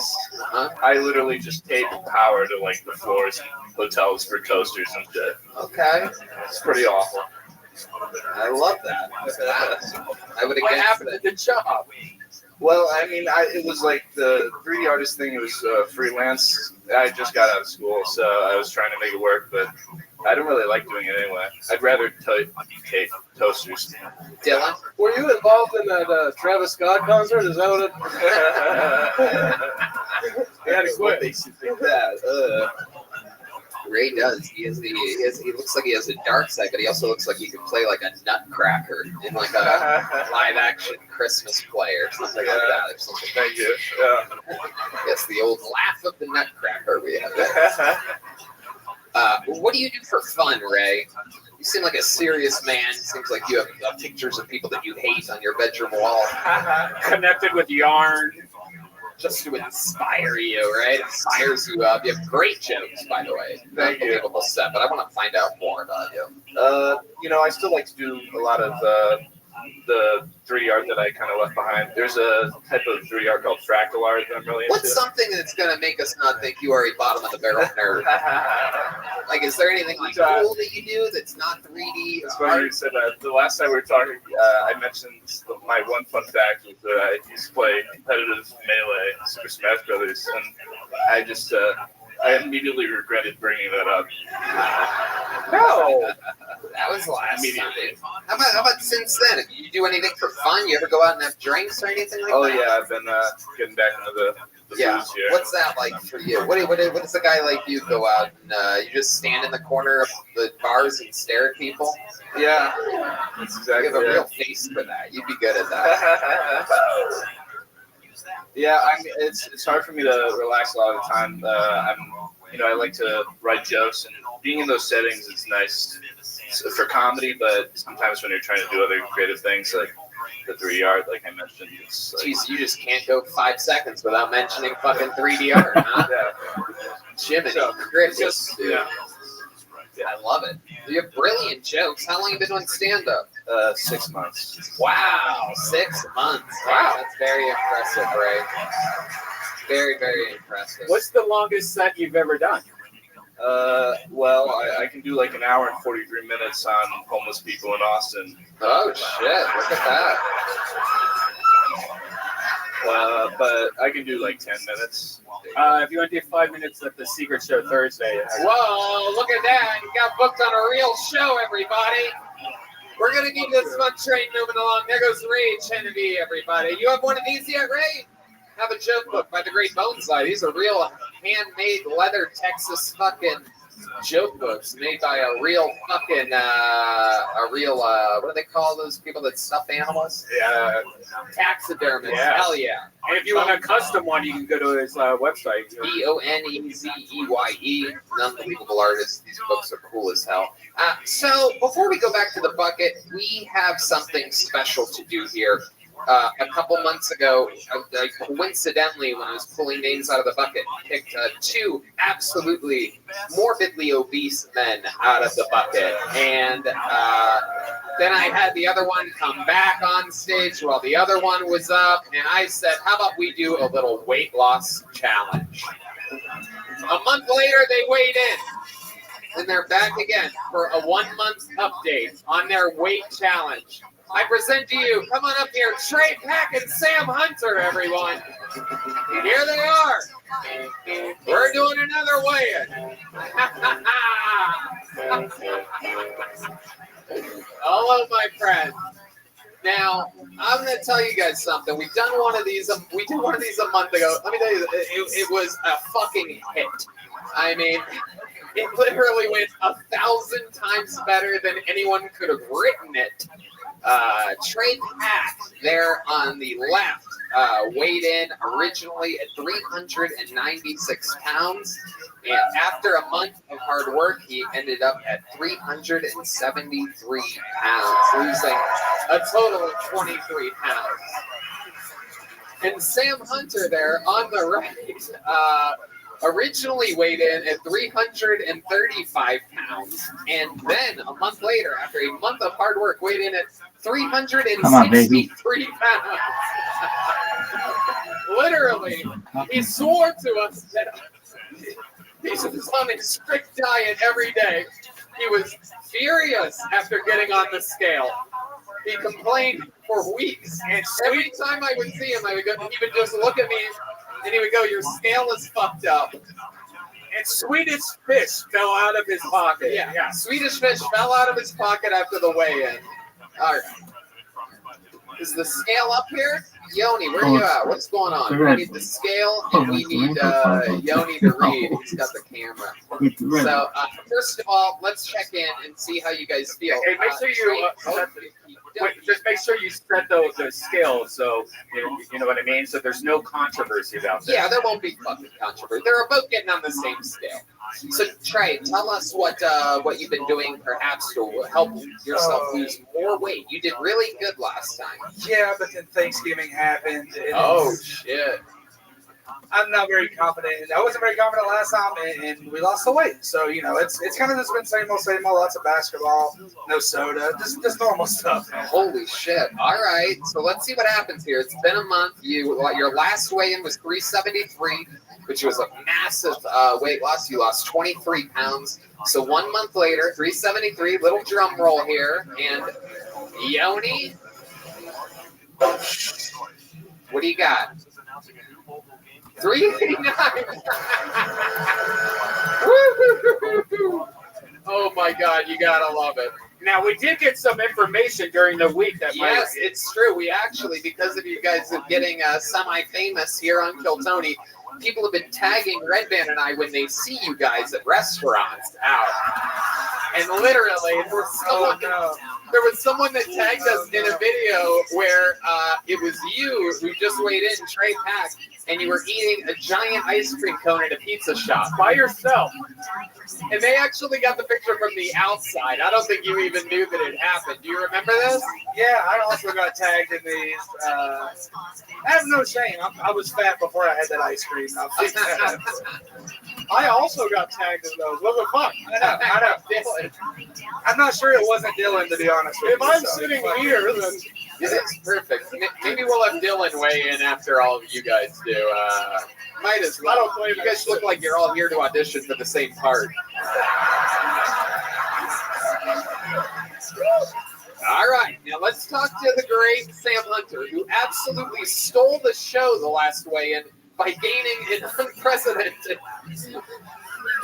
almost 30 pounds in 30 days during a weight loss challenge. Sam, have you been doing anything differently this last month? I put in about a third of the effort this month. Okay. So I'm expecting to gain anywhere between 70 and 90 pounds. But the last time I came up here, I was eating kale and I was in the gym and I ate once a day. I completely changed my regimen. What's your regimen now? The world needs to know. We just saw you eat about 12 Swedish fish up here. Yeah. I ate about 8 meals a day, and every single one of them was a bag of Swedish fish. Are you serious? Yeah, bro. Wow. All right. Well, brought to you by Swedish Fish. Little drum roll. This is the weigh-in. Is this motherfucker taking his shoes off? Sam Hunter. Is he taking his shoes off? Hey, Tony, what was his weight last time? Sam, those shoes are not going to make a fucking difference, dude. You gotta be Gotta be kidding me. What was his weight last time? His weight last time was 363 pounds. He swore that the scale was broken. It was. Wait a second. Is that 313? Wow, look at that. Oh my God. Oh my God. That can't be right. That can't be right. Something's going on with that scale. Yeah. No, I think, did it say 313 or via 313? That's a local pizza place for those of you listening around the world, and that was what we call a good one.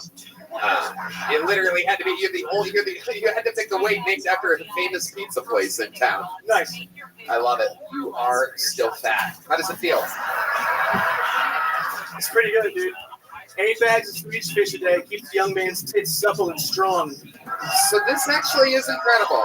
335, 363, and 313. I mean, clearly maybe something was wrong on our end. No, everything's been completely accurate, and I would like my money in cash, please. Well, it's actually funny you mentioned that. Did we get that box from Shay Z? No? We have a special gift for you for winning from our friends over at Shay Z, which is an amazing I do believe this is going to be too long of a walk for us to present it to you on stage, but it is indeed a box of delicious cookies. It's a massive box of cookies from our friends at Shay Z. How many of you know about Shay Z? Another I didn't get fucking cookies last time. What the hell? You guys can split the cookies. We'll split the cookies. You have to give Dylan one too, though. You have to share with your brother. Whoa, dude. There it is, a box of cookies. By the real Shay Z. Can we watch them eat a couple cookies? This whole thing is so incredibly confusing. How much weight, perhaps, did you lose that last time? Because now I'm thinking the scale was broken. Oh, now you're thinking the scale was fucked up. That's awesome. After I lived a literal fat kid's nightmare, hold on. You know what? There is a 12-year-old fat kid waking up in cold sweats right now, being like, oh, it was just a dream. I didn't have to weigh myself on a public platform There's on another stage fat guy. with a roasting comedian on a fucking live audience and the internet. And now the scale might be fucked up. After all that, ooh, is that interesting? It was just a dream. I used to read Word Up magazine. Another morbidly obese artist, notorious Biggie Smalls. Unlike you guys were a rap group. Your name would be Biggie Biggs. All right, stupid. All right. That's a grandfather joke for the grandpas listening out around the world. I love you guys. Should we meet up again in a month? Should we keep doing this? Can we push it to January? Okay. Can we get a month of peace during the holidays? Please. So on Christmas Eve, I'm not getting hammered and counting calories. Like, ooh, I don't hope I gained 28 pounds in 28. So you're not seeing the positive at all, even though you lost all this weight. You're not feeling better. You're not feeling great that you've lost all this. You want to go right back in there and take a month off. It seems crazy to me that. Yeah, that's what I'm saying. Yeah, it's the shoes. That's awesome. That is true. Perhaps each one of your shoes weighs 30 pounds. Yes. This is incredible. 100%. Just keep pushing, dude. Thanks, man. Oh, all right. There they go. Sam Hunter and Trey Pack. They'll be back again in January. We'll get them back here. We're going back to this bucket. Let's get another one of these wild strangers up here. Well, Can I get a drink, please? Sam Hunter's about to reenact Fat Mr. Rogers over there. All right, your next comedian goes by the name of Kyle Welker. Here we go. Kyle Welker. You guys having fun out there tonight? There's simply nothing more fun on Monday nights than this. Here he is. This is his shot. One more time for Kyle Welker. So a little bit about me. I'm half gay. I dated a trans woman a little while ago. My friends, they like to make fun of me, tell me I'm bi. Half gay is not a real thing. So that's bullshit. I like my men with women's tits. I don't like men. It's bullshit. I've been really getting into drag racing lately as well. Just really figuring out it's kind of hard to run in heels.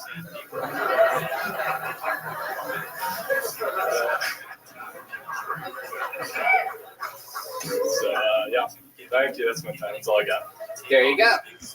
Just under a minute from Kyle Walker. I'm excited to talk with you. I have a lot of questions about this. Is that all true? Not into drag racing, but I did date a trans woman. I love it. Let's talk about how long did you date for? Only probably a couple months. Okay. Where'd you meet? Tinder. All right. Okay. And you go on a first date. Where do you go? Buffalo Wild Wings. Whoa. Okay. Okay. Very fancy. Very fancy. We love Buffalo Wild Wings. BW3. That's an incredible first date. I guess that's a real fucking. That's real trans shit right there. You end up with a little fucking. Go to B-dubs, end up with a little buffalo shrimp in your mouth at the end of the night. Now was there any surgery? Like, did she? What? Top. They had top surgery, but they still had. Oh, that's enough. Wow. Damn. And it was your first time doing anything with anybody that had a penis? Yeah. Okay. All right. Okay, so you go to Buffalo Wild Wings. What do you order exactly? Wings. How about her? Does she order breasts and thighs, or that doesn't even make any sense? I don't remember. You don't remember? Who gives a fuck, right? Did you pick up the tab, or did you guys pay half? No, I picked up the whole tab. Okay, look at you. What a gentleman. Did you tell her to smile more too? Wait, what does that mean? She's a woman. Make you a fucking sandwich, Is that how it works? Trans girls, do they like do the laundry, the top half, and the bottom half sort of sits around? How does that work? How does that work around the house? She washes the dishes, but she does it like sitting on a bar stool or something like that? She doesn't have a period, but she acts like she has one. She doesn't have a period, but she does have an exclamation mark, doesn't she? Yes. Okay, so first date, Buffalo Wild Wings. You guys have some beers as well? You're getting a little liquored up? I did have a beer. I did, yeah. All right, and then what happens next? I drove around for a little bit. And I took her home because I'm a gentleman. Okay, all right. So you played it cool. Did you give her a little kiss goodnight? No, actually, it was really awkward. Did you suck her cock?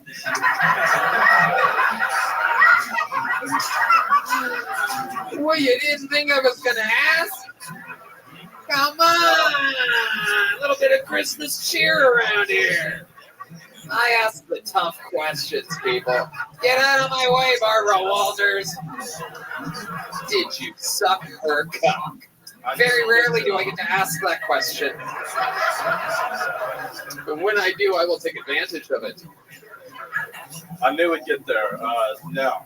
But we never had sex and never did anything. But I like to make Christian people uncomfortable by saying if I could go back in time, I definitely would. If you could go back in time, what exactly would you do? Tell us all. I'd have sex if I did. You've had sex? All right, well, somehow that's the meanest thing that's been said during the entire episode. We're all on this girl's side here, I do think. Anybody that gets stuck on a Tinder date with you. Imagine what she's telling her friends right now. Just like, I met this guy from fucking Round Rock. St. Louis. St. Louis? Yes, sir. Okay, how long have you been here? We're just down. My girlfriend and I are just down. We got in. Oh, you have a girlfriend now? Yeah. A girlfriend with a pussy? Got a real vagina. Boring! How do you go backwards like that, man? I figure if you're going to cross the streams, you might as well go all the way, right? Isn't that what they warn about in Ghostbusters? I've never been back. What does she think about this? Oh, she's cool. We're super open. Let me ask you this. Did you notice which restroom your date went into when you were at Buffalo Wild Wings? No, I don't. But, yeah. Does your girlfriend now like try to put like a fist in your ass or anything like that? Jesus, Red Man, what the fuck, dude? Relax over there. My Yeah, God. she keeps trying to put a finger in my butt, but I'm not really into it. Really? What are you into? More the top. What are you into? Doggy style's pretty nice. Wow, look at you. You didn't realize you were a We 12-year-old boy. No, I'm kidding. It's totally. We got her a dildo, and we fucked around with that. All right. All right. What do you do for work? Gutters. I bet you do. Hell yeah. Oh, we know, Kyle. We know. The rats of the gutter, perhaps one could say. Hell yeah, you've unplugged some pipage in your day for sure. That sludgy stuff that comes out of, I'm talking about the gutters, you dirty-minded people. You're being corny. Gutters, huh? So you get up on roofs and you just get down? Yes, sir. All right. Get up on roofs, apartment buildings, all kinds of shit. How'd you get into the gutter business? One of my friends from high school's dad was a swinger, got me into it. He was a swinger? Yeah. Man, a lot of interesting sexual stuff, but you're not really connected to any of it. You're like almost blowing. I'm right on the brink. What? Right on the brink of all. Yeah, it's wild. What's the craziest thing you've ever done sexually? Because you said that you didn't do anything with that girl that you dated for a while, right? No, we just made out. That's it. Yeah. She never even give you a hand job, or? No, like I said, I was real awkward about it. I didn't really know how to treat her. Was she hot? Yeah, actually, she wasn't bad looking. She had kind of bigger hands than I did. Hell yeah. That was the telling tale. Well, actually, the cop is the telling tale. I promise you. There's not a doctor in the world that would just go off of the hands of a...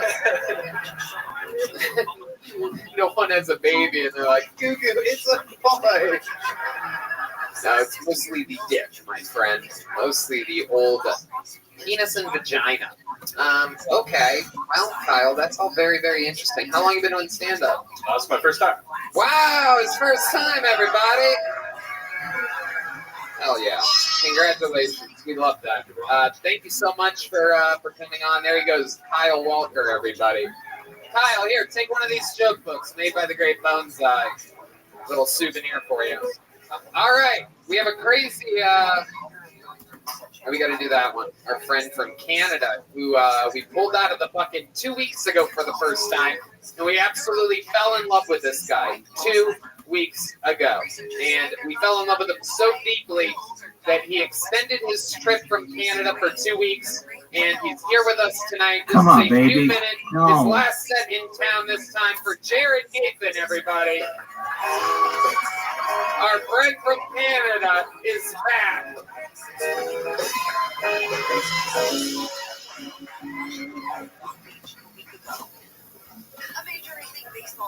I love Austin. It's so clean. People are so friendly. I saw a dog. The chairman of the Las Vegas Stadium Authority, Steve Hill, Who? told the Las Vegas Review Journal On a that the timeline compares sidewalk? to the Legion Stadium. Now, the Raiders received approval for their plans to return 2 2017. minutes Around 2 months later, later, I saw a man walk out of it ready just in time for the team's debut in Sin City. Andrew Caravella came and ate it.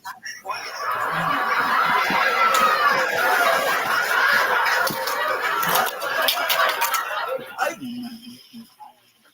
gave him a $5 bill. Canadian. He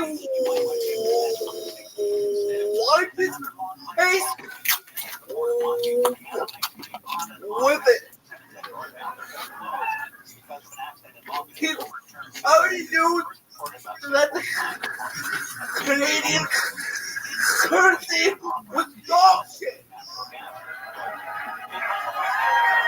Wow. Damn. You took us there. That was a wild trip, but we ended up where we needed to be there at the end. There was some detours there. We took a couple service roads to get there, I do believe. But boy, oh boy.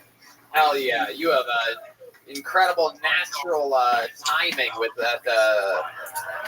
That is literally a special delivery that you have. Thank you. Jared, Nathan, you've done it again. This is, 3 weeks in a row we've had you on this show. Yeah. You have to go back to Canada tomorrow. Unfortunately. Hopefully you're not wearing that shirt in customs. I don't think they're going to like do it. Yeah, this is what they think all Americans are like up there anyway. You got the 2 Amazon logos on their breasts. I noticed on your shirt. All right. Anyway, Jared, so how has this trip been for you? Amazing. Yeah, dream come true? Yes. What have you been doing for fun around Texas? This is your first time in Texas. You've been shining here. You became part of the thing. You started a GoFundMe. You hit your goals and targets, and all is good, right? Yeah. Right. What else? What have you been doing for fun? Check out the You jumped out of the cake? Oh, I'm sorry. Capitol. What? Check out the You checked out the Capitol? Yeah. Wow. I've lived here for a year and I haven't done that. That's incredible. I didn't even know that was a thing to do at all. Yeah. Jesus. I ate some barbecue again. You ate some what? Barbecue. Barbecue? All right. Barbecue. I love it, Jared. Absolutely. Okay. Now, what else? What's something about your life that's interesting that we haven't talked about these last couple weeks? This is your last chance to tell us something interesting that we'd be surprised to know about you. Perhaps that's something that. The only time I got rock barbecue. bottom. Were you hit rock bottom? I was working as a Viking festival in Manitoba. You were working. Hold on. Yeah. You were working as a Viking. I was working at the Viking festival. A Viking festival. Gotcha. Yeah. Absolutely. Like a Ren Fest. Yeah, like medieval times? Yeah. Okay. What were you doing there? Were you testing out the turkey legs? I wore the bar back, and my friends were there, and I was going back. I had some taste. I'm sorry. You're okay. I just love it when you go. It makes me like giggle like a little kid. It's like tickling. I just spray in my hand, and I needed to go fill some ice, and people were in my way. They were in your way. You have a bunch of ice. You're at the medieval festival. I said, excuse me, that did not work. So I kind of pushed the guy out of the way. Oh no, you pushed the guy? Oh shit. Here's where it's coming. You fly down the street like 5 miles. To me, hurt me, and you pushed the guy and then he pushed you? he rock bottomed me on some He rock bottomed you, the move that The Rock used to do in professional wrestling? Yes, under the table. He literally rock bottomed you? On the table, yes. Oh my god. Yes, true story. Wow. Yes. You have to be a special type of special to know that that was even called a rock bottom. I love wrestling. Like I know that it's also I know what exactly the move that you're talking about. I'm a pro wrestling fan, or it's called in our world also retarded. We have that in common. I love it. How about your love life, Nathan? You ever been with a woman before? You ever have sex? Yeah. Yeah. Thank you to this building. What? Thank you to this ability check thing. Okay, so you bought pussy. Gotta do what you gotta do, right? Right. Yeah. I love it. And what did you end up doing with this girl? What was your favorite part about sex? You seem like the kind of guy that might come putting the condom on.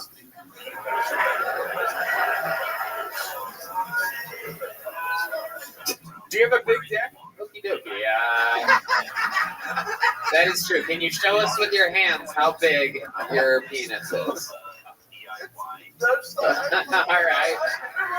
Would you rather show us in Canadian units? It's 16 feet. But it's got a Canadian fucking hog leg. Let's just say like eating pussy is very good speech therapy. Wow, I bet. Or just say that. You just put your mouth against it and go.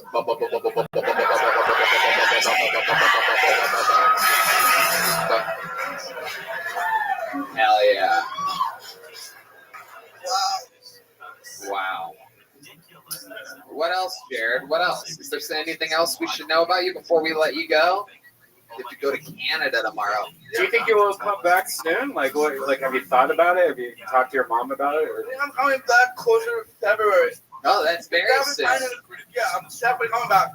Okay. Definitely. Well, when you come back, you got secret shows every Thursday when you're back. And wow, look at that. This guy's got a whole fucking career waiting for him in Texas. All right, there he goes, Jared Nathan, everybody. Come on, it's his last time in America. He doesn't know they're not going to let him back in February yet. Don't tell him. Oh, yeah. Jared Nathan, everybody. We're having fun here. See, the show sometimes is filled with hope. It's filled with good energy. Sometimes we help the right people. Then other times we pull out of this bucket. Oh, we know this guy, cool guy, very funny. Make some noise for British John, everyone. British John is next on Hilltone. Live from us. Hell yeah. Come on. Well, good evening. I have my full voice back. It's good to be back. Oh, my wife loves Austin. I'm really sorry you're getting into California. It's, I'm sorry. It's not, to be fair, you've got like 50% of our homeless and 35% of our taco trucks. We like those back. No, it's been crazy since I was away. It really has been. I made one joke, and now people want to hear another one. So, ladies, I gave you some advice this time. I've got some more for you as well. The oral contraceptive is the second most effective thing you can swallow to prevent pregnancy. My biology teacher told me that. Wonderful, man. 2 years before I found out boys can't get pregnant.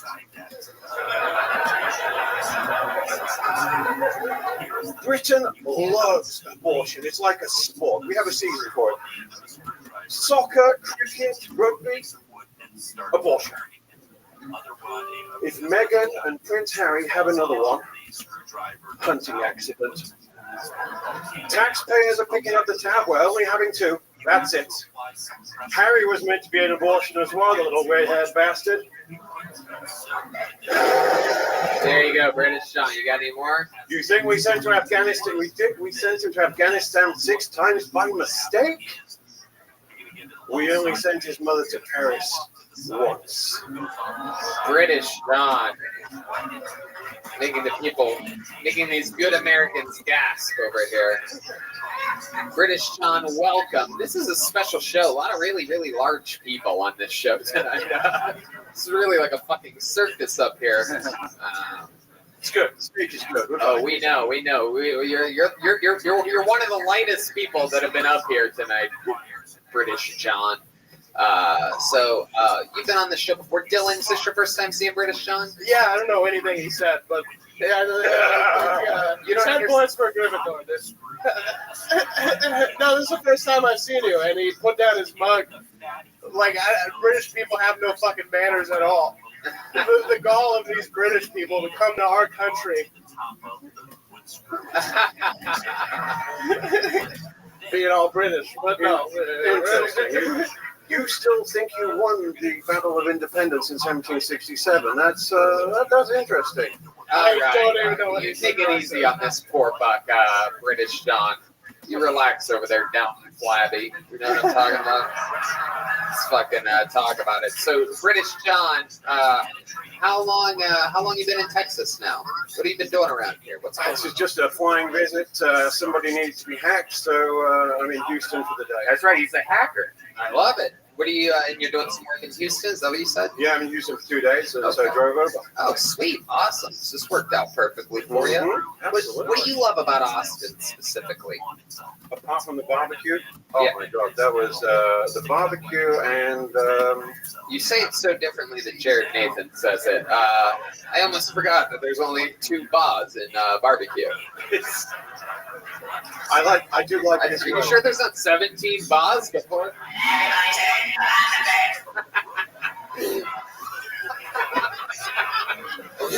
I love it. Okay. British John. What ethnicity is your wife British as well? No, she's California. She's one of your own. Oh wow! Oh my goodness! How'd you get a Californian? What type of trickery did you do? It's the accent. It's the accent and the jackets. That does it. That does it, British John. Whoa, pink on the inside. Jesus, look at you. Yeah, she thought I was gay, and now I got a green card. So yeah. Hey, that's right. Hell yeah. And you're really drinking tea over there, huh? Look at you. You got a little mug.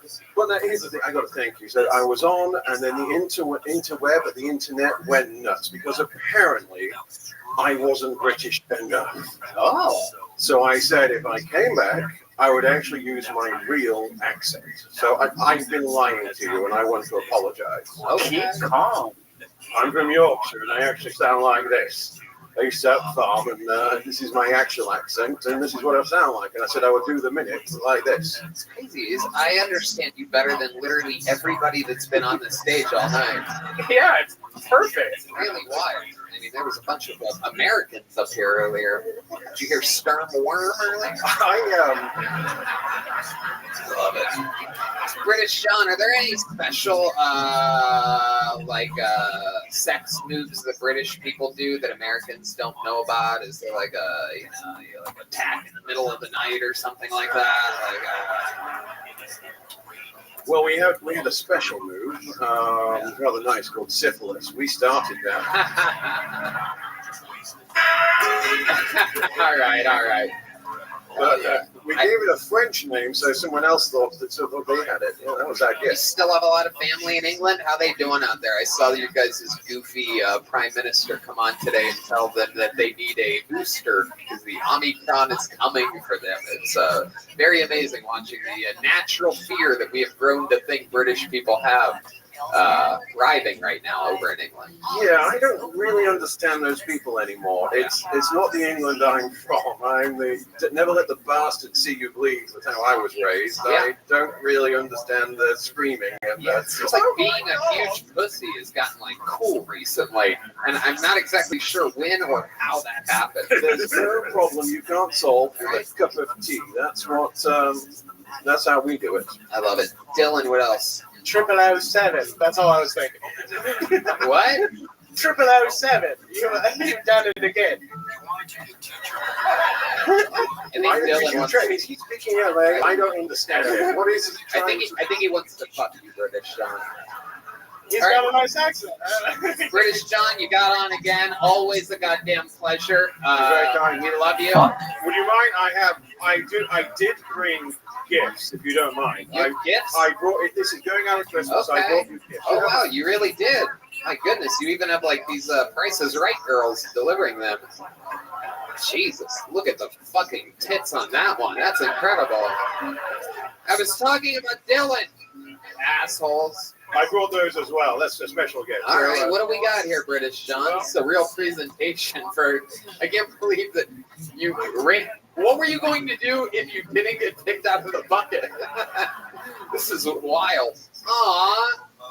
Are these crumpets? After you said fucking crumpets. Wow, they really are. British crumpets. Absolutely incredible. Red Band, what'd you get? Oh, Red Band doesn't know how to read. It's a $2,000 gift card to Amazon. Thank you. Okay, Red Band. And then- Thought that would be funny. I use my hacker skills, Red Band, to get you a clean internet. I have fixed it. The llama, the midget, and the Ohio State drum majorette, that incident is gone forever. I have removed it. And what you get? This guy just gave me a bunch of hangers. I know we got off on the wrong foot, This but is Jesus. for the ladies. Oh, yes. Oh, shit. I just need one of those. Texas, $10,000 a hanger. I've got $500,000 right here. Is there a hanger shortage here or something? No, it's an abortion joke, I think. Oh, I gotcha. That's how many hangers it takes for Dylan to hang one of his shirts. They're so heavy that he needs all of them. British John, I love that you're so fucking different than all these flunkies that always sign up for the show. You're always a class act. Thank you for coming by. British John, everybody. All right, what do we do? We have Kyle Welker, British John. All right, we have another special treat. You guys want another special treat, huh? Well, you're in for another big one. Ladies and gentlemen, this guy, one of the most famous regulars in the show's history, is in town from Los Angeles, California. Famous for his incredible roasting and writing. This is indeed another new minute by our regular, David Lucas, everybody. Live in the flesh here in Austin, Texas. For you, come on, people, make some noise for David Lucas.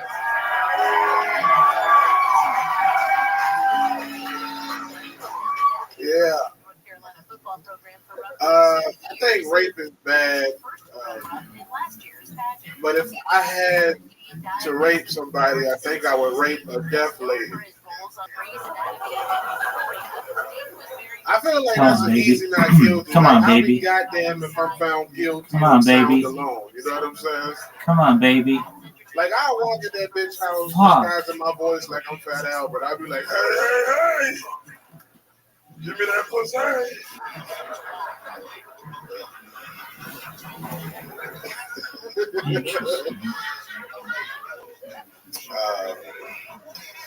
I'm getting into white girls now, but y'all titties be tripping me out, boy. That shit.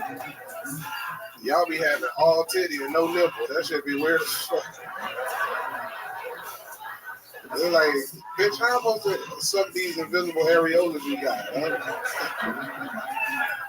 I'm gonna have to tattoo a nipple on your titty so I can suck this bitch. Like, and that motherfucking blue vein be so sexy that run down your titty, boy. Like, I wish I was a phlebotomist so I could take your blood, bitch. That shit looks lovely. All right, thank y'all.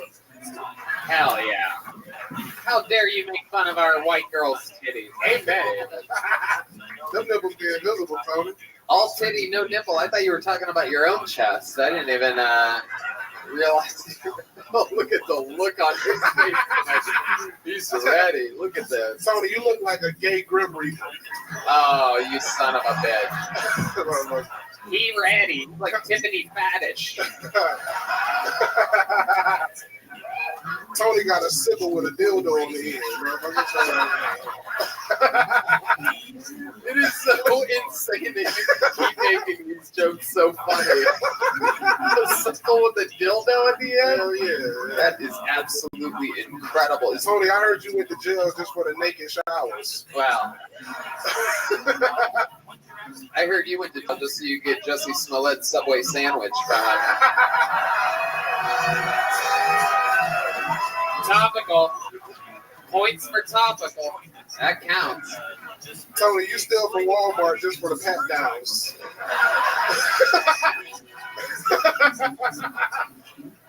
I think it's in the front, officer.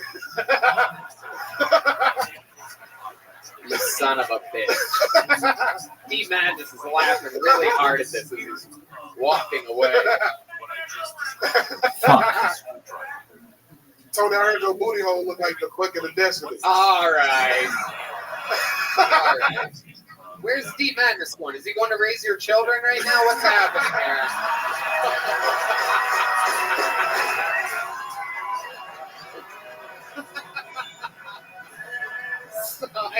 Hey, Tony, you don't get fisted, you get a drop kick to the ass. Drop kick is what they're going to call it when they have to take off your foot from diabetes. Called a drop kick. It's a fancy drop kick. Damn! I love it. That was funny, motherfucker. You stopped my momentum, goddammit. Oh, fuck. Love those shoes. I hope you're wearing fucking UFOs on your feet tonight. Yeah, these off-whites, man. What you got on, nigga? Some booty wranglers?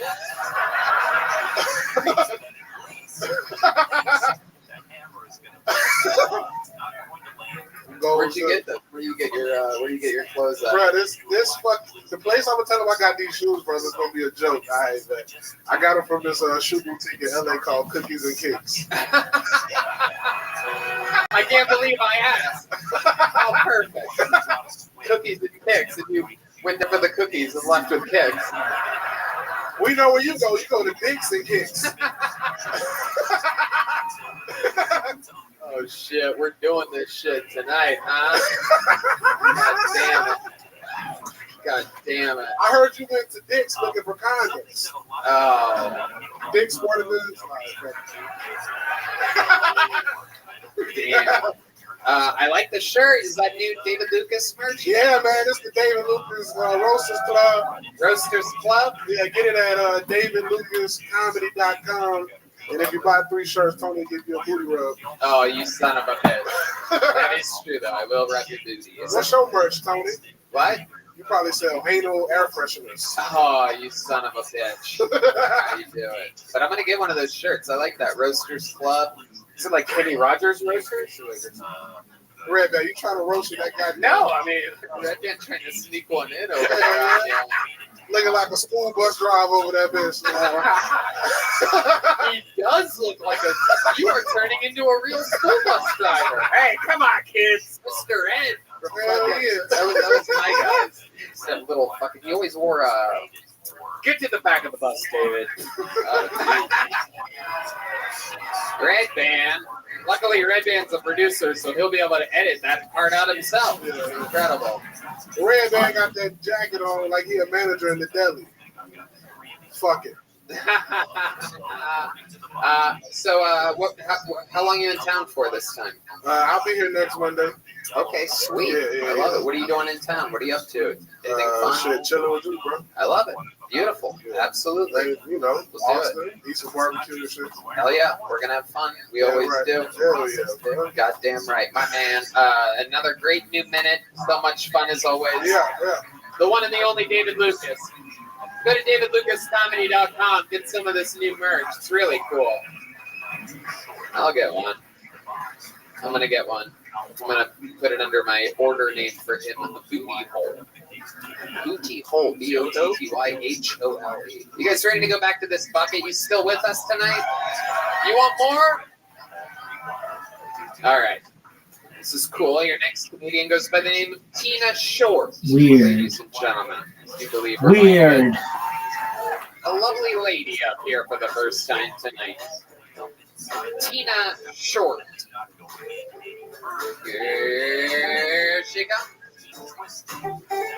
Come on, everybody. She's been waiting all night for this. Tina Short.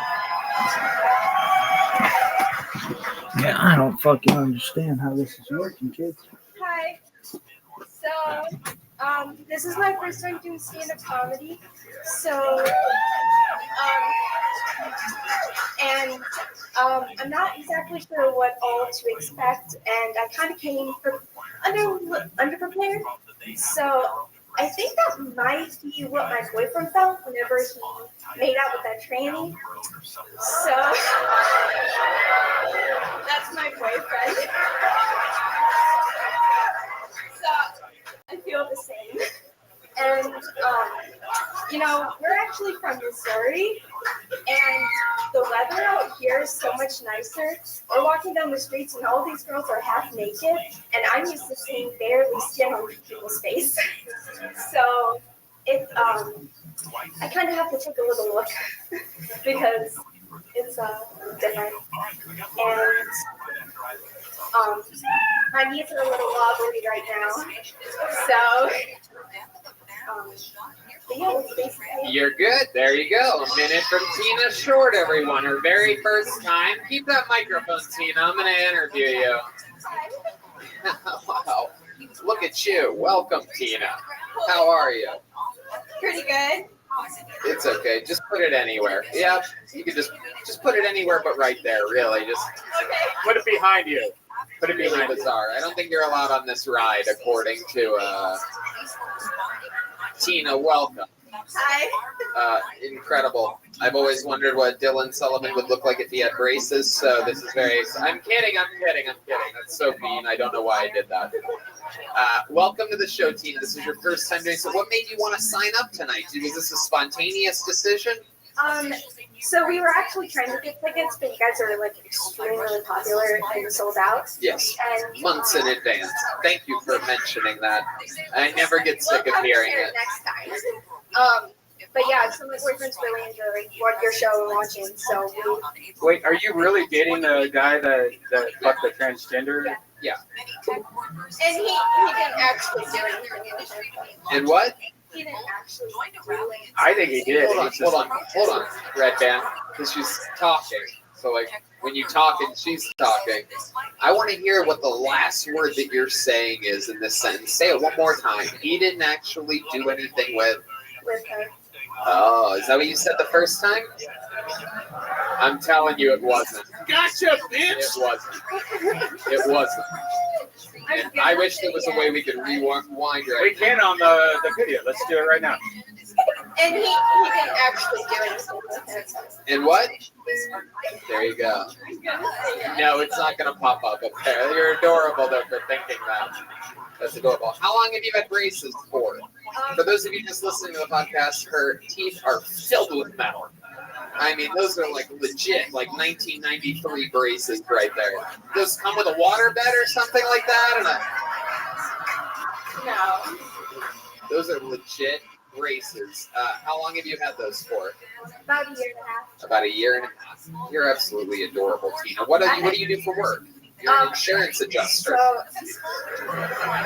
No, I actually work at General Motors in Missouri.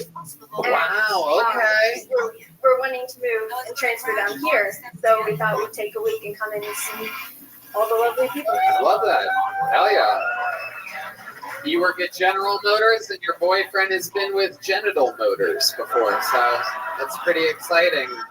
It's a small world. That doesn't really make sense, but it's still funny for some reason. I love it. So Tina, did you know about all this, about him making out with a trans girl and things like that? I did, yeah. And you really believe that he didn't do anything? He didn't never rub up against the penis of the lady that he was making out with? I believe him. You believe him. All right.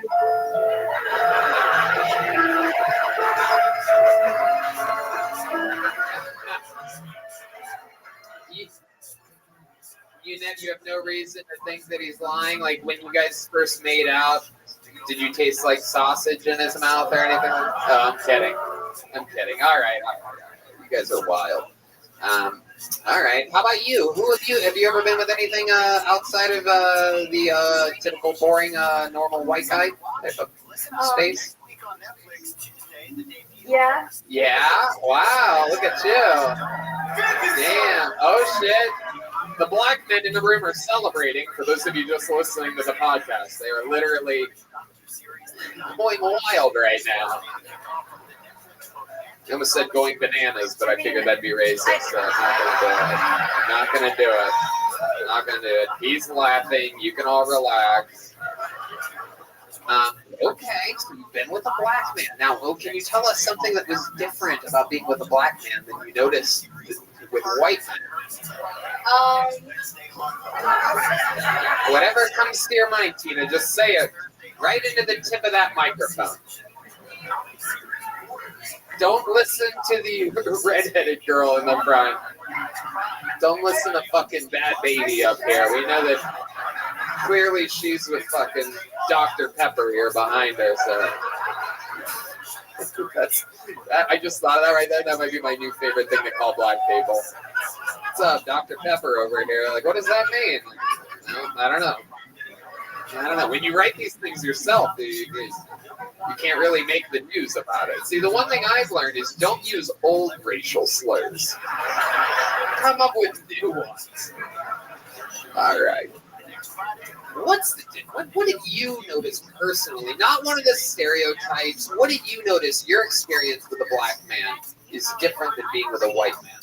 Again, I want you to really enunciate right into that microphone when you say it. I don't want this to be like a little quiet, innocent thing. I want you to nail this right now. The lips are a lot larger. All right. Somehow that's the most racist thing I've ever heard in my life. That is not what I was expecting. No. But to be honest with you, Tony, they talk a lot during movies. Like, whoa, Jesus, Tina. My God. Wow. Well, Tony, I'm a little bit shy about this, but he did steal my wallet at the end of the experience. That was...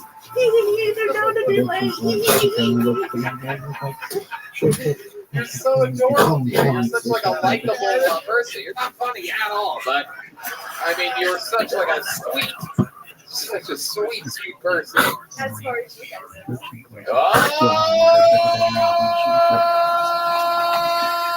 Oh shit! What's wild about you? What would surprise us about you, Tina? It seems like you're coming out of your shell a little bit over here. It's a fucking little ninja turtle or something. It's actually the little Power Rangers, though. Okay, I don't know what that means, but I do believe your boyfriend once had a little pink Power Ranger.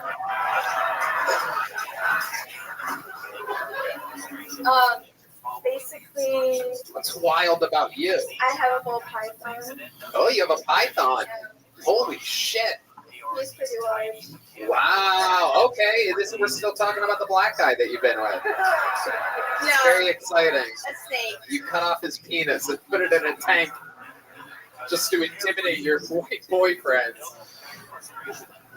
Yeah. Have you ever fucked around with your snake? You ever do like the magician's like handkerchief? You know what I'm talking about? No. Jesus fucking Christ, man. Wow.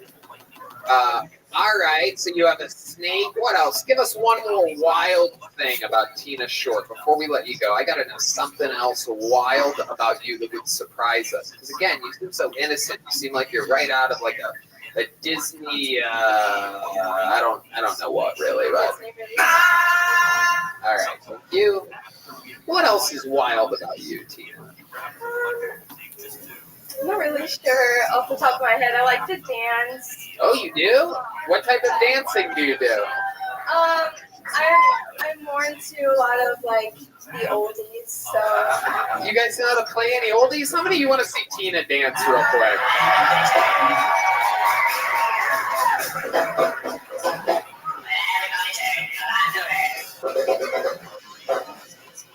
Oh shit! Oh wow! That's like a real Missouri right there. Hell yeah. All right. That's enough. I already came in my pants. That's enough. That's perfect. That's all it takes for me to... She was like, I love to dance, and then you like moved your hip twice. Yeah. But she's so sweet. It was like naughty and wrong. yeah. You could just tell that she doesn't normally like... Whatever black guy that you were with that saw you dance like that was like, I'm gonna slay that pussy tonight. I am going to fuck this nerd into oblivion. I bet you just fucking swallowed the pillow whole that night, huh? You just fuck. I bet you didn't even need braces until that night. Nope. That's it. We're doing it tonight. All right. Tina, I gotta say it, man. You know, for a first time, you did everything. You executed. You spoke clearly. You were super fun in the interview. Congratulations on getting pulled and getting to experience it. Here's a big joke book. Take a big Kill Tony joke book. Take one of those. Congratulations. Come on, it's their first time ever doing it. Tina Short.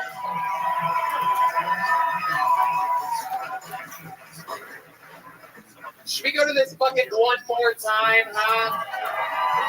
All right. Let's do it. All right. Okay, your next comedian is Mason Smith. Mason Smith will be your final bucket full of the night.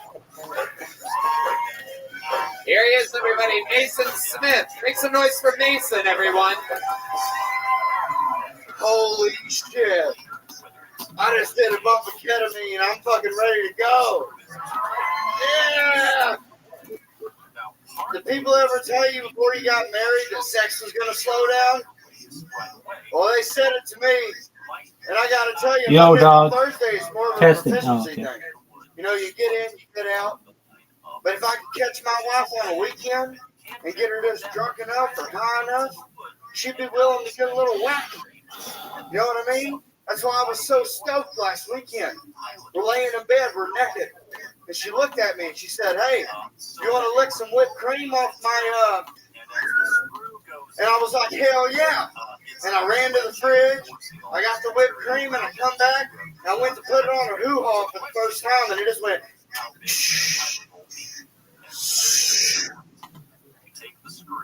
It's a sad day when a man's excited.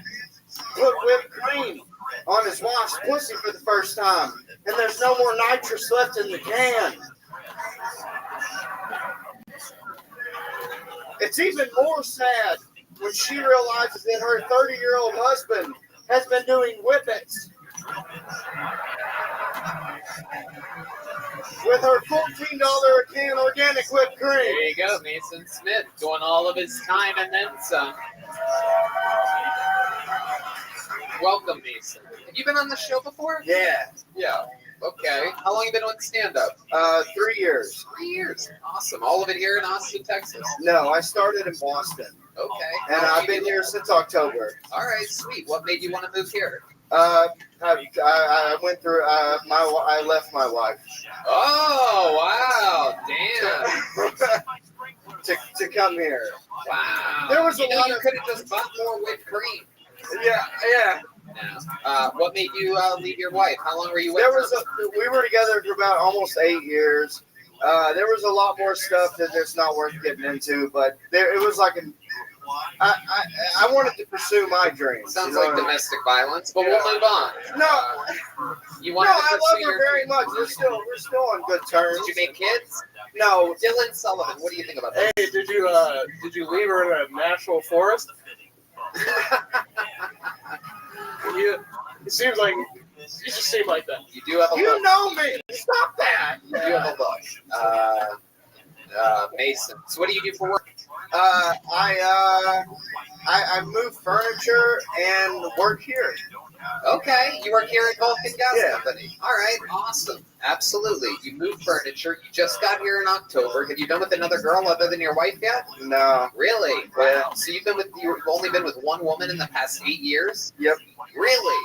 Yep. Wow. Have you even kissed a different girl in the past 8 years? I would rather not do that if that's what you're about to do. I don't. Why would you rather not do that? Because my wife loves the show. Oh my God. And she thinks you're a dick, but she likes the show.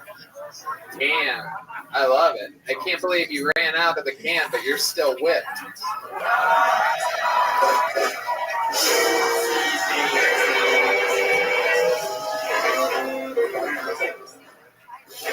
This fucking guy. Really fucking good. Yeah. Out here trying to please the fucking court that you left. That's incredible. You don't want to kiss the girl because she'll be mad if you kiss No, the girl. I just don't want. I still love her very much, and I don't want to rub it in her face that I'm going to get some trim. Do you want to some trim?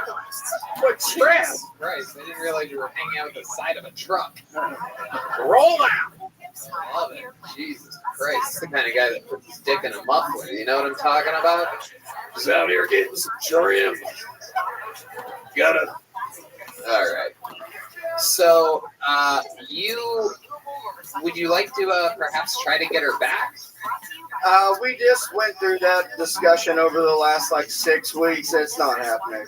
Why is it didn't happen? Because she refuses to move here, and I refuse to move back to Boston. Why does she refuse to move here? Because she says Texas is the worst. Oh, wow. Okay. I didn't. Wow. What a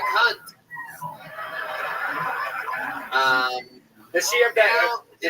Now, and only now do I insist. Is there a girl out there that wants to come up here and give this guy a big kiss on the lips? It's a famous thing in this show's history. There's always a cool lady out there that's down to do it usually. Come on, does anybody want to make a wife in Boston mad tonight? Nah, forget it, Mason. Facial hair scares the girls away. Why did you censor all your jokes instead of saying your dick? You're or whatever you did. Well, I just think it's funny to say, like Jimmy, like Fallon. I mean, Fallon makes millions of dollars a year, so. Well, Red Man, my wife loves Jimmy Fallon, so that's the type of material that I'm into doing. Because even though I live the bitch, I still tailor every decision that I make around her. I mean, we talked about it. We decided we're not moving forward no more. But fucking, I'm not telling her what I'm doing with my. I think that's just rude, and I don't care for that one bit. I love it. How about that, dickhead? Thank you, Mason. Whoa, son of a bitch. I love it. My friends are the ones going, oh, the hardest right now. Because they want to see me get mad. I already called his wife a cunt, people. This one was over long ago. Mason, you're a real gentleman. I like your style. You have real balls. I love that you're chasing your passions. I mean, you clearly left a woman that you're truly in love with to be out here doing this, telling dirty jokes and having fun, and it seems like you love it. So congratulations to you, my friend. Thank you very much. That's what you love to do, and that's what you do. Mason, did you get a joke book last time you were on? I did. You got a big one? I did. Yeah, okay, there he goes. Yeah, Mason Smith, everybody. Can I have a little one just for fun? What? Can I have a little one? You got a little one last time? No, can I have one? Sure, absolutely. I like that. There you go. One more time for Mason Smith, everyone. Drink Miller. There he goes, Mason Smith, everybody. Jesus fucking people. He'll leave his wife, but he won't leave the stage, this fucking guy. You guys ready to end this thing with a fucking bang or what? Then I present to you one of the greatest stars in the history of the show, perhaps one of the biggest comedy stars in all of Austin right now. This guy is going out on the road with me on my new 2022 tour. He's been opening for Joe Rogan. He's the longest standing regular in the history of the show, and another soldier that moved out here. He had it made in Los Angeles and took a chance moving out to Austin. This is the Big Red Machine, William Montgomery. Live to close the show.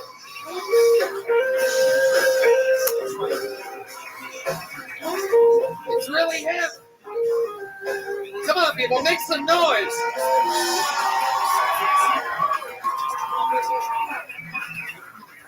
David Lucas was just selling Jared and Nathan ecstasy in the green room. I think y'all should know. Also, I'd like to give it up for my sisters in the front row. They finally made it tonight. Beast of No Nation makes Apocalypse now look like Ernest Goes to Camp. Things are looking up. They recently filmed an episode of Farmville in My Butthole. Hello, my name is William Montgomery, and my adverbs are always and diligently. And if you have to know, my prepositional phrases are in addition to and on top of. This next joke is dedicated to you, Red Band. I just saw where they're using Viagra to treat Alzheimer's patients. It doesn't do anything to cure the Alzheimer's disease, but it does keep them from wandering around because all they do is sit around and stare at their dicks. That was a mouthful, and I stumbled on it. Now you're making fucking dumb noises after it, Red Band. I don't know. The other day I was watching Dick Jr. Did y'all know his dad is Nickelodeon?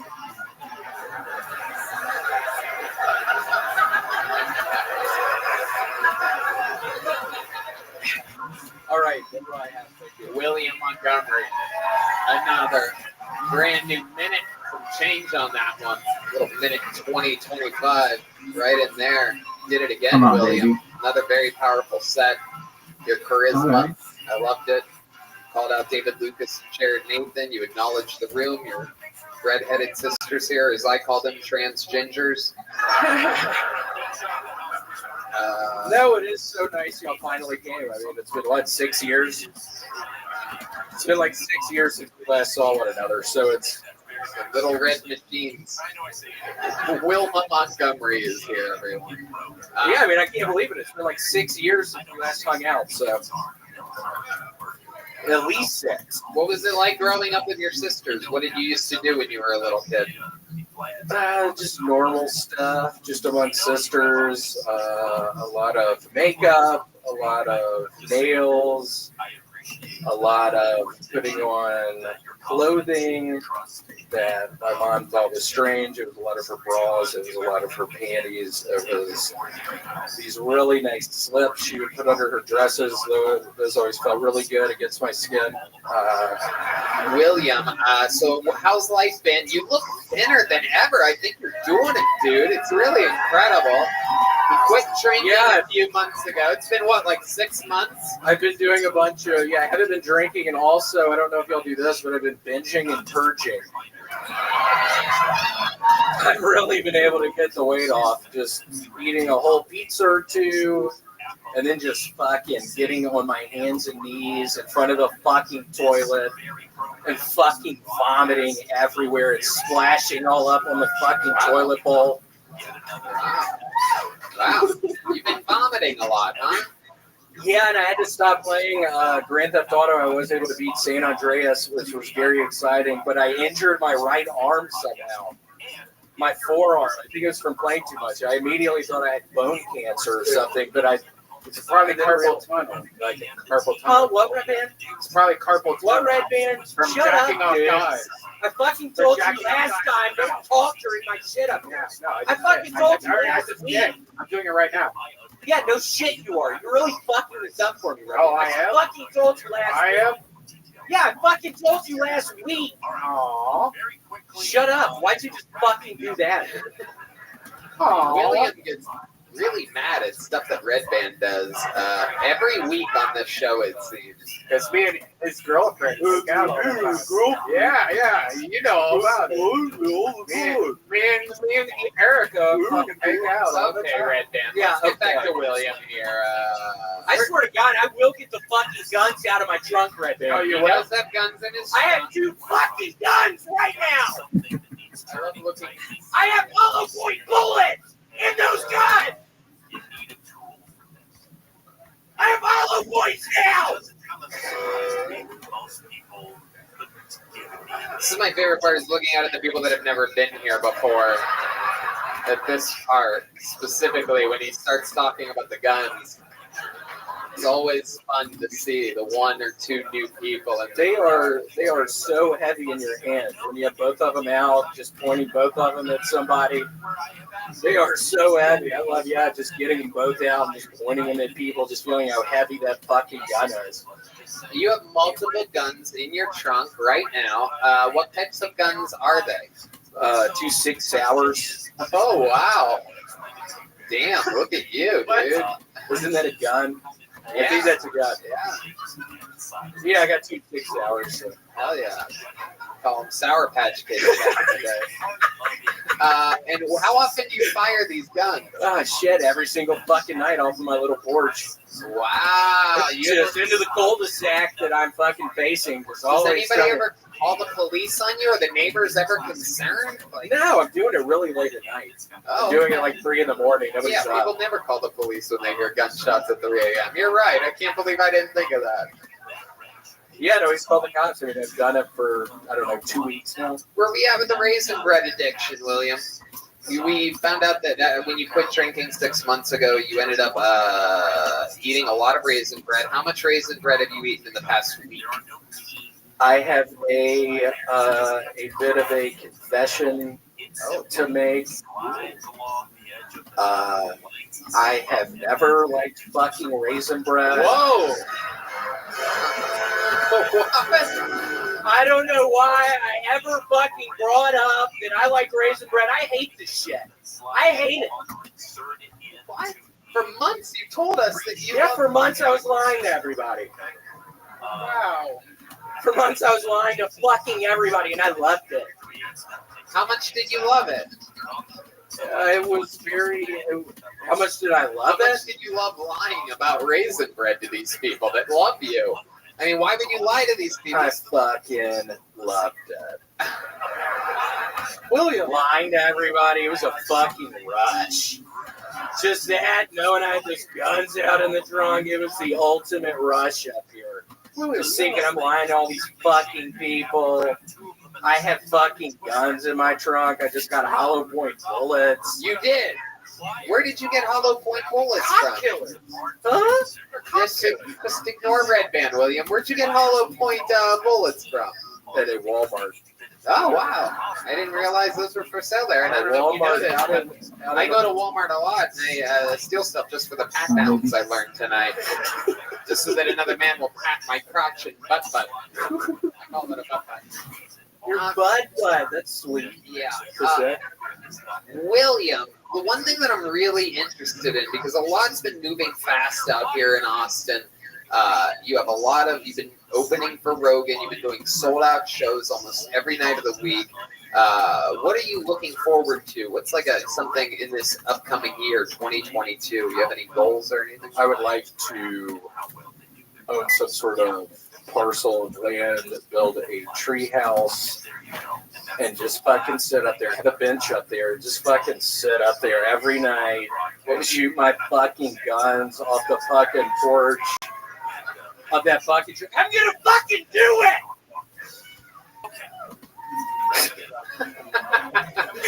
So stupid. You're the best, William. Dylan, what do you think about William? You've gotten to watch him. We've all worked together for years. Oh, yeah. Well, I've known William for a long time. William, you just went viral last week. Yep.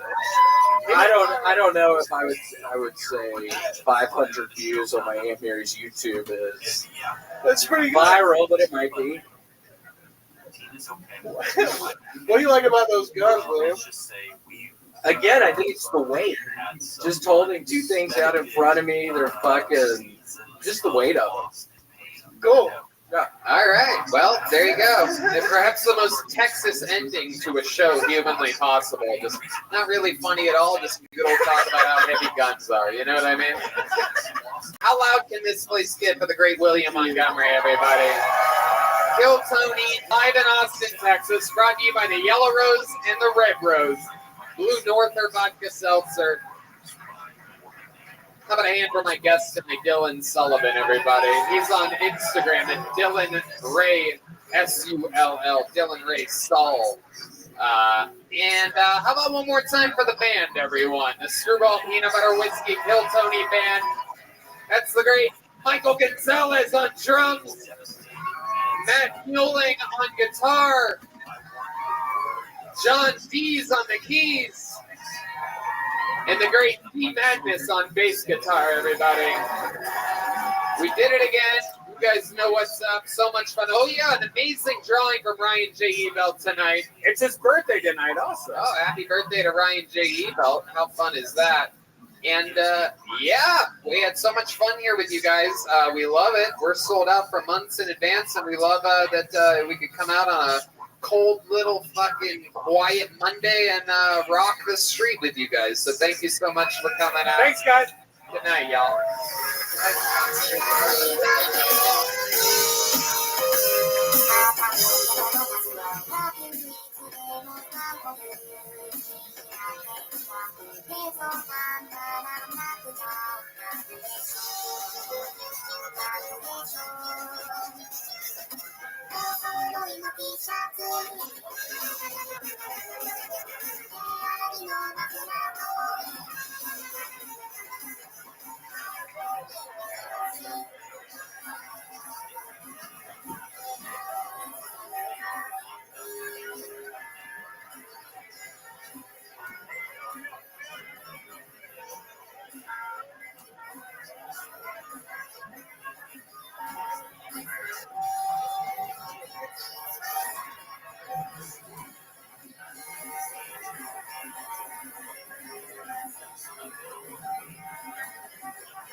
So yes, I agree with this talker. When I tell you how I'm doing, I too want a word that means okay and not okay at the same time. A word that means devastated and joyful. But also, maybe I don't, because I suspect you know exactly what I mean. The heart understands swirl. So, not sure there's a message here, except perhaps to update you, to remind us all that seasons come, seasons go. But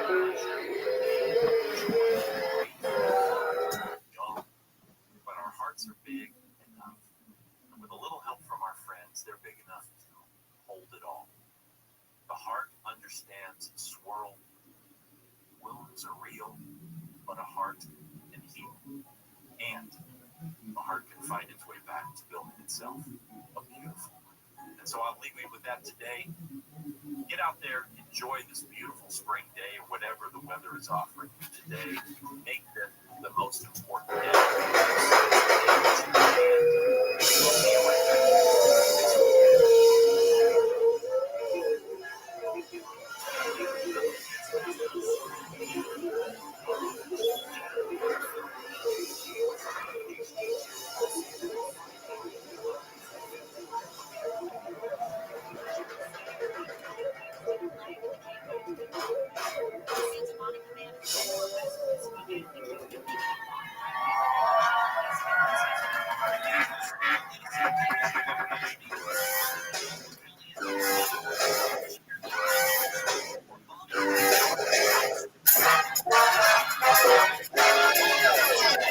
Hey, this is Rabbi coming live from Vulcan Gas Company here in Austin, Texas.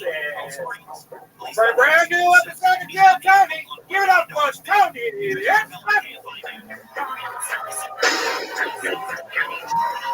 Fuck yeah, people. Come on, Austin. We need to make a lot of noise so the people are...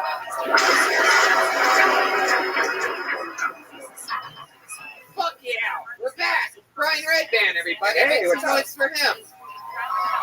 And how about a hand for the band, everyone? That is the Screwball Peanut Butter Whiskey Kill Tony Band. That's the great Michael Gonzalez on drums there, Matt Mueling on guitar, D Madness on the bass, and the great John Dees on the keys. This is Kill Tony Live, brought to you by the Yellow Rose and the Red Rose, the two best strip clubs in all of America. Just so happen to be here in Austin, Texas. How exciting is that? Sometimes I go there just for the hamburgers. A lot of people don't know this. Oh, great food. World-class hamburgers. Yeah. D Madness, you ever been to a strip club before? Do they let you in for free? Like, what do? Do you just like, you just sniff them or something like that? he's allowed to Shit. All right. Oh yeah, you're allowed to touch. Okay. You know what? I might play that. I might pretend to be blind next time I go to one of those places. I swear I have to feel. The poor girl with lipstick is just touching her face and it's just spreading lipstick all over her face. All right. Anyway. This is also brought to you by Blue North or Vodka Seltzer, a local company, as is the great CM Smokehouse and unbelievable barbecue over at Bolton Acres. We have joke books custom made by Bone's Eye, local artist, a former taxidermist turned joke book maker. Follow him on Instagram at Bone's Eye with a Z in the middle. And the great Ryan J.D. Belt is drawing tonight's episode live from Los Angeles as we speak. So, with that said, here's a little bit more about the amazing sponsors that made tonight's episode available for you, the listener, for free right now. You know, it's a new year, beautiful 2022, and I am looking to accomplish all of my New Year's resolutions. And how am I doing that? By making sure that I stay hydrated this year, all year long. My most hydrated year ever, thanks to my favorite hydration product, Liquid IV. One stick of Liquid IV and 16 ounces of water hydrates faster and more efficiently than water alone. And I'm telling you, man, you can feel it. You can literally feel it. It makes you feel good for like 10, 20 minutes. It's crazy. They have incredible flavors like watermelon, lemon lime, strawberry, pina colada, and more. I use it all the time when I'm golfing and as of late when I'm on a drinking bender, which has been quite often. Red Band? Red Band, you know about all this shit. Yeah, and you know, especially with New Year's, man, I'm going to have a bunch of Liquid IV before I go to bed on New Year's Eve and New Year's morning. I love it right before bed. I love all the new flavors. Cherry's back. If you haven't tried cherry, I recommend it. Liquid IV contains 5 essential vitamins: B3, B5, B6, B12, and vitamin C. I think I got bingo. With 3 times the electrolytes of traditional sports drinks, which is crazy. This has 3 times the electrolytes. That's insane. Made with premium ingredients, non-GMO, and free from gluten, dairy, and soy. What makes Liquid IV so effective? Well, it's called CTT, that's Cellular Transport Technology. It's designed to enhance rapid absorption of water and other key ingredients into your bloodstream. And Liquid IV is on a mission to change the world. Liquid IV has donated 19 million servings globally. Wow. So not only is it literally my favorite product that I use every day, but they're also good people, just like us.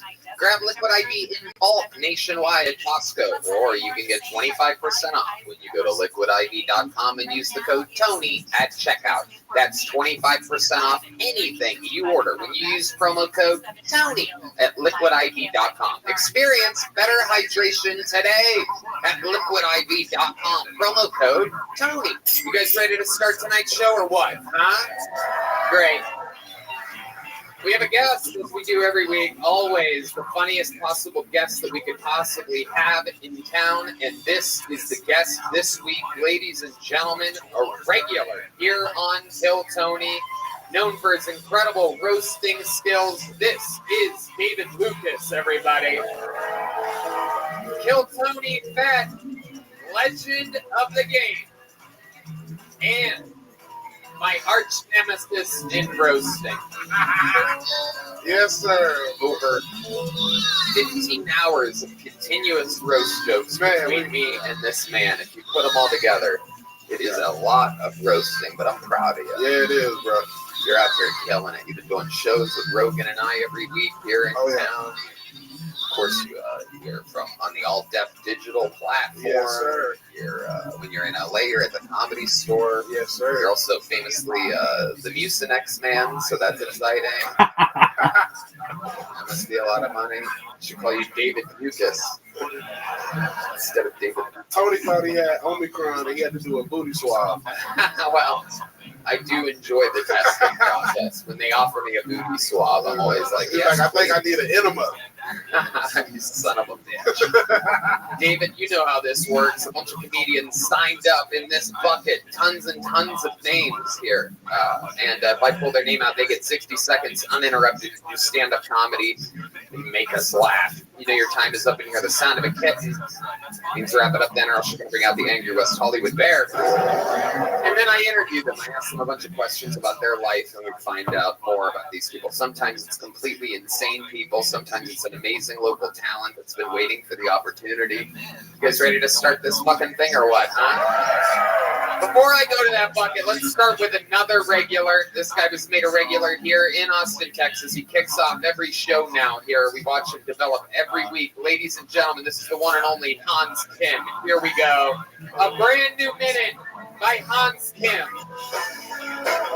This is Kill Tony. One more time for Hans Kim, everyone. Hey, what's up, guys? I grew up Christian as an Asian person, which is kind of weird because the people who wrote the Bible didn't even seem to know that Asians existed. They couldn't even drop us a line. Hey, Asians, reach over the venting fireworks and the compass. Back to the Jews, my favorites. Some people say that the Bible is the good book. I think Old Man and the Sea is better. What kind of book introduces the main character 2/3 of the way into the story and then kills him off 4 times in a row? The rest of the book is just fan fiction. I'm an atheist now because I think it'd be stressful to have an ideology that can be destroyed by facts. You're walking down the street like, oh shit, a fossil, fuck, I guess I could have been blowing dudes this whole time. Alright, that's my time, thank you very much. Wow. Amazing. Every week, a brand new minute. You'd think that's easy. It is not, but you make it look that way, Hans, and that's incredible. Thank you, Tony.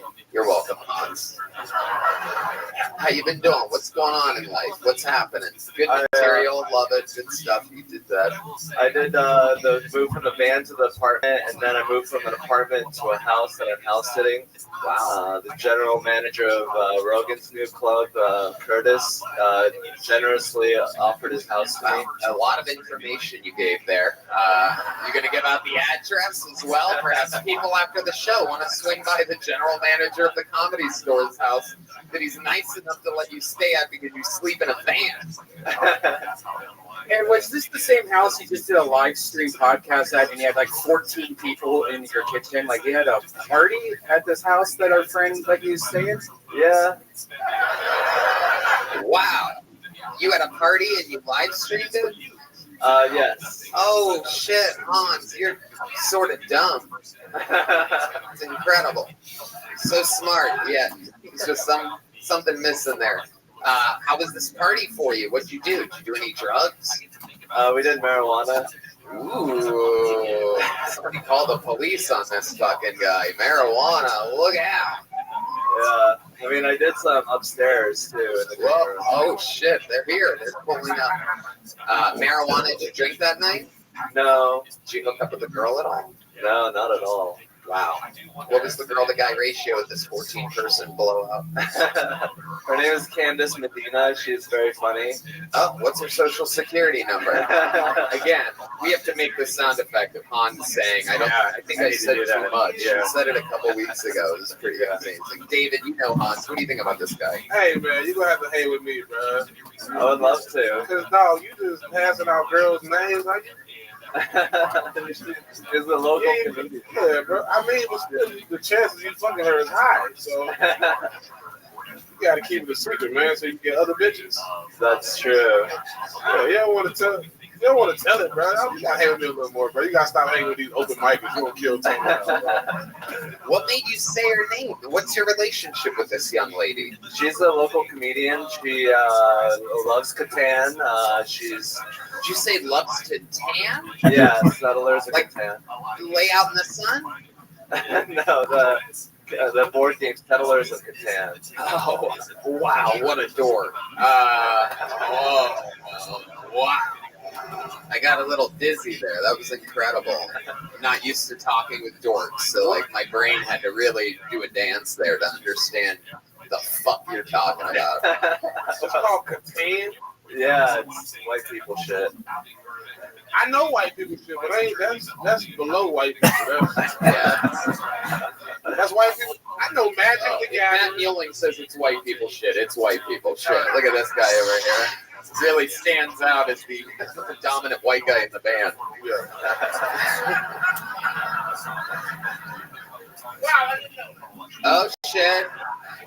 Madness thought he was something else the whole time. God damn it. D Madness thought he was hanging out with an Asian guitar player this entire time. Absolutely incredible. What else has been going on, Hans? You've been doing karaoke or anything like that? I have been just not doing shitty open mics. Been living in the house, just loving the home life. Not being in a band is pretty sweet. I've also kind of got freaky with a lady on last Monday. Ooh, freaky with a lady. Tell us more. She was like, "Hey, can I come over?" I was like, "Sure." And wow, would you guys play Risk together? we watched StarCraft 2. Are you fucking serious? Yeah. What the fuck's wrong with you, dude? That's what get girls pussy wet that you fuck with. StarCraft, Catan. As soon as they sit down, he points a ceiling fan right at their pussy. Just keep it nice and dry. You probably just bring a girl over and balance her checkbook and she's squirting. Oh my God, I got extra 200 this month. How much StarCraft bullshit did you watch? We watched like 5 minutes of, a little PvZ. What is this? Action. What the fuck? I don't even know this. I'm about to beat the shit out of you, dude. I can't believe I'm about to publicly bully someone in front of an audience and cameras, but you thought you might have learned my lesson by now, but... I want you to start fucking with girls that watch Snowfall, BMF, and Power. Are those rap songs? No, those are.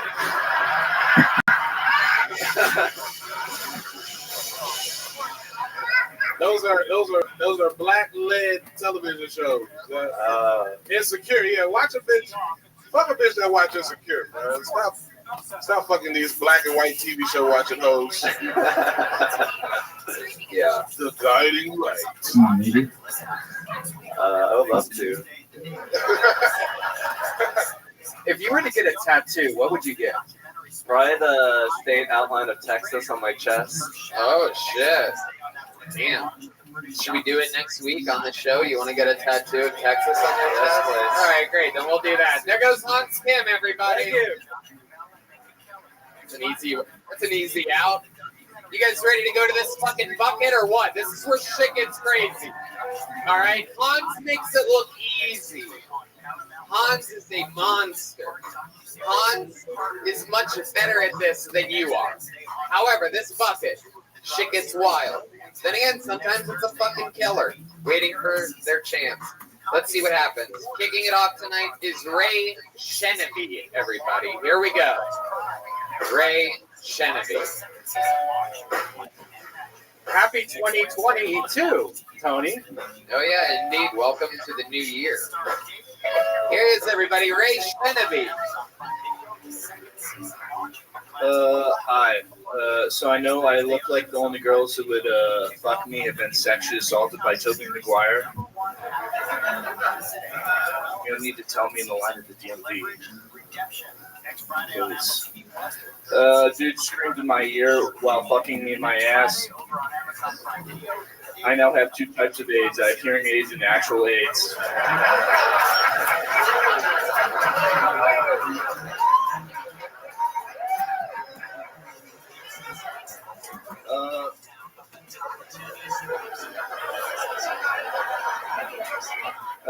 When Miss Potato Head sees does vodka come out, I'm interested because I'm an alcoholic but also a pervert.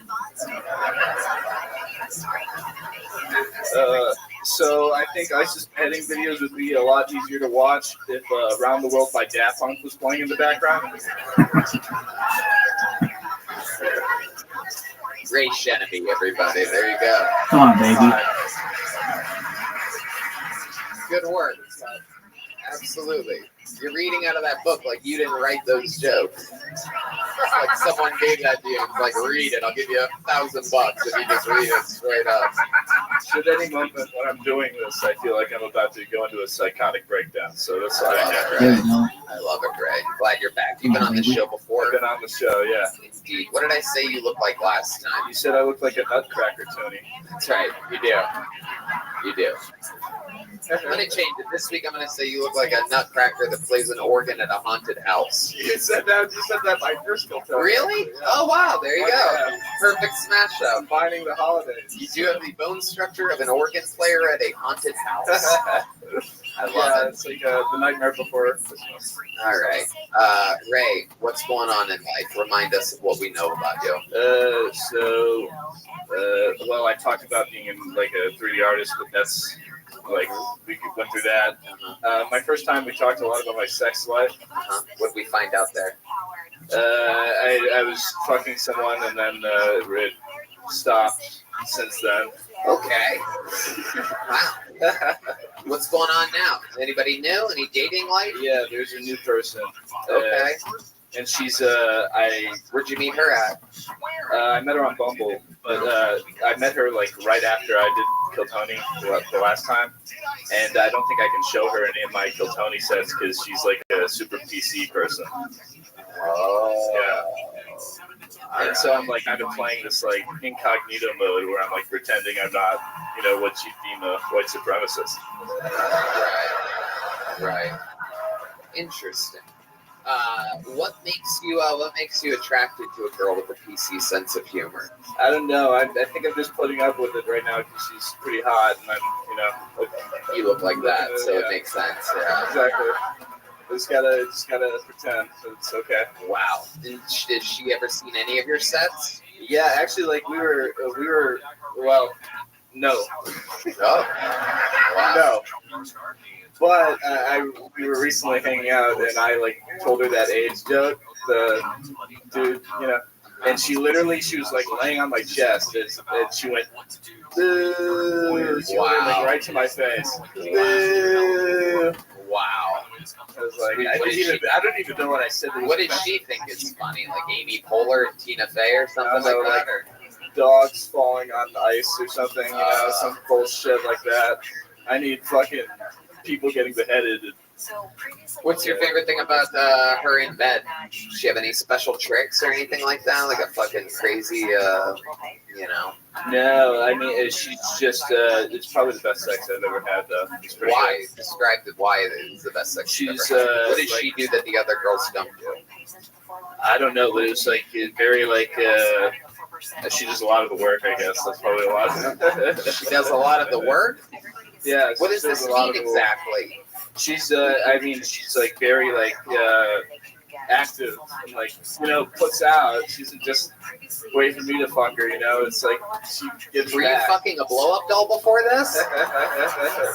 You're not being very descriptive. It sounds like anyone with any emotions at all is an upgrade for you. Yeah, exactly. Well, I mean, from the way I look, Do you exercise at all or anything like that? What's exactly your regimen? You look like you have a period or something like that. I used to run a lot. I was on track in high school. Okay. I don't really exercise a lot anymore. I just, except for biking to open mics. You look like you got brittle bones. Yeah. Like you didn't drink a lot of milk growing up. Like. Yeah, I didn't. You did? I can tell, bro. You just look sickly. Like, yeah. Jaundice. Yeah, bro. Yeah, you look like you might get taken out by a sore throat. Like, yeah. What I want to know is, what's the code to the shed where you got them little girls hidden at? And what's the address so we can rescue them? Fuck yeah. There is a real serial killer vibe that you give off. Have you ever thought about hurting anyone? You ever kill like a baby bird or anything like that? No. Never? Nothing? No, I've actually never been in a fight or anything of any sort. You look like you would strangle a goldfish. Just pull out the oxygen tube or whatever. All right, Ray. Well, good new minute. Very, very funny. You did it again. Your one-liner style works well on this show. Congratulations to you. There he goes, Ray Sheneby, everybody. Let's keep it moving. Let's get another name out of here.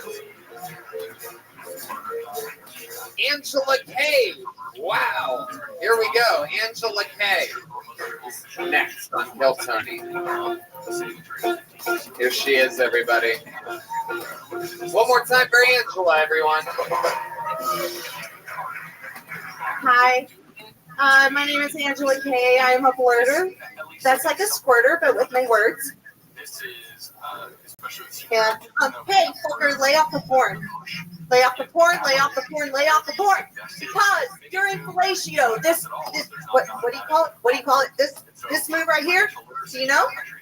It's called fucking stupid. And now I'm gonna tell you why. Let me tell you why.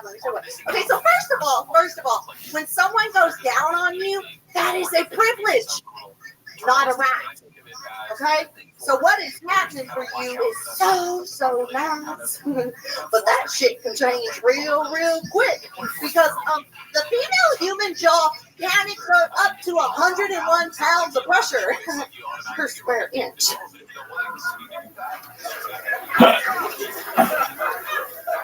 So guess what, sugar nuts? She might be on her knees, but you're not the one in the power position. Think you're gonna take your mommy issues out on my gag reflex? You lost your damn mind. Hi, Tony. Holy shit. All right. Wow. Wild. One of my favorite episodes of Jerry Springer I've ever seen in my life. The one-woman show. You're welcome. You're just having a blast. I'm having a fucking ball, man. Oh, yeah. Thank you. Party on, Garth. Jesus Christ. Angela, you're out here scaring people. These poor, innocent audience members that pay good money for a front row ticket. And you're squatting down, fucking opening up your round rock pussy right in this guy's face. It smells delicious. Jesus. I think I saw a Trump vote fall out of your pussy a second ago. That was incredible. Little woodland creatures flying out of there. Yeah, it happens. You are a wild lady, huh? That's the vibe that I get. You just started trying stand-up comedy? No, I've been doing it for like 2.5 years. Okay. Yeah. Okay. I'm having a blast with it. Oh my God. I don't know what that means. 2.5 years. You are the reson why the pandemic started, it turns out. Absolutely. Right. Okay. What do you do for work? I'm a disabled veteran and I do Instacart on the side. You do Instacart on the side. How are you a disabled veteran? What happened? It's called PTSD from a bunch of fucking stupid shit that should have never happened. Right. What did you do? Did you serve tours or anything like that? I did one tour in Kuwait. Okay. Yeah. Kuwait. Yeah, I was in the Navy. All right. What'd you do there? I was in the Seabees. I was a diesel engine mechanic who specialized in paperwork. Thank you. All right. You get laid a lot over there? A lot of soldiers just pounding it out? No. That's a lot like trying to fuck a comic. You don't want to, shit where you eat. I guess. Makes sense, right? All right. Angela, 2.5 years ago you started. Where do you live? I live, in Round Rock.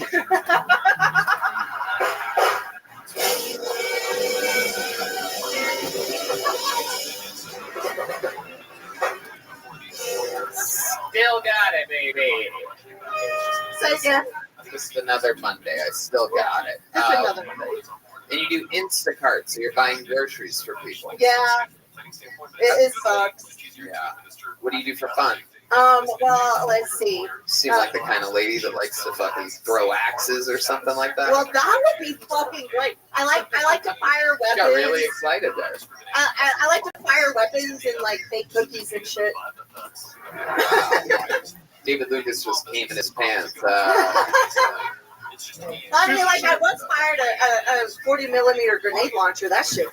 It's great. Does that help your PTSD, by the way? Say again? Does that help your PTSD, firing all these weapons and like machine guns? Yeah, a little bit. I bet you need a tranquilizer on the 4th of July. I don't eat tranquilizers. I like Do you ever do mushrooms. drugs? What do you do for fun? I do, well, I like the natural stuff, so I like mushrooms and weed. Mushrooms and weed. Yeah, occasionally cocaine. It just depends on. Whoa, look at this. Little Miss Honesty over here. It's natural. It comes from a plant. It's just like, don't step on it with your fucking baby laxative, man. Like, that's some nasty shit Yeah, right stop there. cutting my fucking Don't cocaine. cut my shit, bro. Right. Yeah, like, I'm fucking. Dude, I'm paying you money. Don't Stop cut my that. shit. Stop that. Stop freaking people out. I got a question for you. What you got, baby? When you did your jokes, what part of Gone with the Wind was that? Wait, Gone with. I haven't even seen that yet. My grandma used to watch that shit. Wow. I guess I'm the only country boy on stage. Hell yeah. It sounds like an excerpt from Gone with the Wind. You're a country boy. Where you from? Georgia. Georgia, where at? Georgia. All right, that's enough of this fucking interview. Angela. You're acting like a real Angela right now, Angela. Do you want to know anything else about me, Tony? What? I said, do you want to know anything else about me? Yeah, how's your niece, Honey Boo Boo, doing? I don't know. I wonder what does she look like now? What's the most hillbilly, like, white trash thing about you, other than the shirt that you're wearing? I don't know. You like chew tobacco or anything like that? No, You have, like, that's nasty. sunflower seeds in your truck or something? What kind of car do you have? I don't know. I once did the booty clap for Jimmy Kimmel. Wow. What does that mean? I don't know. I just didn't want to answer your question because I wasn't sure how. So you just said an action and then a celebrity's name? No, it really did happen though. Okay, well, why don't you tell us about that? You want to know? Okay, That's okay. what that question means. We're losing her, folks. It's not a short story. Some antidepressants mixing with something right now. Yeah, no, fucking Lexapro is a bitch. It's harder to come off of the meth. Like, that's the, yeah, it happened. Anyway. I know, I always say that. I always find myself talking about Lexapro. Brody, our old friend, worked for him. Thank you, Brody. Angela, anything else crazy we should know about you or your life? A fun fact about Angela Kay before we let you out of here? I don't know. I think that you kicked my friend's ass at pool the other night. You have somebody in common. I'm positive I did. If I played a friend of yours in He pool. said you kicked his ass. Yeah. Oh, yeah, I did. Now I know what you're talking You about. know what I'm talking about? Yeah, they were really confident too. Angela. Yes. 2.5 years, huh? Where do you see this going for you? Man, you know what? Like, I would love for things to happen. Like, it's a lot of fun. I just like to talk shit and make people laugh. Like, I would 100% like honest recommend not doing like what we were talking about earlier. Yeah, you want to play to the whole audience. It's already hard enough with how you've written your material. I think get squatting down and pointing it directly at people's faces. Don't do that. You're automatically losing them. Yeah. Really? Yeah, and I think it's a trickle effect of everybody behind them thinking, oh my God, what if I was that person that she's doing that to? That makes me uncomfortable. So then everybody's uncomfortable. Honestly, I don't even know what you said. Yeah. I don't think anybody has any idea. Once you squat down and you start looking right at an innocent man's eyes, look at this guy. Yeah. he is the guy fucking that shovels the innocent. snow There ain't in nothing Home Alone. innocent about him. Oh, Angela, it's great There when you ain't talk nothing over innocent jokes that about do work, though. Thank you, Angela. You're really good at this. There she goes, Angela Kay, everybody. Thank Angela you. Kay comedy. What did I tell you? I told you this bucket's crazy. Didn't I fucking tell you?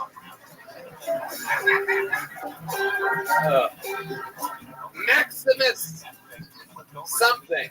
Bad handwriting on the name. Maybe Lawless? Maximus? Whoever's... Oh, here he is. Look at that. Wow.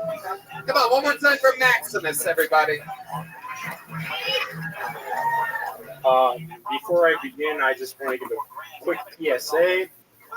Never trust a man wearing jeans in the YMCA sauna. I was almost raped by a man wearing jeans in the YMCA sauna. He told me he was a physical therapist. He told me he could help soothe my back pain. Then he told me to touch my toes. The rest is history. I wish I'd beaten the shit out of him. I was a minor. I'm going to do a few quick jokes now. If I was an Airhead flavor, I would be the flavor White Mystery.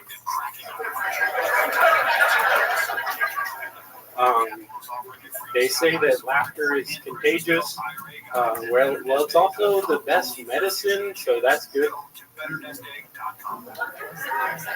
I was in Micanopy, Florida. I do it. I was in Micanopy, Florida.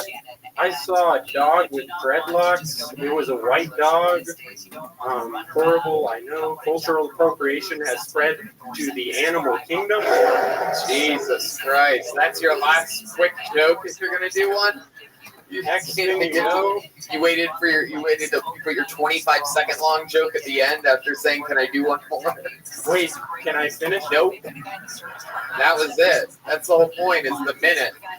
The format of a show. If I say yes to you, that means every doofus is gonna fucking backload their set with a long story at the end. But welcome, Maximus. How are you? What's your last name? Meisenheimer. Oh my God. What the fuck? You sound like a World War II nightmare. Maximus Meisenheimer. I love it. Huh? What? Huh? Nothing. Welcome, Maximus. I loved you in the Pixar film Moana. What's your story? How long have you been doing this? 6 months, 5 days. Okay. Very good. Does he sound like William to you? You sound like he's trying. His cadence is like William. I like that guy. I've been DMing him a lot. Yeah, bro, stop that shit. Stop stealing people's cadences, man. Bro, I like it. Yeah, bro, all right. That's enough of that.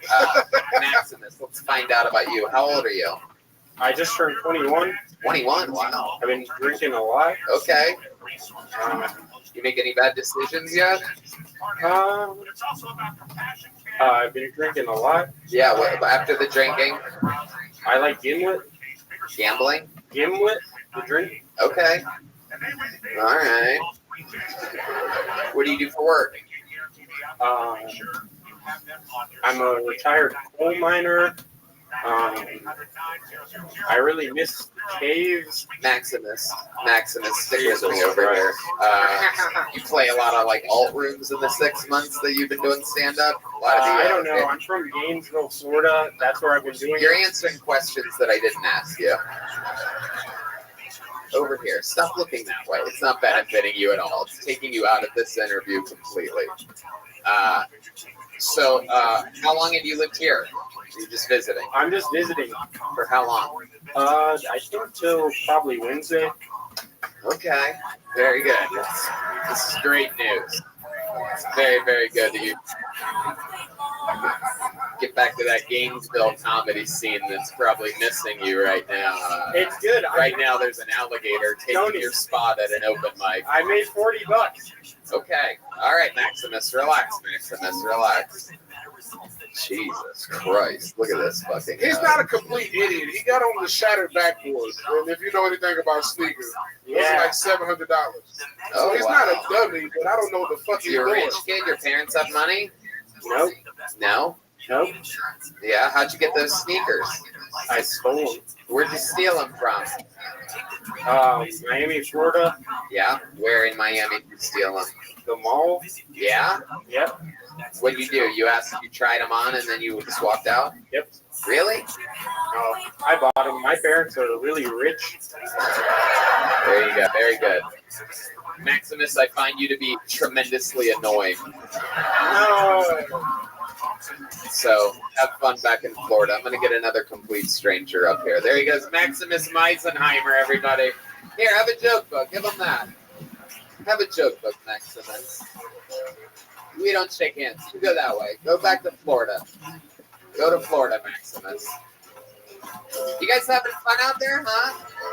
This is a real live show. You can feel it. This isn't like your Tonight Show with Jimmy Fallon up here. Taylor Pullinger is next. Taylor Pullinger. This looks like a new name. Feels promising. The touch of the paper feels promising.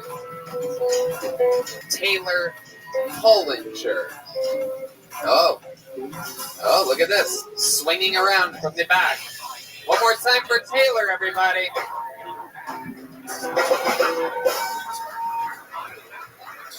Okay, so when people first meet me, within a few minutes, I start to do my version of small talk, which is the "Where is Taylor from" game.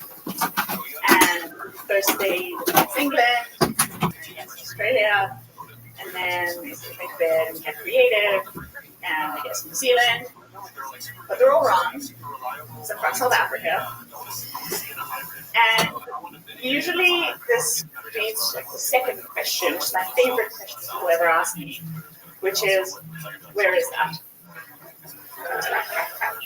Which is a weird question to ask because South Africa has the most self-explanatory country name of all the country names. But once I ask this question, then I know they're a little bit dumb and I can start having some fun. And so I can tell them basically any story from my childhood, and they won't know whether I'm bullshitting or not. And so, for instance, I could tell them that I've been bitten by a lion, which is true. But it was a baby lion, but then I was a toddler at the time, so I think that's a fair fight. Wow. All right. Taylor Pullinger. Turns out the South African comedy scene is just slightly funnier than Gainesville, Florida. Welcome to the show, Taylor. How are you? I'm good. How long have you been in America? I moved here in 2014. 2014. What made you do that? I came to college. For college? Texas? No, I was in Providence, but I live in New York now. You live in New York. What are you doing in Austin? Okay. For how long? Actually, end of the week. Till the end of the week. Very good. I didn't want you to run into Maximus at the airport on Wednesday. No, I will not do that. Be an awkward talk about what kind of conditioners you guys use or something like that. What do you do in New York? I'm in grad school. You're in grad school. What are you studying? I'm doing my PhD in biomedical science. Wow. What are you going to do with that? What am I going to do? You going to lie to us about vaccines? No. Oopsie daisy. We're going to have to edit that part out of YouTube or else they're going to take down the whole episode. No, I do computational research, so I just like write code. Talk to this right here. I don't know how it works in South Africa. I don't know how microphones work. This is my first time. It's your first time doing stand-up? Aw, adorable. Taylor, that's great. That was scary. I'm so used to people that seem like they've been doing stand-up for their first time, doing it for 2.5 years tonight, that I almost didn't even want to ask. But that makes sense. That makes sense. First time ever. Is this something you've always wanted to do? No, not really. What made you sign up tonight? I'm a fan of the show. Okay. My boyfriend is a bigger fan of the show. Yeah. He's very jealous that I'm here and he's not. Oh. So I was like, I gotta put my name in the bucket. Oh, shit. Here I am. Your boyfriend's a big fan of the show. Why is he not here? He's in New York? Yeah, he's working. What does he do for work? He's in finance. Ooh, look at you. Hell yeah. South African money wire. You know what I'm saying? Little Nigerian prince. You know what I'm talking about, people? That is our official South African sound effect, for those of you that don't know.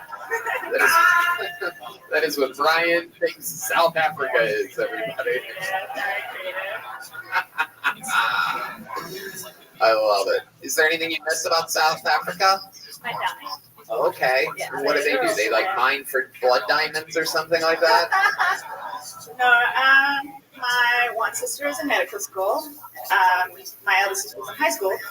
And my dad he works at a bank. So Dad works at a bank. Oh, yeah. All right. Huh. What do you do for fun in New York? For fun? Let me ask you this. That's a typical question. I'm going to ask you this. Right now, this pandemic's happening. I don't know how many of you have visited New York, but I performed in Madison Square Garden just a month ago. Ate some steaks at some fancy restaurants. You know, no big deal. You have the same life as yours. We're all equals here. You know what I mean? We're all equals. I got on the jet after that with my cowboy hats, just like you would. But I mean, obviously, and I spent 15 years in LA. Obviously, these they're in the more liberal cities. Things are crazy. I mean, people running, sprinting, jogging, bicycling with masks on, driving with masks on by themselves with their windows rolled up. I mean, it's continuous. I saw it everywhere. I saw it the whole time. And they're vaccinated. You have to be vaccinated. Everything. What is it like being in Texas? How long you've been here? A few days, right? Yeah, since the weekend. How does it make you feel being here? I'm the same. Oh, okay, that's right. You're used to South African slavery, so I almost forgot that this is all super free to you. That ended before I was born. So. What's your favorite thing that you've done in Texas so far? My favorite thing I've done in Texas. I really enjoyed the Have you ever cheated on your boyfriend with a blind bass player? No, I haven't. Oh shit! First time for everything. How many of you think she should make love to D Madness right now on this stage?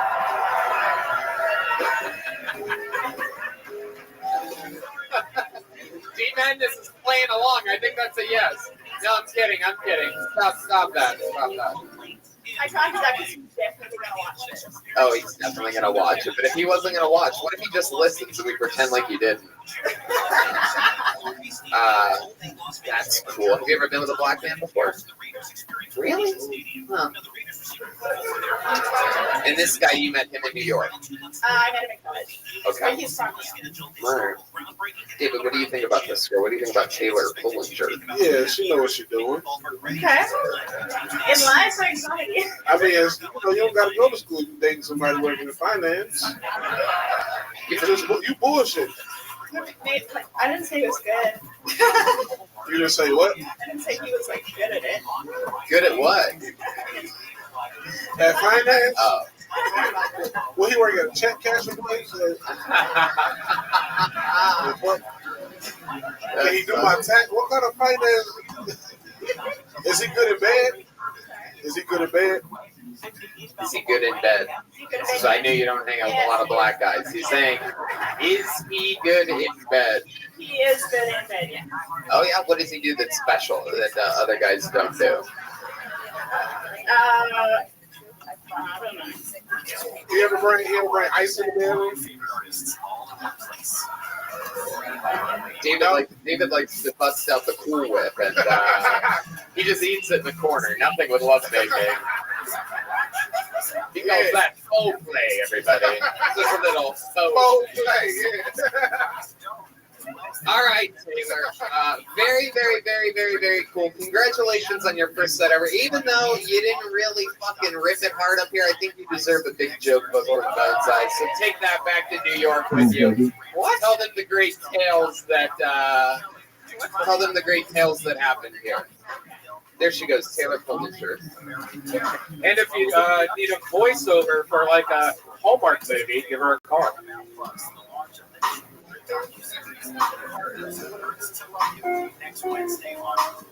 Brad Brockman is next on Kill Tony. Brad Brockman. Here he comes.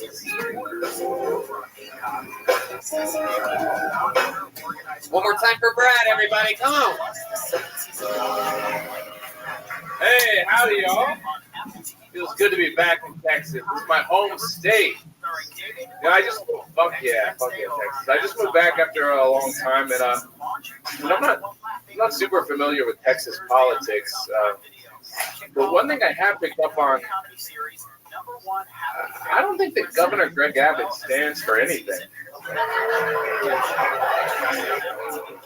He certainly doesn't stand up for women's rights. That's just not how he rolls. I am a little bit about me. I'm a proud member of the LGBTQ community. Fuck yeah. I'm a thespian. So if you don't know what a thespian is, you can take my word for it. It's pretty gay. And if you do know what a thespian is, you know, there's people in the LGBTQ community that don't think thespians should be included, and I think those people are really gay. Fuck yeah, Brad Brockman, everybody. We're gonna end it right there. Perfect. Very good. Welcome to the show. Is this your first time on the show? My first time. Yeah, Welcome, Brad. Welcome to the show. I love it. You look like Harry Potter's weed dealer. Whoa. So true. Got that new fucking Hufflepuff. You know what I'm saying? Whoa. I'm a Ravenclaw, thank you. Some of that fucking Slytherin Kush over here.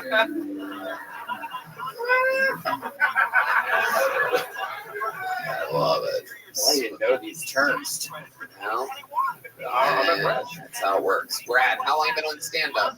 4 months. 4 months. I love it. You're from here in Texas. You said what part? San Antonio. Ooh. Hell yeah. People made the drive tonight. And now you live here in Austin. I do. Very cool. What do you do for work? I just started as a barista. Nice. It's okay. You have a lot of pride. I can tell by the way you answered that.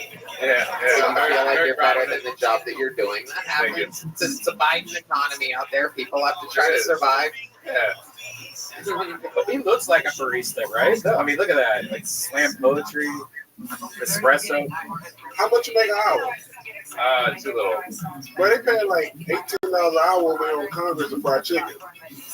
You want to work at a fried? David can get you a job at a fried chicken place. Fuck yeah, dude. I'm all about it. Perfect. David's out here making dreams come true.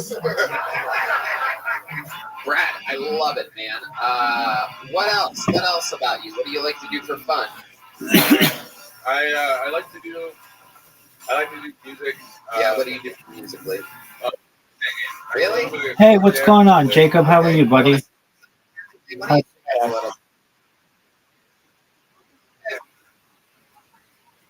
Thank you so much. We're enjoying it. What's good in your neck of the woods?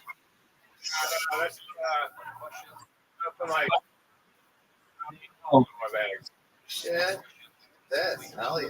there are floods in your area. Is everything okay? See what happens here. There's a tension. Aren't there floods in your area? Here you see a little jig.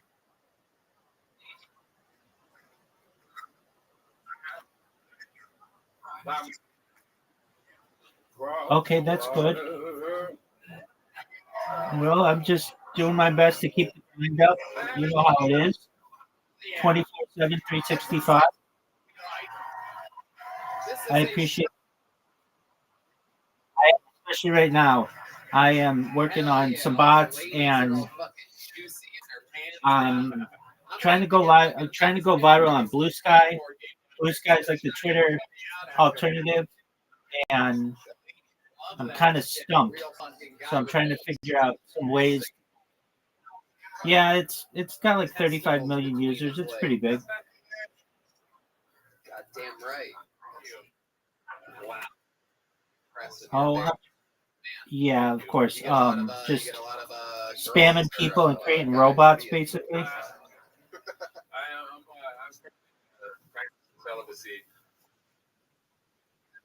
That's right. I do what I can. What's good with you? Anything? Not anybody. That's a crime.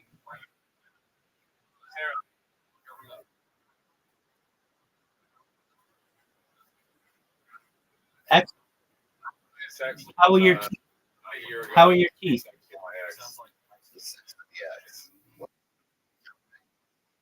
Yeah. Okay. A whole year?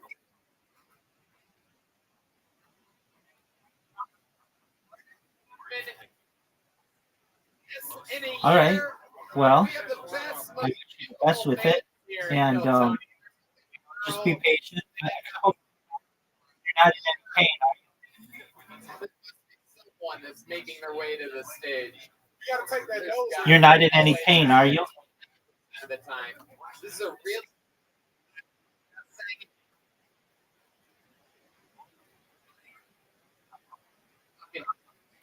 Running up. Oh, no way. Okay, that's good. And so starting in January, you'll so starting in January, you'll be good as new, basically.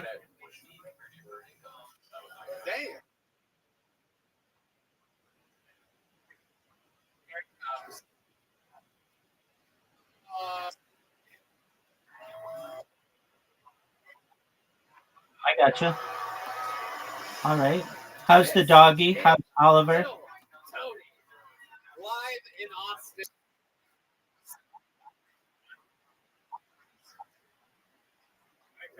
Oh, okay. On Mondays. Well, that makes it easy. Well, that'd be cool. You just couldn't even you with all your acting experience. Right. Thank you so much. How you gonna go back to the church? Excellent. Is he how he's how old is he? Like 10 months?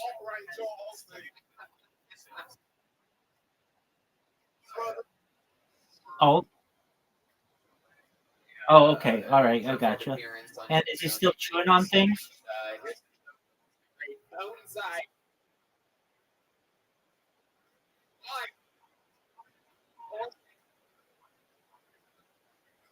Are you able to leave and he's okay, or you have to be there all the time?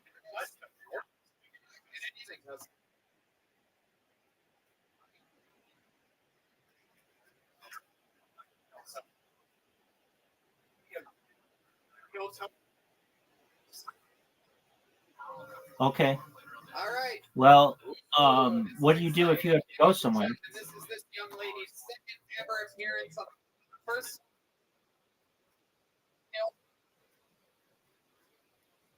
Oh yeah, that's right. Okay. And does he get along with your brother? And how's your brother been? This is a very funny young lady.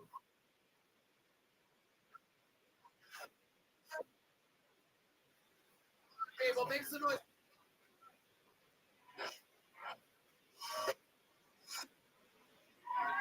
Did you make any headwaves on being able to get paid for the work that you're doing with him?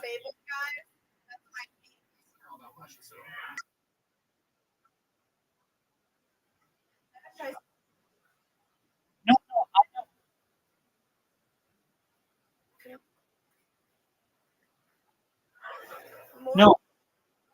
I can't say the word retard, right? Your mom had started you in a program and it just never got finalized. Is that something that you can get finalized?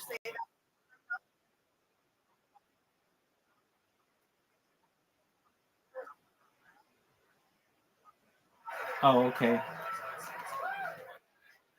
Well,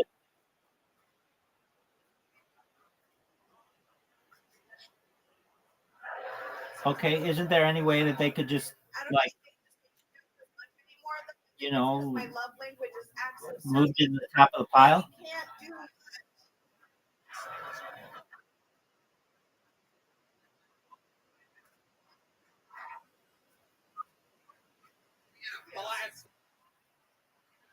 Okay. Welcome back. So they're just getting really difficult. You really have a disabled fetish? Really? Oh.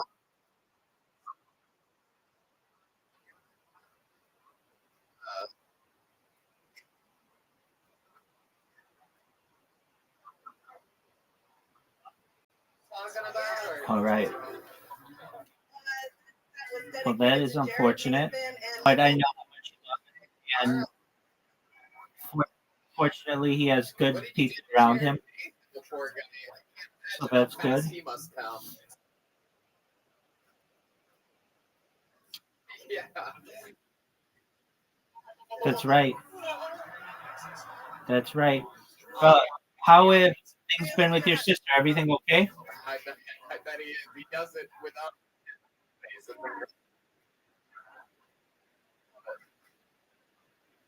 Welcome back. Why do you find it difficult? Last time that you are a professional. Incredible. There's fucking. Okay. Speaking of the pod. Right. You've ever seen.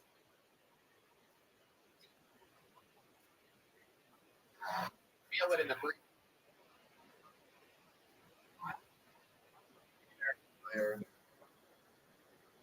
Okay, I get that. So it's probably less about keeping 7 laws than it is about rejecting a Messiah figure. Is that correct?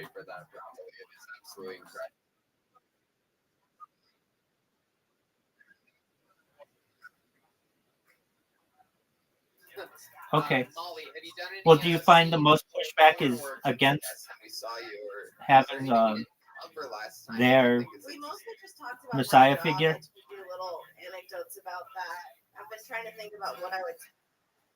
Is it difficult? I mean, do you find that people just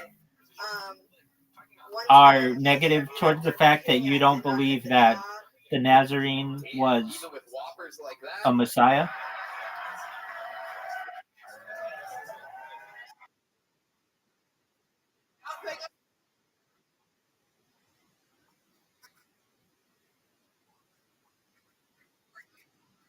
Okay. Laughing so hard. Give me a fucking something for that shit. Well, yeah, I imagine it's probably a new concept to them as well. You didn't get the job?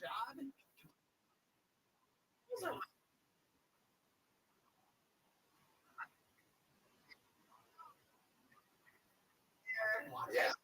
I'm just a little Jew. And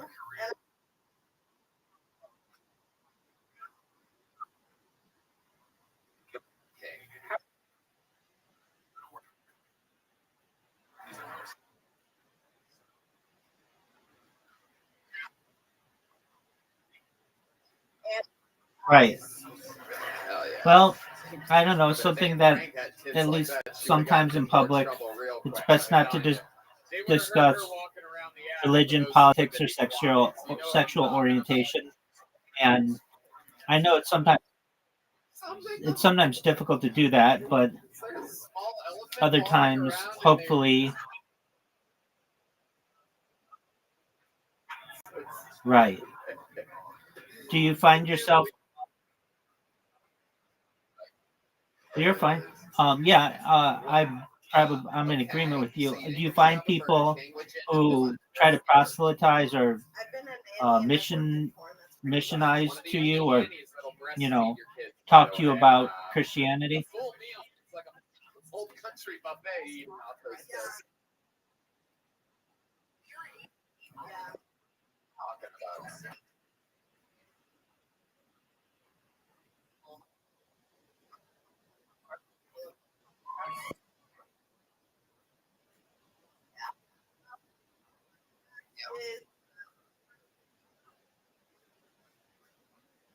Okay. Well, that's good that they have an understanding of what you believe.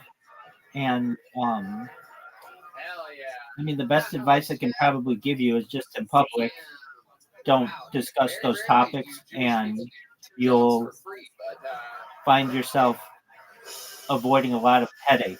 I can't help myself. I can't help myself.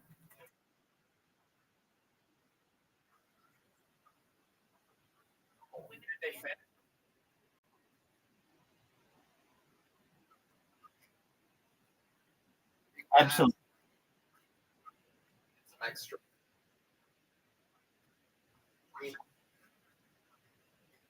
Absolutely. And people just like to fight.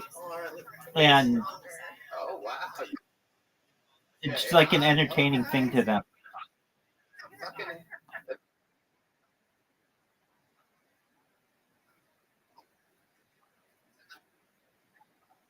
first blowjob. What? Exactly. And people don't recognize that, it's just kind of how they grew up. It's very rare for someone to find another set of religious principles that are attractive to them. They want everyone to be like the way that they grew up. It's just easier for them. And that it's scary to them. You're absolutely right. That's why I moved back. I missed it.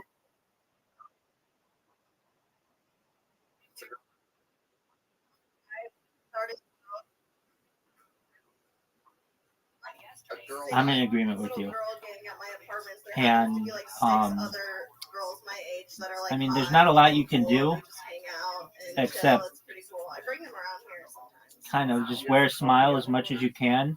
And when someone doesn't like what you do, you just say that's your opinion and you're entitled to it, and you go on your way.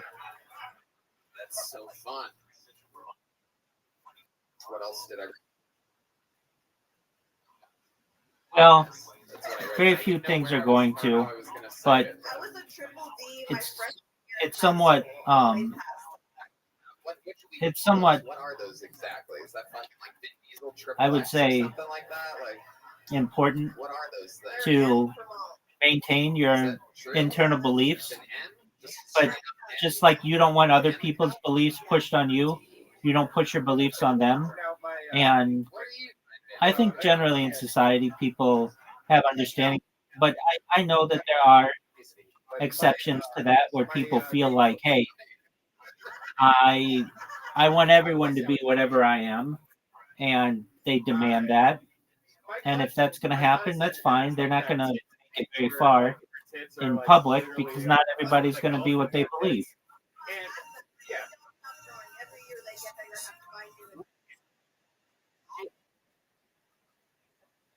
It's absolutely true. You'll even run into people who are secular, and they don't like that you have a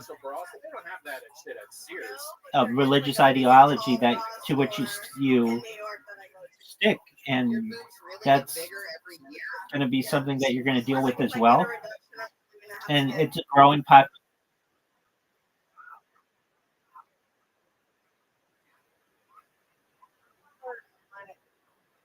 You're right. Do you have a sore back? Yeah, there's that too, definitely. And I mean, everybody's entitled to their opinion. And I mean, if you've ever, I'm sure you've seen it, but have you ever seen the movie The Big Lebowski? Yeah, sure. But one of the big quotes from that movie is, "Well, that's just like your opinion, man." And like basically, when people want to bash whatever you're doing, you just kind of, well, that's just like your opinion, man. Like, whatever you think that's fine. Like, whatever your idea is, that's fine. That's just like your opinion, man. I mean, I get that all the time in here.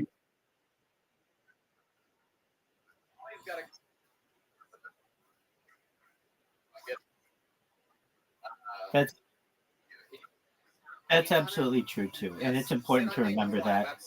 And I mean, I get people on a daily basis and want to debate with me, and and there's something that you should know about just these debates is sometimes the questions that people will ask are not very genuine.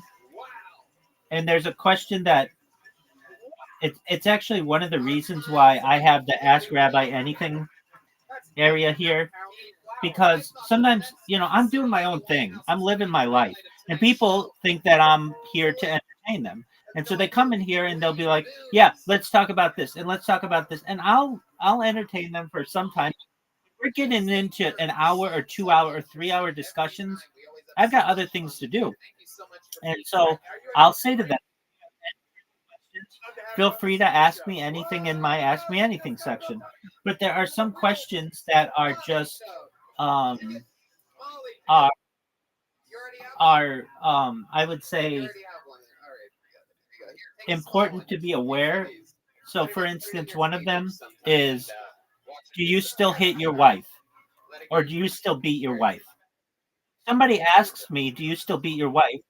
Well, hold on a second. I'm not, or they'll say, actually, yes or no, do you still beat your wife? Well, hold on a second. I'm not married. I've never been married. I don't beat people. So that's a disingenuous question. But if they push on you, yes or no, yes or no, you didn't answer the question. You didn't answer the question. Your wife beat her. So that's why I don't give them the exactly. And there's a lot of that. And so many times I'll just say, ask your question in the Ask Rabbi Anything section. And about 50% of them are just mean questions. But the other 50% are genuine questions. And I'll take time to provide an, a meaningful response to them. And, but I always have to, kind of be aware that not everybody's going to have genuine curiosity. Some people are just going to sometimes. That's right. So they say it takes That's absolutely 10,000 right. hours of practice. And that's right. And I have to agree with that And sentiment. yeah, I mean, it's just entertainment to them too, that they don't have anything to do. They're Victim blamers in the well, corner right there's now. that. There's certainly yeah, there's that. Speaking about victim I'm blamers, I'm in agreement with maybe you that's on why that. cops aren't in a hurry to catch pedophiles. They're thinking about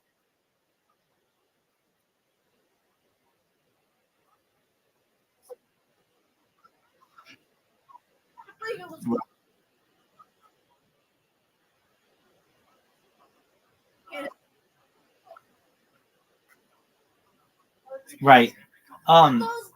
And even I have to, um, or any person has to recognize that nobody really knows. There's no one knows, truthfully. So feel free to have whatever opinions you want. That doesn't mean they have to be my opinion. That doesn't mean that they're necessarily right. Nobody knows. There's no every opinion in the world is subjective. And if you really exactly, and any person, whether it be a rabbi, a preacher, an imam, who tells you this is the way that it must be, and that this is the absolute truth, I would say be very cautious of that person, because where do they get their information? In the end, nobody truly knows. We're all agnostic individuals at the very heart of everything. Yes, there are people who have traditions and there are people who have heartfelt beliefs, but in the end, they're just opinions. There isn't one perfect ideology of any individual on earth, even between people's families, where some people may eat certain foods, other people won't eat those foods, and they're between two brothers. Well, which one's right? It's just opinions, and in the end, it's does it really matter? I mean, it's like an excellent um, way that's discussed. I mean, what is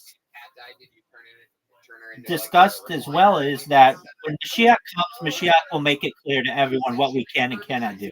So for the time being, these are just subjective opinions of different families or different backgrounds or different denominations.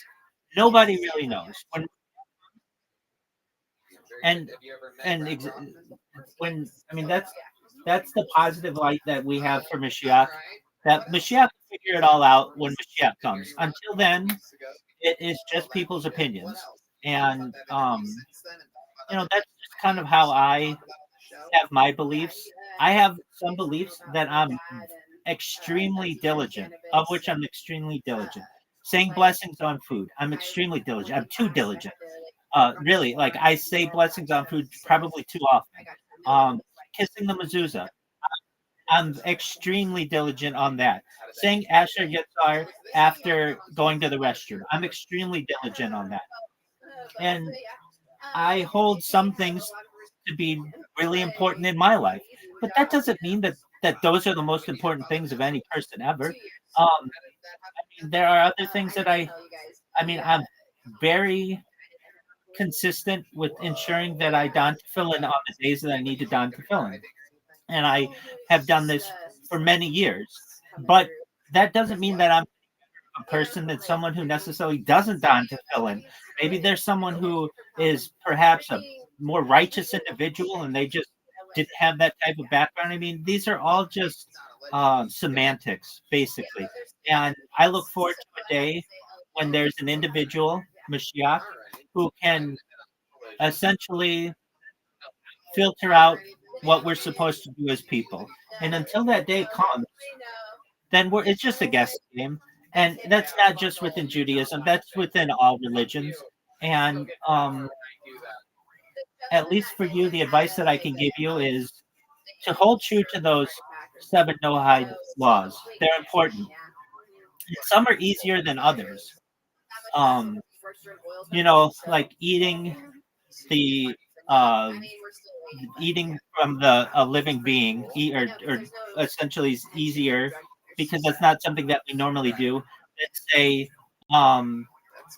avoiding idolatry, because avoiding idolatry, when you get into it, can be very specific on some things, or it's easier to not kill than perhaps some other things than like keeping the laws, um, or like.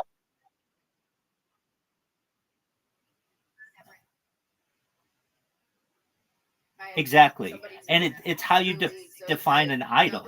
There are some people who would say that, so long as they don't have statues to which they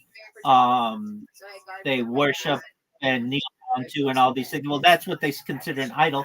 But idols can be social media, idols can be other people, idols can be celebrities, influencers. And so when you really get into that type of discussion, it becomes important for people to recognize that that's a very broad spectrum and could mean a lot of different things. So at least I personally do my best to live my life as best I can. Treat others the way that you want to be treated. That is the whole of the law. That's Talmudic, and that's Rabbi. That's true. And but if you do what you can to hold your head high and recognize that not everybody's going to get along, you give people some benefit of the doubt and just hopefully be able to move past whatever kind of contentious ideology that you are encountering. And at least the Noahide movement is growing.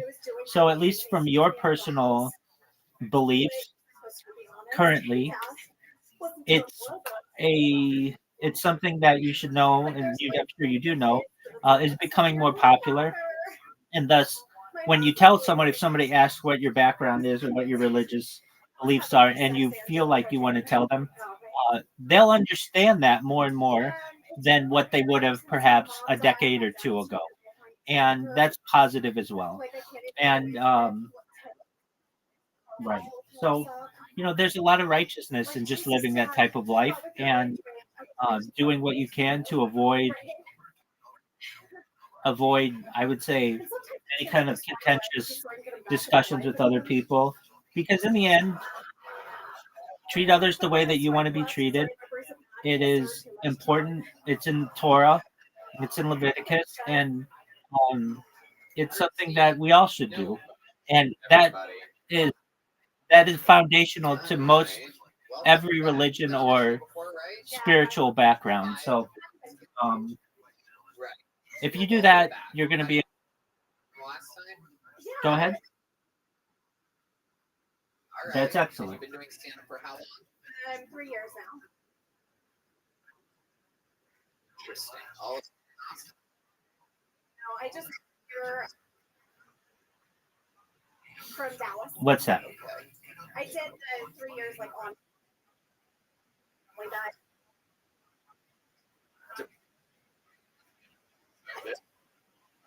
Head-on collision. Jesus. Well, that's an interesting argument. I could see that. I mean, that if we all had acceptance and understanding for others, no matter what their background, we may be able to move closer to world peace. It's a big lift, as they say. But it's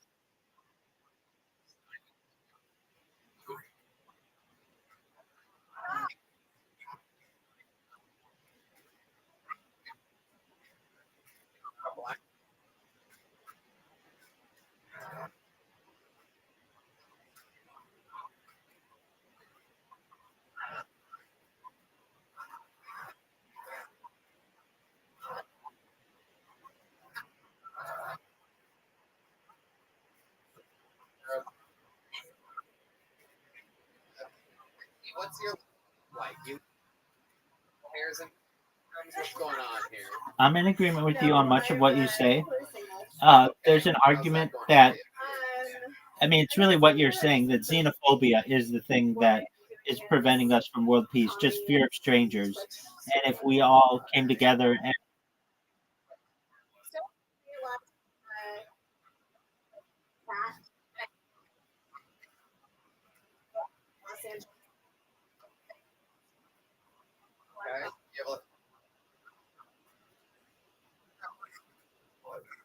that's true. How does that work? Everything is divided, right? And that's what I say when I get into, okay, well, what's your background? Some people are, I mean, it really gets to spiritual and non-spiritual at the very top, and then from there, I mean, basically like secular and religious, and then from there there's the breakdown of religion, and then the breakdown of even secularism. You get breakdowns. It's not just I don't believe in anything. There are some people who say it's fine for people to believe what they want to believe. I just don't personally believe in those things. There are other people who say that you shouldn't be able to believe anything that you want to believe, and that everyone should live a secular life. I mean, there's no perfect ideology, and I personally think that you have a good strategy for just maintaining peace amongst your neighbors, both literally and figuratively, that you don't necessarily cause any type of you do your best not to cause any kind of Tell us something else we'd be surprised to know about. arguments amongst them, and just live your life in as positive way as possible.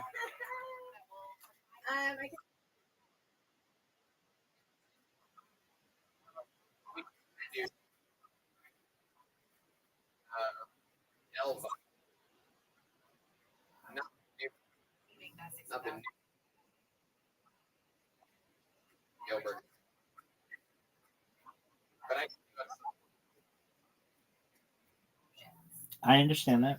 a lot of your hairdresser is a unicorn, so it takes a lot of courage to go out in public.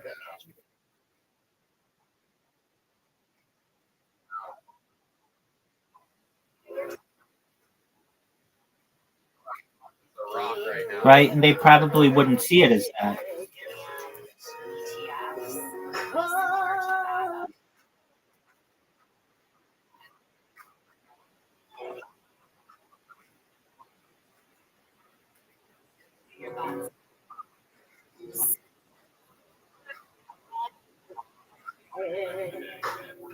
Right, and even still, let's say you were able to convince them of that, then that means they have to face their community and spread that within their community, and they're going to be discounted for that. So it's a difficult discussion to have with people. That's a good one. some people want it all. Is that what you think you're ordering at what? I'm just kidding. I lost 50 pounds. I love you. You're adorable. You're adorable. Thank you so much. I thank you so much. I sincerely appreciate it. And one of these days, these bots are gonna take me to the top. So thank you for allowing me to focus on them. I appreciate it. Many blessings to you, God willing, Jacob, and your family. And don't be a stranger. Come back. Excellent. You take care, my friend. You're losing weight. You're growing. Baruch Hashem. So she goes, Christine, I think I started my period tonight. I just don't think there's anything funnier than having such open dialogue. I mean, we talked about women's age, weights, boob size, and we weighed boobs here tonight, everybody. A lot of people, not many shows are doing that. Should we put a ribbon on this thing, huh? Should we get out of here? Is that how long we've been doing this? Yeah. Really? All right.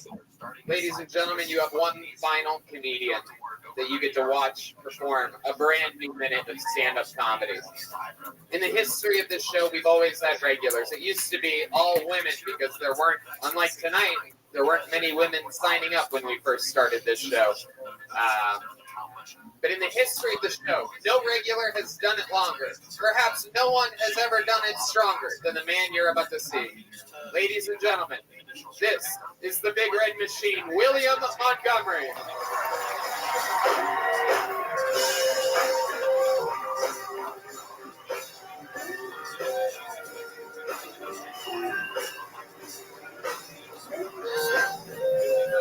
Your final comedian of the night, everybody. Make some noise for William Montgomery.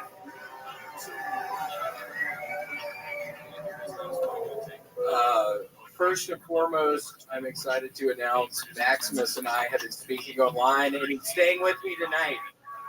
So it's weird to see his ass for the first time up here. If I find out my child likes Home Alone 2 better than Home Alone 1, I'm going to leave their ass at home while I travel to France. Home Alone 2 is so bad they had to make 6 more to make up for it. Home Alone 2 is so bad I voted for Donald Trump so he would get out of acting.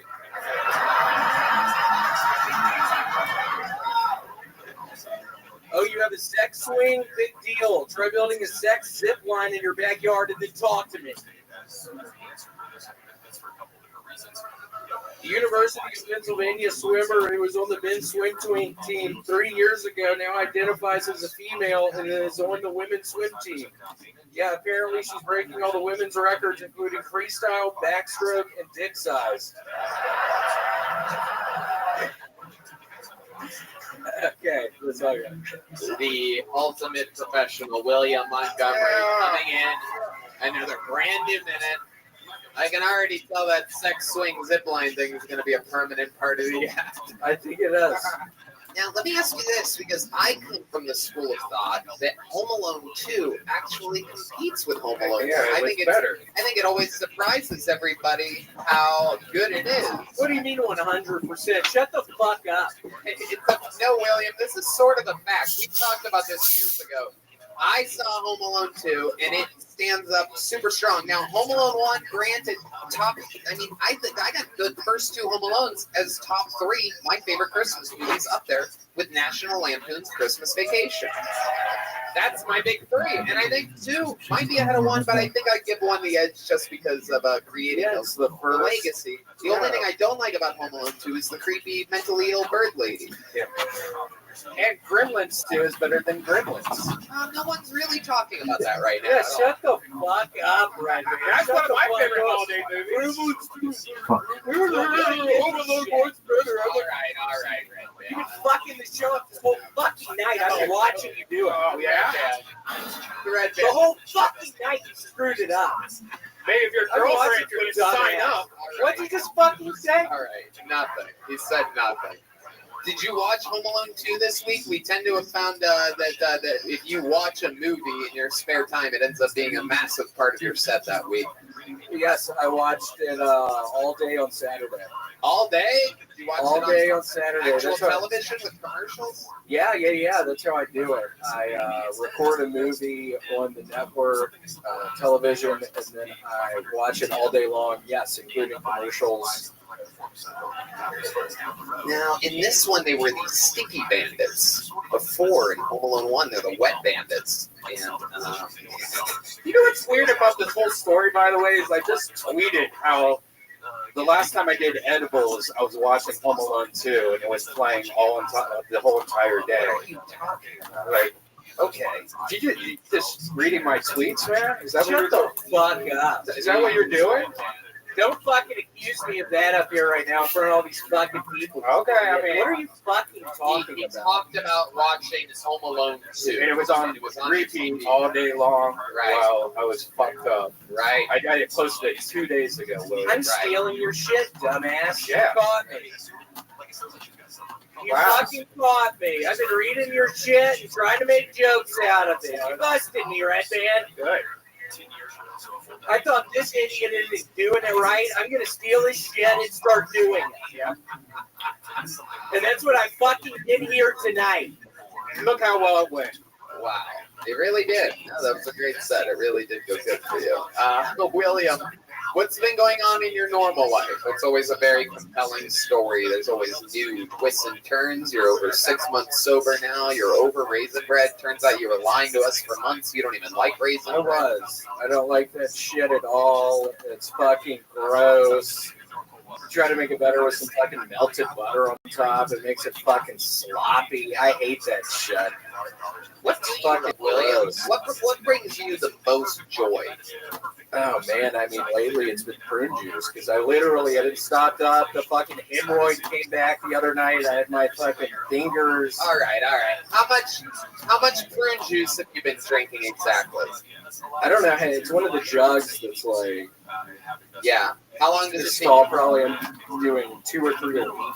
Oh, wow. I just sit by the fucking fridge in the morning time when I wake up and just chug out of that fucking bottle. Just holding the gun. I actually got a holster recently for for your unlicensed weapon. Yeah, just one hand the prune juice, the other hand just sort of touching my gun, just feeling it has been so cool. Have you been firing this new unlicensed weapon that you illegally purchased? Yeah, go to the storm drains and shoot them down in the storm drains. Wow, that's an interesting approach. Yeah, it's like the safest thing you can do probably. Yeah, just go to the storm drains and just fucking unload a clip or two down into the fucking storm drain. People catch me doing it sometimes, and I have to fucking just yell at them, just what the fuck are you doing watching me? And then they run off, and then I fucking chase them with my gun out. Wow, this is very interesting. What part not of giving a shit anymore, just fucking chasing them around. What part of town do you do this in? Can you name a street here in Austin that you've been shooting into the storm drain? It's by the Barton Springs Mall. I do it up at the mall. Oh, I actually think I heard about this the other day. Yeah, I think I was actually on the news the other day. I made it on the news for fucking running after somebody with my fucking new gun. That was a pretty good idea, right, man? I think that really fucking helped out with what was just going on there. Good. If I can help, why would you have done that? It seems like I help you a lot. You do help me a lot, bitch. Yeah. You don't even fucking know, Red Man. I know. Tell us. You don't even fucking know, Red Man. We've seen this before. He gets passionate sometimes. I'm stealing your jokes, Red Man! And I'm not gonna stop! And you sure as shit aren't stopping me! You're not gonna stop me! What are you gonna do if he tries to stop you? I would go over to his fucking house with he and Janice in there and just start shooting the place up. Just get the fucking front door in and get my pistol out of its holster and just start shooting at the wall. What would you do? What would you do if you heard this happening? I would tell Erica to run out the back door, his girlfriend, immediately to let him see her. And then I would take Janice. Yeah, what does that mean? What are you insinuating? Well, I mean, your girlfriend would be in my room and she would hear the gunshots, and I'd be like, oh my God, that's. Oh, Red Man's saying that he's fucking your girl. Yeah, why do you have to fucking bring that up? We're joking around up here and you bring that shit up? God, you messed that up. Like, Janice, get the dildo out of Erica. Really, too much. Yeah, it's almost Christmas now, and you're hitting. Okay, Redden. Yeah, just hitting buttons. God. The rest of the show's happening. I mean, God damn it, Red Band, stop. I'm on your side tonight, William. Thank you. Yeah, I'm with you. Thank you.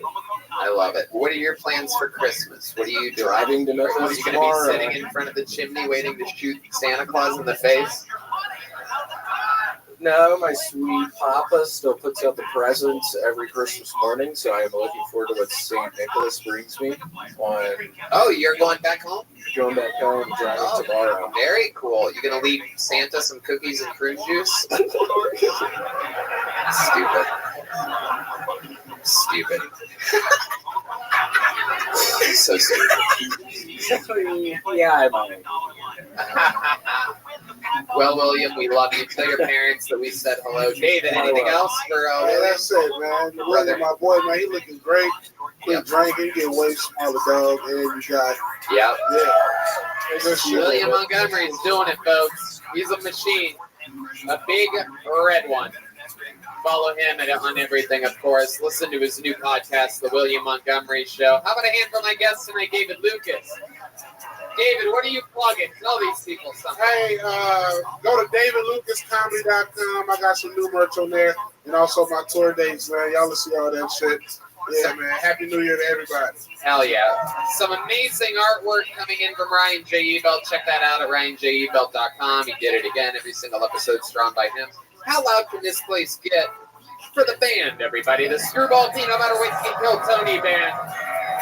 Brought to you by Screwball Peanut Butter Whiskey, of course. That's the great John Dees on the keyboard, everybody. Fresh off of the tour.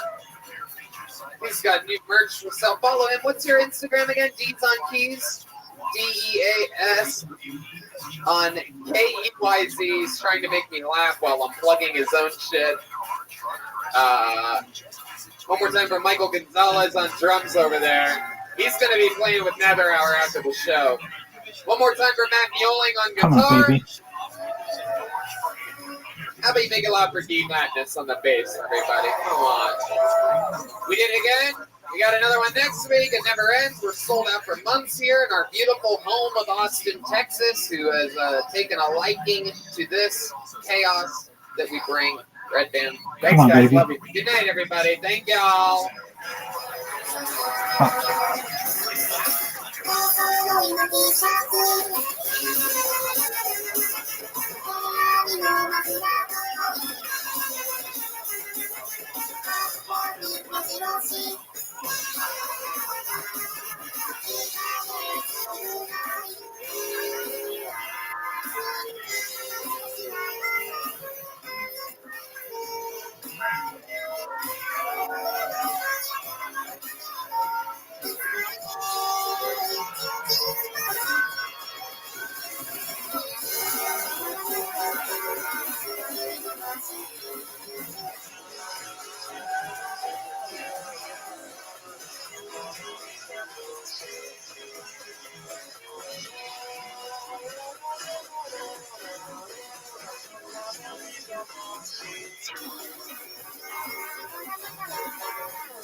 Across the country to try and spot trends. And so Trader Joe's took the top spot in their analysis of Costco appointments. Second and third, Aldi still take a respectable 8th and 9th, which just makes you think they're still first to whatever. It's so many grocery stores. And so most of the worst ones, King Supers, save a lot. So, price obviously isn't the only consideration because Lethal and Aldi would have been like top 3 for sure if that were the case. To live in a country.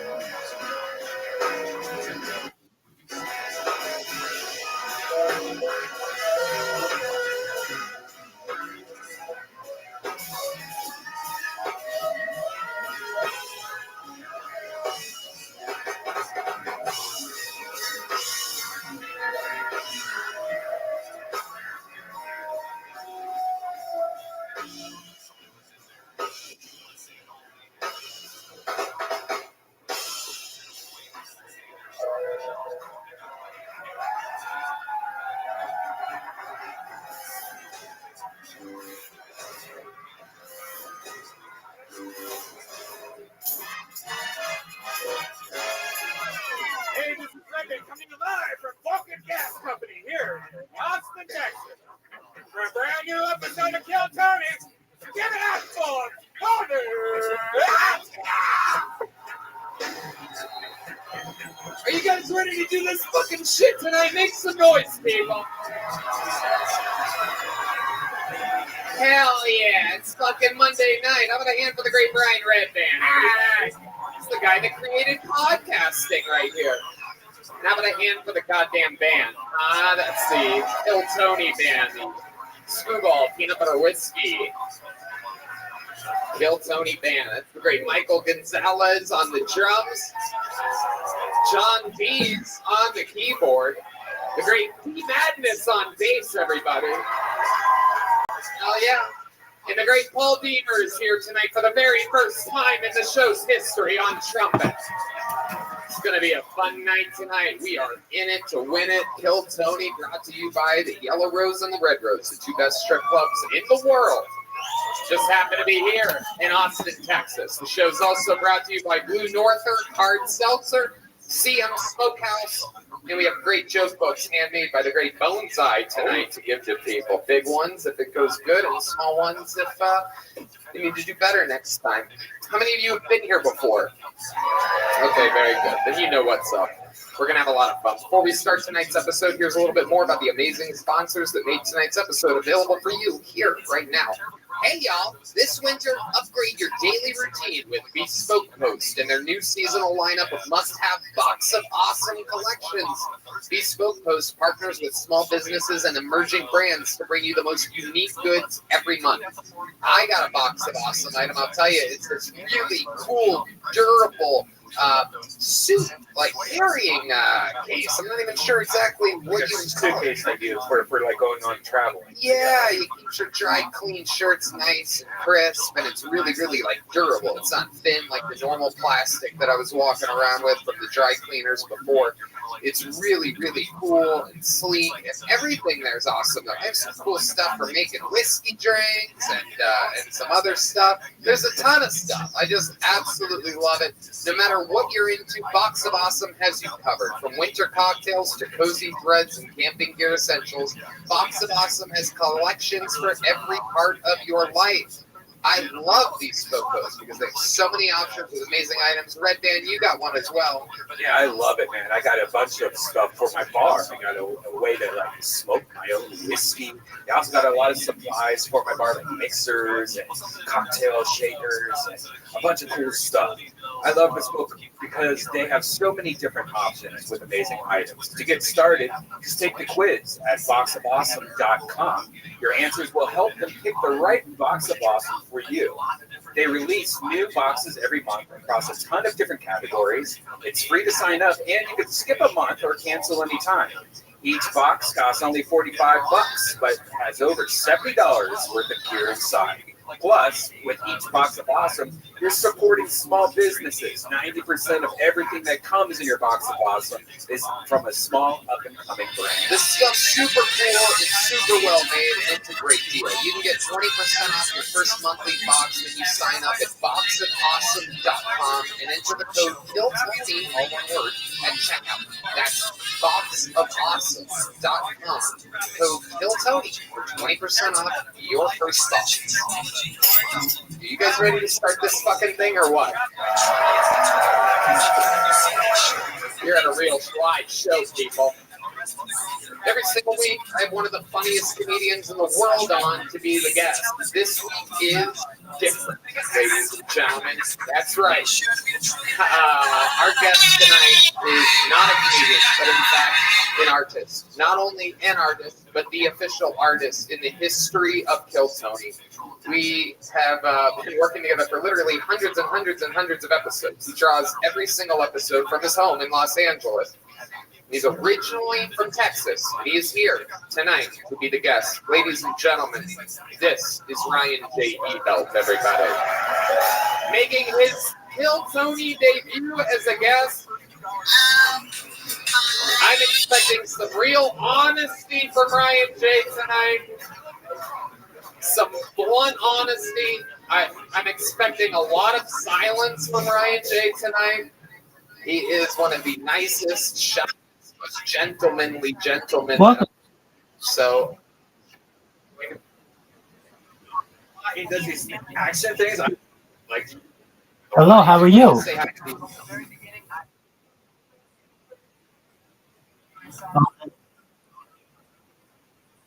Yep. Good on you. Excellent. Well, that's great.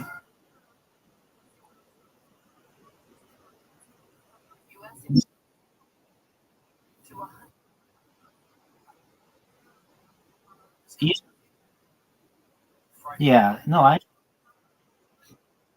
excellent. Well, you're in the perfect place to take a nap. So feel free to get some sleep. And if you need anything, I'm here for you, okay? Sounds like a plan. You get all that energy that you need, okay?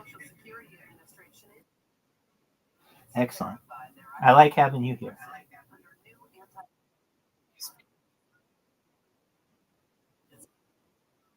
I know. I sometimes overnight, especially if I'm not paying attention, my apps will crash and I have to restart them. And so I had to do that at like 2 a.m. But yeah, that's just how it is. Sometimes they do, sometimes they don't. It just depends. You just kind of have to be diligent about it. Excellent. Well, you get your sleep. Excellent. Hi, Austin. How are you? There you go. See, we're all playing the game here. What part of Texas are you originally from? I was originally born in Houston. There you go. There's some fucking. Here, I can stop that immediately. Baldy. I was down the street from Guns Point Mall. I also lived in Dallas, and I went to college at UT here up the street. Wow. Look at that. I love it. Ryan J. joining us here on Dirty 6th Street for another episode of Kill Tony, brought to you by the Yellow Rose and the Red Rose. Ryan J., you know how the show works, but maybe there's some newbies here tonight. A bunch of people signed up for the opportunity to get pulled out of this bucket. If I pull their name out, they get 60 seconds on this stage. You know their time is up and you hear the sound of a kitten. Then they have to wrap it up or else they bring out the angry West Hollywood bear, which interrupts the show. It's a loud noise, so you don't want to do that. Are you guys ready to start tonight's show or what? This is it.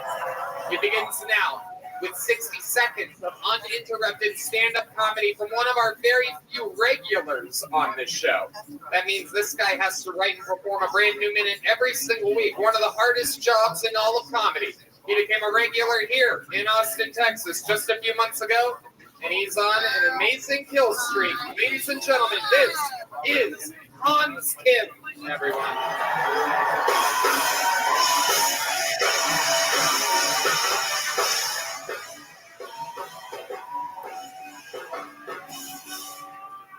Hey, I got laid recently.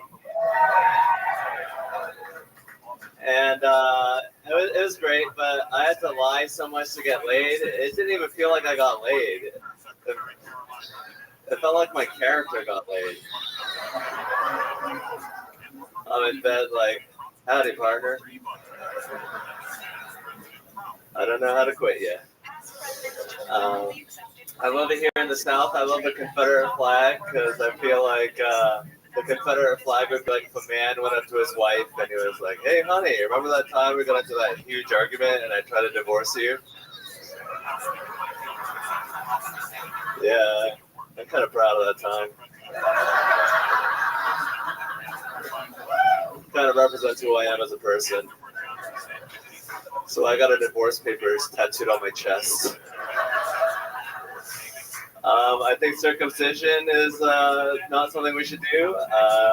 What do you think? What do you think is more likely, that we went through millions of years of evolution and we ended up with a reproductive organ that doesn't work properly, or that people in the Bible were kind of weird about dicks? All right, thank you. The great Hans Kemp getting us started here. Always a rock solid minute. You're on just unbelievable fire as of late. How does this make you feel, Hans? It makes me feel amazing, and I just want to thank you, Tony, for all you've done for me these couple months. First of all, I like that you're appreciative. Second of all, what have I done for you? Tell these people exactly. How often do you work because of me? I want them all to know. I work all week with the great Tony Hinchcliffe and Joe Rogan, Ron White. And why do you get to work with these? Thank you. That's very loud and untimely. And why do you get to work with these people?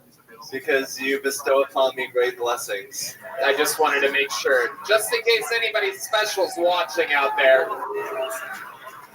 just in case one person in particular is watching out there, I just show you the power that I have to change people's lives. So that's for you. Someone that may have betrayed me that could have easily had a position like what Hans is in. Why the extra ass kissing? Did you do something wrong, or is there some kind of negative things going on here? Or? No, I just feel like if you don't go out of your way to be positive, sometimes you don't say things that you feel, and it's just good to kiss the right ass at the right time. You're goddamn motherfucking right, it is. That's how life works. Hans, did you really get laid this week? You said that you got laid, your character got laid. What actually went down? Nothing went down. It was a bit of creative license.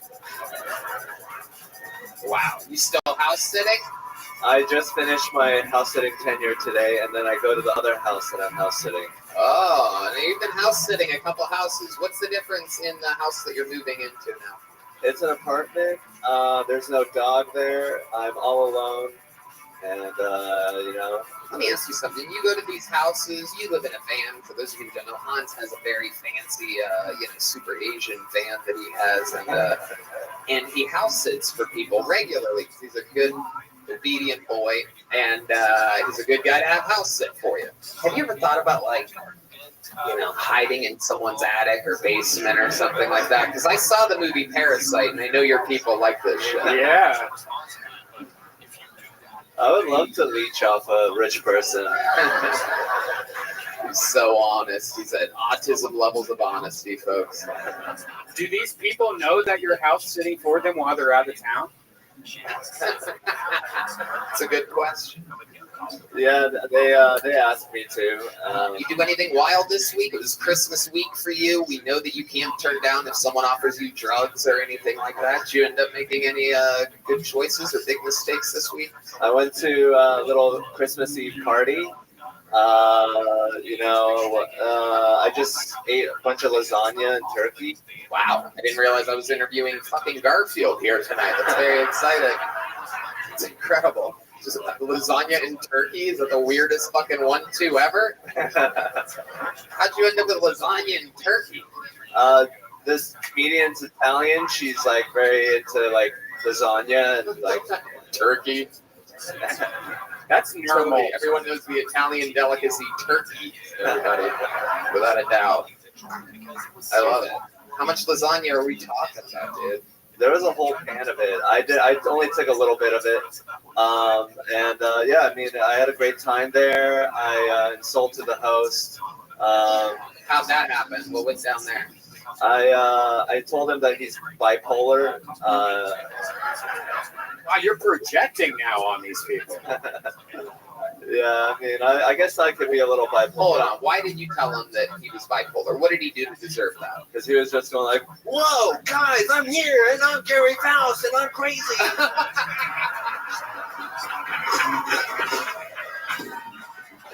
That's an actual guy's name who you just said just then. Yeah. You actually threw in the guy's name.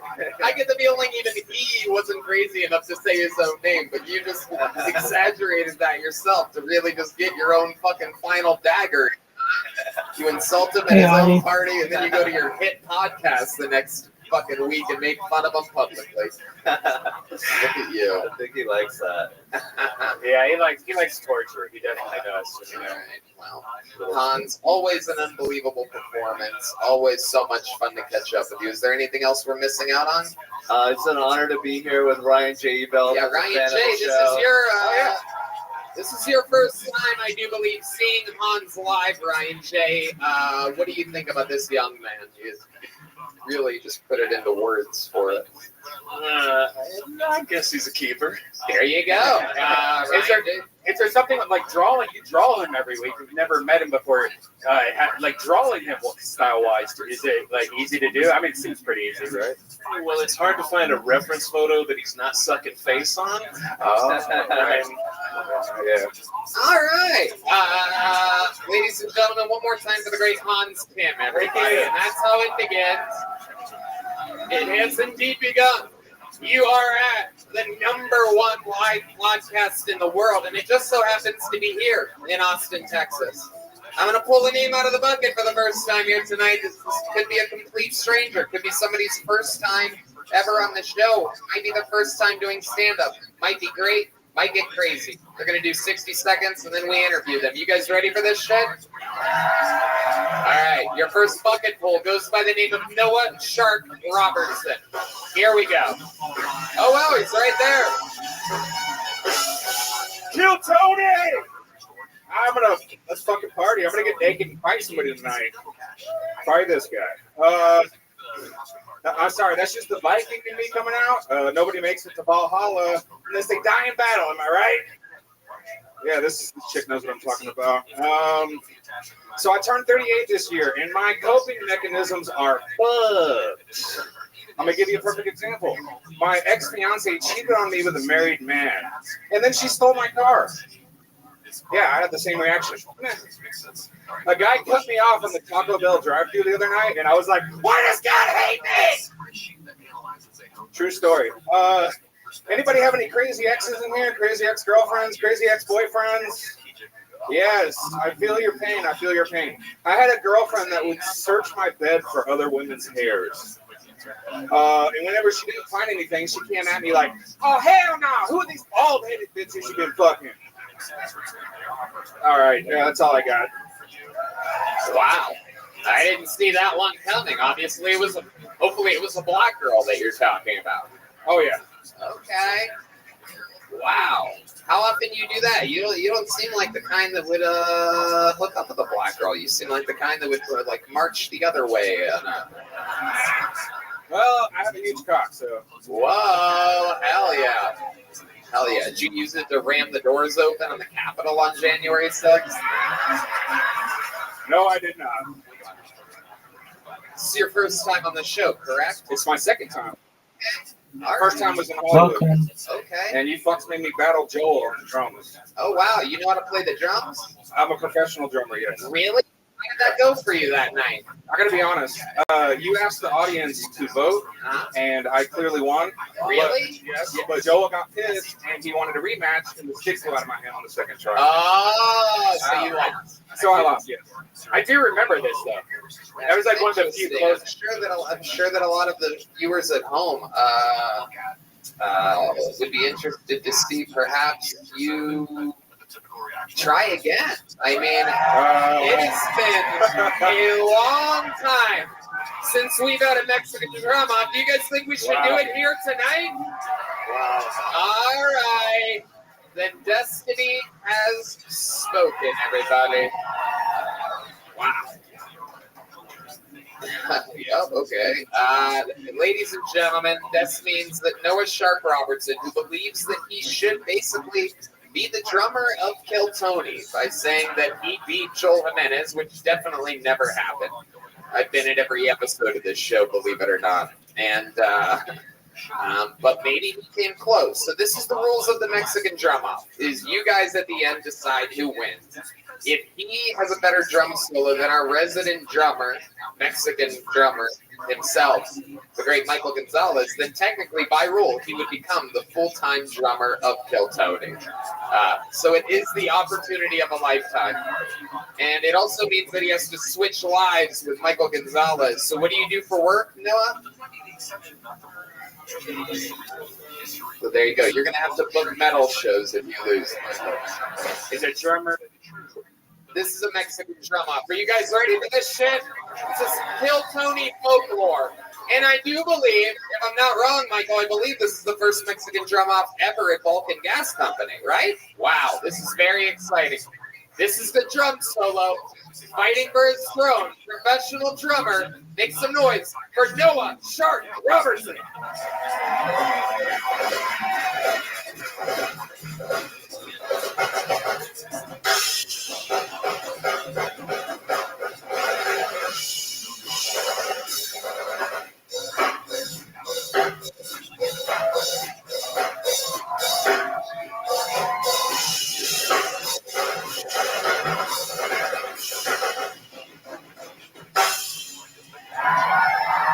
Wow, ladies and gentlemen.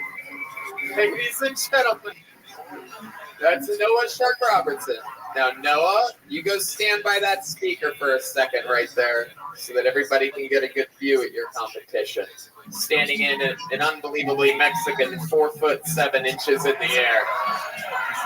The pride of the South Texas portion of the Kill Tony band. I mean, this is a guy that filled in tremendously for the legendary Joel Jimenez, and has always been there. And he's undefeated, defending his throne. Ladies and gentlemen, how about one more time for Michael Gonzalez, everybody?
Holy shit. Jiminy crickets. All right. Well, this is it. This is that moment where you control it. A bunch of fucking randos, everybody. How many of you have Noah Shark Robertson winning? Make some noise if you have Michael Gonzalez winning. I mean, you must hear this, Noah. There you go, there you go, there you go. You must know that you just got it fucking handed to you, dude. I understand. But that was really good again, man. Like, seriously. It was. Thank you. It was. Not the first time I've seen a Mexican make it through a wall before.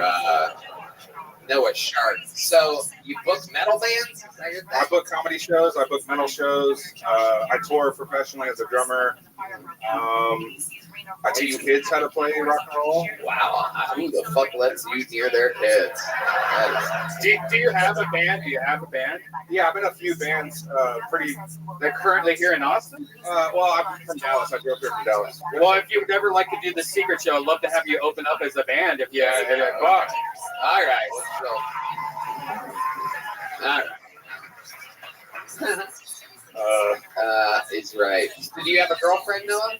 I just broke up with her recently. And why'd that happen?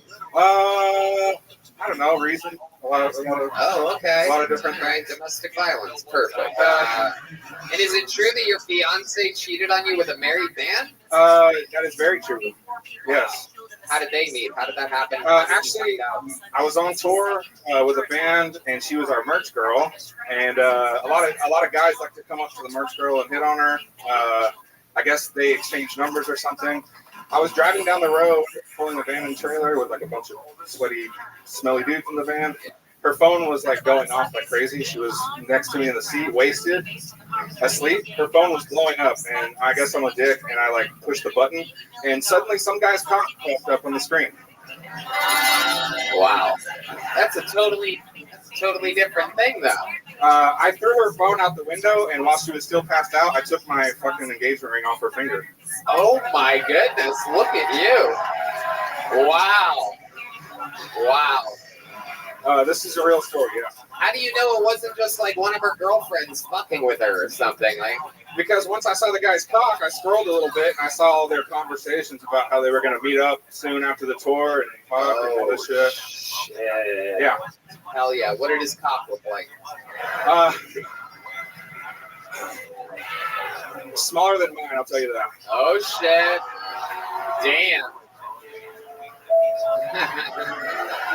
Wow, she left you for a smaller cock. That almost says it all, doesn't it? That is kind of shitty. I need to. Really is the motion in the ocean after all. Yeah. Wow. What's wrong with your personality? It was probably because he was Mexican. I think was that true? Was it a Mexican penis? Wow. They're better at hitting the skins. You gotta stop fucking with Mexicans, dude. It's not going good for you. Yeah, it's not. I'm just losing my drum career, my chicks, Mexicans. But this was fun, Noah. You're a fun character. I love your enthusiasm and your excitement. You get it, my friend. There he goes. Noah Sharp Roberts and everybody. Take a joke book. You see how it works. Put the mic stand where you found it, Noah. For a guy that works with metal and comedy, you think you'd know that. Maybe if you were a better roadie, your chicks wouldn't get their guts banged out by little dick Mexicans. You know what I'm saying? Come on, people. I love this shirt. It's Monday, baby. Your next comedian goes by the name of Jason Brendel. 60 seconds uninterrupted goes to Jason Brendel. He's going to make his way down that area. Here he comes. A strong, steady pace. Come on, people. Make some noise for your next comedian, Jason Brendel. Thank you. Today's performance is sponsored by Nancy Pelosi's Rice-A-Roni. This box is always dry and never fresh. Guaranteed.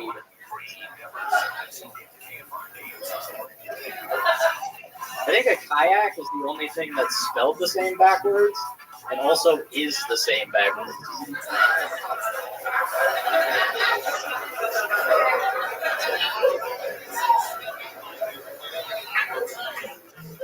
If Leonardo DiCaprio got his head cut off, he would be Leonardo decapitated.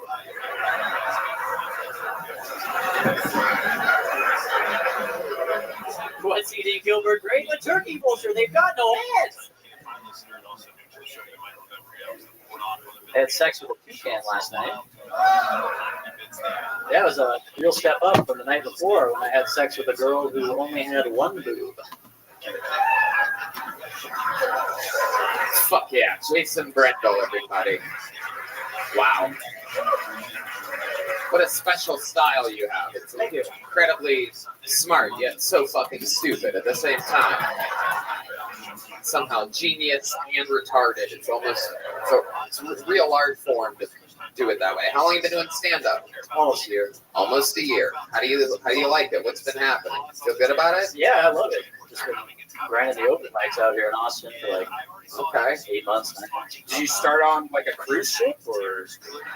Oh. No, and if they're hiring.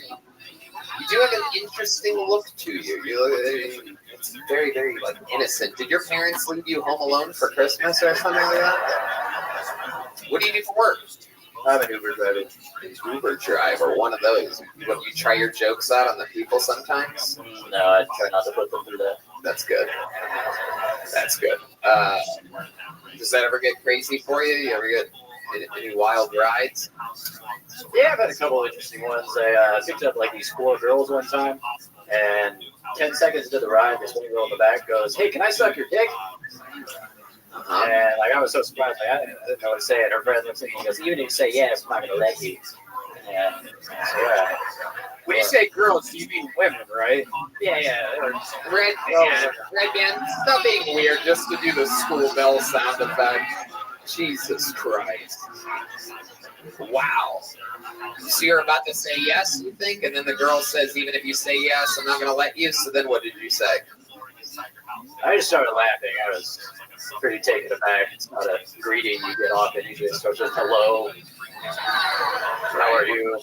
You just don't come right out. Was she trying to suck your dick like for a free ride or something? No, she just went out to suck dick. What made her want to suck your dick so bad? What was it, the last comedian's fiance? Yeah. Woo. I like that trumpet. Paul Deaver. I love it. So Jason, tell us about your life. Where are you from? We talked about this last time. I was from Sonoma County. Said I was a Succession character. That's right. That rings a bell. Yeah. What's your living situation here in Texas? You live by yourself? You have roommates? Yeah, I just live in an apartment with a roommate. Okay. What's the roommate do for work? I think he's just gay. I don't know if he actually works. Wow. Has he ever offered to suck your dick for a ride? So you have a gay roommate. Do you hear or smell sex often? No. I think his boyfriend lives in Colombia. Wow. He went to go visit him for Colombia. Thanksgiving. Colombian gay guy. Really good at sneaking stuff up his ass. You might want to check that guy's butthole, folks. It's like a sulfur. Gay man. It's like a sulfur latte. Okie dokie. Red Band's been drinking tonight, y'all. I love it. Jason, what's your love life like? You ever bring a girl? Ryan, you have something you want to say? Oh, I was just going to say, is Colombia the gay version of the Canadian girlfriend? I don't know about that. You know what? Maybe if you draw that joke out, people would understand it better. No, I'm kidding. Jason, what the fuck did I just ask you? Something. I was going somewhere. Oh, yeah. You ever bring a girl back to your gay apartment? I haven't yet. You haven't yet? Why is that? The girl I want to be with is in New Zealand, and she's supposed to come in a couple weeks, so I'm just kind of waiting on her. Oh, wow. You have a girl in New Zealand. How'd you meet this one? I was promoting my book on Instagram, and she found my account. She DM'd you from New Zealand? What? You're about to get catfish, bro. This motherfucker never saw it coming. Hey, will you pitch in for my airline ticket? It's going to be that last comedian that was up here that shows up to the fucking lunch. I'm sorry, I gotta tell you, my real name's Noah Sharp Robertson. I never lived in New Zealand to begin with, but I can beat your ass on drums. You know what I'm saying? Do you think this might be a catfish situation? The old New Zealand? No, you guys send each other, like, you guys FaceTime? Really? Wow. What does she do? She works for her dad. He owns a car company, or car dealership. Okay. She's a car saleswoman? What kind of cars are salesmen? Could be a surprise. What kind of cars? I don't know. Wow, you should ask. Like you're a real listener in this relationship. Fuck yeah. Very, very fun. You guys, is it Pontiac? How long have you been talking to this girl for? It's been almost 2 years. 2 years? Yeah. And you've never met? No, so I bought a ticket to go out there like right before the pandemic. Right. The pandemic hit. They're like, oh, this will end. And so we just kind of waited it out for a couple more months, then a couple more months, and then a couple more months. Fuck. Yeah. Wow. That's. Hey, whoa, Jesus Christ. There's a fucking little cholita yelling at you right now. I don't know if you heard that, but that's definitely an illegal immigrant if I've ever heard one before. Is that the lady from the Carlos Mencia video, Red Band? Ay, he does it better. Yo, that's a fucking dude. Have you sent her any money? Have you sent her any money? Any money at all? Why? Have you? Have you? How much money have you sent her? Come on, tell us how much. It's probably a lot in New Zealand money. These American dollars since fucking. Probably like a few hundred on gifts. Whoa. How many do you think we should beat the shit out of this guy? All right. After the show, come back up here. We're all going to beat the shit out of you. How about one more time for Jason Brendel, everybody? There he goes. Jason, you get one of these last time you were here? You got a small one? Did you get a big one last time? Here, have a small one. You deserve it. He's going back in time. All right, you guys did it. Back to the bucket we go. Anything can happen. Your next comedian goes by the name of Nicholas Sapaglia. Nicholas Sapaglia. Here he comes. One more time for Nicholas, everybody.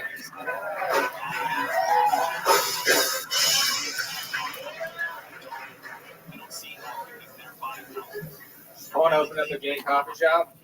I'm going to call it Gay Cap. Hey! Come on down and try our lattes. Our best seller is Big Black Coffee.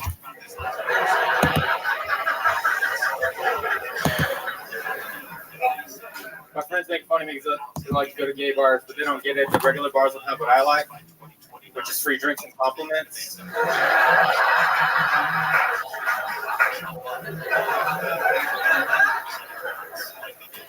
I like to test out all my new jokes in gay bars too.